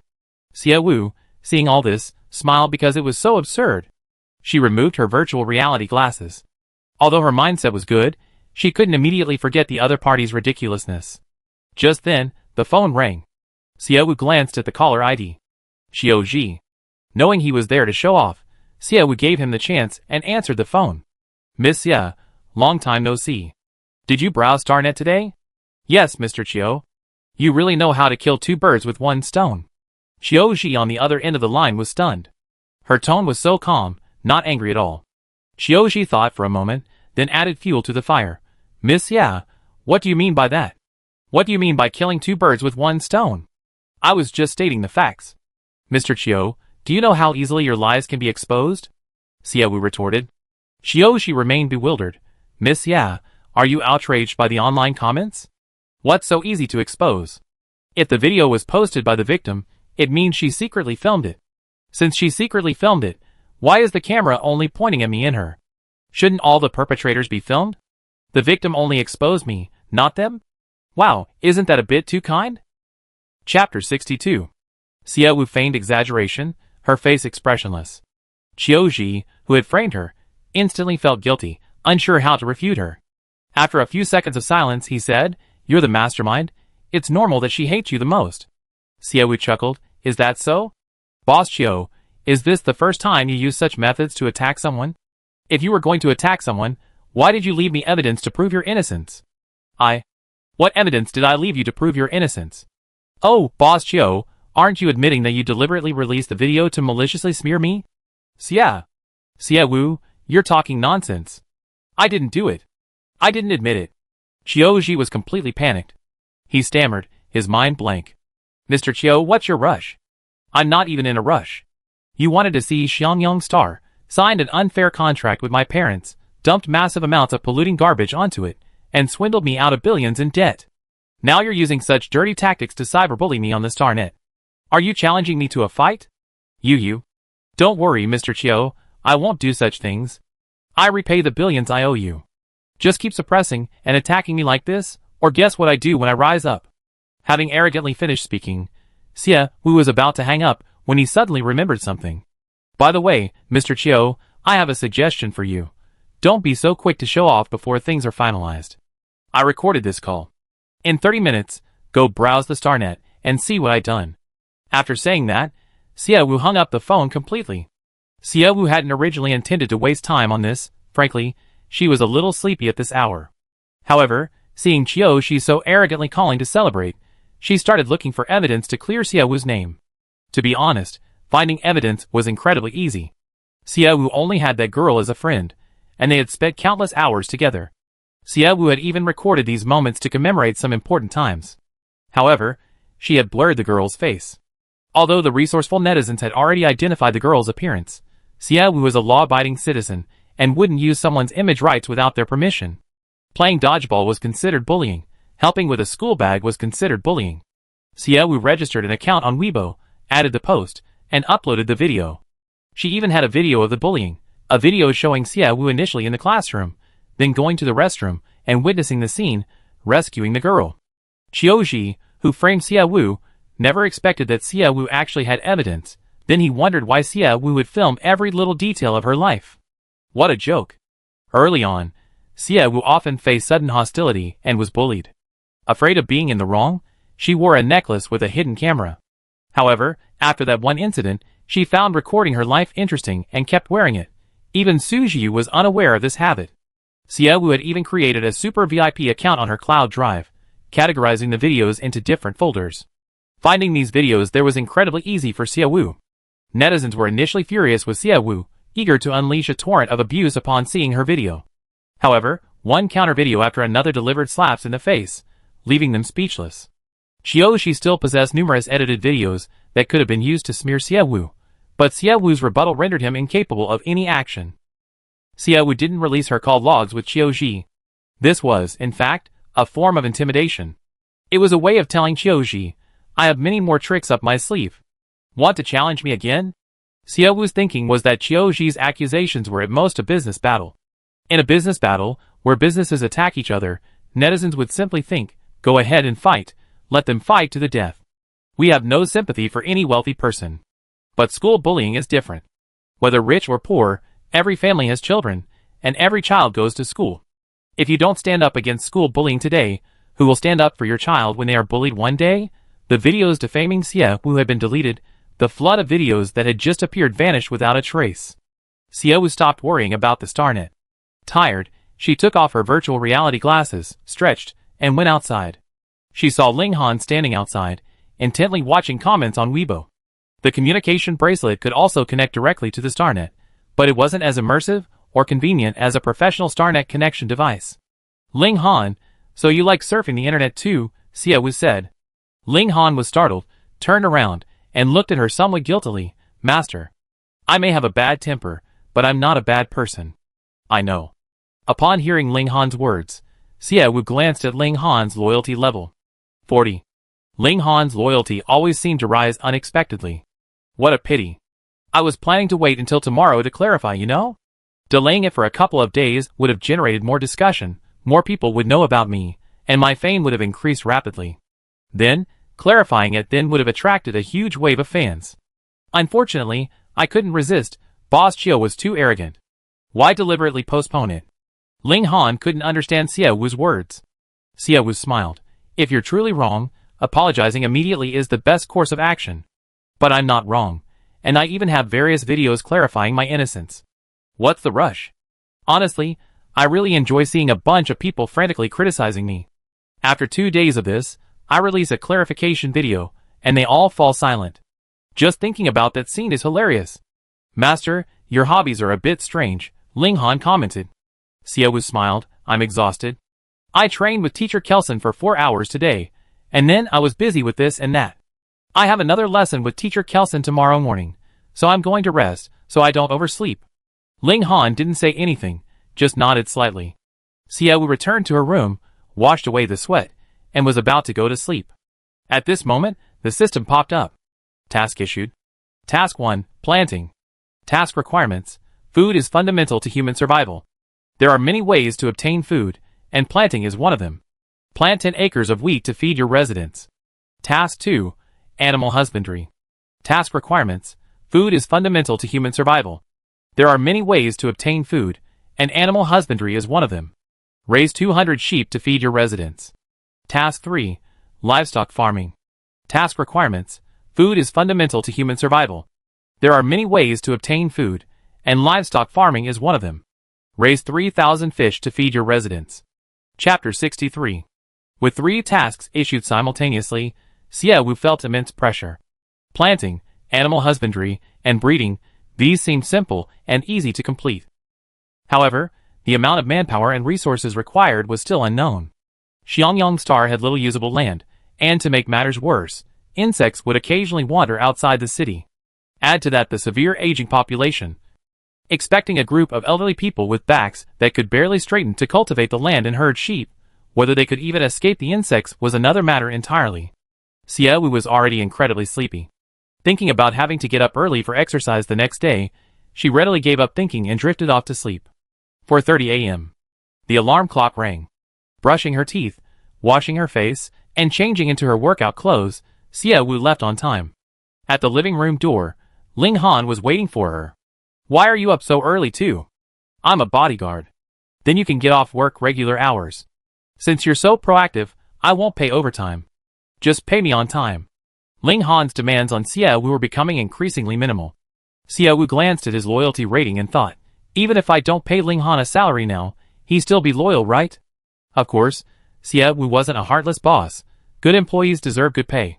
The two met at Kelson's house, and then went to the gym for training. 4 hours of training were completed. A system window popped up.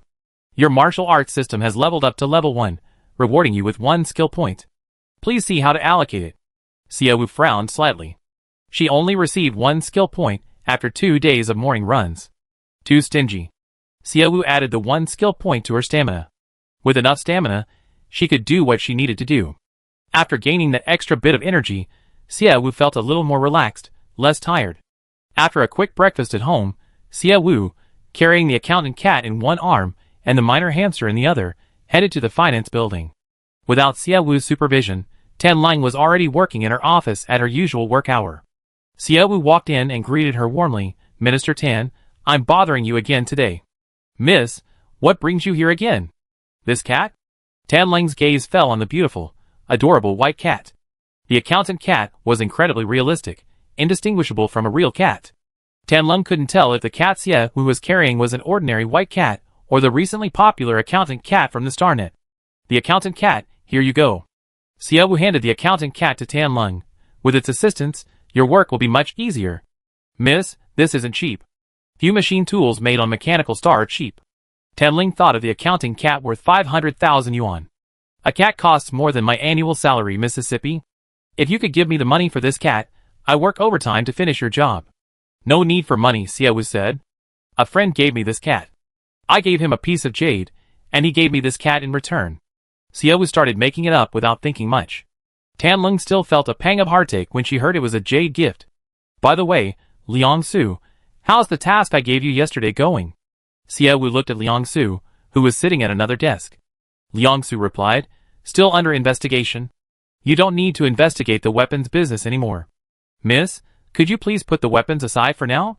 Tianlang asked. Xiaowu shook her head. I contacted an AI on Mechanical Planet yesterday. He told me we can trade jade for weapons. You wait here for a moment. I call and confirm with him again. With that, Xiaowu dialed Kaz's number. Kaz answered instantly. Hello, this is Kaz, the maintenance manager of HappyTaodao.com. How can I help you? Hello, Mr. Kaz, this is Xiaowu from Xiangyang Planet. Miss Xia, hello. Did you prepare the 20 raw stones before calling? Xiaowu smiled slightly. The connections she had built with Jade were so strong that when she called, the other party would always ask if she had any stones on hand. The raw materials are still being prepared, Mr. Katz. I'd like to ask you, what kind of weapons does that android you know, the one who deals in arms, have that I can purchase? Miss Xia, for the sake of interstellar peace, if you need to purchase a large quantity of weapons, you need to write a weapons usage report for the Interstellar Alliance Army and obtain their permission before you can purchase the weapons they are obligated to provide. Of course, you don't need to worry about us not being able to supply weapons. Mechanical Planet has sufficient weapon supplies for you. Xiaowu raised an eyebrow slightly and repeated his words. I need to write a weapons usage report for the Interstellar Alliance Army to purchase a large quantity of weapons. Yes. To maintain interstellar peace, Mechanical Planet can only provide the quantity agreed upon by your planet's inhabitants. However, this only restricts the weapons you purchase from Mechanical Planet, not the weapons you can independently develop. Upon hearing Kaz's words, Xiaowu immediately understood what was going on. The weapons manufactured by the AI were incredibly effective and powerful, but each planet, in order to maintain control, had a limited supply of weapons it could purchase from the machine planet. However, weapons developed using one's own planet's resources and manpower were unrestricted. This was a significant disadvantage for Xiangyang Star. Other planets had existed for tens of thousands of years, their civilizations and histories evolving generation after generation, their talent and knowledge far surpassing that of Xiangyang Star. In contrast, Xiangyang Star had nothing, it was like a primitive tribe. Without external assistance, their technology was simply not up to par. Now, lacking everything, they had no time to research weapons or anything like that. I understand, Mr. Katz. Thank you for taking the time to answer my questions. I write a report first to apply for the right to purchase a large quantity of weapons from the Interstellar Alliance Army. I come back to bother you then. It's all right, as long as you haven't forgotten our previous agreement. I absolutely won't forget. After hanging up with Katz, Xiaowu looked up. Tanlang said, Miss, leave the report writing to Minister Liang and Ian from the Ministry of Foreign Affairs. They're from the Ministry, it's their job. Okay, I go to the Ministry of Foreign Affairs building and tell them in a bit. Miss, you don't need to make the trip. I can just make a phone call. Alright, Liang Su, put the weapons matter aside and focus on investigating the orc slaves. Yes. Liang Su replied crisply. Xiaowu had other things to do, so she ruffled the accountant Cat's hair. From now on, you work with Minister Tan and help him out. Meow? The accountant cat looked at Xiaowu with its amber-like golden eyes, as if asking, Don't you want me anymore? Of course not, it's just that you be working with Minister Tan. I'd pick you up after work. Meow? Chapter 64. The accountant cat was very satisfied with Xiaowu's words, its eyes narrowing into slits. Tanlang said, Miss, we send it back after get off work, you don't need to come personally. Then I trouble you. I have other things to do, so I go now. After saying goodbye to Tanlang, Xiaowu went to the city wall. At the city wall, Lei Tu and the others had already changed into their new mechs. These mechs were delivered via the StarNet connection terminal. After Xiaowu signed her name, Tanlang immediately purchased them on the StarNet. In the blink of an eye, one black and gold mech after another was delivered. In the morning light, the black and gold mechs were incredibly impressive, making Xiaowu want to wear one and go for a stroll. Miss, what brings you here? Lei Tu saw Xiaowu and jogged over in his mech. Look at your new mechs, they're so cool. Hee hee. Lei Tu chuckled sheepishly. Miss, thank you for buying us new mechs and a lot of new weapons. By the way, Miss, are you taking the mining hamster to the mines? Shall we send it out? The new mechs and weapons, though few in number, were enough to make them happy. I'm going out today too, Captain Lei Tuesday. How's the situation outside the city lately? The insects have been quite active lately. Lei Tu frowned slightly. Perhaps it's because summer has arrived and the weather is a bit hot, so their activity has become more frequent. Send a few more men with me. Xiaowu still intended to go out and check the situation. Lei Tu immediately had the soldiers put on their mechs, grab their weapons, and head out of the city. Xiaowu first went to the dried-up river. Thanks to her persistent efforts, the jade stones in the riverbed had been almost completely removed. 3 soldiers were also collecting stones there. Not far from the soldiers were 3 insect corpses. It seemed some insects had wandered over. Let's cross the river and take a look, Xiaowu said. The map showed complete darkness on the other side of the river. Xiaowu then had the soldiers change into better mechs to expand the map. Lei Tu hesitated, not immediately moving forward. Miss, it might not be safe on the other side. It's alright, take it slowly, one step at a time. If there's a problem, we leave immediately. Xie Wu was determined to expand the map, and refused to back down no matter what Lei Tu said. Lei Tu had no choice but to obey, carefully piloting the mech across the wide riverbed. As they got closer to the other side, the dark areas of the map expanded. Then, a mineral symbol appeared on the map, and the mining hamster in Xie Wu's arms immediately perked up. Hey! Don't hey! Come back here! Xie Wu grabbed the miner hamster, her expression serious. Captain Lei Tu, stop! Cuckoo! The monitoring hawk landed steadily on Xie Wu's shoulder. Xie Wu rubbed its little head. What did you do all night? Cuckoo! The monitoring hawk seemed to say, look at your communication bracelet. She raised her hand, and was surprised to find a monitoring system installed in her bracelet. She opened the monitoring system and discovered that the monitoring hawk, which had been going to work last night, had been flying out of the city after leaving the Xie family home. Under the cover of night, the monitoring hawk had activated its night vision function, clearly seeing everything in the darkness. The monitoring eagle circled the scenery outside the city before finally returning to the outskirts. Soon, the camera focused on their location. As if sensing danger, the eagle flew northwest. Before it had flown 100 meters, it spotted several insects wriggling on a patch of dry grass. Upon closer inspection, it revealed a family of 7. The footage captured by the monitoring eagle perfectly matched the 7 red dots on the system map. The system map not only showed the distribution of resources, but also marked the locations of the insects. But besides this, Xie Wu also noticed that the previously dark areas of the map lit up after viewing the footage from the monitoring eagle. It turned out that even if someone hadn't been to a place, knowing about it was equivalent to having been there. The monitoring eagle had arrived at the perfect time, expanding Xie Wu's map significantly in the blink of an eye. That's amazing. Get some rest, you must be exhausted after running around all night. Xie Wu hugged the surveillance eagle in her arms, and said to Lei Tu, Captain Lei Tu, did you see that? There are 7 bugs less than 100 meters from here. Miss, when did you buy this surveillance eagle? It's incredible. It's so small, yet it managed to find bugs for us. Lei Tu and his team previously dared not venture into unknown areas due to limited equipment, fearing an ambush by bugs. With the surveillance eagle's help, they no longer had to worry about bugs in places they couldn't see. I bought it last night when I was bored. Once we have money, we buy a few more. Miner hamster, you can go get to work. Xie Wu put the miner hamster down. Finally able to work, the miner hamster wielded its small pickaxe to dig for ore. Xie Wu left 2 mech soldiers behind to ensure its safety. The monitoring eagle, having flown all night, was exhausted. It perched on Xie Wu's shoulder and fell asleep. However, the footage it had captured the previous night could still be played back using the monitoring software. By reviewing the footage from the monitoring eagle, Xie Wu saw 3 small insect nests nearby, with a maximum of 8 insects. Xie Wu and Lei Tu devised a plan to eliminate the insects in the 3 nests. The few remaining insects were easy to deal with. Soon, Lei Tu returned with his soldiers. Xie Wu checked the map, and, seeing the red dots disappear, confidently continued forward with Lei Tu and his team. On the map, Xie Wu saw a fertile area suitable for cultivation. Using the footage from the monitoring eagle, and the advantage of the system map, she cautiously advanced. Emerging from the dense forest, they indeed saw a fertile plain not far away, with a long river like white silk flowing to the left of the plain. Captain Lei Tu, how wonderful it would be if this land could be used for farming and animal husbandry. Xie Wu exclaimed. Lei Tu looked at the insects on the plain and replied, yes, it's such a waste not to use such flat land for planting. However, there are too many insects here. Even if we clear them out, more will come. Once they arrive, our crops will be ruined. Xiangyang Star had tried farming before, planting crops outside the city, only to have them destroyed by insects just as they were about to ripen, wasting over a month's worth of hard work. In the end, they had no choice but to abandon the idea of farming and obediently purchase crops from other planets.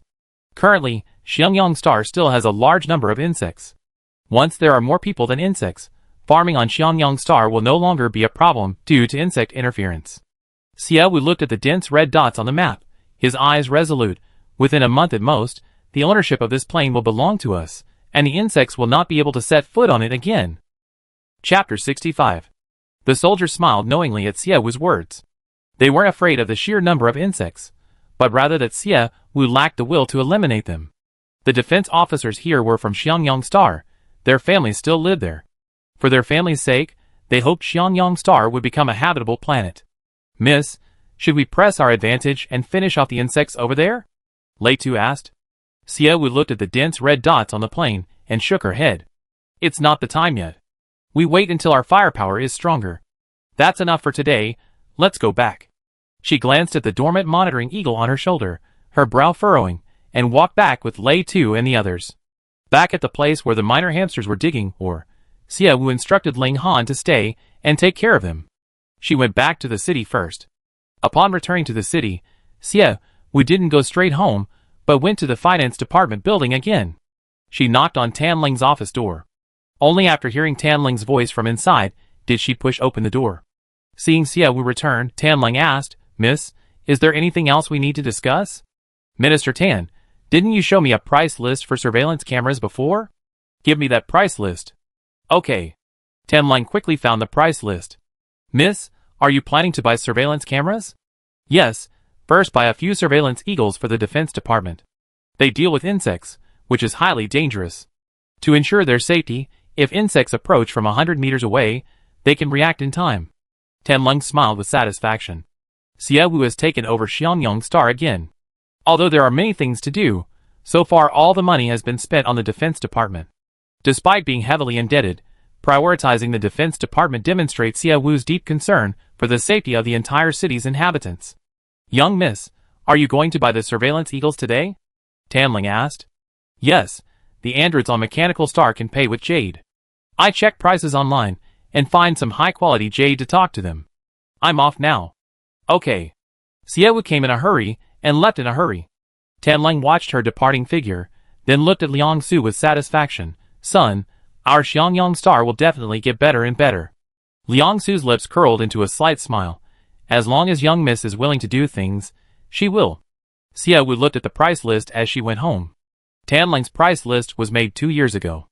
The prices of electronic products drop easily. When new products are made, the prices of older products are sold at a lower price. In 2 years, 90% of the cameras on the price list have been discontinued. The products are discontinued, but the manufacturers are still there. Xie Wu looked at the manufacturers, using the StarNet function on her communication bracelet to investigate what new products they were currently producing. The price list for cameras also included those made by the people of Blue Star. Blue Star's cameras relied heavily on quantity over quality, knowing their cameras couldn't compare to those made by the intelligent machines of Mechanical Planet, so their prices were nearly half that of the intelligent machines. Xie Wu was tempted to buy one. Girl, walk with your head up and chest out. Staring at things like that, you fall. Kelson's stern voice rang out from nearby. Xie Wu looked up, smiled, and called out, Teacher, what are you doing here? 5 elderly people with white hair sat with Kelson under a large tree. Xie Wu approached and discovered they were playing cards. The patterns on the cards were unfamiliar to her. They clearly belonged to this world. We old folks are bored at home, and there aren't many things to do, so we gather here to play this. Girl, if you have something important to do, hurry home. Walking and looking at these cards is bad for your eyes, and you might bump into things. Xie Wu smiled. Okay, I won't do that next time. Teacher, you guys play, I go back and continue with my work. Xie Wu was one to listen to advice. She stopped looking at the cards and hurried home. Watching her departing figure, an old man remarked, Our planet's new master seems much more reliable than the previous one. Yes, she reminded me of the first master. Seeing the old man's nostalgic gazes, Kelson suddenly puffed out his chest with pride. That girl is indeed much more reliable now. But didn't you notice she called me teacher just now? Back home, Xie Wu first went to the warehouse, finding several pieces of valuable jade among a pile of stones. She took them to her workshop, and used a cutting machine to shave off a small piece. After doing this, she put on her virtual reality glasses, and continued investigating the latest surveillance camera products. Finally, she focused on the surveillance eagle created by the androids. Upon seeing this, Xie Wu initially wanted to immediately call them for information, but then she thought of cats. She went back into the warehouse, and found 20 more pieces of extremely high-quality jade among a pile of stones. After doing this, Xie Wu called Cats. Hello, this is Kaz from HappyToutHow.com. How can I help you? Mr. Kaz, it's me. I found 20 rough stones for you. How can I show them to you? Miss, yeah, have you opened the HappyToutHow.com website? Yes. Please click on this URL. Xiaowu clicked on the URL Kaz provided, and the scene changed. It looked like a decorated shop, but without any products displayed yet. Kaz's virtual avatar appeared in the center of the shop, walking straight towards Xiaowu. Miss Xia, just fill in your bank card number and then place the rough stones in this shop. This is a private shop for VIPs, set up for customers who want to conduct private transactions. Okay. Xiaowu filled in her bank card number and then sent the 20 rough stones to the shop. The transmission speed was still a bit slow. Each time Xiaowu sent a stone to the shop, Kaz carefully examined it, even offering his comments. This stone contains the emotion of regret. And this one holds the joy of a seed sprouting from the soil. Xiaowu looked at Kaz with a puzzled expression. In Xiaowu's eyes, these stones were only different in color and size. She truly couldn't discern any emotions within them. Soon, all 20 raw stones were uploaded. Miss Xia, would you be willing to sell these 20 stones to me? Of course. Alright, I buy these 20 stones, and the agreed upon 500 million will be transferred to your bank card. With that, the 20 raw stones were magically arranged one by one. At this moment, Xiaowu also heard a notification from her communication bracelet that 500 million had been transferred to her card. Xiaowu froze on the spot. Under her skill appraisal, the most expensive of the 20 stones was only 2 million, so 20 stones would only be worth tens of millions. As a result, Kaz gave her 500 million. Value appraisal gave Xiaowu the price the item should have, but Kaz, because he liked it, gave her many times more money than his skill value would allow. Chapter 66. What should have been a few tens of millions turned into a profit of 500 million. Xiaowu brought up 2 more pieces of jade. Mr. Katz, considering how much you bought, these 2 pieces of jade are a gift for you. If she didn't give them to him, Xiaowu would feel guilty and wouldn't be able to sleep well tonight. The 2 pieces of jade were also worth millions, and of good quality. Kaz looked at the 2 new pieces of jade, then turned to Xiaowu. Miss Xia, are you really going to give them to me? Yes. Miss Xia, you're such a kind person. Xiaowu smiled awkwardly. She had made hundreds of millions from Katz for nothing, and Katz said she was a kind person. Mr. Katz, actually, I have a favor to ask you. Go ahead. I need to install a batch of surveillance cameras in my city. Do you know anyone who does this? Yes, my brother makes wireless surveillance cameras. His cameras sell very well on various planets. Hearing this, Xiaowu's lips curled into a happy smile. The surveillance cameras she wanted to buy were made by this company. Mr. Katz, can your brother also exchange jade for surveillance cameras? Yes, but why do you have so many rough stones, Miss Xia? Xiaowu had sold quite a few rough gemstones online, giving him 22, and there were still new ones left. Katz found it hard to believe that there were still so many new rough stones in the Haiyang system. Yes, Xianyang Star is in its early stages, and I recently discovered a jade deposit with hundreds of jade stones. Hundreds? Wait a minute, I call and ask him. Okay. Kaz disconnected from Xiaowu and turned to call his younger brother, Ron. The android had a built-in communication function. The call connected automatically without manual intervention. Ron, the legal representative of my wireless surveillance cameras, what can I do for you? It's me. Second brother, can I hang up? Ron was the youngest brother in the family, with a rebellious personality. I really should call my eldest brother and change your persona. If you change it, I sever all ties with you. Kaz sighed helplessly. I have a friend who wants to buy your company's surveillance cameras. Just have him order them directly from the Starnet. We androids never haggle over prices. Second brother, have you forgotten? She doesn't have the money. Why buy surveillance cameras if she doesn't have the money? But she has stones. Kaz, as if showing off, said Ron information about the 20 raw stones he bought from Xiaowu. Ron saw the stone and immediately stood up. Give him my contact number. No. Why? I introduce you to a customer for bartering. If you get the jade, you get a third of it. Second brother, you're so greedy. Not entirely greedy. I was planning to use my secret stash to buy security cameras at your company and resell them to Miss Xia, but because you're my brother, I'm willing to share this joy with you. Don't be ungrateful. Actually, after taking out 2.5 billion, Katz's wallet was already quite empty, but an older brother should act like this in front of his younger brother, so he still maintained a strong stance. I'm going to tell Mom and Dad. My parents can't control my work. Ron was, after all, a relatively new machine created by his parents. Many programs hadn't been programmed into the CPU yet. Faced with Kaz's exploitation, he could only grit his teeth and agree. Kaz returned to the shop after his scheme succeeded. Xia Wu was still waiting for him. Miss Xia, my brother agreed. Just choose whichever type of surveillance camera you want, and give me the jade. After saying that, Kaz gave Xia Wu a website address. Xia Wu clicked on it, and the scene changed. A large number of surveillance cameras appeared in front of her. Xia Wu ordered 20 surveillance eagles. Kaz bought them for Xia Wu first, then delivered them to her backpack as a gift. Xia Wu took out 2 pieces of raw jade and asked, "Are these 2 pieces enough?" "Yes, they're enough. I can even give you 10 more surveillance eagles." After saying that, Kaz really did give Xia Wu 10 more. "Miss Xia, if you need anything else, just come back to me. I try to get you the best price." "Okay." After saying goodbye to Kaz, Xia Wu took the 30 surveillance eagles out of the star net. The surveillance eagles made by the actual AI looked rather dull, and didn't make any sound.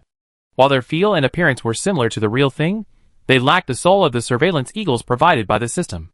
Xia Wu picked up the instruction manual and read it carefully. The AI-made surveillance eagles were solar-powered. A fully charged eagle could last for 7 days, and this time could be extended if there was sunshine. Each eagle's monitoring screen displayed a battery level. Before the battery was depleted, the eagle could be controlled to return to its recharge station. In addition, the monitoring eagles would also emit warning sounds in case of crisis. Xia Wu activated 30 monitoring eagles, sending them to the defense officers' camp below the city wall. Watching the eagles fly away, Xia Wu called Lei Tu, telling him that 30 monitoring eagles would be heading towards the city walls soon. He instructed Lei Tu to assign 3 people to monitor the eagles' footage.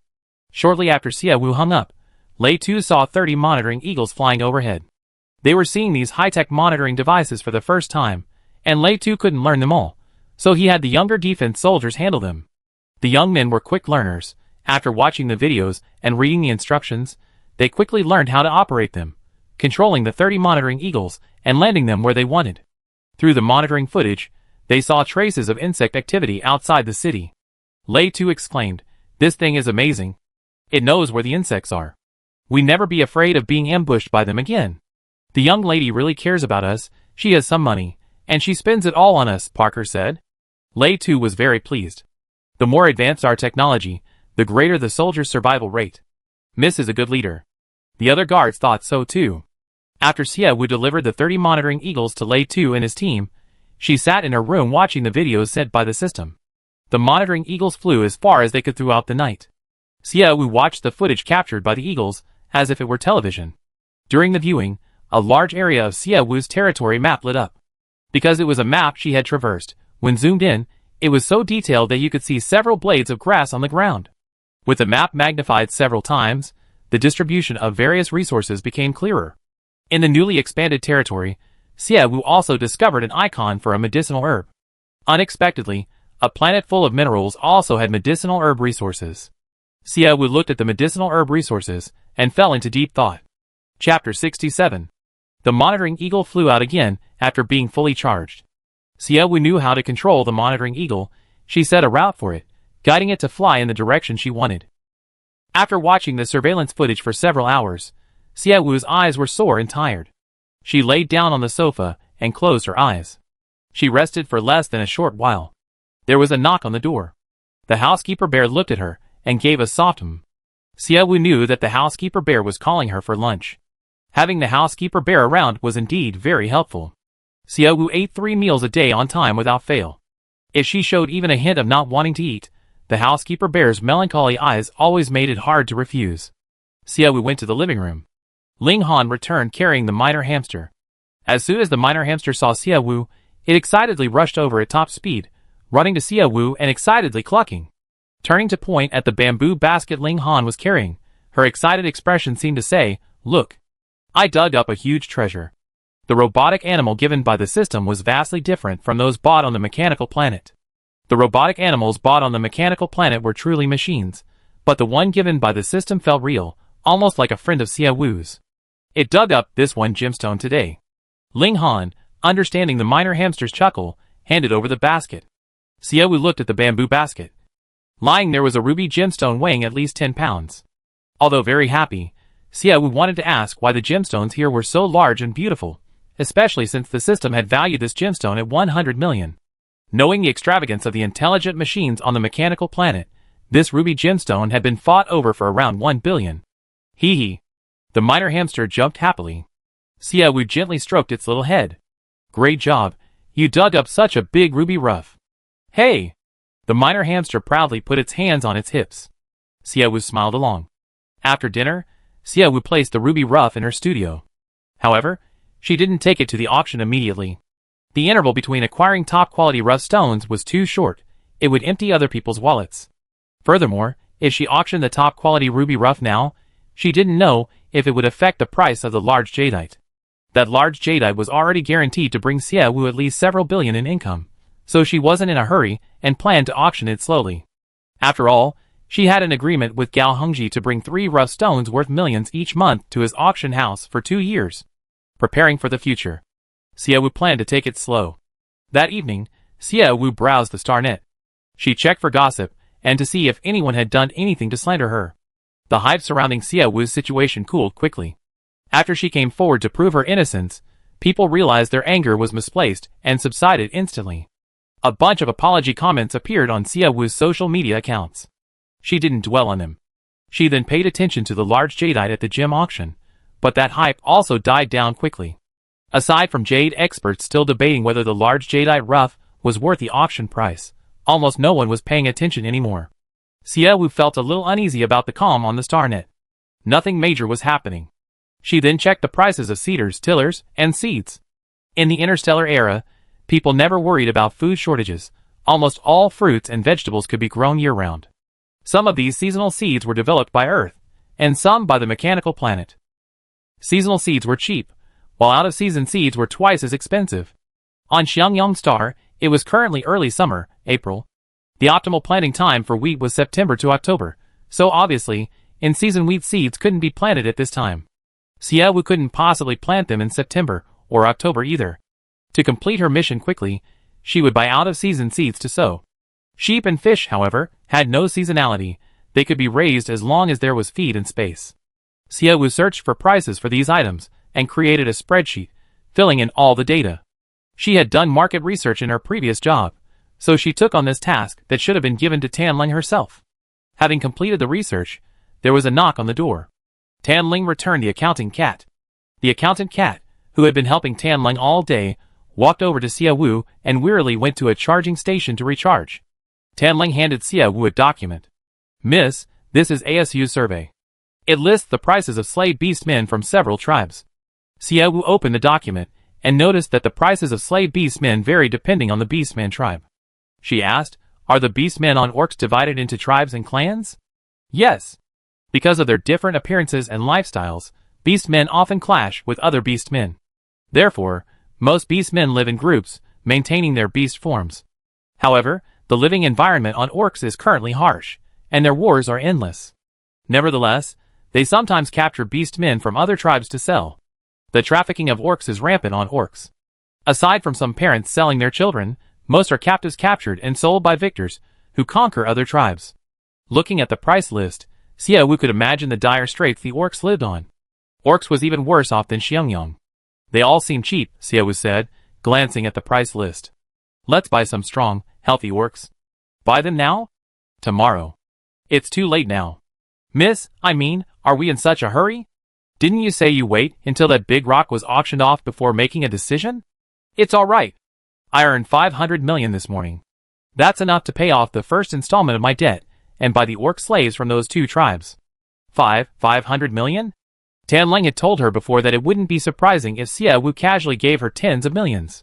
After all, Xiaowu had been selling jade and other precious stones in her studio. It was normal for her to make money quickly. Earning 500 million in one morning? That's a bit outrageous, isn't it? I sold 20 raw stones to Mr. Kaz.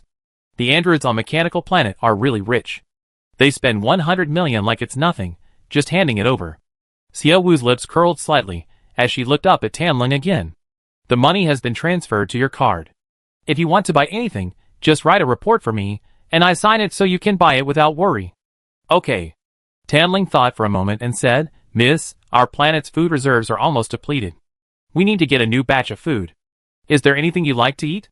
Xiangyang Star has no land for planting or raising livestock. All their food is purchased from other planets. Hearing Tanling's words, Xiaowu could only think. The system's task was released at the perfect time. Chapter 68. Just handle the food purchases. I can eat anything now, Xiaowu said. Tianling nodded in agreement. Suddenly remembering something, Tianling asked, Miss, I heard you bought 30 surveillance eagles. No need to calculate that. I traded them for 2 pieces of jade, Xiaowu said. Just use jade to exchange for things with the androids. They said they don't need money. Not calculating the cost was to reduce Tianling's workload. The value of 2 pieces of jade depended entirely on whether the androids were willing to pay. If they were, there was no need to calculate the cost. Unclear accounts will never be clear no matter how you calculate them. Tianling had lived most of her life, and this was the first time she had ever heard of bartering. Bartering with androids, no less. Tianling didn't press further. Xiaowu was the boss. If the boss said she didn't need to do anything, she, as an employee, would just follow orders. Another day passed. The next day, after Xiaowu finished training with Kelson, Liang Xian, who was waiting for her in the rest area, approached her with a document. Miss, please take a look at these 2 documents. If there are no problems, please sign your name. Xiaowu took the documents and carefully read them. These were documents authorizing other spaceships to land on Xiangyang Star. The first document was a landing permit for the Blue Star Grain Company's spaceships. The second document was a landing permit for the Orc Slave spaceships from Orc Star. Minister Tan has already purchased the items so quickly. She's been busy with these 2 matters since 8 o'clock today. She's already finalized them, so she had me prepare these 2 documents, Liang Xian said. Just as Xiaowu was about to sign, Tan's cold voice rang out. Miss, wait a moment, take a look at these documents first. Tianling handed Xiaowu a stack of documents. Xiaowu glanced at them. They were all price quotes. The grain company's price quote and total amount were fine, but Oka Star wanted an extra 30,000 in brokerage fees. Xiaowu frowned slightly. Beastman slaves have brokerage fees? Miss, we don't have spaceships. Oka Star only provides sales, not delivery services. So, I can only find a broker. The broker will provide a spaceship to help me complete the purchase and delivery. Xiaowu thought about how a spaceship costs several hundred million, and readily signed her name on the price quote Tianling gave her. After signing this document, she also signed the document Liang Xian gave her. We bought 60 slave beastmen this time. Have you arranged accommodations for them? Xiaowu asked. Tianling nodded. There's an employee dormitory building near the finance building. The warehouse has some unused blankets and beds that have been sitting there for a while.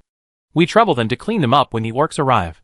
There aren't many people on Xiangyang Star who can use them, so cleaning the dormitory building can only be left to the arriving orcs. Xiaowu indicated she understood and told Tianling and Liang Xian to continue with their other tasks. As soon as they left, Kelson came over and asked, Girl, you bought 60 orc slaves? Yes. Why did you buy orc slaves? Because only orc slaves are available. Xiaowu smiled bitterly. Given our planet's current situation, if we try to hire other people, they won't come after hearing about Xiangyang Star's situation. But the planet's development also needs manpower, so we have no choice but to buy orc slaves from orc planets. Teacher, I know you're also an orc, and perhaps you have some reservations about orc slaves. I can assure you that as long as they work hard, don't cause trouble, and contribute to the prosperity of Xiangyang Star, I will grant them citizenship. Although Xiaowu had spoken of wanting to be a queen, she came from a peaceful and democratic world. She only wanted a good life for herself and her people. The idea of a queen suppressing others was something she had never considered. Girl, after those orcs arrive, can I take charge of them? I'd be delighted, teacher, Xiaowu smiled. I was worried about who should manage and teach them after they arrive. Teacher, your willingness to help solves my problem. Seeing Xiaowu so happy, Kelson's lips also curled up slightly. I'm glad you're willing. I teach them well, and make them the first main force of the orcs on Xiangyang Star. Teacher, if you say that, then I have to have high expectations of you. Just wait and see. I taught so many students. Even the most useless one can be killed with a single punch. Xiaowu truly believed Kelson's words. 2 hours after Xiaowu signed the documents given by Tianling and Liang Xian, a spaceship loaded with food arrived. Tianling found Lei Tu to help unload the cargo. Lei Tu summoned several guards, looked at the 2 spaceships overflowing with food, and asked, Minister Tan, why did you buy so much food this time? The young lady bought 60 orc slaves. They eat a lot, so we bought extra. If it's not enough, just buy more from the StarNet. The prices on the StarNet are retail prices, but buying directly from the grain company is wholesale, plus home delivery. It saves you money, you know? Lei Tu, a roughneck, knew very little about these things, and could only nod in agreement. At this moment, a well-dressed young man approached with a document. "Miss Tan, this is the invoice. Please check if the prices match," the man said. Tan Lang took the document and compared it item by item with the record she had prepared. Seeing how seriously Tan Lang was checking, the man's lips curled into a disdainful smile. "No need to look so closely. Our Tycoon grain company hasn't cheated you. In fact, we've given you extra bags of rice and flour. Our boss said that it's not easy for Xiangyang Star to have survived this long. Considering your impending decline, we're giving you extra grain, hoping you can hold on for a few more days."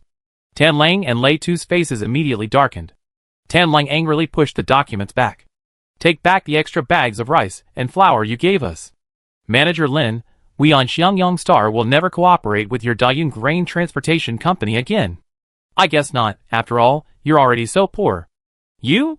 Lei Tu clenched his fists, ready to punch him. Tan Lang quickly raised his hand to stop Lei Tu. "I don't want to come to your planet again. A garbage planet is a garbage planet. The moment I opened the hatch, a stench hit me. I really don't know how you can live on this planet."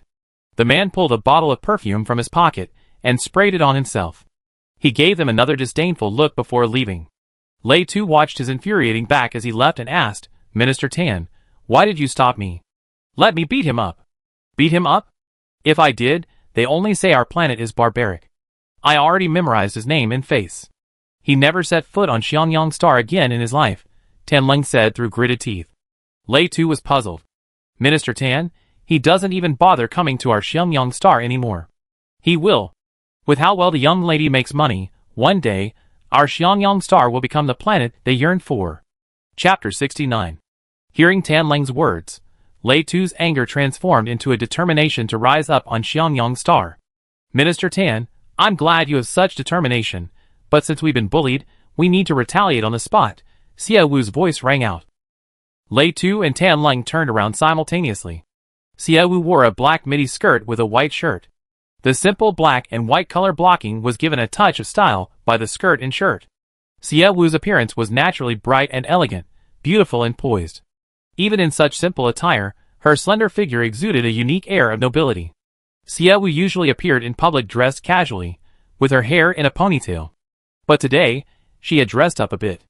Her long, black hair was braided with a light blue silk scarf, making her look sunny and playful. Tan Lang and Lei Tu were stunned by Xia Wu's beauty when they first saw her, with this slightly made-up appearance.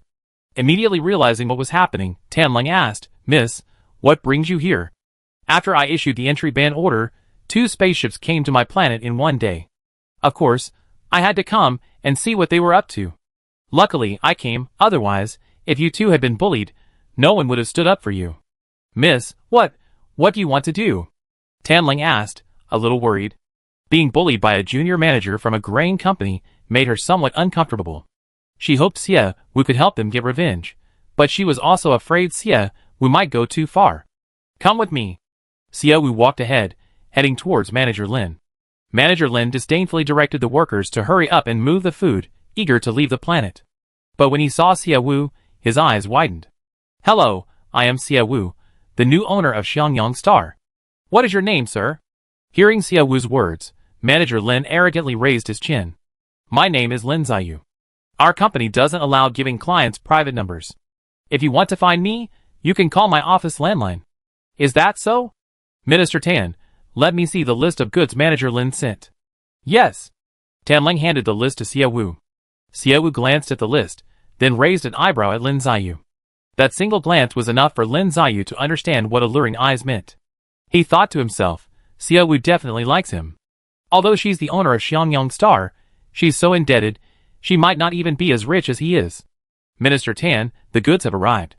Did you inspect them?" "Yes." "Inspected what?" "We checked 2 bags of the delivered rice, flour, and some vegetables and fruits. We bought hundreds of thousands of yuan worth of grain, and only checked 2 bags? Minister Tan, this is a serious oversight." Xia Wu became serious, a hint of displeasure in her beautiful eyes.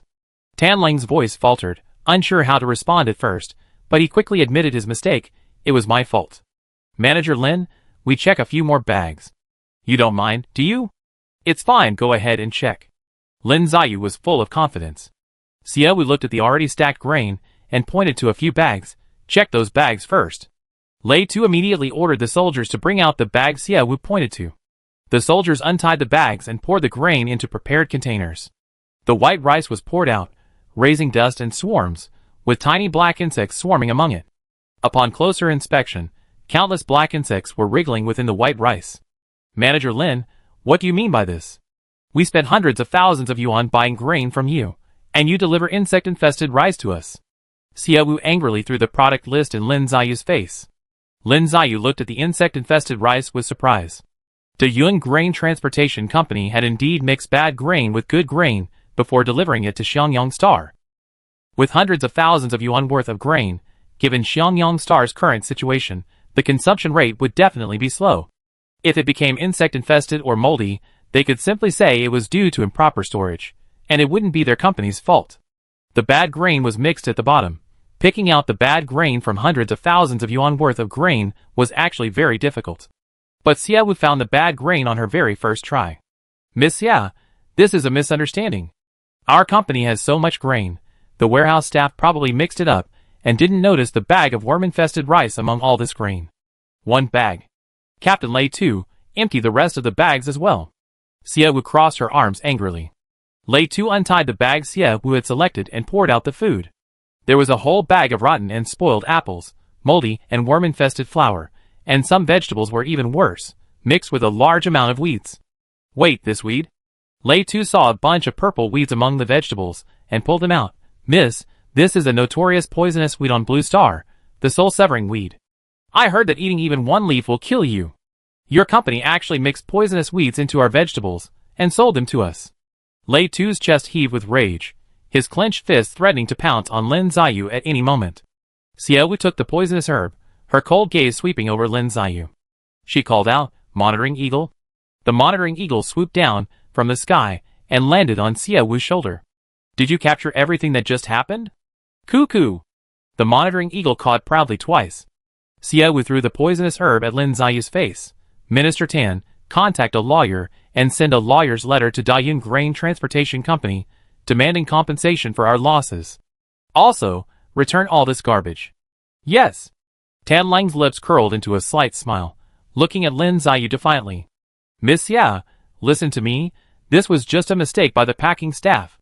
I didn't know some of the delivered food would be moldy or expired. Please give us another chance, and we definitely deliver good food. 1 or 2 bags of moldy, insect-infested rice is a mistake, but what about adding poisonous weeds to the vegetables? And aren't you making a lot of mistakes? Xie Wu walked to several more bags of rice, picked up a dagger from a nearby guard, and deftly cut open the bags, revealing the moldy, insect-infested rice inside. The surveillance camera immediately leaned forward and filmed the scene. Xie Wu cut open more than a dozen bags of rice. All of them were moldy and insect-infested. Even worse, every bag of vegetables they delivered contained rotten leaves. Manager Lin, why aren't you saying anything? Don't you like talking? As Xie Wu discovered more and more mistakes, Lin Ziyu's voice gradually faded until he couldn't say anything at all, only helplessly licking his chapped lips. Chapter 70. Tan Lang and Lei Tu were so angry they could barely speak when they saw the problem Xie Wu had found.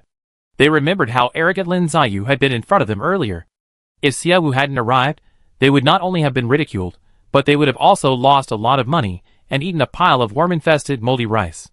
Tan Lung was over 40, and she considered herself a rational and calm person, but Lin Ziyu's excessive behavior made her so angry she wanted to punch him.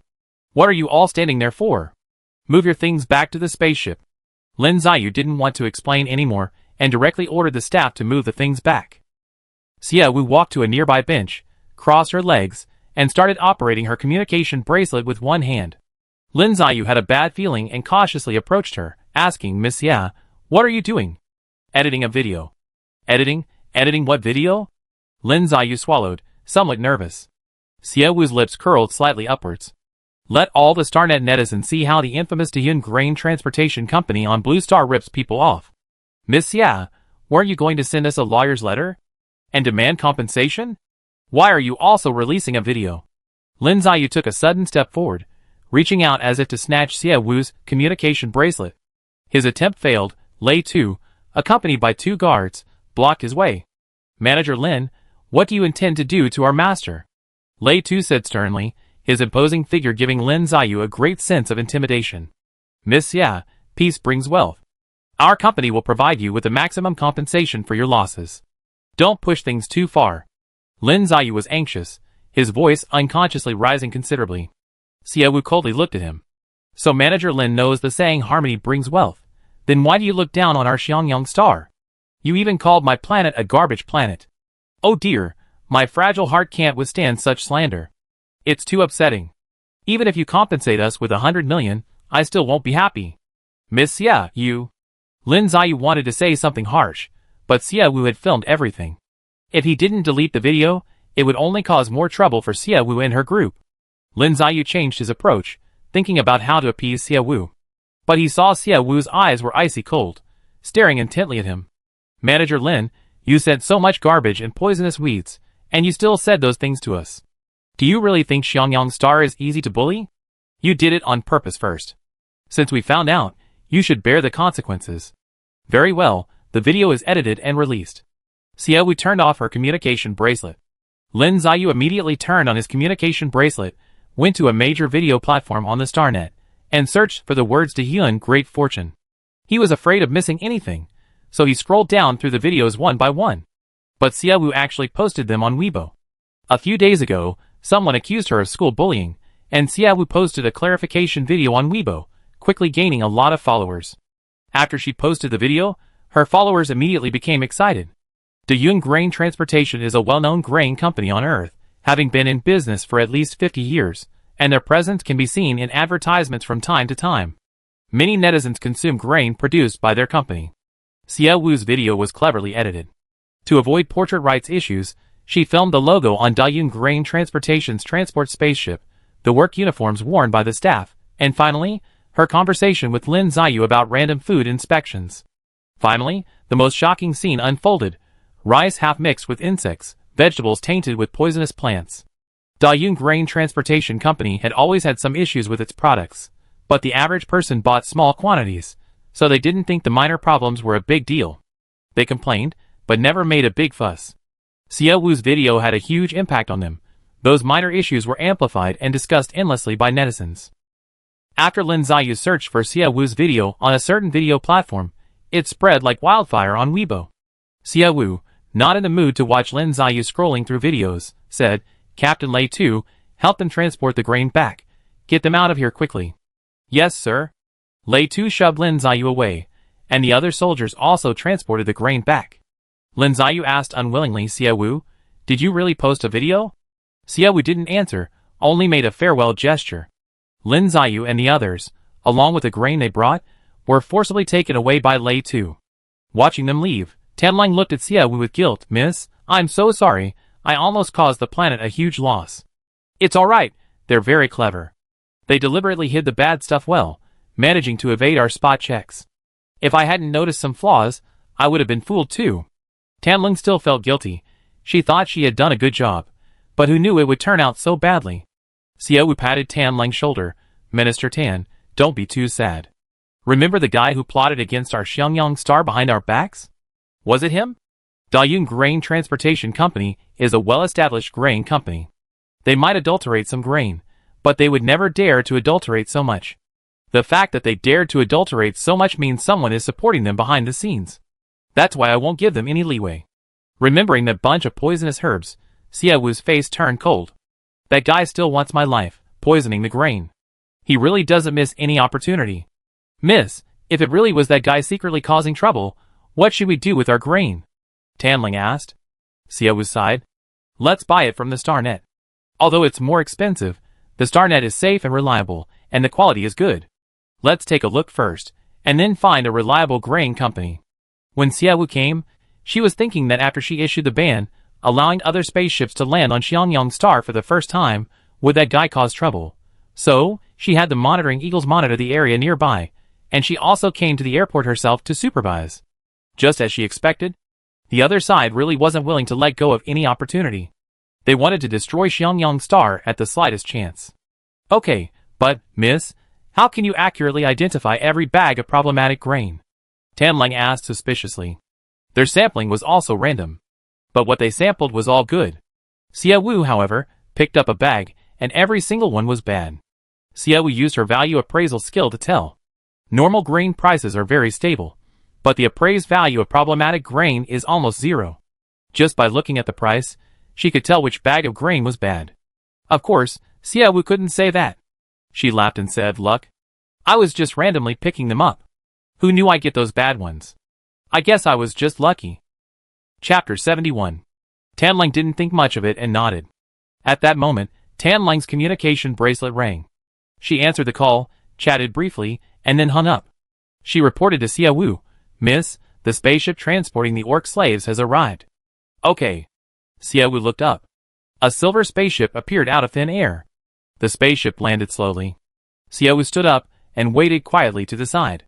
The spaceship's hatch opened quickly, and a middle-aged man in a suit walked out from the front. He saw Tanling and greeted her warmly. "Miss Tan, hello. I safely delivered the orc slaves you bought. Thank you for your hard work, Mr. Li." "Let them out," the man said to the staff behind him. The staff called out the orc slaves one by one. The orc slaves were filthy, their clothes tattered, commodity codes etched around their necks, their hands, feet, and necks shackled. They hadn't bathed in ages, and reeked of a terrible stench. As all the orc slaves emerged, a childish voice suddenly cried out, "Let me go. I want to be with my brother."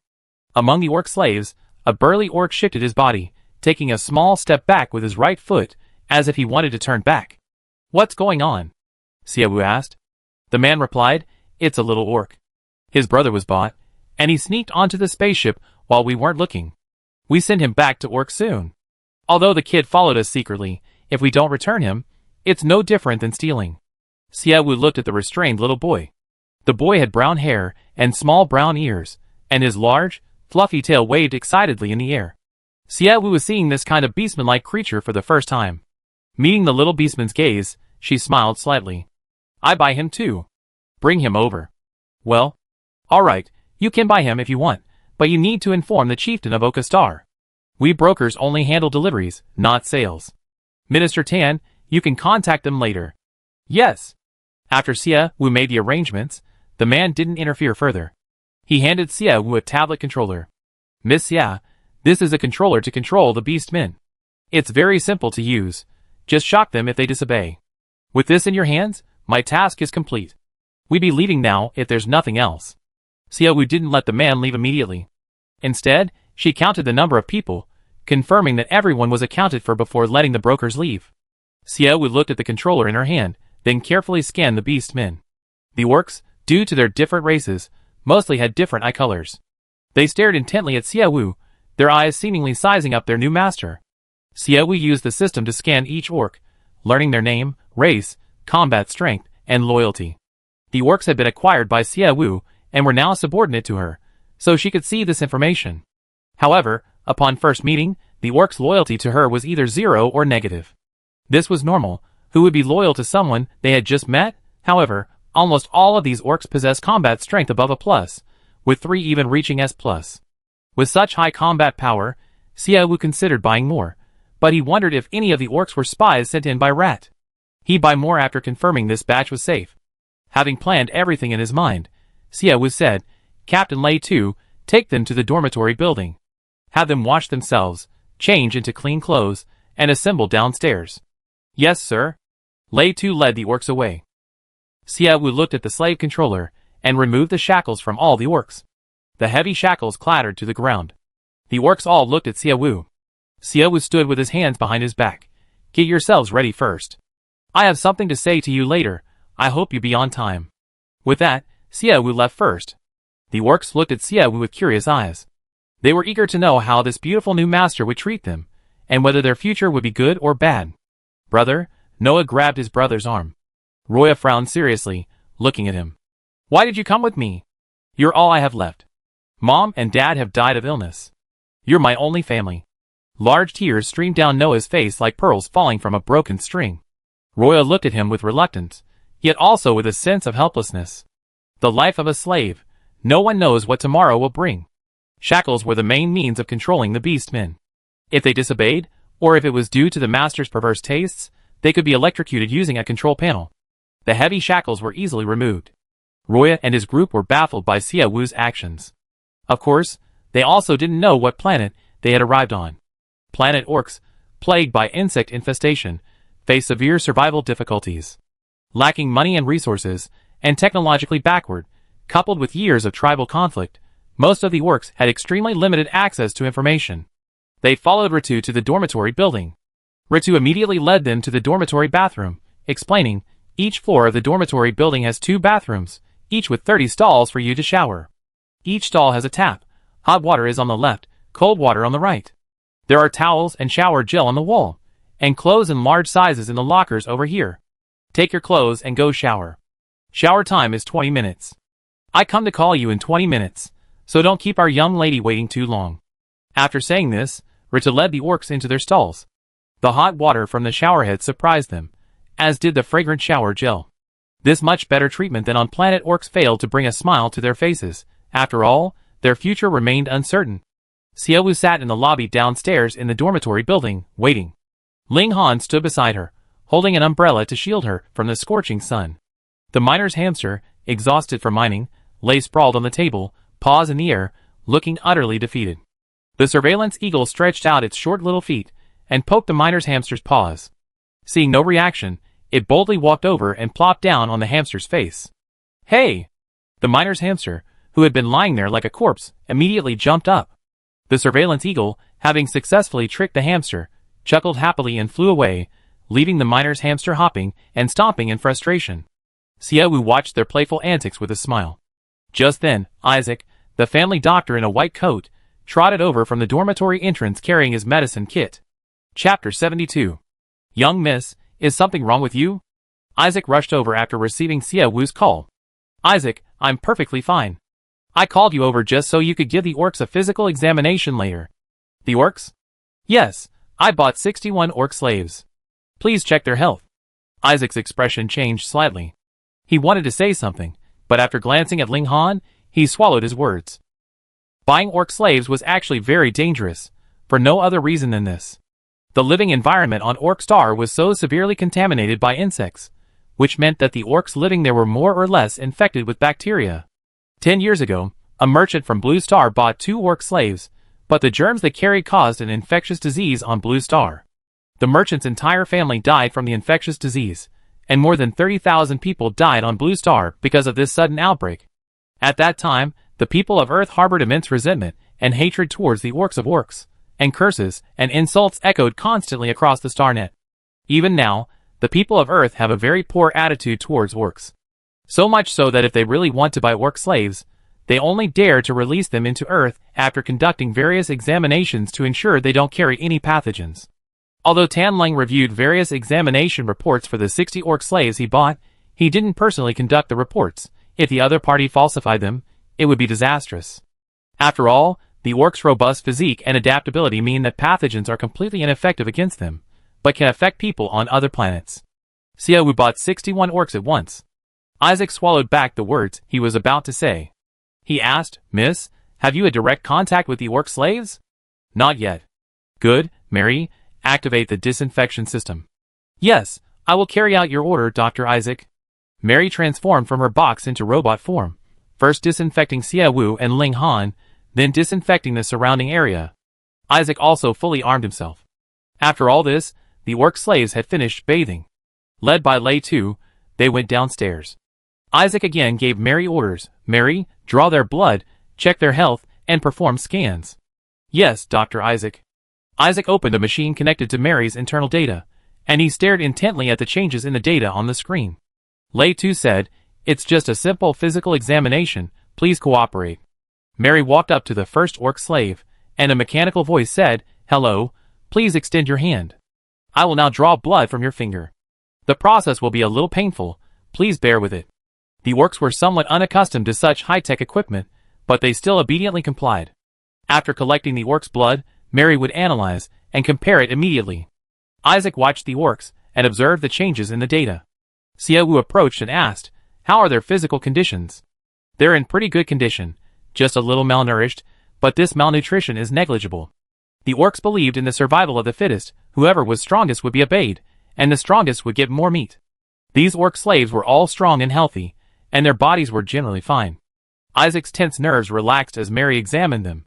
Mary was a doctor's assistant he bought at great expense, her system equipped with data on hundreds of infectious viruses. An alarm would immediately sound if any was detected. No alarm sounded until the last orc slave was examined, meaning none of the orcs carried any pathogens. Isaac secretly thought Xiaowu was lucky. Others who bought 2 orc slaves were wiped out, but she bought 61, all healthy enough to be released to fight insects without any problems. Miss, their physical conditions have been examined. They're all quite simple, but the youngest orc is severely malnourished. Thank you, Dr. Isaac. No trouble at all, it's my job. Isaac told Mary to go back and pack her things. Xiaowu glanced at Kelson walking towards them, but only for a moment before turning her gaze back to the bewildered and listless orcs before her. Good afternoon, everyone. My name is Xiaowu, the master of Xiangyang Star, but not your master. The beastman paused, confused by Xiaowu's words. You're probably wondering what I mean. It's simple. I will free you from slavery and make you legal interstellar citizens. The beastman's eyes widened in shock as they stared at Xiaowu. The slave trade of beastmen was legalized because they lacked interstellar citizenship. Obtaining interstellar citizenship was simple. First, present your planetary birth certificate and current address. Then report to the Interstellar Alliance, and pay a mere $10.50 to obtain an interstellar citizenship certificate. Once possessing an interstellar citizenship certificate, one's safety is protected by the Interstellar Alliance, preventing further arbitrarily selling one into slavery. $10.90 isn't a large sum, but for orcs without spaceships or high-tech appliances, it's a significant amount. Furthermore, constant conflict forces them to move around without a fixed abode, failing to meet the most basic requirements of interstellar citizenship.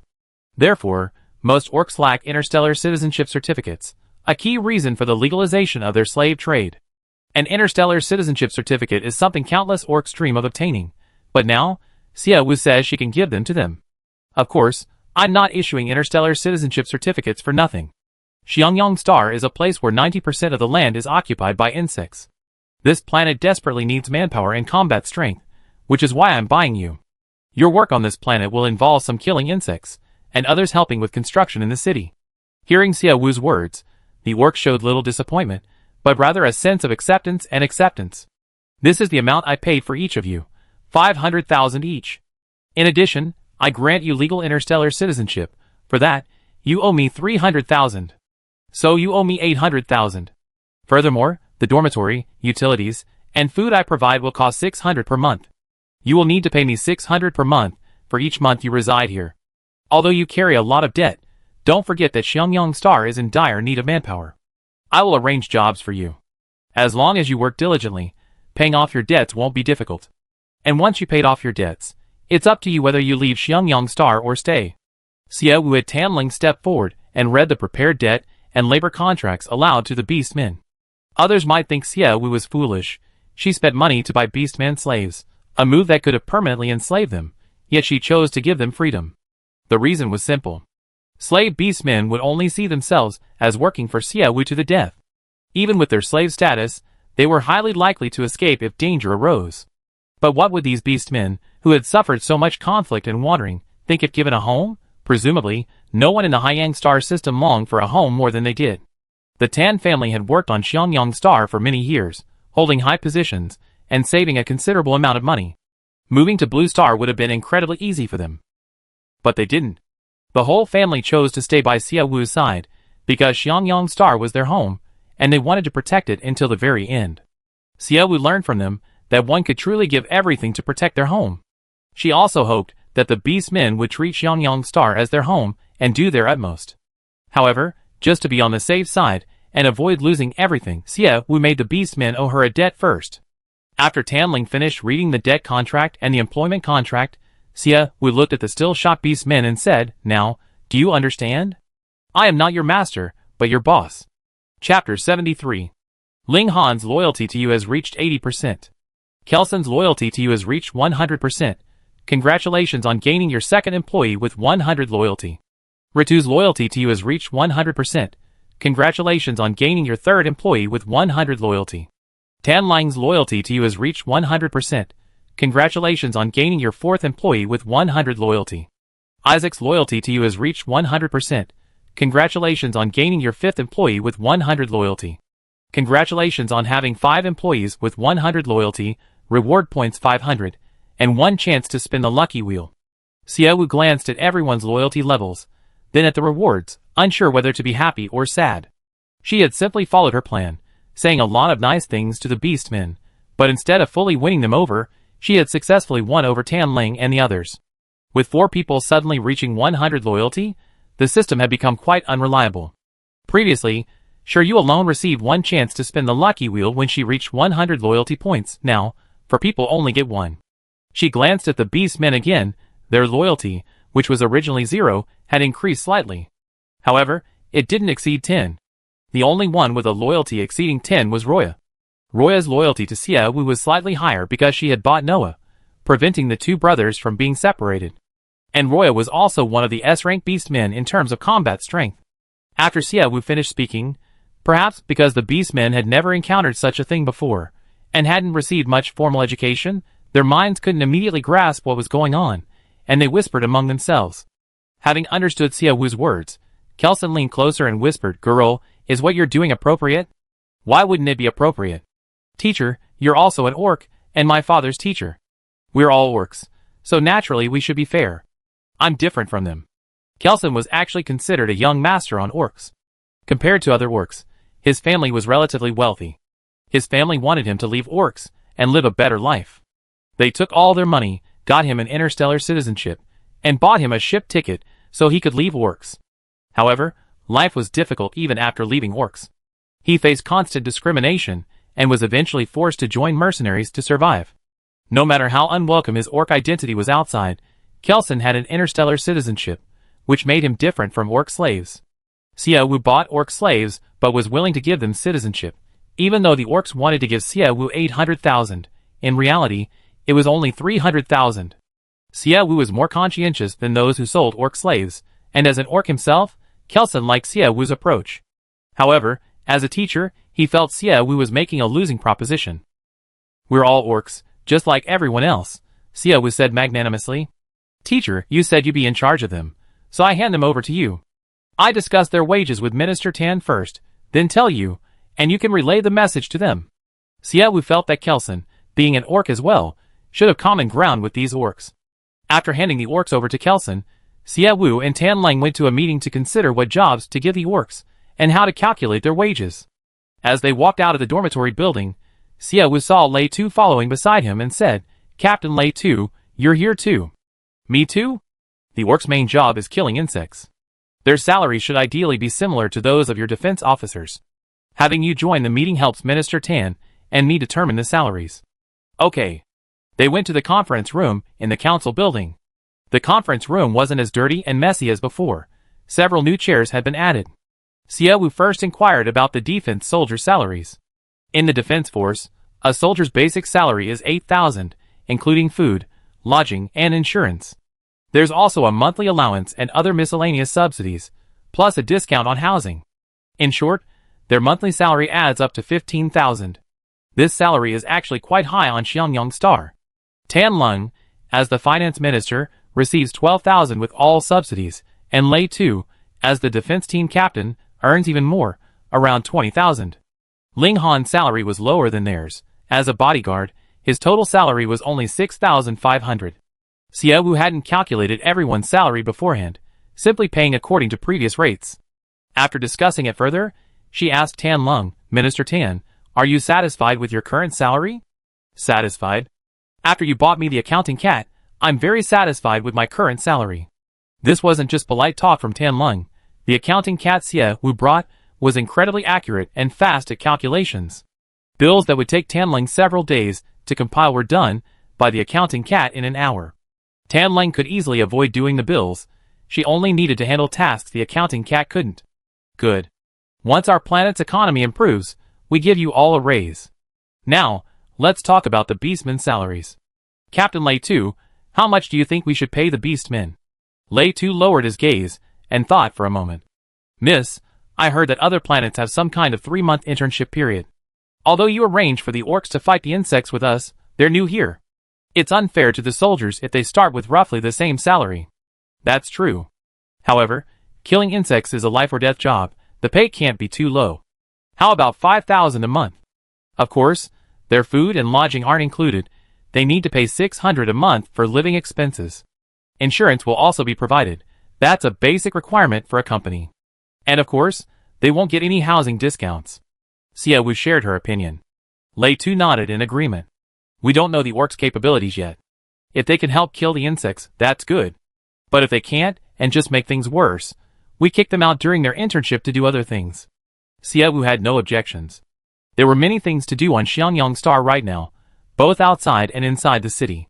If the orcs couldn't go to the battlefield to kill insects, they could still do infrastructure work in the city. Captain Lei Tu, I have a plan I'd like to discuss with you. What do you think? Miss, please speak. Killing insects is a dangerous business. The salary and allowance alone aren't enough, so I'd like to set up a bonus. A bonus? Lei Tu frowned slightly. Xiaowu nodded. There are many parts of the insects that can be sold as medicinal herbs to pharmacies on other planets. A complete insect heart can sell for $3,000. Xiangyang Star once prospered by selling insects. Therefore, I plan for soldiers to hunt an insect, and if there's anything sellable on it, 10% of the proceeds will be awarded to the soldier. Chapter 74. Lei Tu stood up in shock, as if struck by lightning. 10% for the soldiers? Miss, you go bankrupt. Xiaowu smiled at Lei Tu's words, then looked at Tanling. Tanling also smiled. Captain Lei Tu, this 10% is deducted from the money earned from selling the insects. How could Miss go bankrupt? How could we not go bankrupt? Miss, you pay for all the expenses of the troops, weapons, food, mechs, etc. Besides, our salaries aren't low. We haven't gone out to kill many insects over the years. We just been guarding here. You're basically paying us for nothing. We haven't even made back what we lost. You say you want to give us 10%, even if it's from the insects. Killing insects is our duty. We shouldn't be given extra money. Lei Tu's loyalty was now 100%, and he was thinking from Xiaowu's perspective. Captain Lei Tu, if you're so considerate of me, why can't I consider yours? Even during Xiangyang Star's most difficult times, you remained here, striving for its transformation. Besides, more opportunities to earn money mean more money for the soldiers, and they cherish their lives more. After all, it's such a waste to leave before spending all that money. Rewards would also motivate the soldiers to kill the insects more diligently. Xiangyang Star currently has a large insect population. Xiaowu isn't worried about earning less herself, she's worried about the soldiers not working hard enough to kill the insects. If the soldiers work harder at killing insects, they seize more land, and she can complete the system-issued task sooner. Lei Tu couldn't dissuade Xiaowu from this idea and finally agreed. This plan will begin next month. There were only a few days left until next month. After Lei Tu left, only Tan Lang and Xiaowu remained in the meeting room. Xiaowu asked, Minister Tan, do you think I'm being a little biased? No, I think you've done a great job. Without their protection, we couldn't live peacefully in the city, so it's only right that they receive more material rewards. Xiaowu didn't doubt Tanling's words much. Killing insects earns a 10% reward, and this also applies to the beastmen. Xiaowu's motto was, you kill insects for me, and I will definitely not treat you unfairly. Tanling, of course, had no objection to this. By the time Xiaowu finished drafting the beastmen's wage requirements, it was already evening. After picking up Accountant Cat from the finance department with Tanling, they went home. Housekeeping Bear had already prepared dinner. After dinner, in the studio, Xiaowu finally had time to use his lucky draw chance. This time, he drew a skill. Skill, hostility detection. Skill description. In the business world, there's no shortage of enemies. However, some enemies smile at you to your face for their own gain, but stab you in the back. Hostility detection allows you to assess how much hostility someone harbors towards you. When their hostility reaches 70, they may do something to harm your interests or even your life. Please be careful. Upon seeing the skill description, Xiaowu excitedly slapped her thigh. Great skill. With this skill, she could tell what kind of people approached her with hostility. Perhaps she could even use this skill to find out who was plotting against Xian Yangxing. Special note. The hostility level of this skill will decrease and increase depending on the other person's thoughts, but once it reaches 70, it cannot be decreased further. Are you telling me that even someone who was initially an enemy can become a friend if you can influence them? Xiaowu muttered to herself. But then she thought, the business world is ever-changing. Someone who was initially an enemy could become a friend later due to shared interests. Although she had the system, ultimately, she still needed to rely on her own flexible problem-solving abilities. Regardless, having an extra skill was a good thing. Xiaowu browsed the StarNet for 3 hours, went to bed promptly at 11 p.m., and the next morning, she and Ling Han arrived at Kelson's house on time for training. Following Kelson to the gymnasium, they found that the 61 beastmen they had bought were also there. Xiaowu didn't have much experience. She calmly looked at Kelson. Kelson explained, although the orcs are strong, they haven't received formal training. Whether it's killing insects or fighting, their methods are chaotic. So, I quickly impart some knowledge to them, so they can kill insects for you faster. Teacher, just do as you see fit. I said they're all under your control. Just tell Minister Tan when you need money. Kelson's loyalty was 100%, and Xiaowu trusted his arrangements completely. She used her hostility detection skill on the orcs again. Their hostility was all 0, which reassured her even more. The orc stamina was indeed impressive. Xiaowu trained alongside them. They finished 2 laps, while Xiaowu hadn't even finished one. Xiaowu thought that after leveling up and gaining 1 point of stamina, she had become much stronger, but compared to the orcs, she realized how inferior she was. Xiaowu finished her training and sat down to rest, while the orcs continued running. It was time for breakfast, and Kelson had them line up on the other side. Xiaowu's eyes met Noah's. Noah's round ears twitched against his soft hair, his little tail tucked nervously behind his back. Xiaowu smiled slightly, beckoned to him, and mouthed, "Come here." Noah hesitated for a moment, then cautiously walked over. Xiaowu smiled at him and asked, "What's your name?" "Noah." "Did you stay well last night?" Noah nodded. "Very comfortable." "What kind of beastman are you?" "A raccoon." "A raccoon?" Xiaowu looked at his brother in surprise, wondering to himself, are raccoons strong fighting animals? Why can a raccoon beastman reach S rank in combat? "Here, take this." Xiaowu reached into his pocket, pulled out a few candies, and placed them in Noah's hand. "These are candies, just tear open the wrapper." Xiaowu helped unwrap one of the candies, and put it in Noah's mouth. The cloying sweetness instantly filled his mouth. Noah, tasting such sweetness for the first time, excitedly perked up his 2 furry ears. Xiaowu ruffled his soft hair, and pinched his animal ears. "On my territory, there's no need for too much restraint. As long as you work hard and don't do anything to harm Xiangyang Star, you're my family. Learn as much useful knowledge as possible from Teacher Kelson." "Yes," Noah answered emphatically. Xiaowu didn't say anything more. Having regained her strength, she walked to Kelson's side and informed him, "Teacher, I'm leaving now." "Will they continue their lessons?" "Yes, I'll be teaching them for the next week." "Then you need to take care of yourself. Don't rush to teach them and exhaust yourself." "I need them, but I won't rush them to their deaths, so take your time." Chapter 75. Xiaowu's words instantly eased Kelson's anxious mood. As a fellow orc, Kelson hoped the orcs could quickly master survival skills and help Xiaowu. But Xiaowu's thoughts were completely different from his. She was at ease and in no hurry. After Xiaowu left, Kelson told them to rest for a while before having breakfast. During their rest, Tanling walked in with a document. Seeing Kelson, she greeted him. "Grandpa, please look at this document." "Why am I showing this document?" Kelson took the document with a puzzled look, his pupils slowly widening as he read its contents. "Is this their salary and benefits?" "Yes, the monthly salary is 5,000, excluding outstanding debts, living expenses, and the various benefits available to defense soldiers. However, if they perform well after their probationary period and join the defense force, their benefits will be the same as those of regular defense soldiers." Tanling told Kelson after discussing the salary and benefits with Xiaowu for over 2 hours. Kelson stared at the documents in shock, speechless for a long time. Tanling, thinking he couldn't accept these demands, asked, "Grandpa, do you think we're offering too little?" "Too little? From the moment that girl agreed to give them interstellar citizenship, they made a killing, haven't they?" Kelson exclaimed excitedly. "Don't even mention me back then. Even now, orcs with citizenship can only get mercenary jobs. A decent captain can only earn a maximum of 2,000 a month, while a heartless captain only gives them a meal and not a penny. 5,000. Plus insurance, and a 10% cut for killing a bug. Most importantly, if they do well during the 3-month internship, they can become full-time. When I was young, if I could find such a good boss after leaving orcs, I'd be laughing in my sleep every day." Kelson wasn't exaggerating. When he left orc and became a mercenary, his first captain only earned $800 a month, with just 1 loaf of bread per meal. Sometimes, when they were starving, they would catch live rabbits and eat them raw. They were orcs, so eating raw meat didn't affect their health. At most, they just found it a bit unpalatable. These orcs were bought by Xiaowu.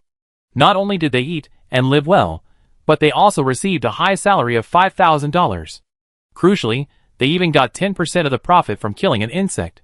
Looking across the entire Hyang star system, who could offer such a good boss as Xie Wu? Kelson showed the orcs the documents, explaining the benefits. To give them a comparison, he recounted the treatment he had received when he left Orc. The orcs stood there, stunned. On Orc, food, supplies, even females, were all obtained through plunder, without spending a penny. But they knew that a young orc could be bought for $10,000. They only needed to work here for 2 months to buy a young orc's entire life. A comparison that shocked them even more than Kelson's own experiences in his youth. Moreover, this 5,000 wasn't a fixed salary. They get at least 100 for killing a single insect, 1,000 for killing 10. Perhaps, after a month's work, they could buy a young orc. After all, the orcs' only advantage was killing insects. They knew how to kill insects while protecting their most valuable parts to maximize their profits. However, the insects on Orc Planet had long been wiped out, which was why, despite their insect-killing skills, they were still so poor. But they knew that even after leaving Orc, the orcs would go to other planets to kill insects. Therefore, the older orcs passed on their skills to the younger ones, so that they would have a marketable skill on other planets. The insects on Xiangyang Star were so plentiful they could kill their way to riches. Some orcs, hearing this offer, couldn't help but ask, "Teacher Kelson, when can we start killing insects?" "What? Are you in a hurry to make money?" Kelson asked. A hint of sadness flashed in the eyes of the orc who was asked. "If I had money, I could take my sisters out of Orc. I know you still have relatives on Orc, but I can't send you off to kill insects just because you want to make money. Why don't you ask that girl if she can pay to buy your families out first? Then you can work hard and pay them back." Kelson finished speaking and looked at Tan Lung. Tan Lung hesitated. Kelson asked, "What? No money? Old man, have you forgotten our debts? We haven't paid a single penny off." Tan Lung knew Xie Wu had plenty of money now. Buying a few more orcs wouldn't be a problem. However, there were 60 orcs here. If they agreed to buy one, the others would want to sell their families. You know, orcs are very prolific. If one had a wife and children, there might be 5 or 6. 60 times 5. That's a lot of money. We talk about that when we have the money. But I think that girl is particularly good at making money. She bought new mechs and weapons for Lei Tu and the others, and a lot of those surveillance eagles. Now she's bought 61 orc slaves in one go. She hasn't paid a single penny off the debt, yet she's already spent a lot of money. That girl really doesn't worry about money. Miss Xie is good at making money, but you need to give her some time.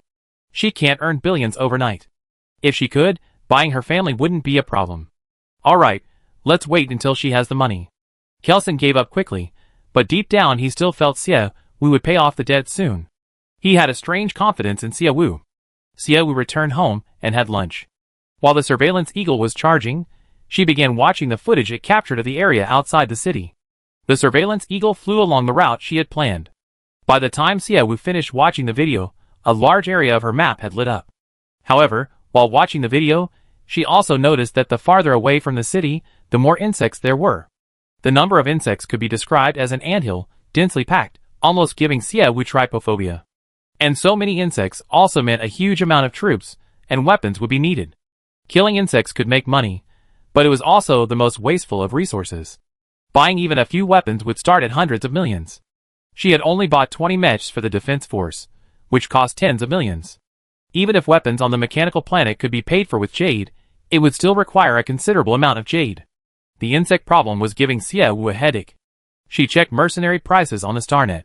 Mercenaries bring their own weapons and manpower. Most mercenaries are very expensive, and some slightly cheaper ones require them to kill insects for them. Looking at the mercenary prices, Xie Wu wondered if she should hire mercenaries to help kill insects for a few days when she had the money. Chapter 76. Ring ring ring. The sudden ringing of her cell phone startled Xie Wu. She quickly took off her virtual reality glasses and answered the call. "Hey Xie girl, what's wrong with you? You haven't contacted me since you gave me the jade." It was Gao Hongzi's voice. Xie Wu smiled. "What's wrong? Is something the matter, Mr. Gao? What is it? You only asked us about setting the auction price at 1.5 billion the day after you handed over the jade.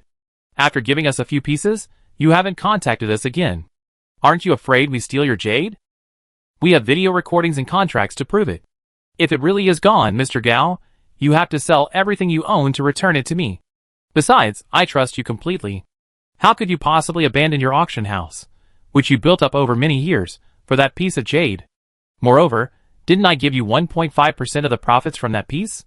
Gao Hongji on the other end of the phone suddenly snapped back to reality.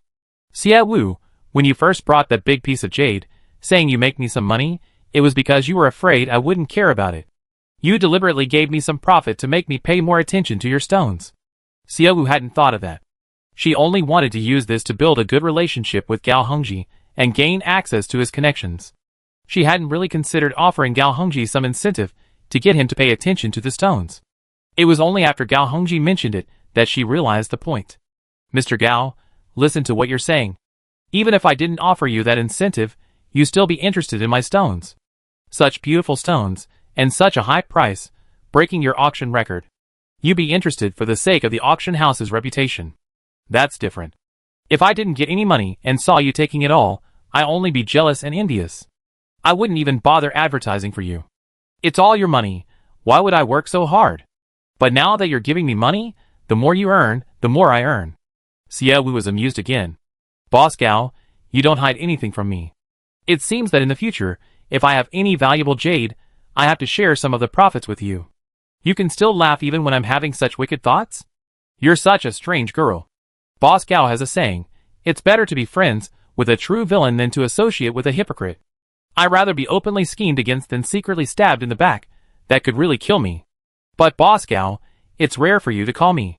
You didn't just come to complain about not contacting me for days after I gave you the jade, did you? Of course not. Today's the jade auction. I came to see if you forgot. Xie Wu hadn't called since receiving the jade, so Gao Hongji was there to remind her. Xie Wu paused, then opened her notes and realized it was Saturday. I forgot, but I reminded him in the notes. He reminded me at 12. A deal worth billions. How can you not care? Boss Gao, you know my situation. Billions in debt, insects all over the planet. I have a lot to do. Xie Wu sighed. That's true. You're much younger than me, but as the master of a planet, you certainly have more to do than I do. However, that jade is very valuable. Perhaps tonight's auction will help you pay off your debts. Hopefully, less debt will make things easier for me. Gao Hongji felt bad about bothering Xie Wu any longer, and finally told her to come to the auction before hanging up. Xie Wu was definitely going to the auction. Her auction today wasn't just for that large jade stone, but also for several smaller jade stones worth millions. Knock, knock, knock. A rapid knocking sounded at the door. Come in. Mississippi Liang Xian walked in quickly, his face anxious. Tycoon Grain Transportation Company has sued us. What? Sued us for what? Defamation? Or spreading rumors? After posting the video online, Xie Wu didn't bother to check how far it had gone. After Liang Xian finished speaking, she immediately opened her account. It's unrelated to that incident. After the Tycoon Grain Transportation Company landed on our planet, an insect infiltrated their spaceship and followed them back to the company's grain warehouse. The insect caused chaos in the warehouse, starting a fire that injured many employees and burned down 5 of their grain warehouses. They initially estimate the losses to exceed 8 billion, and they're still assessing the damage. It could be more. Upon hearing this devastating news, Xie Wu was unable to remain calm, her expression changing drastically. She immediately pulled up the surveillance footage. She had released the surveillance eagle beforehand. Initially, it captured a lot of footage. However, later, when the eagle flew from a high place to her shoulder, the footage no longer showed the other side's spaceship hatch. Do they have surveillance on their side? Yes, their surveillance showed an insect crawling out of the sewers, entering their spaceship, and hiding in a wooden crate. That insect couldn't be ours, they framed us. Xie Wu frowned deeply. She had a map system. If an insect appeared on the map, it would be marked with a red dot. She had checked the map many times, but there wasn't a single red dot in the city. Therefore, the insect must have been brought by the other party. Xie Wu had considered the possibility of being framed, but she hadn't expected them to not only tamper with the grain, but also bring an insect. Xie Wu also hadn't anticipated this tactic, so she hadn't checked the map for red dots when negotiating with Lin Ziyu. After all, who could have foreseen this? How insidious, if she hadn't noticed and accepted that half-rotten batch of grain, and then the Tycoon Grain Transportation Company dealt them this heavy blow later. Then Xiangyang Star's debt would increase by tens of billions, plus the half-rotten grain. The other party didn't just want Xie Wu dead, they wanted all the residents of Xiangyang Star dead. Miss, their surveillance only showed the insect crawling into the spaceship, not crawling out, so they're insisting it's our insect, Liang Xian said, frowning. Xie Wu was about to say something when Liang Xian's phone suddenly rang. Upon answering the call, Liang Xian's expression quickly turned grim. He said, "Please wait a moment, let me ask Miss first." Liang Xian put the phone away, his face pale, and looked at Xie Wu. "Miss, it's the Interstellar Alliance police. They want to land on Xiangyang Star to take you to assist with their investigation." The other party was incredibly fast, giving Xie Wu no chance to catch her breath. "Allow their landing request." "Yes." After granting permission, Liang Xian hung up the phone and looked at Xie Wu with concern. "Miss, would you like me to assist with the investigation in your place?" "No need I go. We didn't put that bug in intentionally. At worst, we sue and pay compensation, they can't do anything to me." "Oh, and tell Minister Tan about the jade auction. Have her go see the jade auction, these are the jade pieces I put up for auction. Finally, gather evidence, find a good lawyer, and we take on this case with the Tycoon Grain Transportation Company." Chapter 77. Xie Wu's eyes were fierce. Liang Xian could tell that Xie Wu was unwilling to take the blame, but the law always emphasizes evidence, and based on the current evidence, they couldn't win. Going to jail was out of the question, but paying compensation was inevitable. The only question was how much. Currently, all they could do was minimize their losses. The Interstellar Police's spaceship landed directly at the Xie family's gate, where Xie Wu was already waiting for them. A righteous and imposing Interstellar policeman walked up to Xie Wu. "Miss Xie, we received a report that you used illegal means to infringe on the interests of another company. Please come with us to assist in the investigation." Xie Wu remained calm under pressure. She asked, "Are you just here to arrest me?" The Interstellar Police didn't understand her question. "Miss Xie, what do you think we're here for?" "Arresting me for investigation is fine, but shouldn't you send another team to investigate and collect evidence? Professional personnel will come to investigate and collect evidence later. We're here to take you to assist with the investigation." Xie Wu nodded understandingly. "Minister Liang, you go with the people coming to investigate and collect evidence. Also, go find Captain Lei Tu to get 5 monitoring eagles." Having been tricked by the Tycoon Grain Transportation Company, she now suspected everyone who came from outside Xiangyang Star. At the same time, she glanced at the 2 Interstellar Police officers. Both showed zero hostility, indicating they were law-abiding Interstellar Police. Xie Wu didn't make things difficult for them. After explaining the situation, she followed them onto the spaceship. In the blink of an eye, the spaceship completed its jump and arrived at a planet full of science fiction and skyscrapers. Xie Wu learned from the original owner's memories that this was Blue Star, the most populous and prosperous planet in the Haiyang star system. The bustling metropolis, a blend of prosperity and advanced technology, made Xiangyang Star seem more like a small mountain village still stuck in the old days.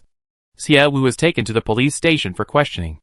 She vehemently refused to admit to the charge of illegally infringing on the interests of another company. She even argued that there couldn't possibly be insects in Xiangyang City, it was their only habitable city, and releasing insects there would harm themselves first, if not the other party. Only a fool would do something that harms others without benefiting themselves. Xie Wu stubbornly refused to admit to this charge. This case fell under the category of business warfare, and the Interstellar Police were unsure how to handle it. Seeing Xie Wu's unwillingness to budge, they summoned the lawyer from Tycoon Grain Transportation Company to confront her. The lawyer from Tycoon Grain Transportation Company was named Teresa. Dressed in a suit and tie, he extended his hand with a friendly smile. "Hello, Miss Xie, my name is Terence, and I'm a lawyer from the Tycoon Grain Transportation Company." "Hello," Xie Wu replied reluctantly, but politely shook his hand. Terence sat down and took a tablet from his briefcase, handing it to Xie Wu. "Miss Xie, this is the surveillance footage of the insect attack on the grain warehouse. Please take a look." Xie Wu glanced at him, took the tablet, and carefully watched the footage. The first scene of the footage showed the insects burrowing into the spaceship, followed by workers carrying bags and crates full of grain into the grain warehouse. The insects suddenly emerged from the crates, startling everyone around. Workers then came in with brooms and other tools to drive the insects away, but the enraged insects suddenly breathed fire. Fire-breathing insects scurried about, only to be easily dispatched by the arriving Interstellar Police. The final image was of a house engulfed in flames. After watching the surveillance footage, Xie Wu asked, "Was this edited?" "It was edited for your convenience. Miss Xie, if you'd like to see it, we can show you the entire recording, from when we loaded the grain onto your Xiangyang Star to the burning of the granary." The fact that they dared to show Xie Wu the complete recording further indicated that they had come prepared. From the moment they received the order from Xiangyang Star, they had been plotting to frame them. No matter how many times the surveillance footage was reviewed, it was unlikely any flaws would be found. Miss Xia, please continue reading. Below is our demand for compensation, Terrence said. Xiaowu swiped across the tablet, which displayed a long list, including grain losses, equipment damage, granary reconstruction, workers' medical expenses. The total compensation amount was 7.5 billion. 7.5 billion? Lawyer, aren't you asking for too much? Miss Xia, this is already the lowest estimate. With so much grain burned, the penalties for failing to fulfill orders with other companies alone amount to 6 billion. Lawyer, as far as I know, your company is very adept at mixing spoiled grain with good grain and selling it. How much of that 6 billion is spoiled grain? Do you want me to provide evidence? Xiaowu's pretty face was cold, her firm gaze showing no sign of backing down. Teresa had considered this point when he came. When Xiaowu brought it up again, he calmly smiled and said, Miss Xia, that grain was just a misunderstanding, a mistake by the workers. Lawyer, didn't you say you have surveillance footage of the grain being packaged and delivered to the spaceship? Show it to us. Let's see how your workers made the mistake. Did they take the spoiled grain from one grain silo or another? Terry's was starting to lose his composure. Regardless of where the spoiled grain came from, the fault lay entirely with them. Because, taking it from one granary proved, they had stored both good and bad grain in the same granary. Taking it from another granary meant they had mixed the good and bad grain for sale. Xiaowu had caught them red-handed with the spoiled grain, which meant they would have to take much less from her. Miss Xia, regardless of the grain issue, you still caused trouble for my company, Terry said.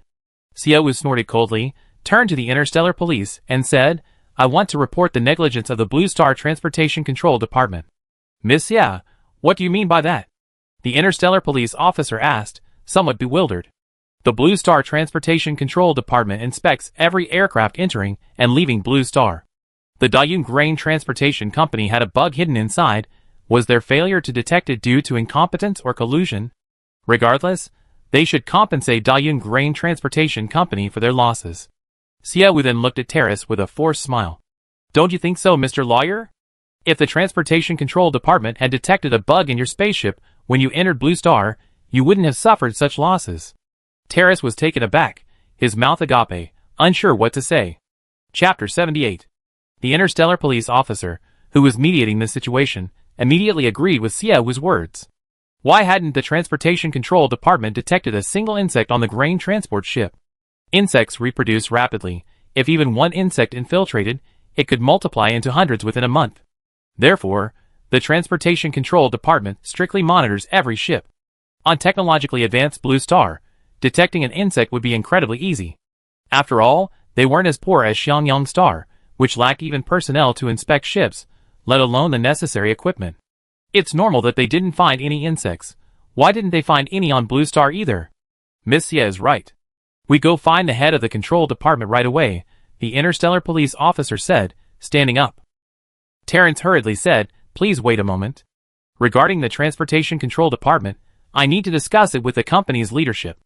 Let's focus on Miss Xia's mistakes first. Miss Xia, how much compensation are you willing to pay us? Not a penny. Miss Xia, even if the Transportation Control Department has problems, the main problem lies with you. How can you not pay a penny? Terrence became somewhat agitated. Xiaowu smiled, the main reason isn't me, it's the Transportation Control Department. Besides, can I call the fire department to report this now? What are you trying to do now? Terrence stood up agitatedly. Xiaowu took the tablet he had just given her, froze the image, and pointed her slender finger to the first spot on the screen. Your Tycoon Grain Company clearly has fire sprinklers in the grain warehouse. These sprinklers are meant to spray water to extinguish fires, right? But why aren't your sprinklers discharging water? Are you short of money and can't afford the water bill? With such substandard fire safety, how can your company operate? Oh dear, someone with such a strong sense of justice like me can't stand by and watch. I call the fire department and report this. They need to punish you severely, otherwise, you won't learn your lesson. With that, Xiaowu tapped her communication bracelet. Teresa stopped her again. Miss Xia, please wait a moment. I call my company's leader to talk to you. We can discuss other matters after that. As a lawyer, Teresa knew there were several ways to make Xiaowu pay compensation. Xiaowu couldn't possibly avoid paying a penny. However, Xiaowu had dragged two departments into this, and he couldn't handle it. His superiors had instructed him to make Xia Wu pay 7.5 billion, but he couldn't afford that much. Teresa didn't want to take the blame, so he went to call his superiors. Miss Xia, your thinking is truly clear. You found so many problems so quickly, the policeman said admiringly. Xia Wu smiled. You flatter me. It was just a problem I found on the spur of the moment. After all, we live in a technologically advanced society. For 5 grain silos to be burned down by insects in such a high-tech era is obviously a serious issue. On the spaceship, seeing all the advanced technology on Earth, how could someone so incapable of controlling even a small fire be a prime target? If the grain transport company's silos were on Xiangyang Star, Xia Wu wouldn't have found so many problems. Teresa returned shortly after making a phone call. He wiped the sweat from his brow and said to Xia Wu, Miss Xia, our leader said that although there were problems with the transportation department and our fire prevention efforts, you still bear responsibility. Our leader's suggestion is that you only need to compensate us 1.5 billion, and that's the end of it. Your boss is really generous. 7.5 billion turned into 1.5 billion. But aren't you supposed to pay 6 billion in breach of contract penalties? Won't your company go bankrupt if you pay that 6 billion yourself? That's none of your concern, Miss Xia. The boss will handle it himself.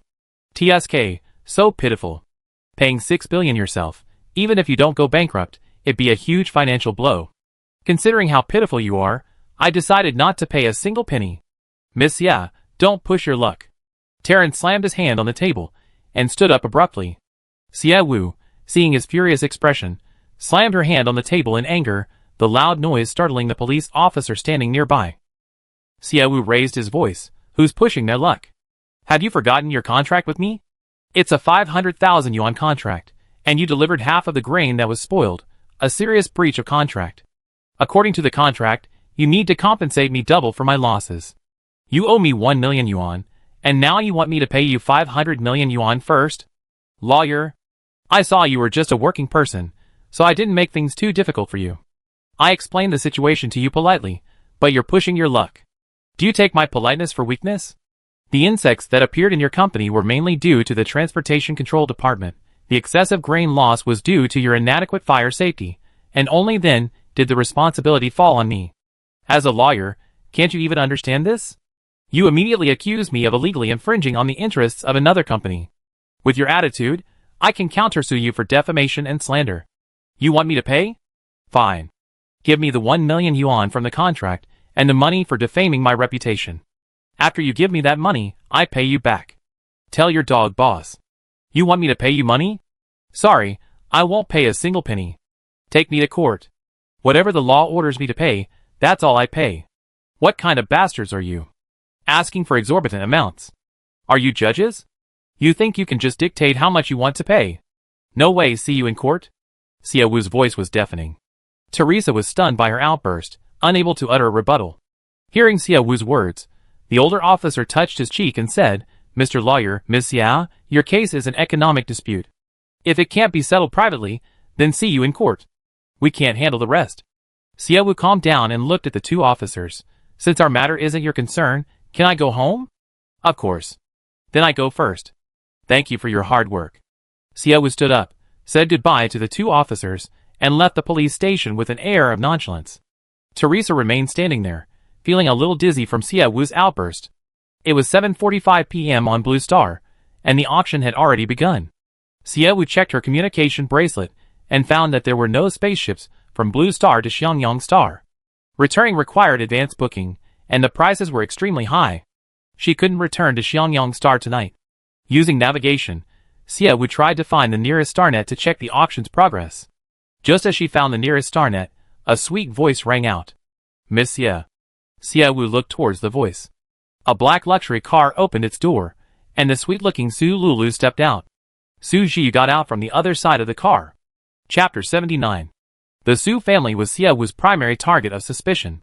She had just had her accident, and before she even stepped out of the police station, she encountered Su Lulu and Su Jiyu. Without a second thought, Xia Wu immediately used hate detection on the siblings. Xia Wu hadn't allowed Su Lulu to attend Li Li's funeral on Xiangyang Star, so hate detection detected that Su Lulu had a hostility level of 10 towards Xia Wu. This level of hostility was somewhat unexpected for Xia Wu. She had expected Su Liu's hostility towards her to be higher. 10 was rather low. After seeing Su Liuliu's hostility level, Su Zhiyu's hostility surprised her even more. Negative 30? Su Zhiyu not only had no hostility towards her, but it was even negative. Xie Wu found it hard to believe Su Zhiyu's level of hostility. Although in the original owner's memories, Su Zhiyu was the kindest person to her, from their two conversations, she sensed an inexplicable awkwardness about him. What's wrong? Did what happened today scare you? Why are you standing there, not saying a word?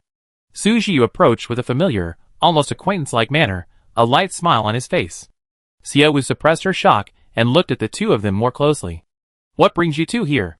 When I was at a classmate reunion, one of my classmates, the son of the owner of Dayun Grain Transportation Company, was joking around because of the StarNet incident. He said you paid for what StarNet did. After hearing that, I had my older brother check it out, and he found out you really were arrested. Not arrested, just invited. I didn't kill anyone, I didn't commit arson, I didn't break the law. I'm just here to assist with the investigation, Xie Wu corrected Su Liuliu's statement. Su Liuliu's beautiful eyes narrowed slightly in grievance after being rebuked like that, her aggrieved expression seemingly implying that Xie Wu was ungrateful. She had come all this way to pick her up, yet Xie Wu didn't appreciate it. Seeing her expression, Xie Wu glanced at Su Liuliu's hostility level, which was still 10.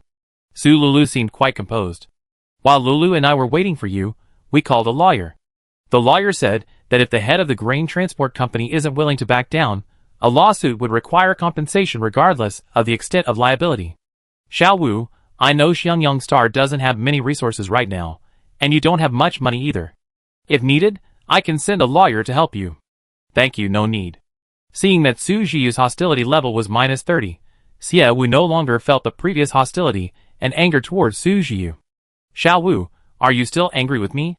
Su Zhiyu asked. That was father's order, I had no choice. Can't you treat me like you used to?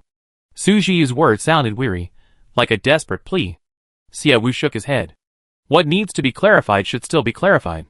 My relationship with Miss Su, to begin with, was one where neither family owed the other anything. If Mr. Su helps me, I will then owe your Su family something. Besides, hiring a lawyer is a small matter, I can afford it, so there's no need for me to help.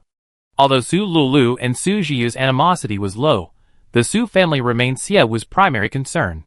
Su Lulu was classmates with the son of the CEO of Dayun Grain Transportation Company, and Xie Wu learned from him that she was at the police station. Does this also mean that the CEO of Dayun Grain Transportation Company and Su's father knew each other? The person harming the Xie family might not be Su Zhiyu and Su Lulu, but it's impossible that it wasn't Su's father.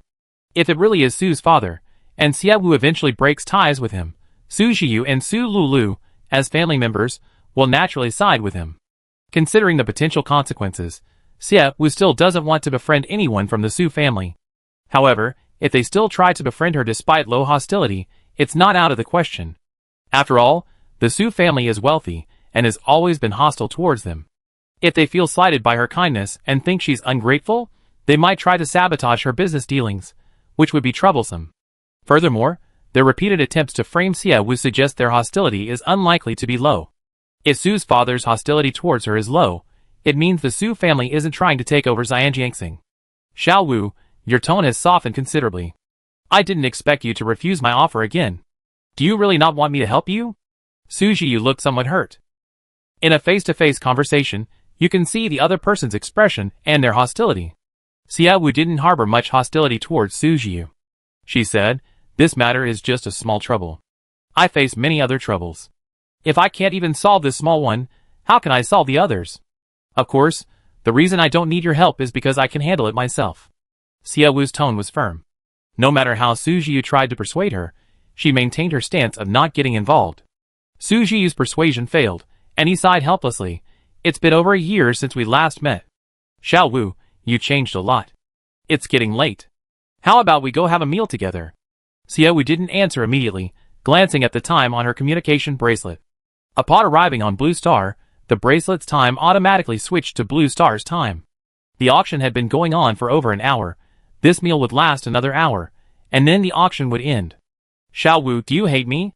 Su Zhiyu asked unexpectedly. We haven't seen each other in so long, and you won't even have a meal with me. Xie Wu raised an eyebrow, scrutinizing Su Zhiyu. While she was curious about how the auction was going, she was even more curious about why Su Zhiyu's hostility was negative.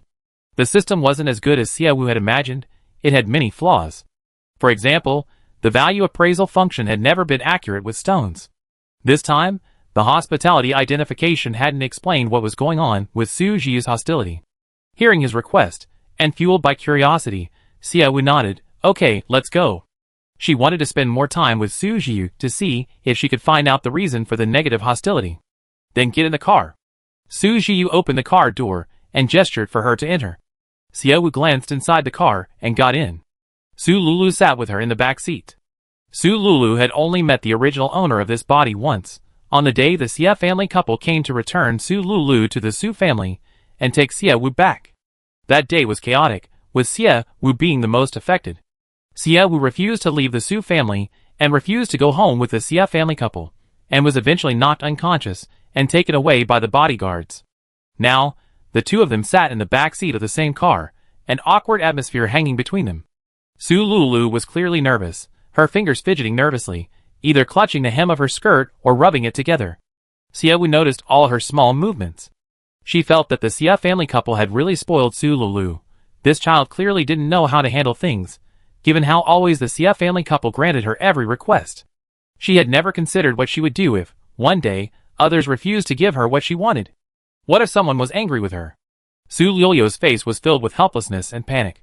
Xiaowu, on the other hand, remained composed and indifferent. She looked out the car window, knowing the atmosphere was awkward, but unwilling to break it. The car stopped in front of a luxuriously decorated restaurant. Before even getting out, Su Zhiyu's lips curled into a slight smile. Xiaowu, this used to be your favorite restaurant.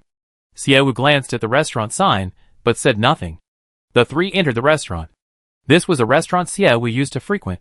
All the waiters there recognized her. As soon as they stepped inside, the waiters who saw Xiaowu immediately cast suspicious and distrustful glances at her. Chapter 80. Xiaowu ignored the stares. The waiter was highly professional, though puzzled. He didn't stare at Xiaowu for long, leading them to a window seat. Xiaowu, what would you like to eat? Su Zhiyu handed Xiaowu the menu. Xiaowu looked at the menu and ordered a steak that looked delicious in the photo. Su Zhiyu ordered the same dish as Xiaowu. Su Lulu, not wanting to spoil the mood, ordered the same thing. Do we have the same tastes? Xiaowu asked.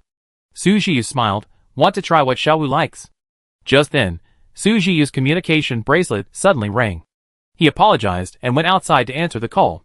The melodious sound of a violin filled the restaurant, and many diners glanced at them from time to time. The Su family was a prominent family on Blue Star, and the incident involving the fake heiress made Xiaowu and Su Lulu the talk of the internet for a while. They were at a high-end restaurant, frequented mostly by people from the upper class, who were more interested in gossip about the elite than paparazzi. Xiaowu was unfazed by being stared at, but Su Lulu was genuinely uncomfortable. Xiaowu couldn't stand her flustered and timid demeanor. Did you do something wrong? I. Su Lulu stammered, unsure what to say. If you haven't done anything wrong, stand up straight. Your timid attitude makes outsiders think I'm bullying you. Xiaowu's words didn't change Su Lulyo's timid attitude. Xiaowu sighed, rubbing her forehead. Why did Xiaowu raise such a pitiful daughter?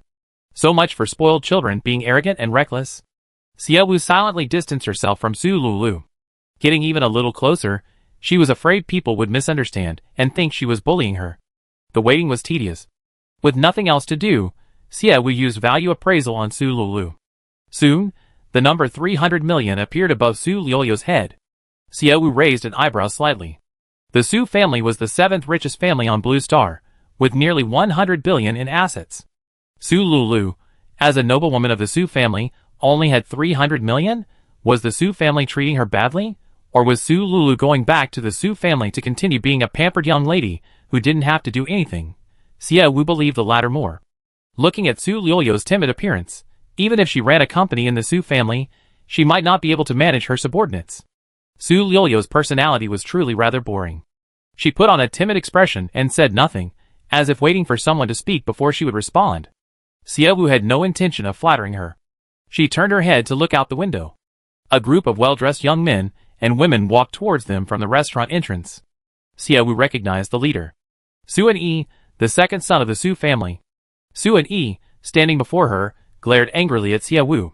Lulu, why are you sitting with this guy? He grabbed Su Lulu and pulled her behind him. What trouble are you trying to cause, Lulu, you filthy thing? Why aren't you staying on your garbage planet? What are you doing here? Is this a place you can come to? Suan Yi's hostility towards you has reached 50. Please be careful in your interactions with him, and avoid doing anything to further provoke him.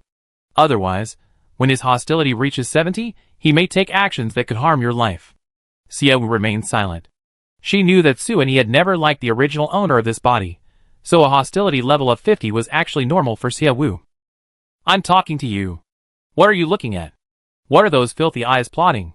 Suan Yi grabbed a water glass from the table and splashed it onto Xiaowu's face. The slightly warm water didn't hurt, but Xiaowu felt a strong sense of humiliation. Second brother. Don't do this. Su Lulu cried out, Miss Xie is someone I invited. Lulu, how could you be so foolish? Why invite someone like her? She's a leech. She sucked the blood of whoever she latches onto. Don't associate with her anymore, or she drain you dry. The cronies standing behind Suan Yi snickered at Xiaowu's disheveled appearance. Xiaowu picked up a tissue and wiped the water from her face, slowly standing up. Second young Master Su, what did I do to cause this misunderstanding? What misunderstanding? Suan Yi's words were cut short as Xiaowu picked up another glass of water from the table and splashed it onto his face. The sudden splash startled him. Xiaowu, you dare take water? Slap. Before he could finish speaking, Xiaowu slapped him across the face. Everyone was startled by Xiaowu's action, staring at him in shock. Young Master Su, let's talk this out. You just come up and splash water in someone's face. Is the Su family's upbringing really this bad? I'm sorry, I thought my own manners were decent, and I mistakenly assumed you should do the same. I misunderstood. Seeing the growing ferocity on Suan Yi's face, Xiaowu added a sarcastic apology. Xiaowu had been training with Kelson for a few days. Although his techniques hadn't caught up, his strength and power had improved somewhat. He was no longer the type who could slap someone as if they'd been hit by cotton. Even if her slap wasn't very forceful, who is Suan Yi? To be honest, even my dad has never hit me. What right did Xiaowu have to hit him? That slap shattered Suan Yi's dignity. Xiaowu, since going to that garbage planet, your audacity has really grown. You actually dared to hit me. Chapter 81. Xiaowu curled her lips into a cold, contemptuous smile. What's there to be afraid of? Is second young Master Su used to throwing his weight around? Otherwise, why would you think those you bully won't fight back? Xiaowu, don't forget how many years our Su family has raised you. We treated you so well, and you're so ungrateful. You ingrate. Suan Yi pointed at Xiaowu's nose and cursed. Xiaowu remained unmoved. You make it sound like our Xia family hasn't treated your own sister well. Although my Xia family isn't as wealthy as your Su family, my parents have spent more on your sister than I have, haven't they? Xiaowu looked at Su Lulu, who seemed at a loss for what to do, passively accepting the situation. Clearly not wanting them to argue, yet afraid to step in and stop it. Even with a good personality, without that whole real or fake heiress thing, the two of them could never be good friends. Xiaowu suddenly felt that her own feelings towards the Su family were somewhat laughable. It's only natural that he's good to Lulu, they known all along. Second young Master Su, you're going to ruin the image the Su family has cultivated over the years. Xiaowu coldly interrupted him. When I was in the Su family, to create an image of a wealthy and happy family, we always appeared as loving siblings in public. Even if we weren't blood sisters, we were so affectionate before, so why do you hate me so much now? Guess what they're thinking. So, the Su family is truly heartless and ruthless. No matter how good they were before, once they lost their value, they're just roadside weeds to be trampled on. I guess the Su family is not only rich, but also a good actor, just with poor manners. They turn on you as soon as the show's over. Let me see. Xiaowu sized up the young men and women following behind Suan Yi. They were quite frightened by Xiaowu's words and actions. Seeing the slight upturn of Xiaowu's lips, they felt as if a venomous snake was plotting to devour them. Who among your followers will be the first to be abandoned by you? I'm really looking forward to it. I memorized their faces, and hopefully next time we meet, you still have everyone with you. Xiaowu. We're not like you. You concealed your identity as the Su family's young lady for so many years, been arrogant and domineering for so long, taken advantage of Yian's feelings, and now you're twisting the truth. As soon as the young follower spoke, the others seemed to have found a point to attack Xiaowu, and they began to accuse her of being ungrateful and slandering him. These followers were also children of merchants. They had become friends with Suan Yi at their parents' behest. Having been by Suan Yi's side all day, How could they not know what kind of person he was? But did it matter? As long as Su and Yi didn't direct his hostility at them, they would blindly support him. In their world, there's no need for values, justice, or reason, only self-interest matters. Xie Wu was actually older than them, and her expression remained unchanged despite their accusations. Su Jiyu, returning from making a phone call outside the restaurant, saw Xie Wu surrounded by a group of people, all making a racket. He walked over, puzzled. This is a restaurant. Your loud voices are disturbing other people's meals. Can you please be quiet? The people who had been criticizing the higher-ups wanted to continue, but upon seeing that it was Su Jiyu speaking, they instantly fell silent. What's going on? Xiao Wu Lao Air, what's with the water on your faces? Big brother. Seeing Su Jiyu there, Su and Yi, who had been arrogant before, instantly became timid. Young Master Su, don't call me again, and don't come looking for me in person. I can't afford to associate with your Su family. Xiao Wu. Ignoring Su Jiyu's attempts to stop her, Xie Wu walked straight out of the restaurant. Su Jiyu chased after her again, grabbed Xie Wu's arm, and asked, Xiao Wu, and he has always been like this. Why bother arguing with him? It was that same conciliatory attitude again. When Xie Wu was scolded by Su and Yi before, because the two would argue, they seemed like ordinary siblings, bickering, fighting, and even arguing. But thinking about it carefully, Su and Yi never considered his sister's identity when arguing, they always argued and fought to the death. Su Jiyu appeared and casually asked, what, fighting again? In the past, Xie Wu would have found Su Jiyu's conciliatory attitude normal. However, she was now estranged from the Su family, and Su and Yi's public display of arrogance, even more egregious than before, was no longer normal. Mr. Su, it seems we can't be friends. Perhaps we should just cut ties completely. Xiao Wu. Mr. Su, when I left the Su family, you said you would sever ties. I did. What about you? A broken cup, even if glued back together, will still have countless cracks. So why force others? Making yourself look pathetic and causing others pain. Mr. Su, I don't have time to play the game of reconciliation. Goodbye and goodbye. Xie Wu completely ignored Su Jiyu. Su Jiyu seemed like a nice guy, but his conciliatory attitude actually sided with Su and Yi. What older brother, seeing his younger brother bullying someone for no reason, would run over to the victim and say, sorry, my brother is like that? If Xie Wu hadn't retaliated, she would have been furious at Su Jiyu's attitude. From now on, it would be wise to stay away from the Su family. Leaving the restaurant, she went to a clothing store and changed into a new outfit. Having missed her meal, Xie Wu wondered if she could make it to the auction. She bought a bag of bread, found a Starnet cafe, booked a private room, and quickly logged onto the Starnet. The appearance of the large jade stone attracted tens of thousands of viewers to this week's gem auction. Many members who wanted to consign their items put them aside after learning that a jade stone with a starting price of 1.5 billion was going to be auctioned this week. With such a large jade stone, the auction prices of other items wouldn't be very high. After all, wealthy people only wanted to buy the best. Even if they bought something mediocre, there wouldn't be much bidding. Therefore, there were very few items auctioned this week. Besides the 6 jade stones Xie Wu brought, there were only 10 other items brought by other members. With fewer items to auction, the auction progressed quickly. When Xie Wu arrived at the auction, her large jade stone was displayed on the big screen, and the auctioneer shouted in a booming voice, sold. Xie Wu didn't hear a word of the price, only the word sold. A little anxious, Xie Wu found Gao Hongji's number in her contacts and dialed it. Xie girl, you're really something. I called you right before the auction started, but you only called me after it was over. Don't you care how much you made tonight? Chapter 82. Boss Gao, I wouldn't have called you so immediately if I didn't care. Sigh, I run into some trouble. You know Dayun Grain Transportation Company, right? Xie Wu, bottling up his grievances, vented to Gao Hongji. Upon hearing this, Gao Hongji stopped teasing him. That guy's methods of making money are getting dirtier and dirtier. You're unlucky to have run into them. If Dayun Grain Company were simply doing business with Xie Wu, at most they would mix some bad grain with good grain. The insect-infesting incident was the work of someone behind the scenes. Boss Gao, tell me something happy to comfort my heart, wounded by this scheming, Xie Wu said. A soft laugh came from the other end of the phone from Gao Hongji.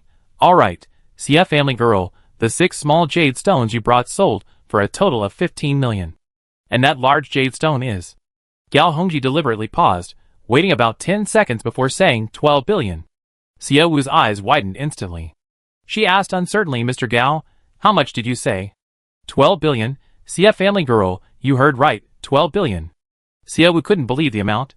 Value appraisal valued the entire large jade stone at 1 billion. Xiaowu had thought that if it were cut and auctioned, it would at most fetch around 1 billion, but unexpected things happened step by step. The starting price increased from 1 billion to 1.5 billion, and after the auction, it jumped from 1.5 billion to 12 billion. Xiaowu looked at value appraisal. She thought, this skill probably only gives the lowest price for jade, right? After all, high-quality jade stones sell for double the price. The price of this half piece of jade has more than doubled, which is outrageous.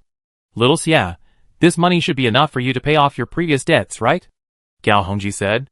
Xiaowu denied it, saying, that's not my debt, it's my parents'. But the price really shocked me. Was it bought by the AIs from the mechanical planet? Yes, the AIs were quite united this time, because the jade stone was big enough to be divided. So, they only said 2 AIs to bid. When I heard the news, I thought 3 billion would be the limit, but who knew the richest family on Blue Star, the Bai family, also wanted this stone. The Bai family and the AIs fought over it, and in the end, the AIs won the bid at 12 billion. The AIs were quick, they already transferred the money. Xiaowu, after deducting the handling fees, I transfer the remaining money to you. The amount is a bit large, so it will be transferred in several installments. Gao Hongji told Xiaowu everything. Xiaowu nodded in agreement. After hanging up, the more than 10 million from the auction of the 6 small jade stones was transferred to her card. Then came the transfers of 500 million each. The appearance of Dayun Grain Transportation Company and Suani had slightly dampened Xiaowu's mood for the day, but earning over 10 billion in one night cheered her up again. Xiaowu took off her virtual reality glasses, preparing to rest for a while, when there was a knock on the door of the private room. The pretty manager looked at Xiaowu apologetically. Miss, I'm sorry, our Star Internet Cafe is experiencing some problems and needs temporary maintenance. We refund your money. Please find another Star Internet Cafe to continue using the internet. Okay. Xiaowu didn't make things too difficult for them. She came to the Star Internet Cafe to see the auction results and how much the jade had cost. Now that she knew, there was no need to stay any longer. The other party even refunded her money, giving her free internet access, double the fun. However, after leaving the internet cafe, Xia, we went to a hotel to book a room, but all the staff told her, Miss, we're sorry, we don't have any rooms available. Xiaowu opened the StarNet app and checked the hotel app. Almost all the hotels she visited were half full. Having encountered the same thing multiple times, she knew exactly what was going on. Xiaowu didn't know who was behind this. Was it Suani? Or someone coveting Xiangyang Star? But the fact that all the hotels refused to accommodate her meant Xiaowu was certain the one who wanted her dead was from Blue Star. She searched from 9 to 11 o'clock, and even the worst hotel wouldn't take her. Xiaowu's good mood vanished again. She looked up at the flashing billboards and colorful lights on the skyscrapers, and couldn't help but marvel at the sheer power the other party wielded on Blue Star. Miss, why aren't you home so late? What are you doing here? A strange voice came. Xiaowu turned to look at the owner of the voice. 4 men, dressed in brightly colored clothes and looking menacing, slowly approached Xiaowu. Xiaowu frowned slightly. Did they really want her dead? What are you doing here? You're walking so slowly, we're going to abandon you soon. A hand landed on Xiaowu's shoulder, the man acting very familiar. Xiaowu couldn't see the man's face, but from his words, it seemed he was intentionally trying to help her out of her predicament. Sorry, I saw an interesting advertisement and stopped to look at it for a while. What's so interesting about advertisements? Let's go, don't get lost again. The man pulled Xiaowu away. 4 thugs quickly caught up. Wait, who gave you permission to leave? Who gave permission? If you want that answer, have a good talk with my bodyguard. A burly man in a suit stood in front of the 4 thugs. The thugs saw the bodyguard and immediately ran away. Once they were out of sight, the man removed his hand from Xiaowu's shoulder. Sorry, I put my hand on your shoulder without permission. It's alright, I should thank you for helping me. What's your name? The two walked to a slightly brighter spot, and the man recognized Xiaowu's face, saying, Xiaowu? You know me? Yes, I know you. My name is Gao Yu. My dad is Gao Hongji, the owner of the gem auction house. After you partnered with him, he kept repeating your name to me at home. Also, you become quite famous on the StarNet these past few days. Gao Yu was also a skilled internet surfer. Xiaowu had sparked 2 StarNet crazes, so it was hard for him not to know her. Once as a falsely accused school bully. the other time as a victim of the Dayun Grain Transportation Company. Gao Yu was quite surprised to meet Xie Wu on Blue Star. Did Boss Gao mention me to you? Yes, he said he collaborated on a project with you, and then kept saying things like I'm not as good as you. Gao Yu found it all rather baffling. Ah you, who are you chatting with? You see, I walked out from the side door. Before she even saw Xie Wu, Gao Yu introduced her. Xie Wu, the girl my dad's been admiring lately. You see, I looked at Xie Wu in confusion, wanting to ask, why? Miss Xia, are you here to watch the auction? An auction can be watched here? My family's main auction base is right here, didn't you know? Gao Yu pointed to two bodyguards standing at the door and said, this is the back door. Chapter 83. Although Gao Hongji's gem auction house primarily operates on the StarNet platform, how could someone who has built the StarNet into the #1 auction house not have a physical venue? The venue isn't just for show, it occasionally hosts offline auctions. After all, some elderly people dislike the online auction model and prefer offline auctions. Xie Wu hadn't expected such a coincidence. She was searching everywhere for a hotel, and when she encountered danger in this alley, she unexpectedly met Gao Hongji's son and the offline sales office of the gem auction house. Is Boss Gao inside? Xie Wu asked. Gao Yu nodded. Yes, tonight's auction just ended. He's currently organizing the goods and their amounts. Tonight's transaction volume is the highest ever. He'd probably be busy for another 3 or 4 hours. Can I go in and say hello? Come in. Xie Wu's cooperation with Gao Hongji was entirely online.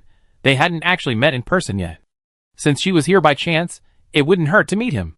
Gao Yu led her to the conference room first, then went to call Gao Hongji. Less than an hour after Gao Hongji hung up the phone with Xie Wu, he arrived at the auction house. He immediately went to the conference room and was stunned when he saw Xie Wu in person. Xie Wu was very young and beautiful. He could hardly believe that this was the same young woman who had haggled with him on the StarNet and exploited him. You sit here.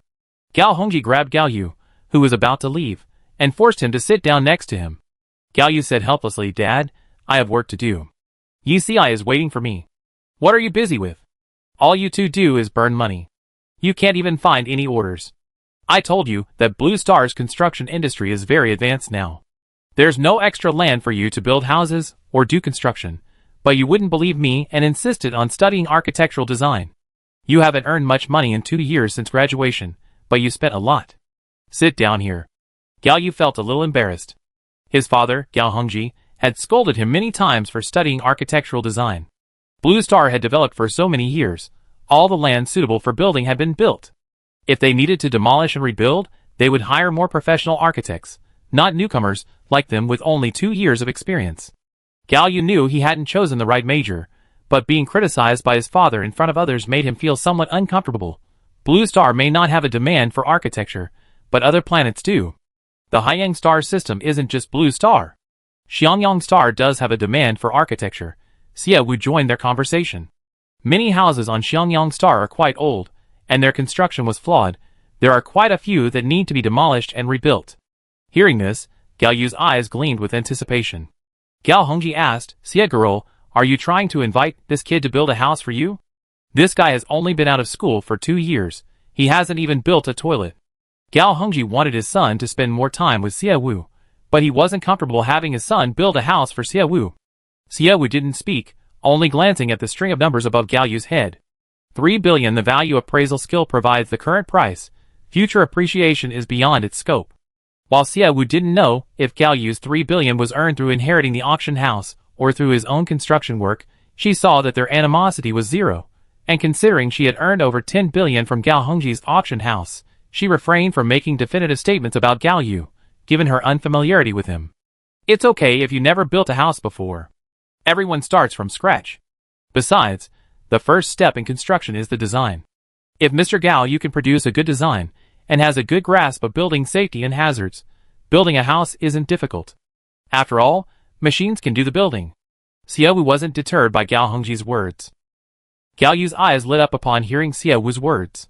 Miss Xie, Yi Ci and I are currently working on architectural designs. I graduated 5th in my class, but Yi Ci was 1st. If you ask us to build a house for you, we will definitely do our best.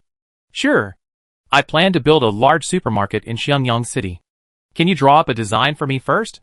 If I'm satisfied with the design, I build the supermarket immediately regardless of whether I have the money or not. I pay you for the design first. See girl, your planet doesn't have many people right now. Is building a large supermarket suitable? Gao Hongji was also a businessman.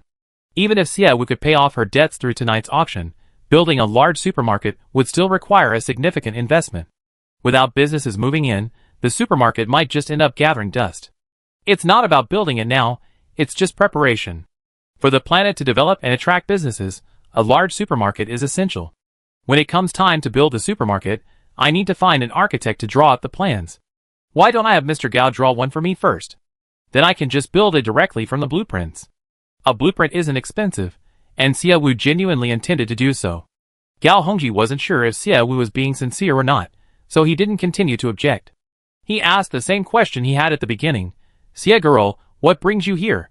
Speaking of the reason for her arrival, Xiaowu sighed heavily and helplessly. Gao Hongji asked, what's wrong? I think I offended some big shot. After assisting with the investigation at the police station, I wanted to find a hotel to rest for a while before returning to Xiangyang tomorrow, but no hotel was willing to accommodate me. I'm still looking for a hotel. What? Gao Hongji couldn't believe that all the hotels on Blue Star were refusing to accommodate Xiaowu. I can never come to Blue Star again, Xiaowu said. I have indeed heard some rumors about you recently. It seems that a long time ago, someone ordered all hotels not to accommodate Miss Xia, Gao Yu said. Gao Hongji frowned. Who is targeting her like this? What does this girl owe them? The Su family. The Su family issued this order after you left Blue Star for Xiangyang Star. The Su family had previously used their connections to prevent Xiaowu from living on Blue Star, ensuring that all hotels, large and small, on Blue Star would not accommodate her. They wouldn't even allow Xiaowu to work, their aim being to make it impossible for her to survive on Blue Star and force her to go to Xiangyang Star. Xiaowu was speechless upon hearing this. The Su family really did things decisively and efficiently. When did the Su family become so stingy? Treating a little girl like this, after all, they raised her for a while.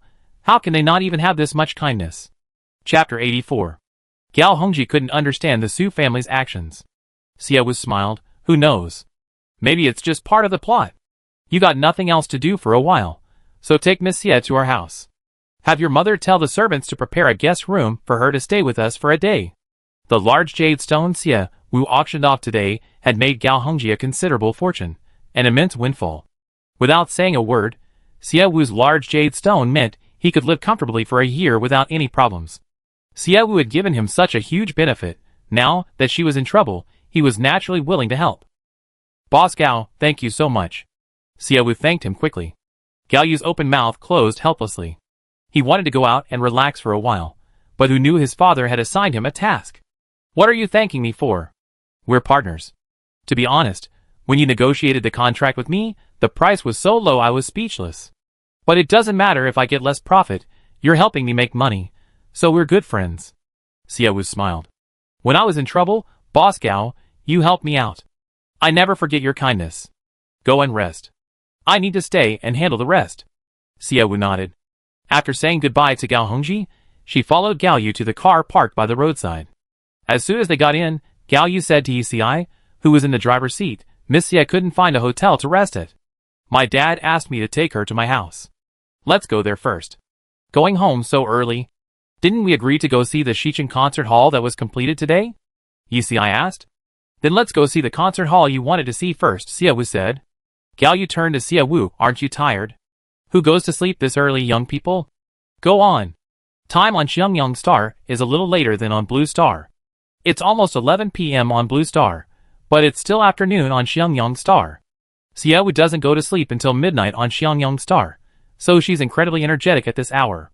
Alright, if you're not tired, let's go to the concert hall first, Gao Yu said. Xiaowu nodded, and went with them to the newly completed concert hall. The concert hall was only completed today, and many things hadn't been processed or moved yet. The ground was covered in dust, even amidst the bright lights of Blue Star. The concert hall wasn't open yet, but the lights were already on. The concert hall's exterior resembled a duck egg, standing oval among the other tall buildings. It felt like playing Tetris, where a circle suddenly appeared among the angular blocks. The concert hall was also very tall, creating a grand and awe-inspiring visual experience. Xiaowu looked at the concert hall and saw nothing but money. Yi and Gao Yu, however, were discussing all sorts of things. The craftsmanship of the windows, the master who created the wall sculptures, the arrangement of the load-bearing walls, and so on. It was all too technical. Xie Wu didn't understand a word. She was just following along, curious. Leaving the concert hall, Gao Yu and Yi Si were still somewhat reluctant to leave. The cool night breeze couldn't dispel the lingering warmth in their hearts. The two then remembered Xie Wu following behind them. Gao Yu asked apologetically, Miss Xie, were you bored following us? Not at all. Watching you two talk so enthusiastically and professionally, I suddenly feel that all the future construction projects in Xiangyang City could be entrusted to you, Xie Wu said. This was also why she came along. The construction project in Xiangyang City? Miss Xie, what do you mean by that? Yi Si asked urgently. Gao Yu smiled and said, Miss Xie said that once she has money, she wants to rebuild the buildings in Xiangyang City. Right now, she wants to build a large supermarket, and wants us to draw up a design for it. Yi Si's eyes immediately lit up, and he couldn't hide his joy. A large supermarket occupies a large area, and the workload varies depending on the floor. Yi Si and Gao Yu haven't even built a single toilet yet, and their first order is a large supermarket. The thought that his design might come true immediately excited Yi Si. Miss Xie, is that true? He asked. Xie Wu nodded. Xiangyang Star is called a garbage planet. As the owner of this planet, I can't stand this injustice. Perhaps I can't make Xiangyang Star as prosperous and bustling as Blue Star, but I also want Xiangyang Star to become a planet that others aspire to. As she finished speaking, longing filled Xie Wu's eyes. Gao Yu and Yi Si were meeting for the first time, but they could sense the composure and friendliness emanating from Xie Wu. It was rare for a girl 2 or 3 years younger than them to exude such maturity. Gao Hongji had been constantly mentioning Xie Wu to Gao Yu lately, and he didn't know why his father kept praising a stranger. But he knew his father's personality. Anyone praised by him was someone capable. Besides, he really wanted to get a commission to open his studio. Miss Xie, if you want Xianjiangsing to improve, you'd definitely be satisfied with our design. We're modern architects. Besides the necessary knowledge, we have creativity that the old-fashioned ones lack. Most importantly, we're inexpensive. Gao Yu promoted himself, and Yi Si. Xie Wu nodded slightly. Let's add each other's contact information. We get in touch if needed. Okay. Gao Yu and Yi Si both added Xie Wu's contact number. Just then, Xie Wu's communication bracelet rang. It was Liang Xine calling. Hello, Minister Liang. Miss, I just called the Interstellar police station on Blue Star. They said you left an hour ago. Yes. Where are you now? Going for a drive. There's no ship that can take me back to Xiangyang Star immediately, so I plan to stay here for the night and go back tomorrow. Miss, I handle the ship issue. Go to the aviation building at 9 o'clock tomorrow, and we send a ship to pick you up. Xie Wu smiled. Okay. Her employees were really reliable. They took the initiative to do things before Xie Wu even made any arrangements. Then, Miss, see you tomorrow. See you tomorrow. Hanging up the phone, Xie Wu's bad mood from the day vanished. She looked at Gao Yu and Yi Si and asked, Mr. Gao, Mr. Yi, my employees are picking me up tomorrow. I want them to see the best side of their boss. So, could we go shopping before going home? Chapter 85. After a small shopping trip, Xie Wu returned to the Gao family home with Gao Yu. The Gao family home was brightly lit. Entering the living room, Gao Yu shouted at the top of his lungs, Mom! Mom, my foot! Gao Hongji retorted irritably. Xie Wu and Gao Yu simultaneously looked in the direction of the voice. Gao Hongji and his wife, Suya, crossed their arms in perfect unison, their faces grim. Gao Yu's heart skipped a beat. Dad, are you home from get off work? What time was it when I asked you to bring her home? What time is it now? Gao Hongji had thought that having his son bring Xie Wu home was nothing to worry about, but when he got home, his wife had no idea that Xie Wu was staying at their house for the night. Upon asking again, he learned that his son hadn't returned home yet. His son's incompetence in handling matters infuriated Gao Hongji, who then pulled out his family precepts. Gao Yu glanced at the clock, his confidence waning even further. Mr. Gao, I'm sorry, I had to go shopping with Gao Yu because I needed to buy some things. By the way, thank you so much for letting us stay at your place for the night. These are gifts for Mrs. Gao. Xie Wu pulled 2 bags out of 6 shopping bags and gave them to Suya. Suya was surprised to receive gifts. Her sour face, which she and her husband had been wearing, softened. Gifts for me? She looked at Gao Hongji somewhat bewildered and took the gifts. Yes, I don't know if they suit your taste, but take a look. Suya opened the first shopping bag. Inside was a set of jewelry, a beautiful gemstone necklace, and a pair of pearl earrings. Gao Hongji was in the gemstone business. This set of jewelry looked to be worth tens of thousands. Miss Ya, this is too expensive. I can't accept it. Mrs. Gao, please accept this. I picked it out especially for you. If you don't accept it, does it mean you think my choice isn't nice? Of course not, it's beautiful.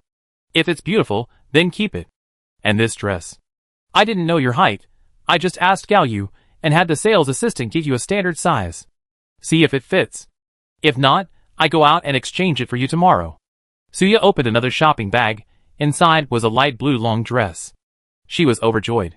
She had tried this dress on a couple of days ago, and loved it. Unfortunately, it cost 58,000 yuan. Although the Gao family was wealthy, Suya couldn't bear to spend that much. She planned to see if the price would drop, but then Xiaowu gave her this dress. Looking at the size, it fit her perfectly.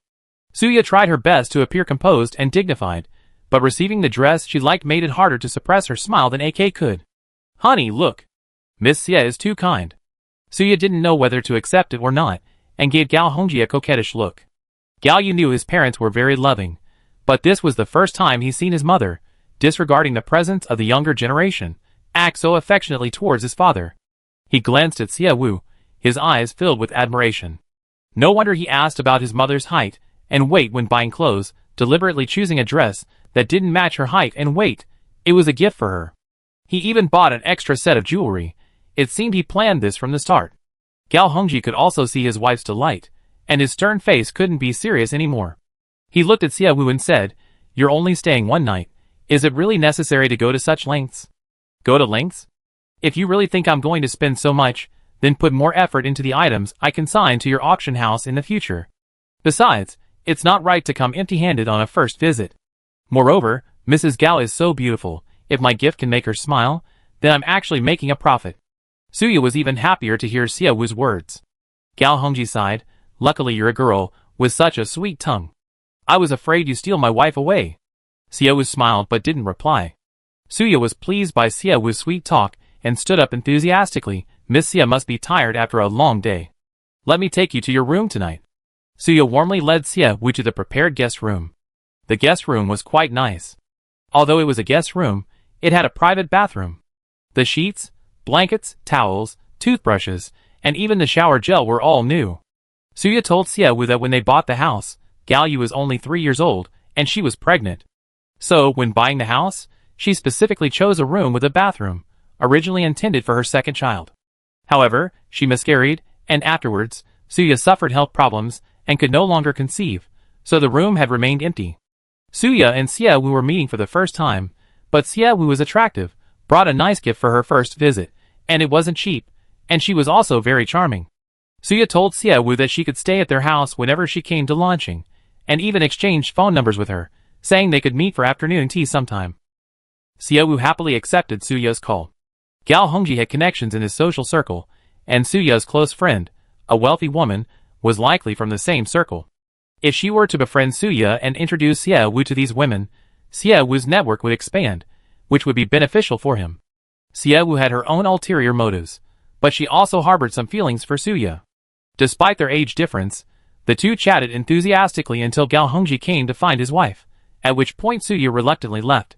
Suya returned to her room, tried on the dress Xia Wu had given her, and stood before Gao Hongji. "Honey, how is it? Does it look good?" "Of course it looks good. My wife is the most beautiful person in the world. I'm this old, what's there to be beautiful about? But Xiao Wu is truly beautiful and capable. I attended a banquet hosted by Madame Su before, and their biological daughter, whom they later brought back, was also there. At the banquet, the other ladies all said that the biological daughter was beautiful and poised, much better than Xiao Wu. Madame Su kept saying bad things about Xiao Wu, saying that because she wasn't of the Su family bloodline, she was bad, unruly, and difficult to raise. But I don't think Xiao Wu is as bad as she says.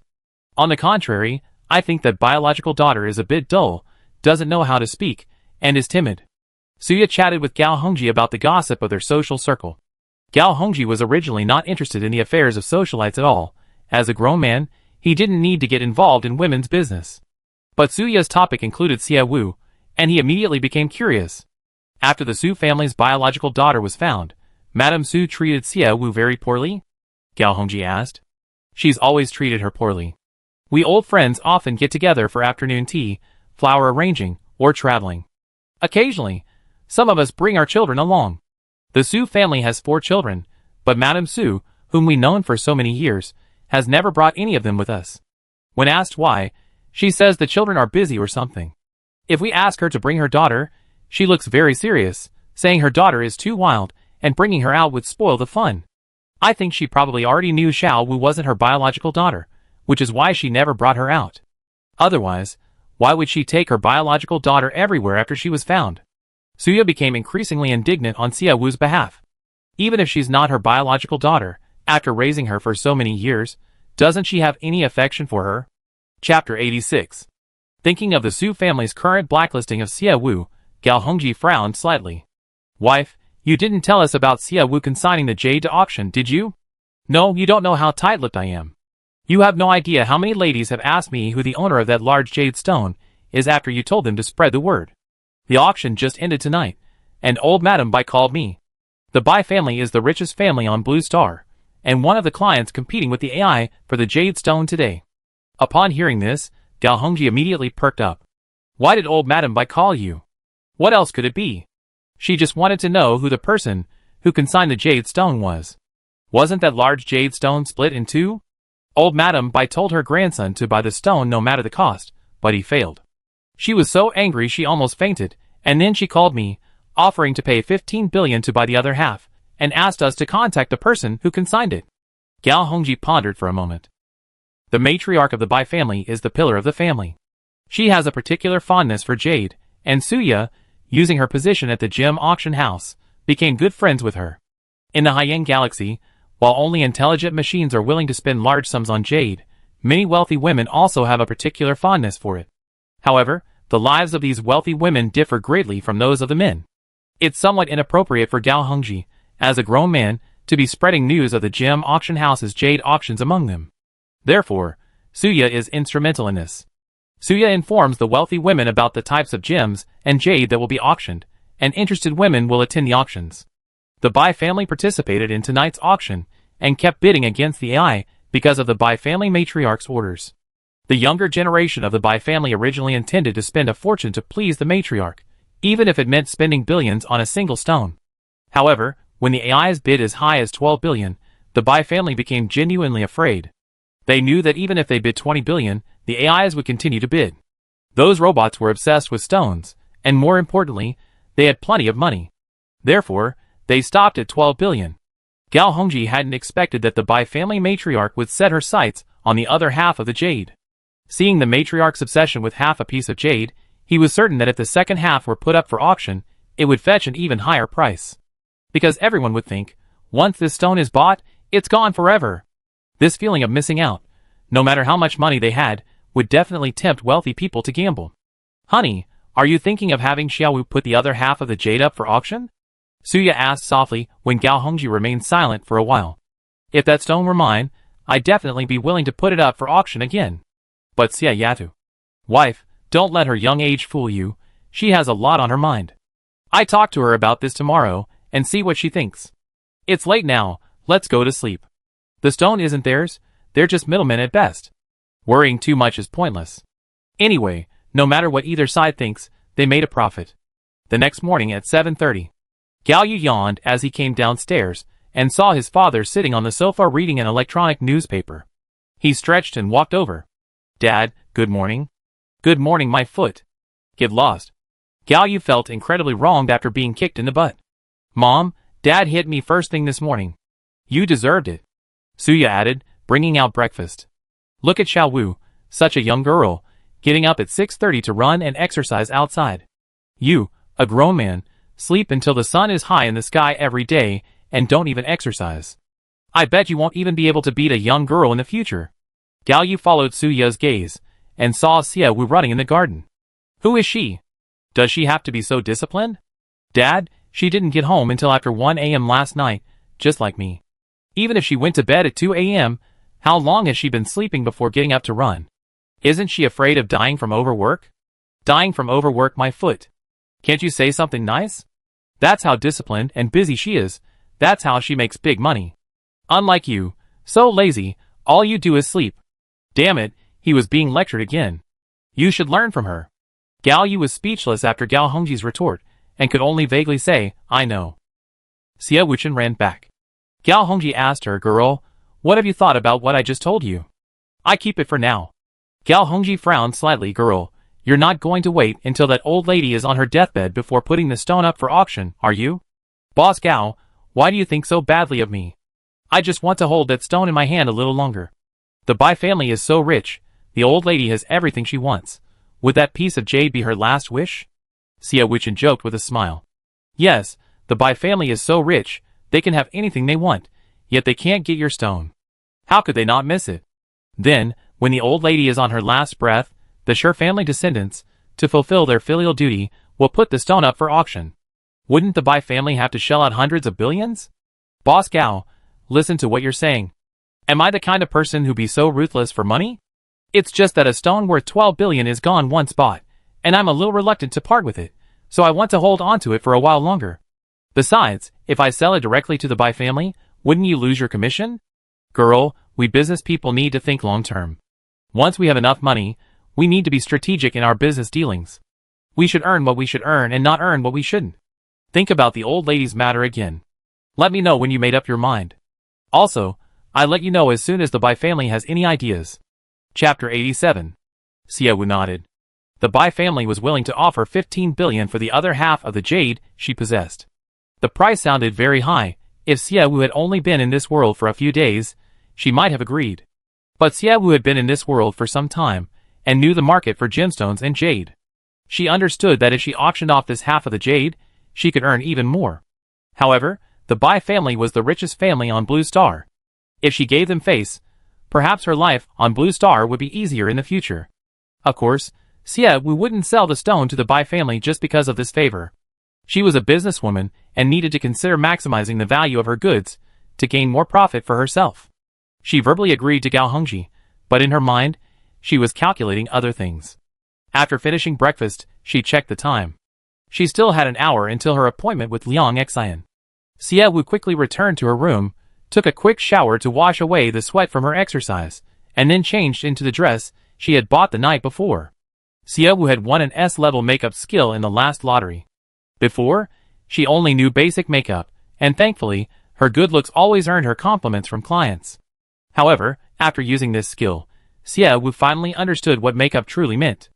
This skill didn't create a mass-produced, uniform look. Instead, it tailored the makeup to Xie Wu's vision, concealing minor flaws and highlighting her strengths. She was still the same person, but she looked significantly more beautiful. Xie Wu was very satisfied with her appearance. She tidied up her vanity, and was about to leave when there was a gentle knock on the door. Xie Wu, are you ready? My mom asked me to take you to the aviation building. I have other things to do. You can go do your thing after I drop you off. The only thing you can be busy with right now is my supermarket design, right? Xie Wu opened the door, looking at him with a smile in her eyes. Gao Yu's eyes widened when he saw Xie Wu after her makeover, and he was speechless for a moment. Xie Wu wore a flamboyant red dress, her long, black hair slightly curled, cascading like waves around her waist, and her red lips were like ripe apples, alluring and tempting. Last night, Xie Wu had seemed like a pure and lovely girl next door to him, but this outfit made her look like an elf born from a rose, beautiful, flamboyant, fiery, and confident. Why are you dressed so red? Gao Yu finally came to his senses.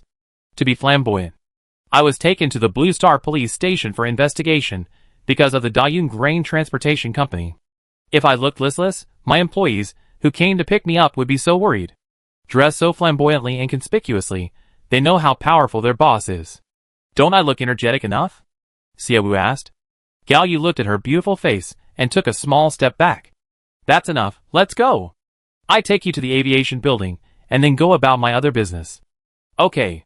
Xie Wu carried her things to the living room, where Suya, who was waiting, praised Xie Wu's beautiful appearance after her makeup. Suya found Xie Wu increasingly pleasing to the eye. Looking at her only son, she thought, never mind. Although she also considered Xie Wu as her daughter-in-law, her son didn't seem quite right for her. The Gao family lived very close to the aviation department.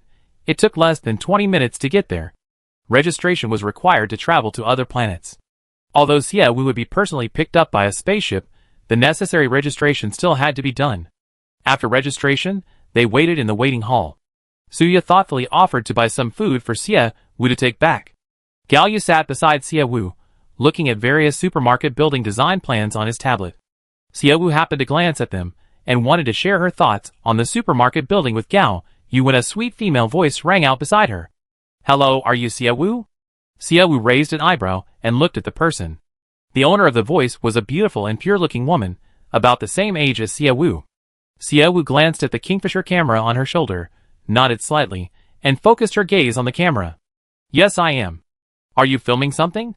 Xia Wu asked. The woman sat down unceremoniously. "It really is you. I thought I had mistaken you for someone else. You become so much prettier after all these years." Xia Wu frowned slightly, trying hard to recall any memories related to the woman from the original owner's past, but after searching several times, she still couldn't remember who she was. "I'm Lin Yu, the one who sat behind you in school." Upon hearing her introduction, Xia Wu immediately pinpointed the girl's connection to Xia Wu's memories. "So it's you. Long time no see. You really remembered me?" Lin Yu asked. "Not just being polite, right?" "No, I remember you used to love playing on your tablet in class. The teacher always confiscated it, and because you never changed your ways, the teacher called your parents several times." In Xia Wu's memories, Lin Yu was labeled as unconventional. This girl never socialized, always doing her own thing, constantly breaking school rules, and, importantly, her parents supported her. "Ha ha ha, you actually remember my past so clearly. Back in school, you were like a thorny rose, always saying don't come near me, but now you seem to have softened your edges." Xia Wu smiled, her gaze falling again on the Kingfisher camera on Lin Yu's shoulder. "What are you filming?" she asked. The Kingfisher camera on Lin Yu's shoulder was genuine. Because its eyes were green, the manufacturers of these cameras were afraid that criminals would secretly film others, so they placed the camera in a conspicuous location, and it emitted a green light when in use. Although Xia Wu found memories related to Lin Yu, she wouldn't easily trust a girl who suddenly approached her. "I'm filming the surrounding environment, filming whatever I see. If you don't like being filmed, I turn it off." "What are you filming the surrounding environment for?" "Oh, for game background materials. I'm a game concept artist, mainly responsible for game background and character design. Lately, I've been lacking inspiration, so I carry this camera around filming and recording scenes." Hearing Lin Yu's explanation of her profession, Xia Wu scanned her with her skill, a hint of surprise flashing in her eyes. "Is work not going well? You look like you haven't slept well for a while," Xia Wu asked with concern. Hearing this concern, Lin Yu sighed heavily. "The games my team is making have been flops one after another. The boss couldn't make any money and ran away. Our rented office lease is about to expire. My team has a project in development, a project that represents 3 years of hard work, and everyone wants to make it happen. But we have no money and no space. I don't know if we should continue." "I can sponsor you," Xia Wu said. "You want to sponsor me?" Lin Yu looked at her in surprise. "You have money? I heard you're burdened with billions in debt, and there's been a lot of bad news about you on the Starnet lately. The time you were falsely accused of school bullying made me angry, but all I can do is come and cheer you on." Chapter 88. Xia Wu was taken aback. He hadn't expected Lin Yu to approach him with this intention. "Our old class was a complete mess. You were clearly bullied before, but those guys didn't dare to mess around because they weren't as powerful or influential as you. Now that you don't have the Su family's protection, they're slandering you like this. Are you really okay?" Seeing that Lin Yu's hostility towards him was zero, Xia Wu could probably believe she was sincere. "I'm fine. Didn't I quickly fight back? Your speed of fighting back is the same as before. Alright, you seem to be doing well now, so I'm relieved. I'm leaving." Lin Yu was unconventional in school, and had confronted bullies head-on. Lin Yu was quite a legendary figure. Her family wasn't particularly wealthy, but she was never afraid of power, and would stand up for those she disliked. Back in school, Lin Yu actually admired Xia Wu.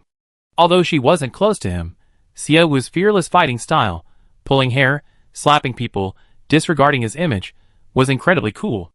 Even after graduation, she would only greet him when they met here. After greeting him, she was about to leave when Xia Wu grabbed her arm. "Don't go yet. I said I sponsor you. Xiangyang Star has plenty of spare rooms. We can use them as new studios for you." Lin Yu's eyes lit up at Xia Wu's words. "That's right. Xiangyang Star is quite poor right now. Renting a studio there must be very cheap. Lin Yu, I said I sponsor you. Xie Wu, I heard you say that, but I'm just a concept artist. You should talk to my boss about sponsorships. Let me call him first. As she spoke, Lin Yu got up to call their boss. As soon as Lin Yu left, Gao Yu asked, "Are you really going to sponsor them?" "Yes. Game development costs a lot of money. Starting with around 80 million, a decent large-scale game would cost 200 to 300 million. If it flops after launch, you could lose everything. It's okay. I can tell their game will be a huge success." "How did you figure that out?" Gao Yu frowned. Xie Wu smiled but didn't speak. Lin Yu was just a game illustrator, yet she had a 500 million figure above her head. Most people have a few million at most. Most have a few 100,000. Having a 500 million figure above your head indicates immense potential value. Being able to create 500 million in value for yourself also means creating even more value for your boss. Xiangyang Star is currently in dire need of talent. If they encounter someone with a 500 million figure above their head, they absolutely must recruit them. Don't laugh. From your conversation just now, I can tell you're classmates, but you don't seem very close. Can you really trust her? That's a project worth hundreds of millions. Gao Yu was genuinely worried that Xie Wu had been scammed. It's not finalized yet, no rush. Let me see their game design concept first, Xie Wu said. Gao Yu was relieved to hear her say that. Not long after, Lin Yu ran back. Xie Wu, my boss said, we already had 3 games fail miserably, so we're not qualified to choose our sponsors. If you're really willing to sponsor us, we pack our things and come with you right now. Lin Yu said with a sense of dread. Xie Wu glanced at her watch and said, then let them pack their things now. Get to the aviation building within 30 minutes, and we go to Xiangyang Star with the spaceship that's coming to pick me up. This? So fast? Of course. There's no direct spaceship to Xiangyang Star from here. If you miss it, you have to wait several days. Coming with me now will save you a lot of trouble, Xie Wu said. Lin Yu hesitated. Xie Wu continued, just bring some necessities, clothing, food, lodging, and transportation. I buy them for you when we get to Xiangyang Star. Xiangyang Star has a star network. Anything you don't need to take immediately can be mailed through it. It's very convenient. You can come with me empty-handed. Wait a minute, let me call the boss again. Lin Yu hurriedly went to make the call. Why did you agree to them so quickly? Didn't you say you wanted to see their game design concepts? It's okay, just take them to Xiangyang Star first. If it's not suitable, I send them back. Gao Yu looked at Xie Wu disbelievingly. He felt that Xie Wu wouldn't send them back after taking them away. Lin Yu quickly returned and told Xie Wu that his boss had agreed to Xie Wu's proposal, and was coming over now. Gao Yu couldn't help but complain, Miss Lin, did you tell your companions that your new sugar daddy is Miss Xie, who's billions in debt? I did, but the boss said Xie Wu is, after all, the owner of Xiangyang Star, someone who owns an entire planet. If she's really short of money, she can sell the land. Someone who owns an entire planet, no matter how poor, isn't as poor as us. Gao Yu suddenly understood and immediately agreed with Lin Yu. You're absolutely right. What are you talking about? I could see you two chatting happily from afar. Suya returned carrying large bags. Mrs. Gao, why did you buy so much food? Xie Wu asked. Suya placed the things beside her and said, this is nothing, take it and eat slowly. I asked the shop assistant, and he said these are all snacks that someone your age likes. Gao Yu sighed softly, he hadn't seen his mother so kind and gentle in ages. Lin Yu was also a good conversationalist. The two girls chatted with Suya, making her very happy. Not long after, Lin Yu's team arrived at the aviation building. Lin Yu introduced each member to Xie Wu. Their studio's leader was named Lin Sen, 28 years old. After greeting him, Xie Wu used a skill to look at the number above his head. Seeing 10 billion, a hint of surprise flashed in her eyes. Lin Sen was the third person with a 10 billion yuan fortune she had encountered after Ling Han and Yu. Xie Wu had struck gold. Miss Xie, hello, thank you for sponsoring our game that we are developing. How much has Yu told you about our game? Just as Xie Wu was about to reply, a commotion suddenly arose in the crowd ahead, and Xie Wu's communication bracelet rang. Xie Wu answered the phone. Miss, we arrived at the waiting hall of the aviation terminal. Where are you now? I'm in the waiting hall. I see you all. Xie Wu saw Lei Tu, Parker, and the others in light mechs at the entrance. Other guests waiting for the spaceship were surprised to see light mechs here and watched curiously. Xie Wu said to Lin Sen, we talk about the rest when we get to Xiangyang Star. Mrs. Gao, We get together again sometime. Okay, Xiao Wu, come visit me on Blue Star if you're free. Xiao Wu nodded in agreement, and led Lin Xin and the others towards the entrance. Her red dress was flamboyant, the hem swaying with her steps, making her look like a blooming red rose from afar. She wore a confident and sunny smile. Reaching Liang Xian, her eyes bright and her smile radiant, Minister Liang, I arrived. Chapter 89. Liang Xian didn't come alone. His two twin sons accompanied him. The three of them were dressed in suits, their hair meticulously combed. They were all handsome, possessing both the refined elegance of scholars and the sharp, resolute gaze of soldiers, exuding a powerful aura that kept strangers at bay. Lei Tu and Parker were equally impressive, arriving in gleaming black and gold light suits, their presence a blend of understated luxury and mystery. The five of them appeared in the bustling aviation terminal, attracting considerable attention. Some young girls nearby, noticing Liang Yin and Liang Su's beauty, took out their portable cameras and aimed them at them. Xiao Wu, dressed in a vibrant red, radiant and bright, greeted him with great energy. Liang Xian bowed slightly. Your Majesty, we come to take you home. Your Majesty? Xiao Wu raised an eyebrow slightly, somewhat surprised by Liang Xian's form of address. Yes, let's go. Liang Xian gestured for them to proceed. In front of everyone, Xiao Wu didn't ask many questions, nodded, and said to Lin Yu and the others, let's go. Xiao Wu walked in front, with the group following behind. Lin Yu slowed her pace, leaned close to Lin Sen's ear, and whispered, Brother, Xiao Wu is so cool. Did you hear what that handsome uncle called Xiao Wu? He called him Xiao Wu Wang. Lin Sen and Lin Yu were actually siblings. They loved playing games since childhood, and later one studied game programming, while the other studied game concept art, both working in the same studio. Being siblings who shared the same interests, and ended up doing the same work made them very close. She's the heir to the entire planet, so it's not surprising that her employees call her Wang, Queen. Then what should we call Xiao Wu? She's our sponsor, so of course she's our sugar daddy. Okay, I understand. Lin Yu nodded seriously. Their spaceship had a 30-minute stay, and without much delay, they were already on board. The spaceship was rented. Xiangyang Star currently doesn't have its own spaceship, nor does it have any cooperative projects with other planets' shipping routes. If a Blue Star spaceship wants to travel to Xiangyang Star, it has to rent a spaceship from another spaceship company. A regular spaceship costs 150,000 for 5 hours.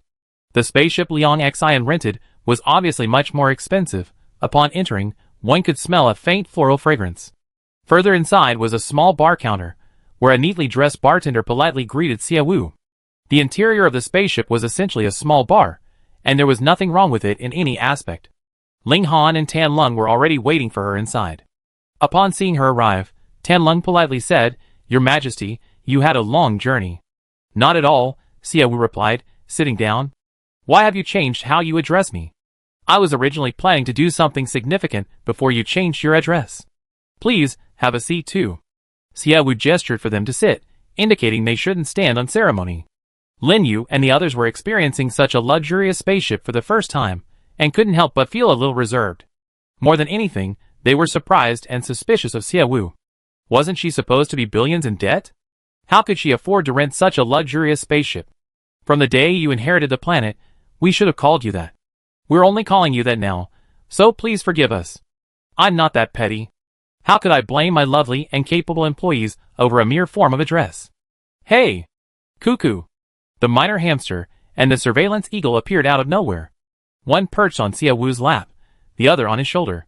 The minor hamster clucked, looking somewhat fierce, as if asking, Where did you go yesterday? Why didn't you take me with you? The surveillance eagle seemed to be cooing, but it sounded more like whimpering, as if crying, Master, where did you go? Why didn't you take me with you? Like real, living animals, with their own feelings. Xiao Wu patted their little heads. Sorry, I was very busy with work and had to leave home for a day. I try not to do it again, so don't be angry. Hey! The minor hamster plopped down on Xiao Wu's lap, paws crossed over its chest, its chubby cheeks seemingly saying, That won't appease me. Xiao Wu smiled helplessly, rubbing its little head, and placed the monitoring hawk on his lap as well, rubbing their heads together. As soon as the monitoring hawk landed on his lap, it burrowed into Xiao Wu's arms. Seeing this, the minor hamster, as if unwilling to admit defeat, also burrowed into Xiao Wu's arms. Wang, are the minor hamster and the monitoring hawk new pet machines? Why do I feel they are more emotional than the pet machines on the market? Tianlong said. Xiaowu gently stroked their soft fur. Although their appearance is similar to the pet machines on the market, their internal structure is different. Because of this internal difference, they exhibit different emotions. But shouldn't this little guy be out mining? Your Majesty, it's still dark on Xiangyang Star, Tianlong reminded him. Xiaowu quickly realized, I almost forgot, the time on Xiangyang Star and Blue Star is different. Minister Liang, how long will it take us to get back to Xiangyang Star? 45 minutes. This is a luxury spaceship, equipped with entertainment facilities for guests, so the flight speed is slower. It must have cost a lot of money. Xiaowu asked. It was my request, Tianlong said. Blue Star has a large population.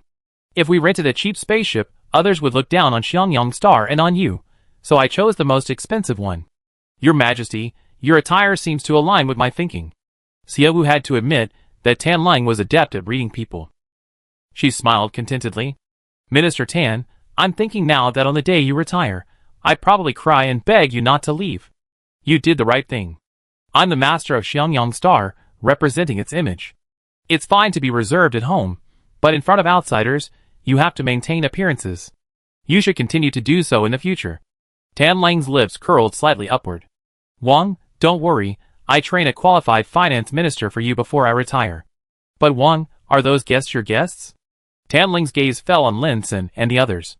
Xiaowu turned to look at them, her eyes meeting Lin Sen's. Mr. Lin, if you don't mind, could you come over and talk?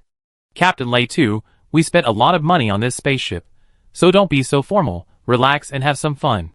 You can go have some fun too. Everyone sat there watching them talk.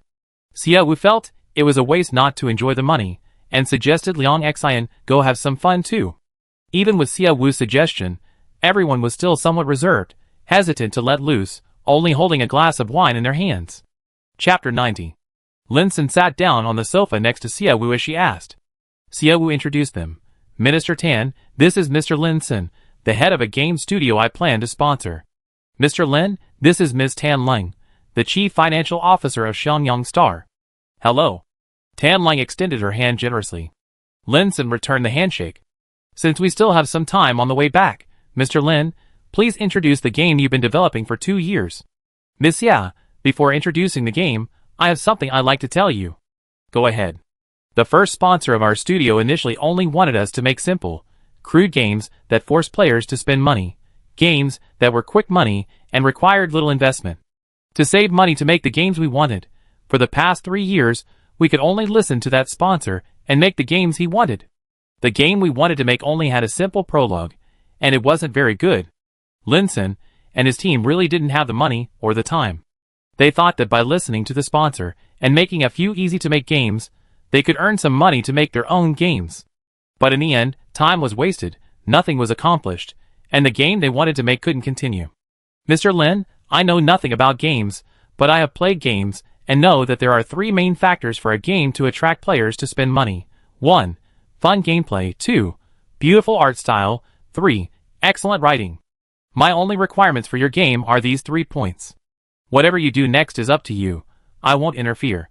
Of course, right now I just want to see your game's design philosophy, art style, and writing. A game you've been preparing for 2 years can't be without these, can it?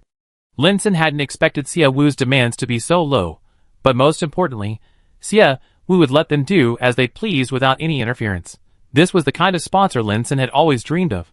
There are dozens of gameplay styles, roughly divided into 6 categories: action, adventure, competitive, simulation, role-playing, and casual. The game Lin Sen planned to make was an open-world role-playing game. The game's background was that the world suddenly underwent a major upheaval, with tectonic movements causing vast areas of the world to split apart. Their former homes became unreachable distances, and countless people were separated from their families before they even had a chance to say goodbye. Thus, stories of wanting to return home and searching for family unfolded. To return to their original homes and find their former families, the protagonist embarks on a journey. Although Lin Sen's game was poorly made, the character models were unrefined, with heads that were too big and bodies that were too small, bugs popped up every few steps, and the weapon sound effects were terrible. The game's description was exceptionally well written. Forcibly separated from their families, each individual searches for their loved ones, and the stories left behind by all the superhumans who gained extraordinary abilities are like knives piercing the heart. The key questions are, why did our land suddenly split apart? Why are we forever separated from our families? Why didn't we even have time to say goodbye? Who caused our land to be divided? These foreshadowing elements are particularly gripping, compelling players to uncover the truth of the world. After reviewing the text, Xiaowu felt the game's narrative was exceptionally mature. All that remained was polishing it to make the game even better. After finishing the text, Xiaowu's lips curled into a slight smile. Your story is very mature. Just reading this story makes me feel that investing in you would definitely be a huge success. This was the first time Lin Xin had heard such praise. When they approached other investors with this game concept before, they were all met with disdain. Ms. Ye, how much are you willing to invest in our game? Lin Xin asked the most practical question. Xiaowu looked at Tan Ling and asked, Minister Tan, do you think 1 billion is enough? Tan Ling shook his head. Wang, I've never been involved in the game industry before, so I don't know how much it actually costs to make a game. However, it seems Mr. Lin Xin and his team are making an online game, which requires long-term operation and will likely incur significant system maintenance costs. Mr. Lin, is 1 billion enough? Xiaowu then asked Lin Xin, who understood games. Lin Xin's hands trembled slightly with nervousness. Miss Ye, do you really have 1 billion to give us? Offering 1 billion so readily, Lin Xin almost thought he was hallucinating. Xiaowu nodded, of course I do. Don't believe the rumors. I'm working hard to pay off my debts. If I can get you all here, it means I have the money. The initial development doesn't need to be 1 billion. Half will do, Miss Ye. As long as you can really come up with that much money, we definitely make a great game. Okay. Xiaowu looked at Tan Ling. Minister Tan, please discuss the contract with Mr. Lin first. Once both parties have no objections, then show it to me. Okay. Tan Ling looked at the young Lin Xin. Mr. Lin, let's add each other on contact information for easier communication. Lin Xin didn't hesitate and immediately added Tan Ling's contact information. While talking with Lin Xin, the spaceship had already reached the top of Xiangyang Star. Xiaowu got up and walked to the window, saying, Minister Liang, please tell the captain to circle Xiangyang Star once more for the remaining time. Okay. Liang Xian went to find the captain, and the spaceship quickly changed course, heading towards other parts of Xiangyang Star. Xiaowu looked at the scenery outside the window. At an altitude of several thousand meters, the spaceship could only see a partial panoramic view of the ground, which wasn't clear. Following the spaceship's movement, Xiaowu glanced at the map provided by the system. The dark areas remained dark. The system seemed to require Xiaowu to be able to clearly see all the scenery on the ground before it would become clear. Around the planet trip by spaceship takes very little time, but the system wouldn't allow Xiaowu to exploit this bug. The monitoring Eagle's flight distance each night was limited. Once the limit was reached, it couldn't fly any further. Xiaowu understood that to illuminate the entire planet's map, he still had to expand it step by step. The planetary circumnavigation ended quickly. The spaceship finally landed on the open ground of the aviation building in Xiangyang City. After Lin Xin and the others disembarked, seeing the old and desolate aviation building, they began to doubt again whether Xiaowu really had the money to invest in their game. Stepping out of the aviation building, the waiting orcs immediately surrounded him. Xiaowu was somewhat surprised by their welcome. Why are you here? No orc answered Xiaowu. They were wary and afraid, hesitant to make a decision on their own. Xiaowu's gaze fell on Noah. Noah, come here. Noah had eaten the candy Xiaowu had given him, and in his memory, Xiaowu was a good master.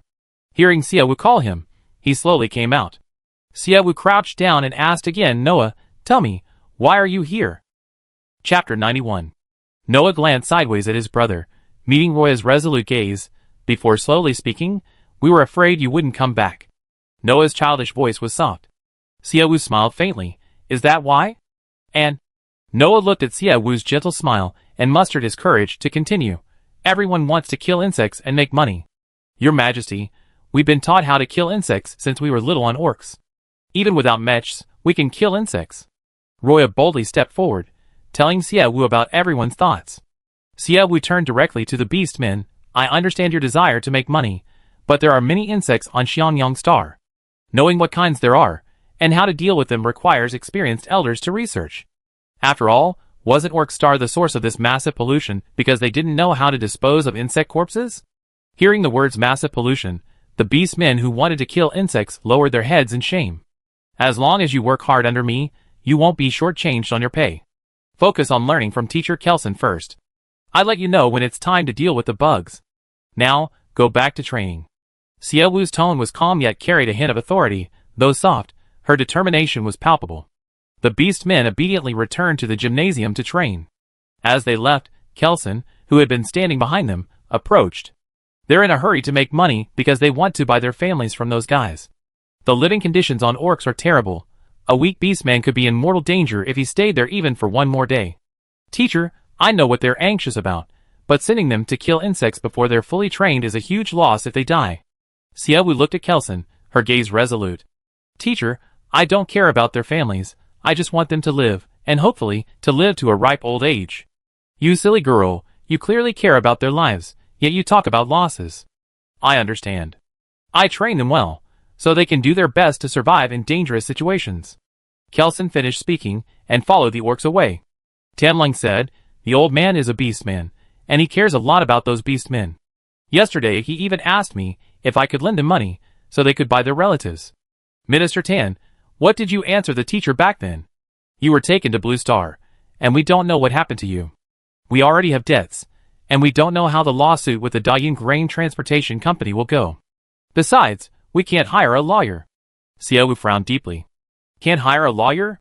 Yes, not a single lawyer on Blue Star is willing to take our case. The Tycoon grain transportation company's lawyer's letter has already been sent. Tan Lung's expression was somewhat helpless after saying this. Xia Wu's frown deepened. The other party has absolute power on Blue Star. All hotels refuse to accept her, and even lawyers are unwilling to take their case. Looking at the star-studded sky, Xia Wu said, I handle this matter. Minister Tan, you're all tired, go back and rest early. We talk about it tomorrow. Yes. Mr. Lin, you can stay at my place for now. I arrange new studios and dormitories for you tomorrow. There are many houses in Xiangyang City, but they haven't been used for so long that they're covered in dust. There's no time to clean them now, so Xia Wu invited them to stay at her house for the night. As soon as she opened the door, a pair of furry arms hugged her. Xia Wu felt the furry touch and looked up at the housekeeping bear. The housekeeping bear looked at her with a pitiful expression. Xia Wu smiled helplessly. She'd only been away from home for a day, so why did all her robotic pets seem like she didn't want them anymore? They were all so aggrieved. Only the accountant cat had the worst temper. It would avoid Xia Wu whenever it saw her. Xia Wu had to coax it for a while, before it would finally nudge her face with its tail. Xia Wu asked Li Ma and the housekeeping bear to prepare a guest room for Lin Yu and the others. Lin Yu was slightly taken aback by the luxurious decorations of Xia Wu's new home when she first arrived. Xia Wu, she said, there's a saying, even a starved camel is bigger than a horse. After seeing your house, I realize it's true. Your place doesn't look like you're burdened with billions in debt at all. I won't be burdened with billions anymore. Tomorrow, no today, I pay off all my debts. Today was the day to pay off the debt. If it weren't for the fact that it was still dark, Xia, we would have dragged Tan Lang to the Interstellar Bank to pay off the debt. Today? Xia Wu, where did you get so much money? As the owner of a planet, I just need to work hard to make money. No one knew if Xia Wu was telling the truth, but seeing the orc slaves as soon as they got off the spaceship on Xiangyang Star, and then seeing Xia Wu's house, they were convinced that this sugar daddy was definitely rich. Xia Wu didn't have time to chat with them. Having only been away from Xiangyang Star for a day, she already felt she had a lot to do. First, she needed to hire a lawyer for the lawsuit with the Tycoon grain transportation company. Xia Wu planned to hire a good lawyer who could ensure she didn't lose a single penny, and even make Tycoon grain company pay her 1,000,000 yuan. Therefore, after separating from Lin Yu and the others, she immediately searched the Starnet for lawyers' resumes from various law firms, and which lawyers had the most wins. After searching for a while, Xia Wu discovered that there were even AI lawyers, and that AI lawyer had a 100% win rate. Xia Wu continued searching for the AI's contact information, only to find that there was no such contact information for this AI lawyer on the Starnet. AI lawyers with a 100% win rate have so many clients that they don't need to put their contact information on the Starnet to attract clients. Xia Wu took off her virtual reality glasses, frowned slightly, and just as she picked up her communication bracelet, there was a knock on the door. Come in. Xia Wu looked towards the door. Ling Han walked in carrying a bamboo basket. These are the gemstones that the miner hamster dug up while you were away. Ling Han placed the basket on the table. The miner hamster, who had been playing with the accountant cat nearby, immediately ran over upon hearing Ling Han's words, patting its basket excitedly, its expression saying, "Look at the treasure I dug up." Xiaowu patted its little head, pulled down the cloth covering the rough stones, and 3 uncut gemstones shimmered under the light. 2 black diamond roughs and 1 green diamond rough. Each weighed about 5 pounds. Xiaowu had a system. Even outside of Xiangyang Star, she could see that the miner hamster had dug up 3 rare gemstones. She just hadn't expected a black diamond. Black diamonds are rare even among diamonds. This small piece was worth around 100 million. But at an auction, the price would likely be even higher. Xiaowu ruffled the miner hamster's head again. Great job. Chapter 92. Hey! The miner hamster proudly put his hands on his hips. Xiaowu covered him with the cloth again and looked at Ling Han. Ling Han, go and rest. Yes. After Ling Han left, Xiaowu took out her communication bracelet and made a call to Kaz. The call was answered quickly. Hello, Miss Xiaowu. Hearing the different opening line, Xiaowu smiled and said, Mr. Kaz, how did you know it was me? Such a quick answer. He probably didn't even check who was calling, right? I set a special ringtone for you. It's my favorite girl group's new song. As soon as I heard this song, I knew it was you calling. Now I love this song even more. Xiaowu wondered what Kaz actually liked. Enough with the small talk, Ms. Xiaowu. What can I do for you? Mr. Kaz, I run into a problem lately and need to hire a lawyer, but I don't know which lawyers are good right now. Could you recommend one? Xiaowu added, I'm so sorry to bother you with my personal matters. No problem, Miss Xiaowu. As long as you're willing to sell me raw stones, I'm happy to help you with this small favor.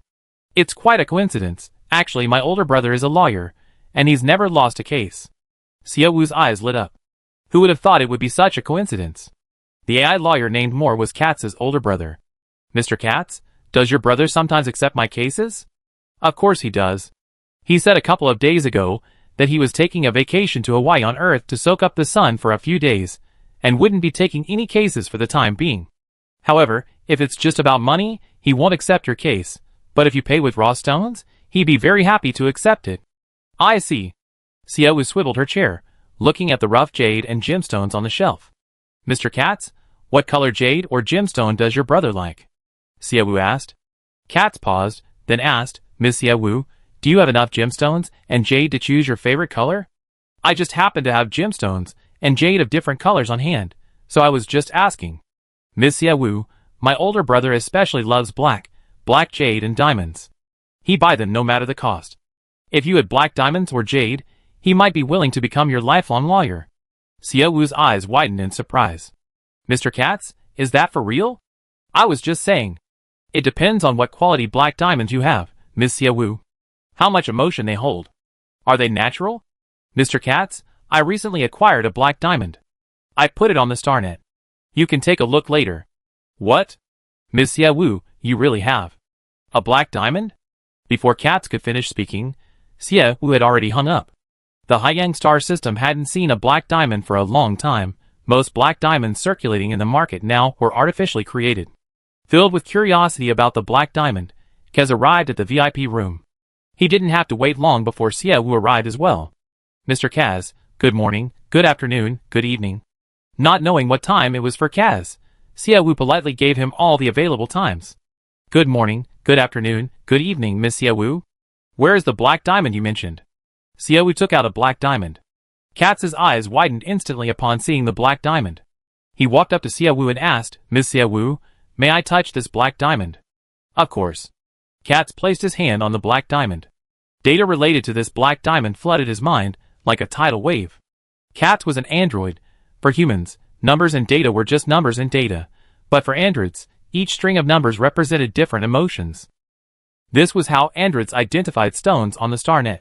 Katz could feel the emotional impact this black diamond had on him. Miss Xiaowu, can't you sell me this black diamond? Mr. Katz, I recently had a conflict with the Dayun Grain Transportation Company. If I don't hire a lawyer, I may face a hefty compensation of 6 billion, so I desperately need a lawyer. Preferably a long-term one. The internet said that the android lawyer Moore had never lost a case. Xiaowu knew that the guy secretly plotting to seize Xiangyang Star should know that the recent jade stones all came from Xiangyang Star. Thinking about it, it's obvious. Mining stones for so many years in the Haiyang Galaxy has yielded billions in value, so why hadn't such a large stone been discovered? It could only mean it came from an undeveloped planet. Currently, the only undeveloped planet in the high-end galaxy is Xiangyang. By releasing information about the large jade stone at the gem auction house, the other party should have guessed it. Otherwise, they wouldn't have partnered with Tycoon Grain Transportation Company so quickly. Having paid off the debt, Xia Wu didn't intend to hide anything and confront the other party head-on. And in the upcoming business battle, a lawyer was essential. Recognizing the importance of a lawyer, she had no choice but to take out the black diamond worth 100 million that the minor hamster had dug up yesterday. I regret not having my father train me in legal matters, Miss Xia Wu. For the sake of our friendship, I'm willing to let my older brother earn this black diamond. Wait a moment, I make a call. Knowing that Xia Wu had produced a genuine natural black diamond, Katz reluctantly called Moore. Of course, he also tried to extort a third of the diamond from Moore. When Moore received the call, he initially thought it was a synthetic black diamond and agreed without much thought. He hung up, logged onto the StarNet, saw the black diamond in Xia Wu's hand, and turned to look at Katz. Katz, our family bought a piece of jade the day before yesterday. Moore subtly hinted, his simple sentence conveying a clear meaning. Don't try to take it from me. Brother, without me, you would have missed out on such a generous customer. You have to give him the commission, whether you like it or not. Katz's tone was firm. Moore's expression was complicated. He didn't know what to say. Xia Wu overheard the brothers' conversation and knew they were having a private deal. Pretending not to know, she greeted Moore. Hello, Mr. Moore.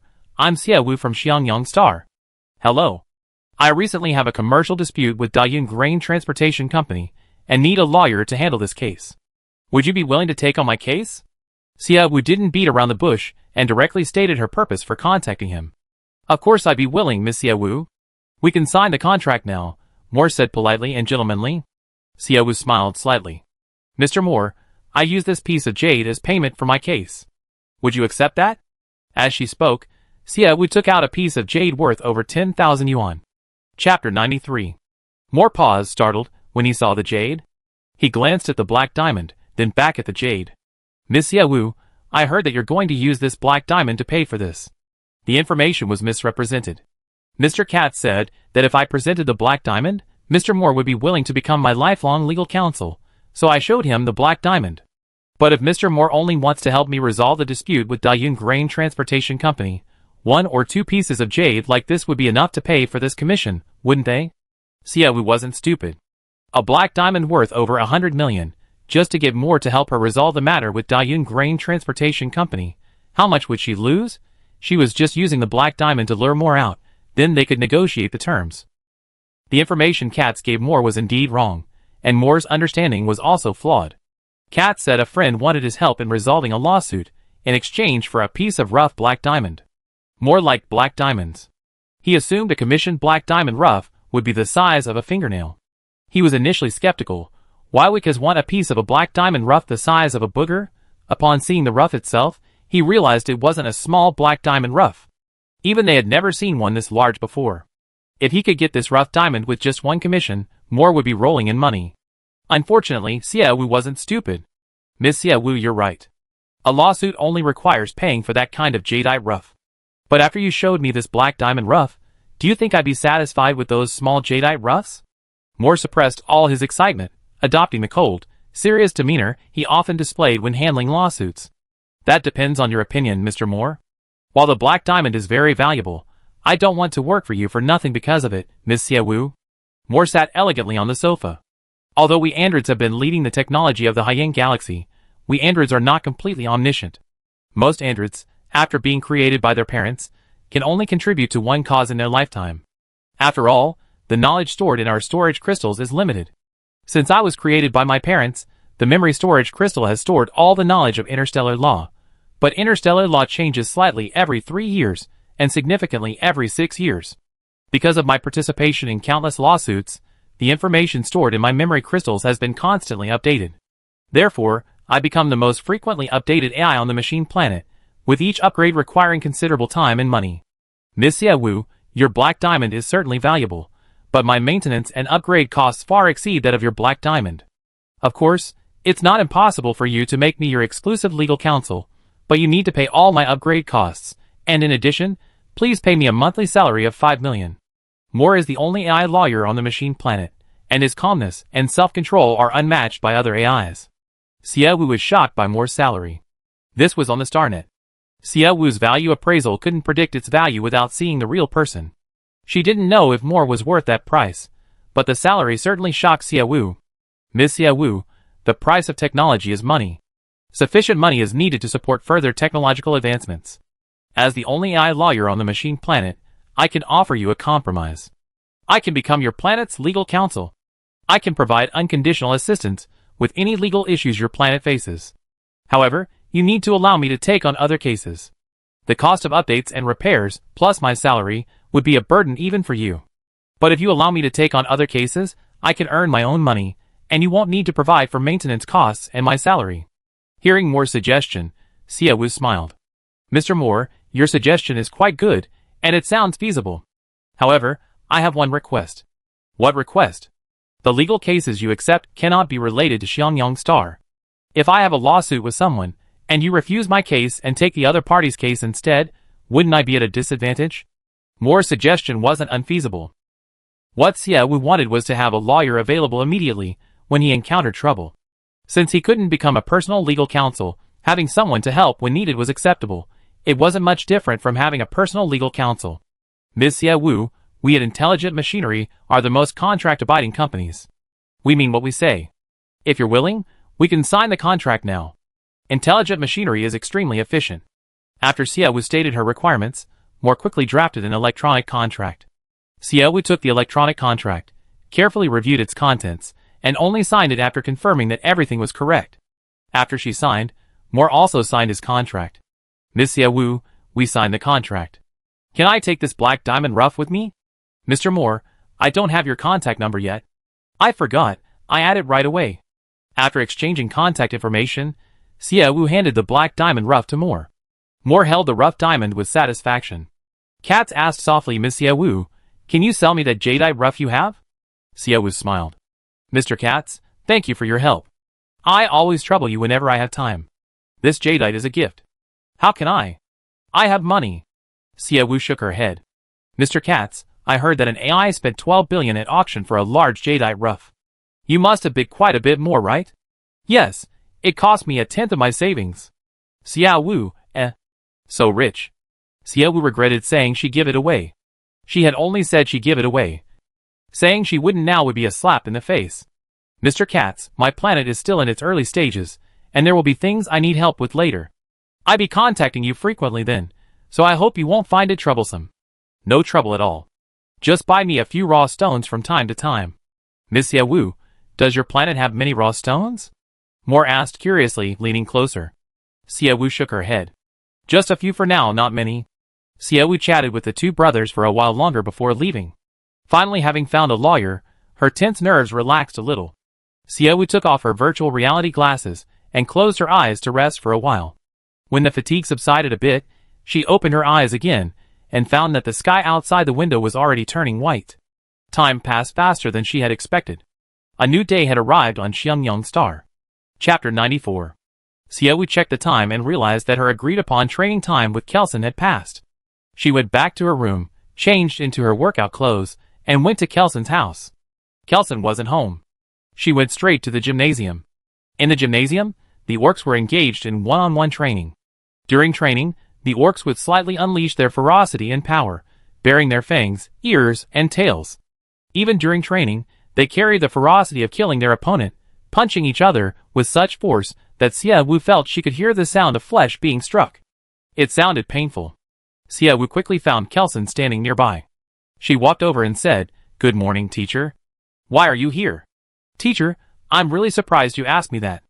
I thought you'd be angry and ask why I'm late." Xia Wu mimicked Kelson's serious and stern tone. Kelson glared at her helplessly. "You're the master of this planet. Who dares to be mean to you? You're my teacher, so you can be stricter." Kelson shook his head helplessly. "You only got back in the middle of the night. Only a few hours have passed. And you're already training here? Although I'm your teacher, I hope you're in good health before I train you." "Teacher, I had a good night's sleep on Blue Star before coming back. You don't need to worry about me being tired. Let's start training. I have a lot to do today. I have to leave when training is on time." Although she was late, Xia Wu's training time wouldn't be extended because of being late. Today she needed to find new studios and dormitories for Lin Yu and the others, and also pay off her debts. Although she earned a lot of money these past few days, she also had many expenses. She needed to check the jade and diamonds in the warehouse, and pick out some cheaper ones to sell wholesale. Earning some quick money to save for future emergencies is always a good idea. After all, the Tycoon Grain Transportation Company project is only in its early stages, and who knows what will happen next. It's always good to have some money on hand.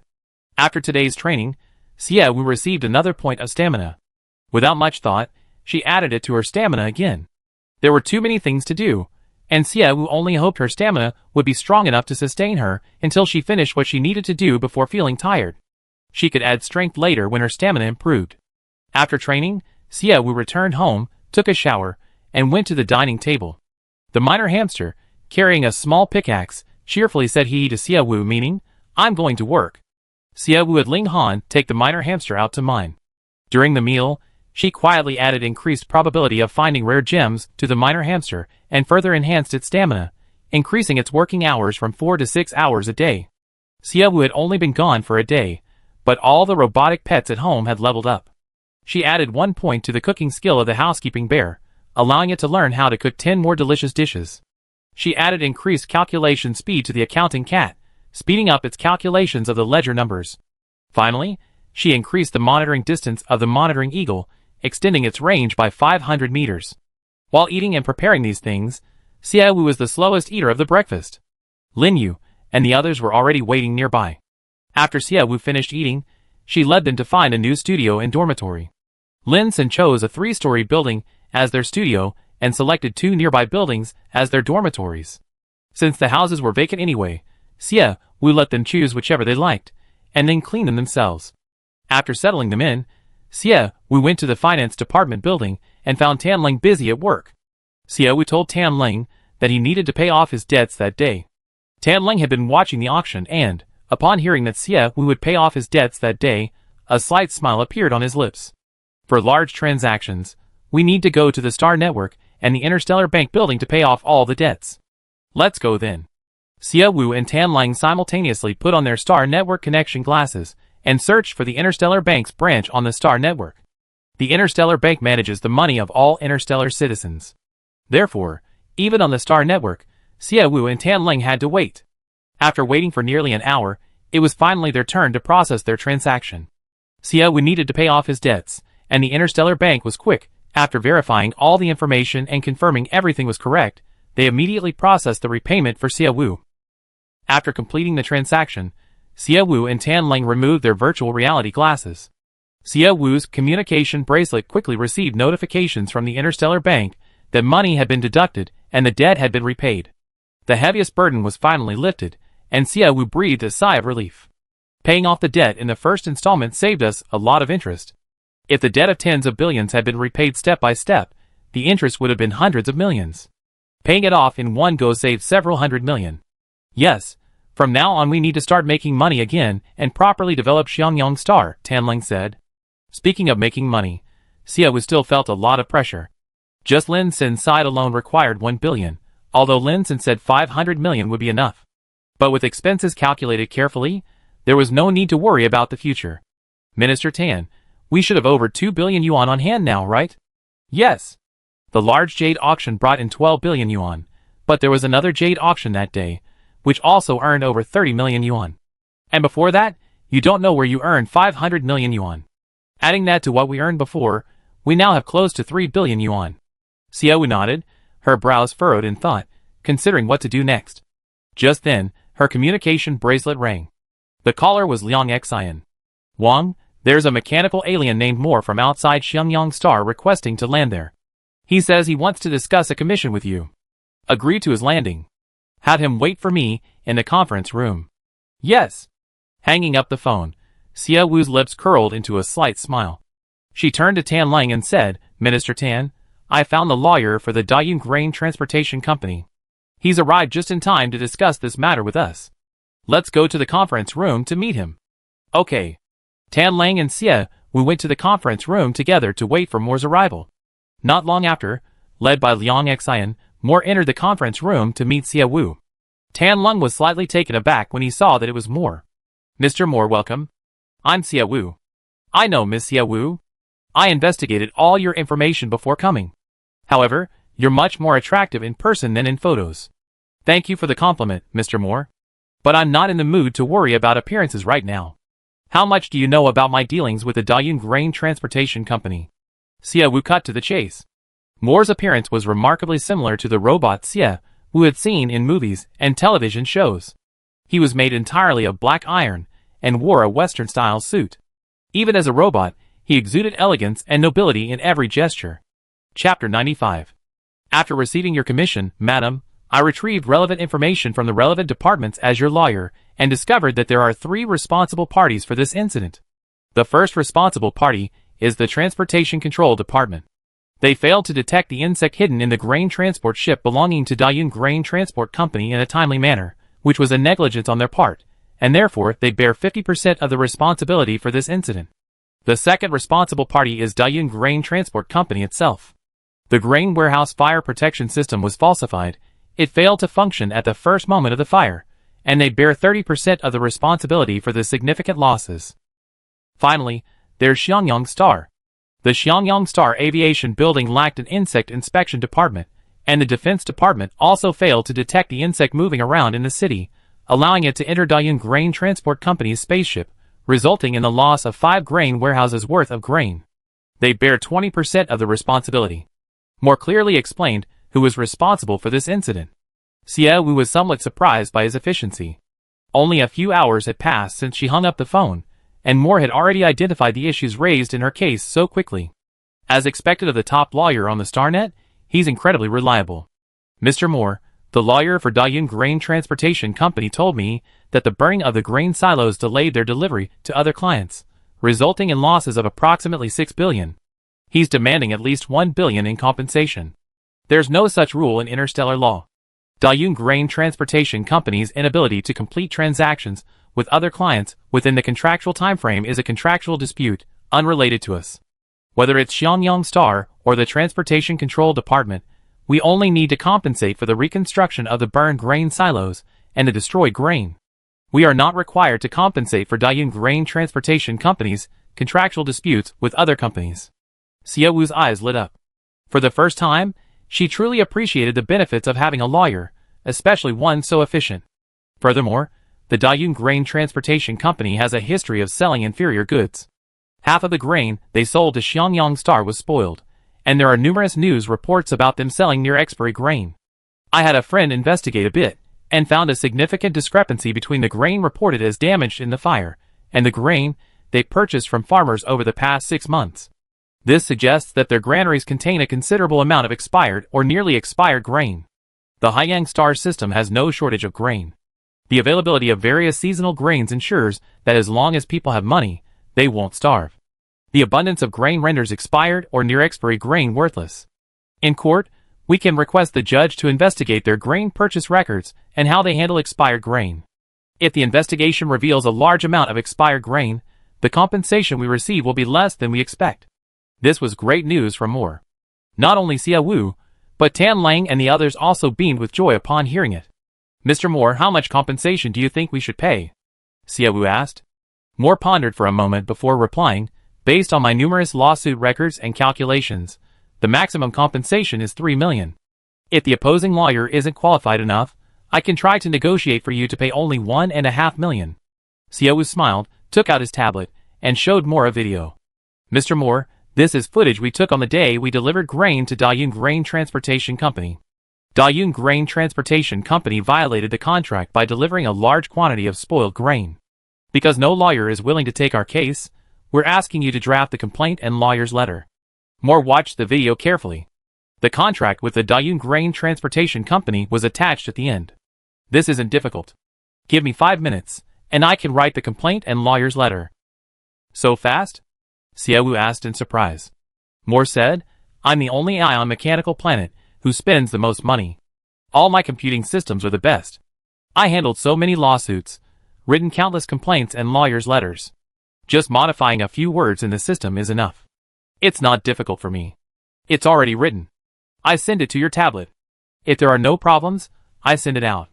While speaking, Moore had already finished writing the complaint and lawyer's letter.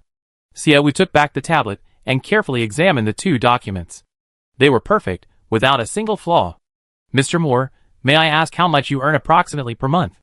The number above Moore's head was very long, almost 100 billion. Although the number above Sia Wu's head was immeasurable and infinitely growing, Moore's 100 billion figure was still frightening. To be honest, I earn close to 100 million a month. As far as I know, a lawsuit takes a considerable amount of time, ranging from a few months to 2 or 3 years. Of course, this was Sia Wu's understanding of her original world. She didn't know whether the pace of litigation in this world was fast or slow. A lawsuit does indeed take a lot of time, but often, when the other party knows it's me, they request a private settlement or withdraw the lawsuit on the spot. Most of my cases are economic disputes, and I deal with wealthy people.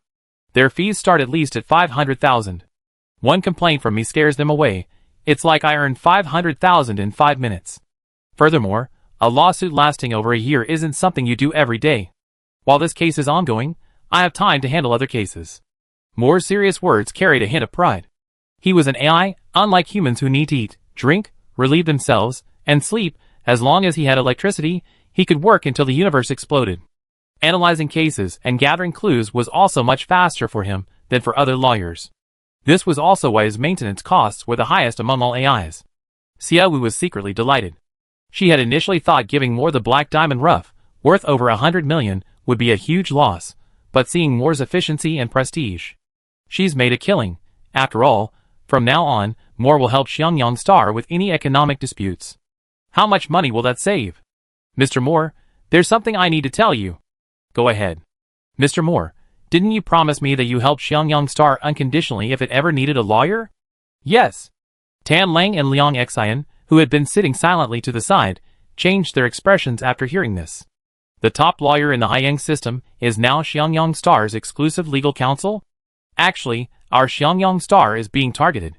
Sia Wu told Moore that someone wanted to sabotage and seize Xiangyang Star. Of course, the reason for wanting to take Xiangyang Star was because of the fact that it was covered in gems, which they had hidden. Because Sia Wu was worried that if she said Xiangyang Star was covered in gems, Moore would gather all the intelligent machines on the mechanical star and demand they buy all her gems and jade. While intelligent machines could be excellent partners, you can't just focus on one sheep at a time. Even the wealthiest intelligent machines will eventually run out of money. Sia Wu also wants to make some money from the richest people on Earth. Chapter 96. Sia Wu told Moore about how Sia Yu and his wife were framed, burdened with huge debts, and ultimately killed by toxic waste. Finally, she said, Mr. Moore, Xiangyang Star is very weak now, and has no chance to fight them. In fact, even the incident involving the Dayun Grain Transportation Company might be related to them. I see. Moore suddenly understood. Half of the machines in the Transportation Control Department were made by our AI. They actually let the insects sneak into Blue Star. I thought it was because those machines were too old and outdated to detect the insects. According to what you said, Ms. Sia Wu, someone deliberately framed you. Then someone in the Transportation Control Department might be colluding with the Dayun Grain Company. It seems that this matter was very likely negotiated privately. The Transportation Control Department became the main person responsible for the accident. How could they be willing to take the blame? Sia Wu thought that if Moore really had the ability to make the other party drop the lawsuit with a lawyer's letter, then some insider in the Transportation Control Department, who colluded with the Dayun Grain Transportation Company, should be panicking now. Mr. Moore, if we negotiate privately, is it acceptable for me to refuse to pay any compensation? Of course. There was a hint of pleasure in Moore's voice. Sia Wu couldn't hide the smile on his face either. Then, Mr. Moore, how much can you get from them for the spoiled grain they delivered to us? 20 million. Hearing this number, Sia Wu's smile became even more pronounced. Mr. Moore, I still need to remind you, the other party is a businessman, skilled at using dirty tricks and business loopholes to attack Xiangyang Star. Since you're on Xiangyang Star's side, please be careful about your safety. My parents have already been killed by them, and I don't want you to suffer the same fate. Miss Sia Wu, you don't need to worry about my safety. No lawyer is immune to resentment. I once had an opponent who lost a case to me and had to pay 30 million. In a fit of anger, he drove his car into me on the street, totaling his car, and ended up paying me 3 million in compensation. Of course, some have tried to inject viruses into me to disrupt my programs. Unfortunately, my firewall and antivirus software are top-notch, and with regular maintenance and updates, no virus or software can harm me. So whether it's overt or covert, it's difficult to deal with me. Lawyers are a profession that easily attracts hatred. People who lose cases sometimes blame their lawyers, and even seek revenge. How could the androids not have considered this? That's why Moore was created to the highest standards from the very beginning. Hearing Moore's words, Xiaowu felt relieved. She said, Mr. Moore, you truly are the most suitable lawyer for Xiangyang Star. Giving you only a black diamond rough stone, now that I think about it, I was taking advantage of you. How about this? You work for Xiangyang Star for 6 months first. After 6 months, I pay you 2 rough stones worth around 100,000 each month. Moore was efficient and unafraid of being sabotaged. Xiaowu was determined to offer him more benefits to keep him on the team. Miss Xiaowu, do you have many more rough stones? Not for sale, Mr. Moore, Xiaowu replied with a smile. Moore said, Miss Xiaowu, you seem to have mastered how to communicate and do business with the AI. I think anyone could have mastered it, Mr. Moore. You exposed your weaknesses too obviously. The androids love stones so much, they do anything for them, no matter the cost. Luckily, other planets don't have that many stones, otherwise we wouldn't be so easy to manipulate them. Alright. But I still have to remind you, Ms. Xiaowu, that I work even harder if I received advance payment. Moore wanted to buy the stones Xiaowu currently possessed, but of course, Xiaowu, wanting to keep this big lawyer close, would never sell them to him. That was all she had to do. After talking with Moore, Xiaowu saw him off. Moore's arrival reassured Xiaowu. She no longer needed to worry about the Grand Transport Grain Company needing to pay over 100 million in compensation, and she could even get 20 million back from their pockets. Wang, this was my mistake, Tan-Lung suddenly said. Xiaowu turned to look at her. Tan-Lung continued, I didn't investigate the Dayun Grain Transportation Company's character properly, which caused you so much trouble. Minister Tan, don't focus on the process. Look at the result, didn't we make a huge profit? Xiaowu patted Tan-Lung's shoulder reassuringly. We originally spent several 100,000 to buy grain from Dayun Grain Transportation Company, but who knew they'd try to sabotage us? Now we have to pay them 20 million. Didn't we make a profit? Furthermore, it's fortunate you didn't investigate too thoroughly. Dayun Grain Transportation Company itself has problematic practices. We were able to exploit their weaknesses and attack them relentlessly, leading to the burning of their grain warehouses. We didn't have to pay much compensation. With a company with a better reputation, we might have had to pay a fortune.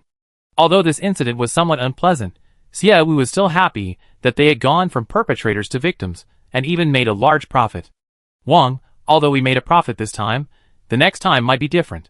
Ultimately, it's because I didn't do my job well, Tan-Lung said, bowing her head in self-reproach. Xiaowu put his arm around her, comforting her.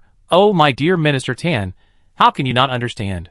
No matter which grain transportation company you hired, we might face the prospect of their grain depots burning down and us having to pay a huge sum in compensation. That guy just doesn't want us to have an easy time, to burden us with enormous debts, and to take away our planet. In my opinion, we should still prohibit other spaceships from landing on Xiangyang Star during this period. Who knows what evil intentions they have? Xiaowu looked at Liang Xian. Liang Xian nodded in agreement. Wife, Wang is right. That guy is deliberately trying to ambush us. No matter how well you do, it's hard to guard against them. We just be more careful in the future. Yes, listen to your husband.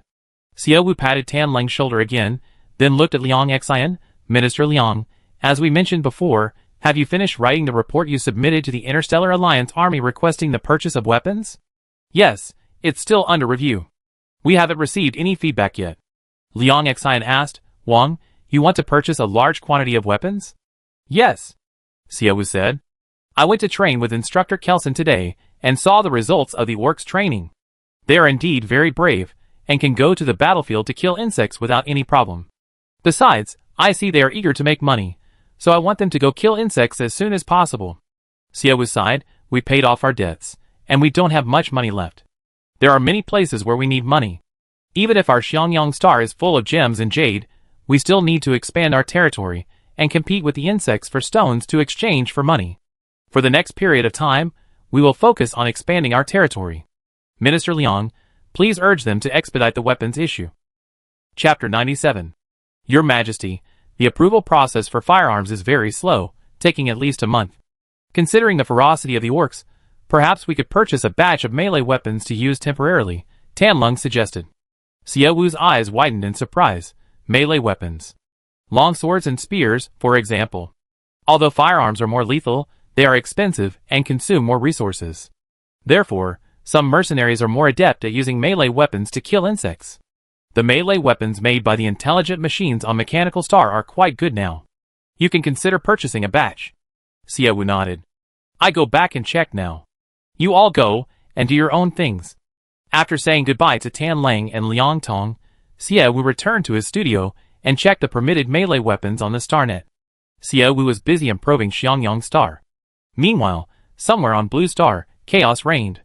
In a private room at the Nightfall Luxury Club, Li Sanduo, the boss of Dayun Grain Transportation Company, was drinking alone with a gloomy face. His legs were trembling. It was clear how uneasy and agitated he was. Not long after, the door to the private room was pushed open. He looked up and saw Zhang Zai, the head of the Transportation Control Department, dressed casually. Upon seeing him, Li Sanduo immediately poured out his grievances. Old Zhang, we've been tricked by that guy. He said he could make us at least 3 billion, but now we haven't earned a single penny, and we're even going to lose a huge sum. Hey, don't be angry. We haven't reached the end of the road yet.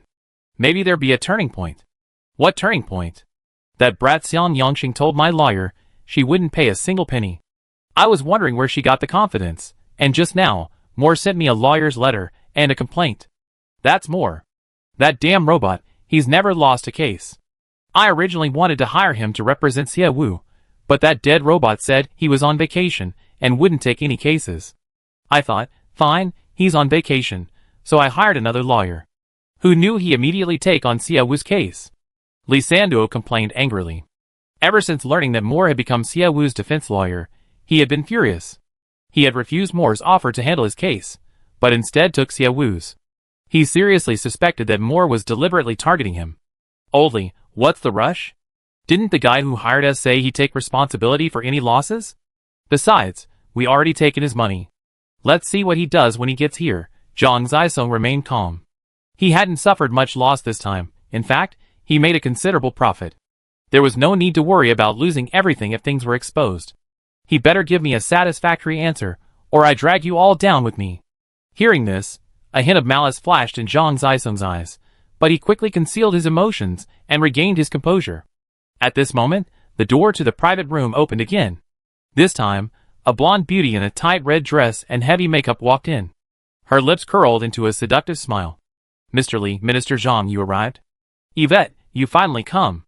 If you hadn't come, Mr. Li would have been furious. Mr. Li, what's wrong? Calm down, let's talk this out. Yvette leaned weakly against Li Sanduo, like a supple willow branch. Li Sanduo inhaled her fragrance and felt the softness of her body. For a moment, he was tempted, but then he remembered the huge loss he had suffered, and his reason returned. How can I not be angry? Yvette, that deal you mentioned should have earned me at least 3 billion, and now I lost at least 300 million. What am I going to do with my company? Tell me. Grain companies don't make a lot of money. Most grain company owners are just moderately wealthy, barely making ends meet. Lisanduo's Grain Transportation Company, earning a net profit of 80 million a year, is considered extremely rich. Yvette, acting as a go-between, said this deal could earn 3 billion, more money than Li Sanduo could earn in a lifetime, and he agreed without much thought. 300 million is small change for that gentleman. He said that as long as you listen to him, he guarantee you immense wealth. Really? Of course it's true. That gentleman gave you 5 million for free initially, doesn't that prove his power? Li Sanduo thought about it calmly, and his anger lessened considerably. Yvette, I'm only doing business with someone I never met because of you. Don't lie to me. How could I lie to you? Mr. Li, you're overthinking it. Come, let's have a drink. Yvette held a glass of red wine to Li Sanduo's lips. In high spirits, Li Sanduo didn't think much of it, and downed the red wine in one gulp. He pursed his lips and said, this red wine tastes a little strange. A little strange is normal. After all, this is Mr. Li's last glass of red wine. Yvette's red lips slightly curved upwards. Li Sanduo suddenly felt something was wrong. He wanted to question her loudly, but his body lost its strength, and he fell to the side. Zhang Zisong was used to this scene. He asked, how does the gentleman intend to handle this matter? Minister Zhang, the Dayun Grain Transportation Company has a bad reputation. They make money through dishonest means. Everyone on Blue Star knows how bad they are. The gentleman warned him to be careful not to give anyone too much leverage against him, but he didn't take it seriously. What does this end up have to do with us? Yvette tucked a few stray hairs behind her ear and sighed. Xie Wu has already paid off his previous debt of tens of billions. Sir is right, the large jadeite that sold for 12 billion a few days ago was indeed from Xie Wu. Why hasn't Sir taken action yet? The large number of natural rough stones appearing on the market recently are likely being sold by Xie Wu. If this continues, all the valuable jade will be sold off by Xie Wu. Sir has already taken action once, but he didn't kill him. Then, bring down the gem auction house?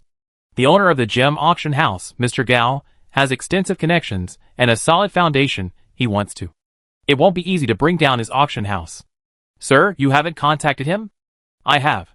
That Mr. Gao is very upright, and his relationship with Xie Wu seems quite good. Xie Wu stayed at their house for one night during his stay on Blue Star. Zhang Zisong sighed. It's normal for Mr. Gao to be good to Xie Wu. He probably made $1 billion from that big jade stone Xie Wu bought, right? It seems like cooperating with Xie Wu isn't bad. Just providing a venue can earn you over $1 billion. Minister Zhang, you mustn't betray the Sir, Yvette warned, a glint of ruthlessness flashing in her eyes. Zhang Zisong smiled. If I betrayed Mr. Zhang, I'd die a justifiable death, like Bosley now. Good to know, Minister Zhang. We're not following Mr. Zhang just for money. Indeed, it's not just for money, but Xie Wu's current earnings are making me quite envious. Yvette, are we really helpless against Xie Wu? Yvette pondered for a moment, her beautiful eyes narrowing with a hint of fierceness. Xie Wu is like a turtle now, hiding in his shell and refusing to come out. Chapter 98. Xie Wu spent the entire afternoon investigating the prices and uses of various melee weapons. The things the androids made were useful, but none of them were cheap. 60 melee weapons plus armor would cost at least 5 million. Xie Wu considered asking Kaz for help again. Kaz was an android. Thanks to him, he could pay for anything with stones, saving time on earning money. Just as Xie Wu was about to call Kaz, his communication bracelet received a call. Xie Wu looked at the number. It was Liu Yuqing from KNG Jewelry Company. Since getting involved in the auction market, Xie Wu hadn't contacted Liu Yuqing, and seeing his call brought back some memories. Xie Wu answered the phone. Hello, is this Miss Wu Wu?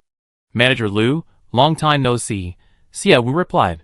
Hearing the familiar voice, Liu Yuqing's tone brightened considerably. Miss Wu Wu, it's been so long since we last contacted each other. I thought you'd forgotten me. Forgetting anyone but Manager Liu, who makes me money. It's just that I haven't been able to find any good rough stones lately, so I haven't dared to bother Manager Liu. Xie Wu's smooth talk was masterful. Liu Yuqing replied, even without rough stones, we can still call and chat, Miss Wu Wu. We can be business partners, or we can be friends. He had been waiting for Xie Wu's call for some time. You never believe why I moved to Cyberjaya. However, Xie Wu seemed to have vanished. Not a single phone call, and no new items appeared on her online store. Having tasted success buying jade rough from Xie Wu, Liu Yuqing wanted to earn even more and couldn't resist calling her. Xie Wu, not taking it seriously, replied, Oh dear, Manager Liu is so busy. Without stones, other things are worthless, and I have so many expenses. I'm busy making money every day. Miss Wu, if you're really short of money, I can lend you some, Liu Yuqing said generously. Xie Wu was taken aback. Liu Yuqing didn't even know her real name, yet he was willing to lend her money. Wasn't he afraid of being scammed? Manager Liu, thank you for your kindness. I definitely come to you when I'm really short of money. Speaking of which, Manager Liu, I recently have a batch of not-so-valuable gemstone rough. Would you like to take a look? Although the miner hamster had unearthed many valuable rare gemstones, he had also found quite a few worthless ones. Xie Wu hadn't had time to sort through those gemstone roughs yet, and Liu Yuqing's call gave her the perfect opportunity to get rid of the junk. Okay, put them in your online store, I buy them all, Liu Yuqing said generously. Xie Wu reminded him, Manager Liu, these rough gemstones are priced between a few hundred and a few thousand yuan. Are you sure you want them all? Yes, our company doesn't just deal in high-end gemstones. We also deal in affordable low-end ones.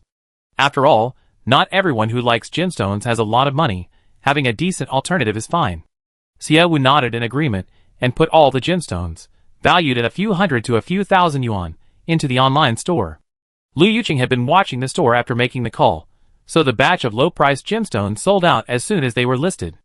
After buying the stones, Xie Wu called Liu Yuqing again.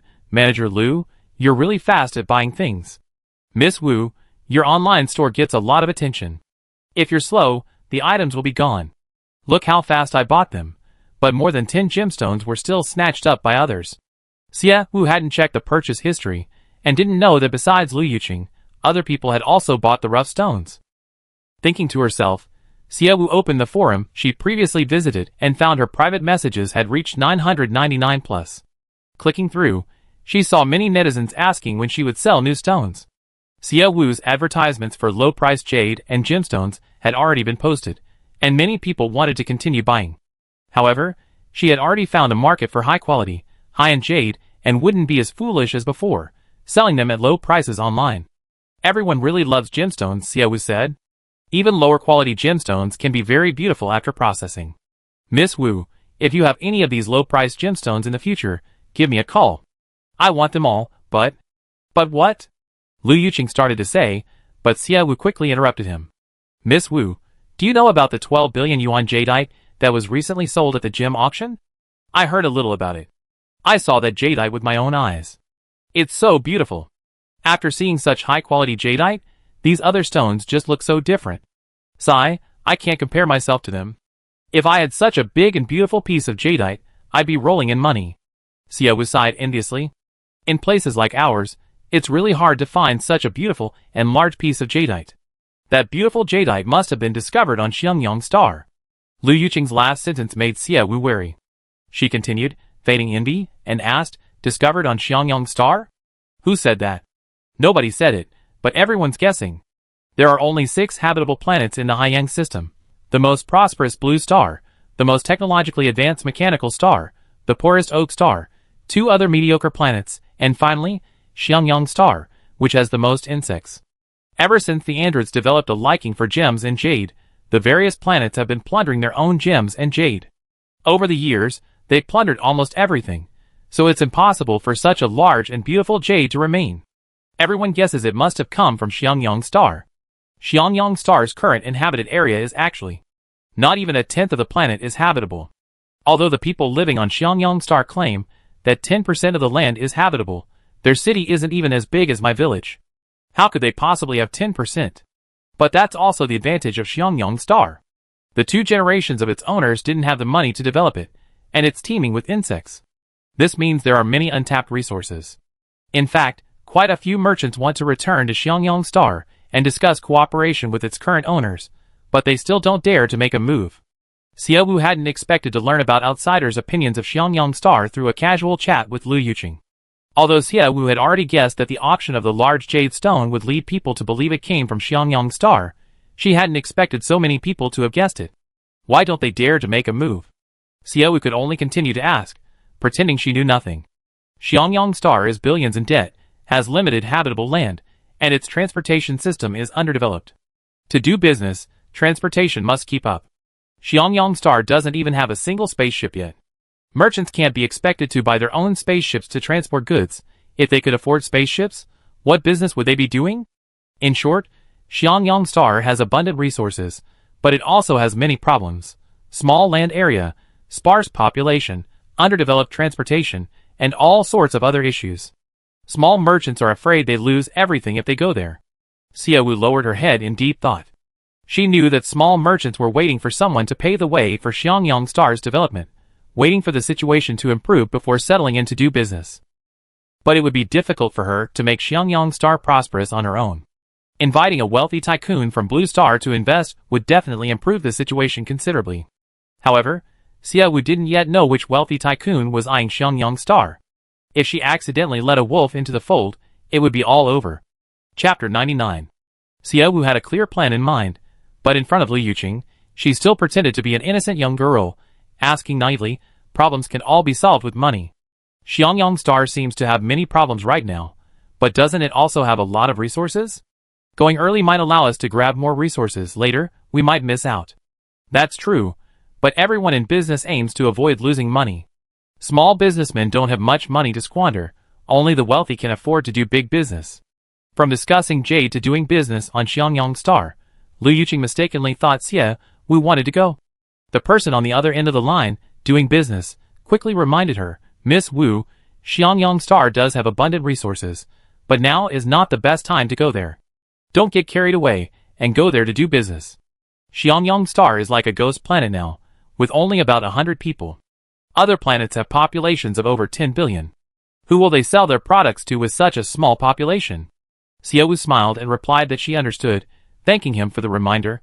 Lu Yuqing then shared some business tips with Xiaowu, and at the end of the conversation, he advised her to sell any worthless diamonds or jade to him, not to anyone else. Xiaowu said she understood, and then hung up the phone. After hanging up, she initially planned to call Kaz, but after thinking about it, she uploaded the 2 rare diamond roughs that the miner hamster had dug up to the Star Network. After putting the roughs in, she put on her virtual reality glasses and went to the gem auction house. After the frenzy over the large jade, the gem auction house was much quieter today, with a sense of desolation after the initial boom. On the screen in the center of the lobby, the highest priced items auctioned over the years are listed. The most expensive item ever sold at a gem auction was a 200 million sapphire teardrop necklace. Just looking at the pictures, the necklace was undeniably beautiful and desirable. However, compared to the top-ranked item at 12 billion, the gap between it and the second-place item was enormous. Xiaowu stared curiously at the items on the auction table. "What brings you here?" Su Lizhou's voice suddenly rang out. Xiaowu turned to him and said, "Of course, I'm here to do business. Would you like to come in and talk, Manager Su?"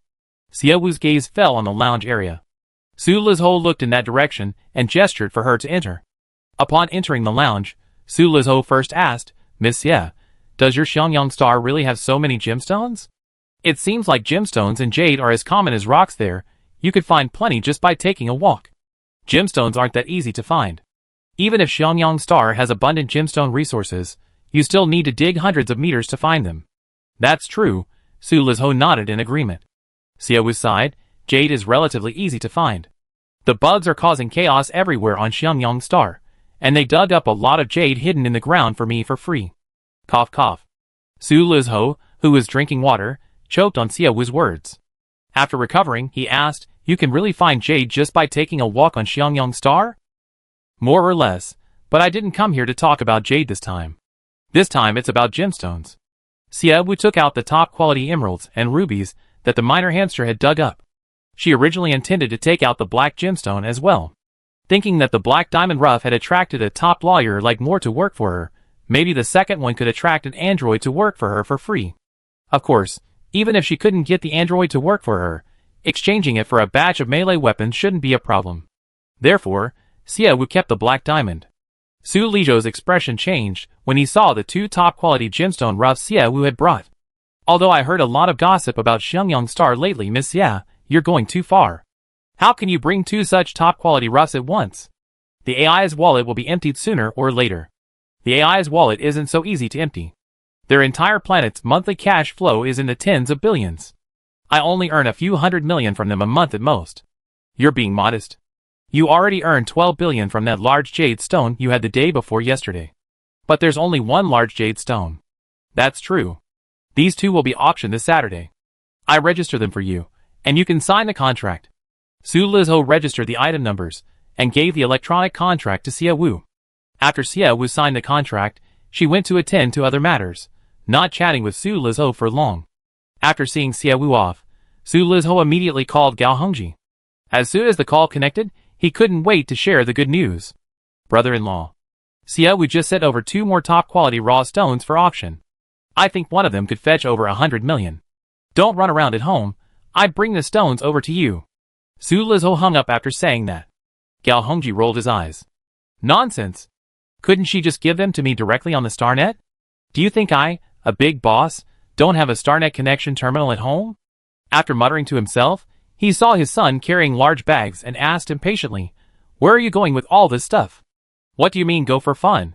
I'm going to work. Xiaowu asked me and ACI to do architectural design for her. I'm packing my things, and ACI and I are going to Xiangyang Star tomorrow." Gao Hongji, who was about to curse, stopped himself when he heard his son was going to work for Xiaowu on Xiangyang Star. Never mind.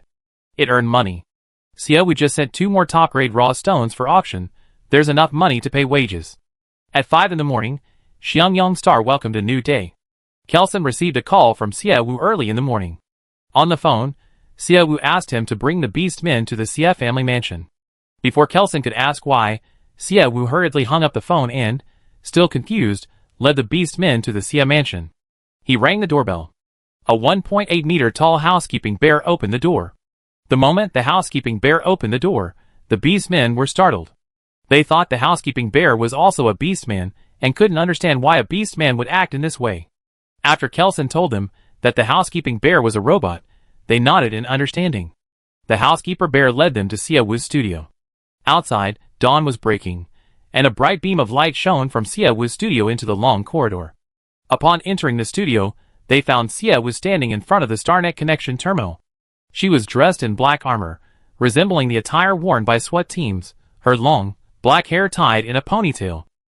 Her sharp appearance, combined with the armor, made her look both cool and stylish. Beside her were stacks of boxes. Seeing Kelson arrive, she said, "Teacher, you come at the right time. Come and collect your equipment." "Equipment? What equipment?" Kelson asked, leading the orcs in with a puzzled look. Siawoo patted the boxes beside her. "These are the light armor and melee weapons I just bought, for the orcs to use on the battlefield against the insects." Chapter 100. Weapons are still essential. After talking with Liu Yuqing, Siawoo learned that Xiangyang Star currently faces problems such as a small territory, a small population, underdeveloped transportation, and inconvenient logistics. However, before solving these problems, security is the most important issue. A planet needs development and will accept outsiders, but who among these outsiders is genuinely there to do business? And who is there to cause trouble?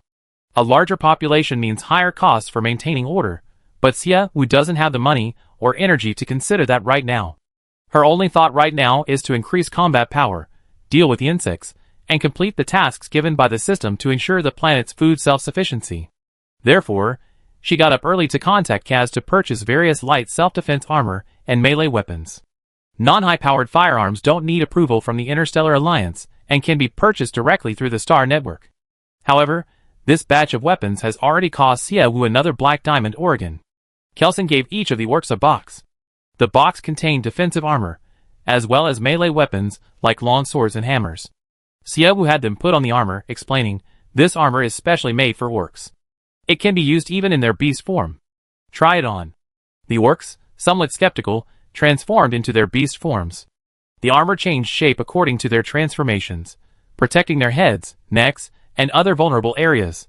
Wearing such high-tech defensive armor for the first time, the orcs were filled with joy, surprise, and, most of all, delight. "My lord, with these armors, we can go kill the bugs right now." "That's right. We can go right now," the orcs exclaimed excitedly. "Don't rush.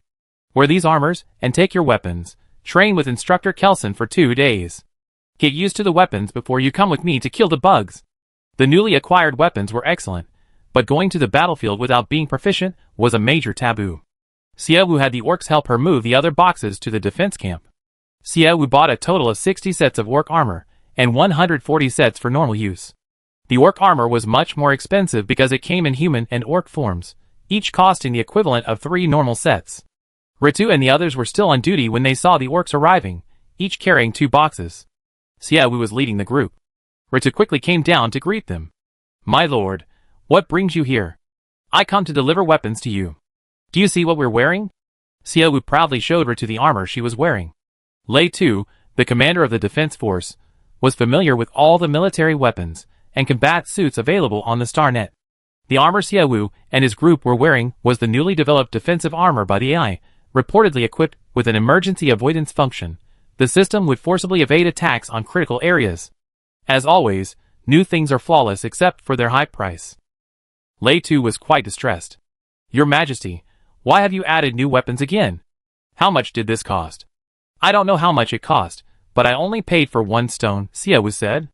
"Although I added 20 new mechs, it's still not enough. Here are 140 sets of armor and the latest melee weapons. By the way, the melee weapons have a 1-year warranty. If they break, you can take them to them for a replacement. The androids are truly geniuses. Look at this one, it's called an electric gun. The bullets it fires are equipped with ultra-high voltage. Even if it doesn't kill instantly, it can paralyze an insect. I only ever seen this in games. I never thought I actually get my hands on a real one here." Siawoo's equipment was an extra gift, worth over 100 million in black diamonds. Although buying 200 pieces of armor and melee weapons would also cost over 100 million, it would be much more than 100 million at the auction. Plus, the other party liked it, so Siawoo tried to get as much as possible. As a result, he not only got himself a set of equipment, but also 30 different types of melee weapons as a free gift, after deducting the 200 pieces he had already bought. The soldiers really liked the new weapons Xiaowu had given them. Although they weren't the big, cool kind of mechs, the armor and melee weapons they wore and held were still incredibly cool. After giving the weapons to Lei Tu for arrangements, Xiaowu returned to the gymnasium with Kelson and the other orcs for training. The armor, while providing protection, was incredibly heavy. It was like wearing a 10-pound garment on top of a 4 or 5-pound weapon. Xiaowu was panting heavily after only a few laps. Exhausted, she sat down to rest by the roadside. The beastmen, similarly clad in heavy armor and wielding heavy weapons, ran several laps as if taking a leisurely stroll. Ling Han squatted beside her, offering her a bottle of mineral water. "Master, you said you were going to take the beastmen to kill insects, is that true?" Ling Han asked. Xiaowu raised an eyebrow at him. "Yes. It's very dangerous. What's there to be afraid of? Our Xia family made its fortune by killing insects. We must never forget our family's defenses. Otherwise, why would I be training with you now?" Ling Han frowned slightly.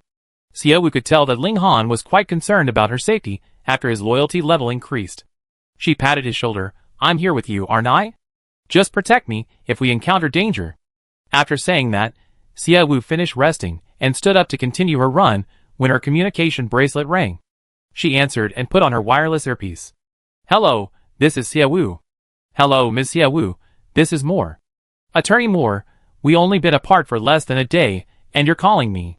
Do you have some good news?" "It's good news, but also bad news," Moore said carefully. Xiaowu had a vague premonition of something bad. "What's wrong?" he asked. "The boss of Dayun Grain Transportation Company committed suicide by jumping off a building. His company has declared bankruptcy due to various debts, and all its funds have been frozen. The good news about their bankruptcy is that they withdrawn their lawsuit against us. The bad news is that we won't get the money we're demanding." Xiaowu's expression changed. From the time the matter with Dayun Grain Transportation Company started to the start of the lawsuit, less than 5 days had passed. Dayun Grain Transportation Company declared bankruptcy, and the boss even jumped off a building. Were they being abandoned as a pawn? That's too fast. Xiaowu had prepared himself for a year or two of litigation, but who knew they cut the Gordian knot and abandoned Dayun Grain Transportation Company so quickly? "Aren't they going to sue us?" "If they did, we could at least get some money back," Xiaowu asked again, still unconvinced. Moore affirmed, "No, they're not. I already received the withdrawal notice. Besides, I met some staff from the Transportation Control Department here. They were even happier than we were.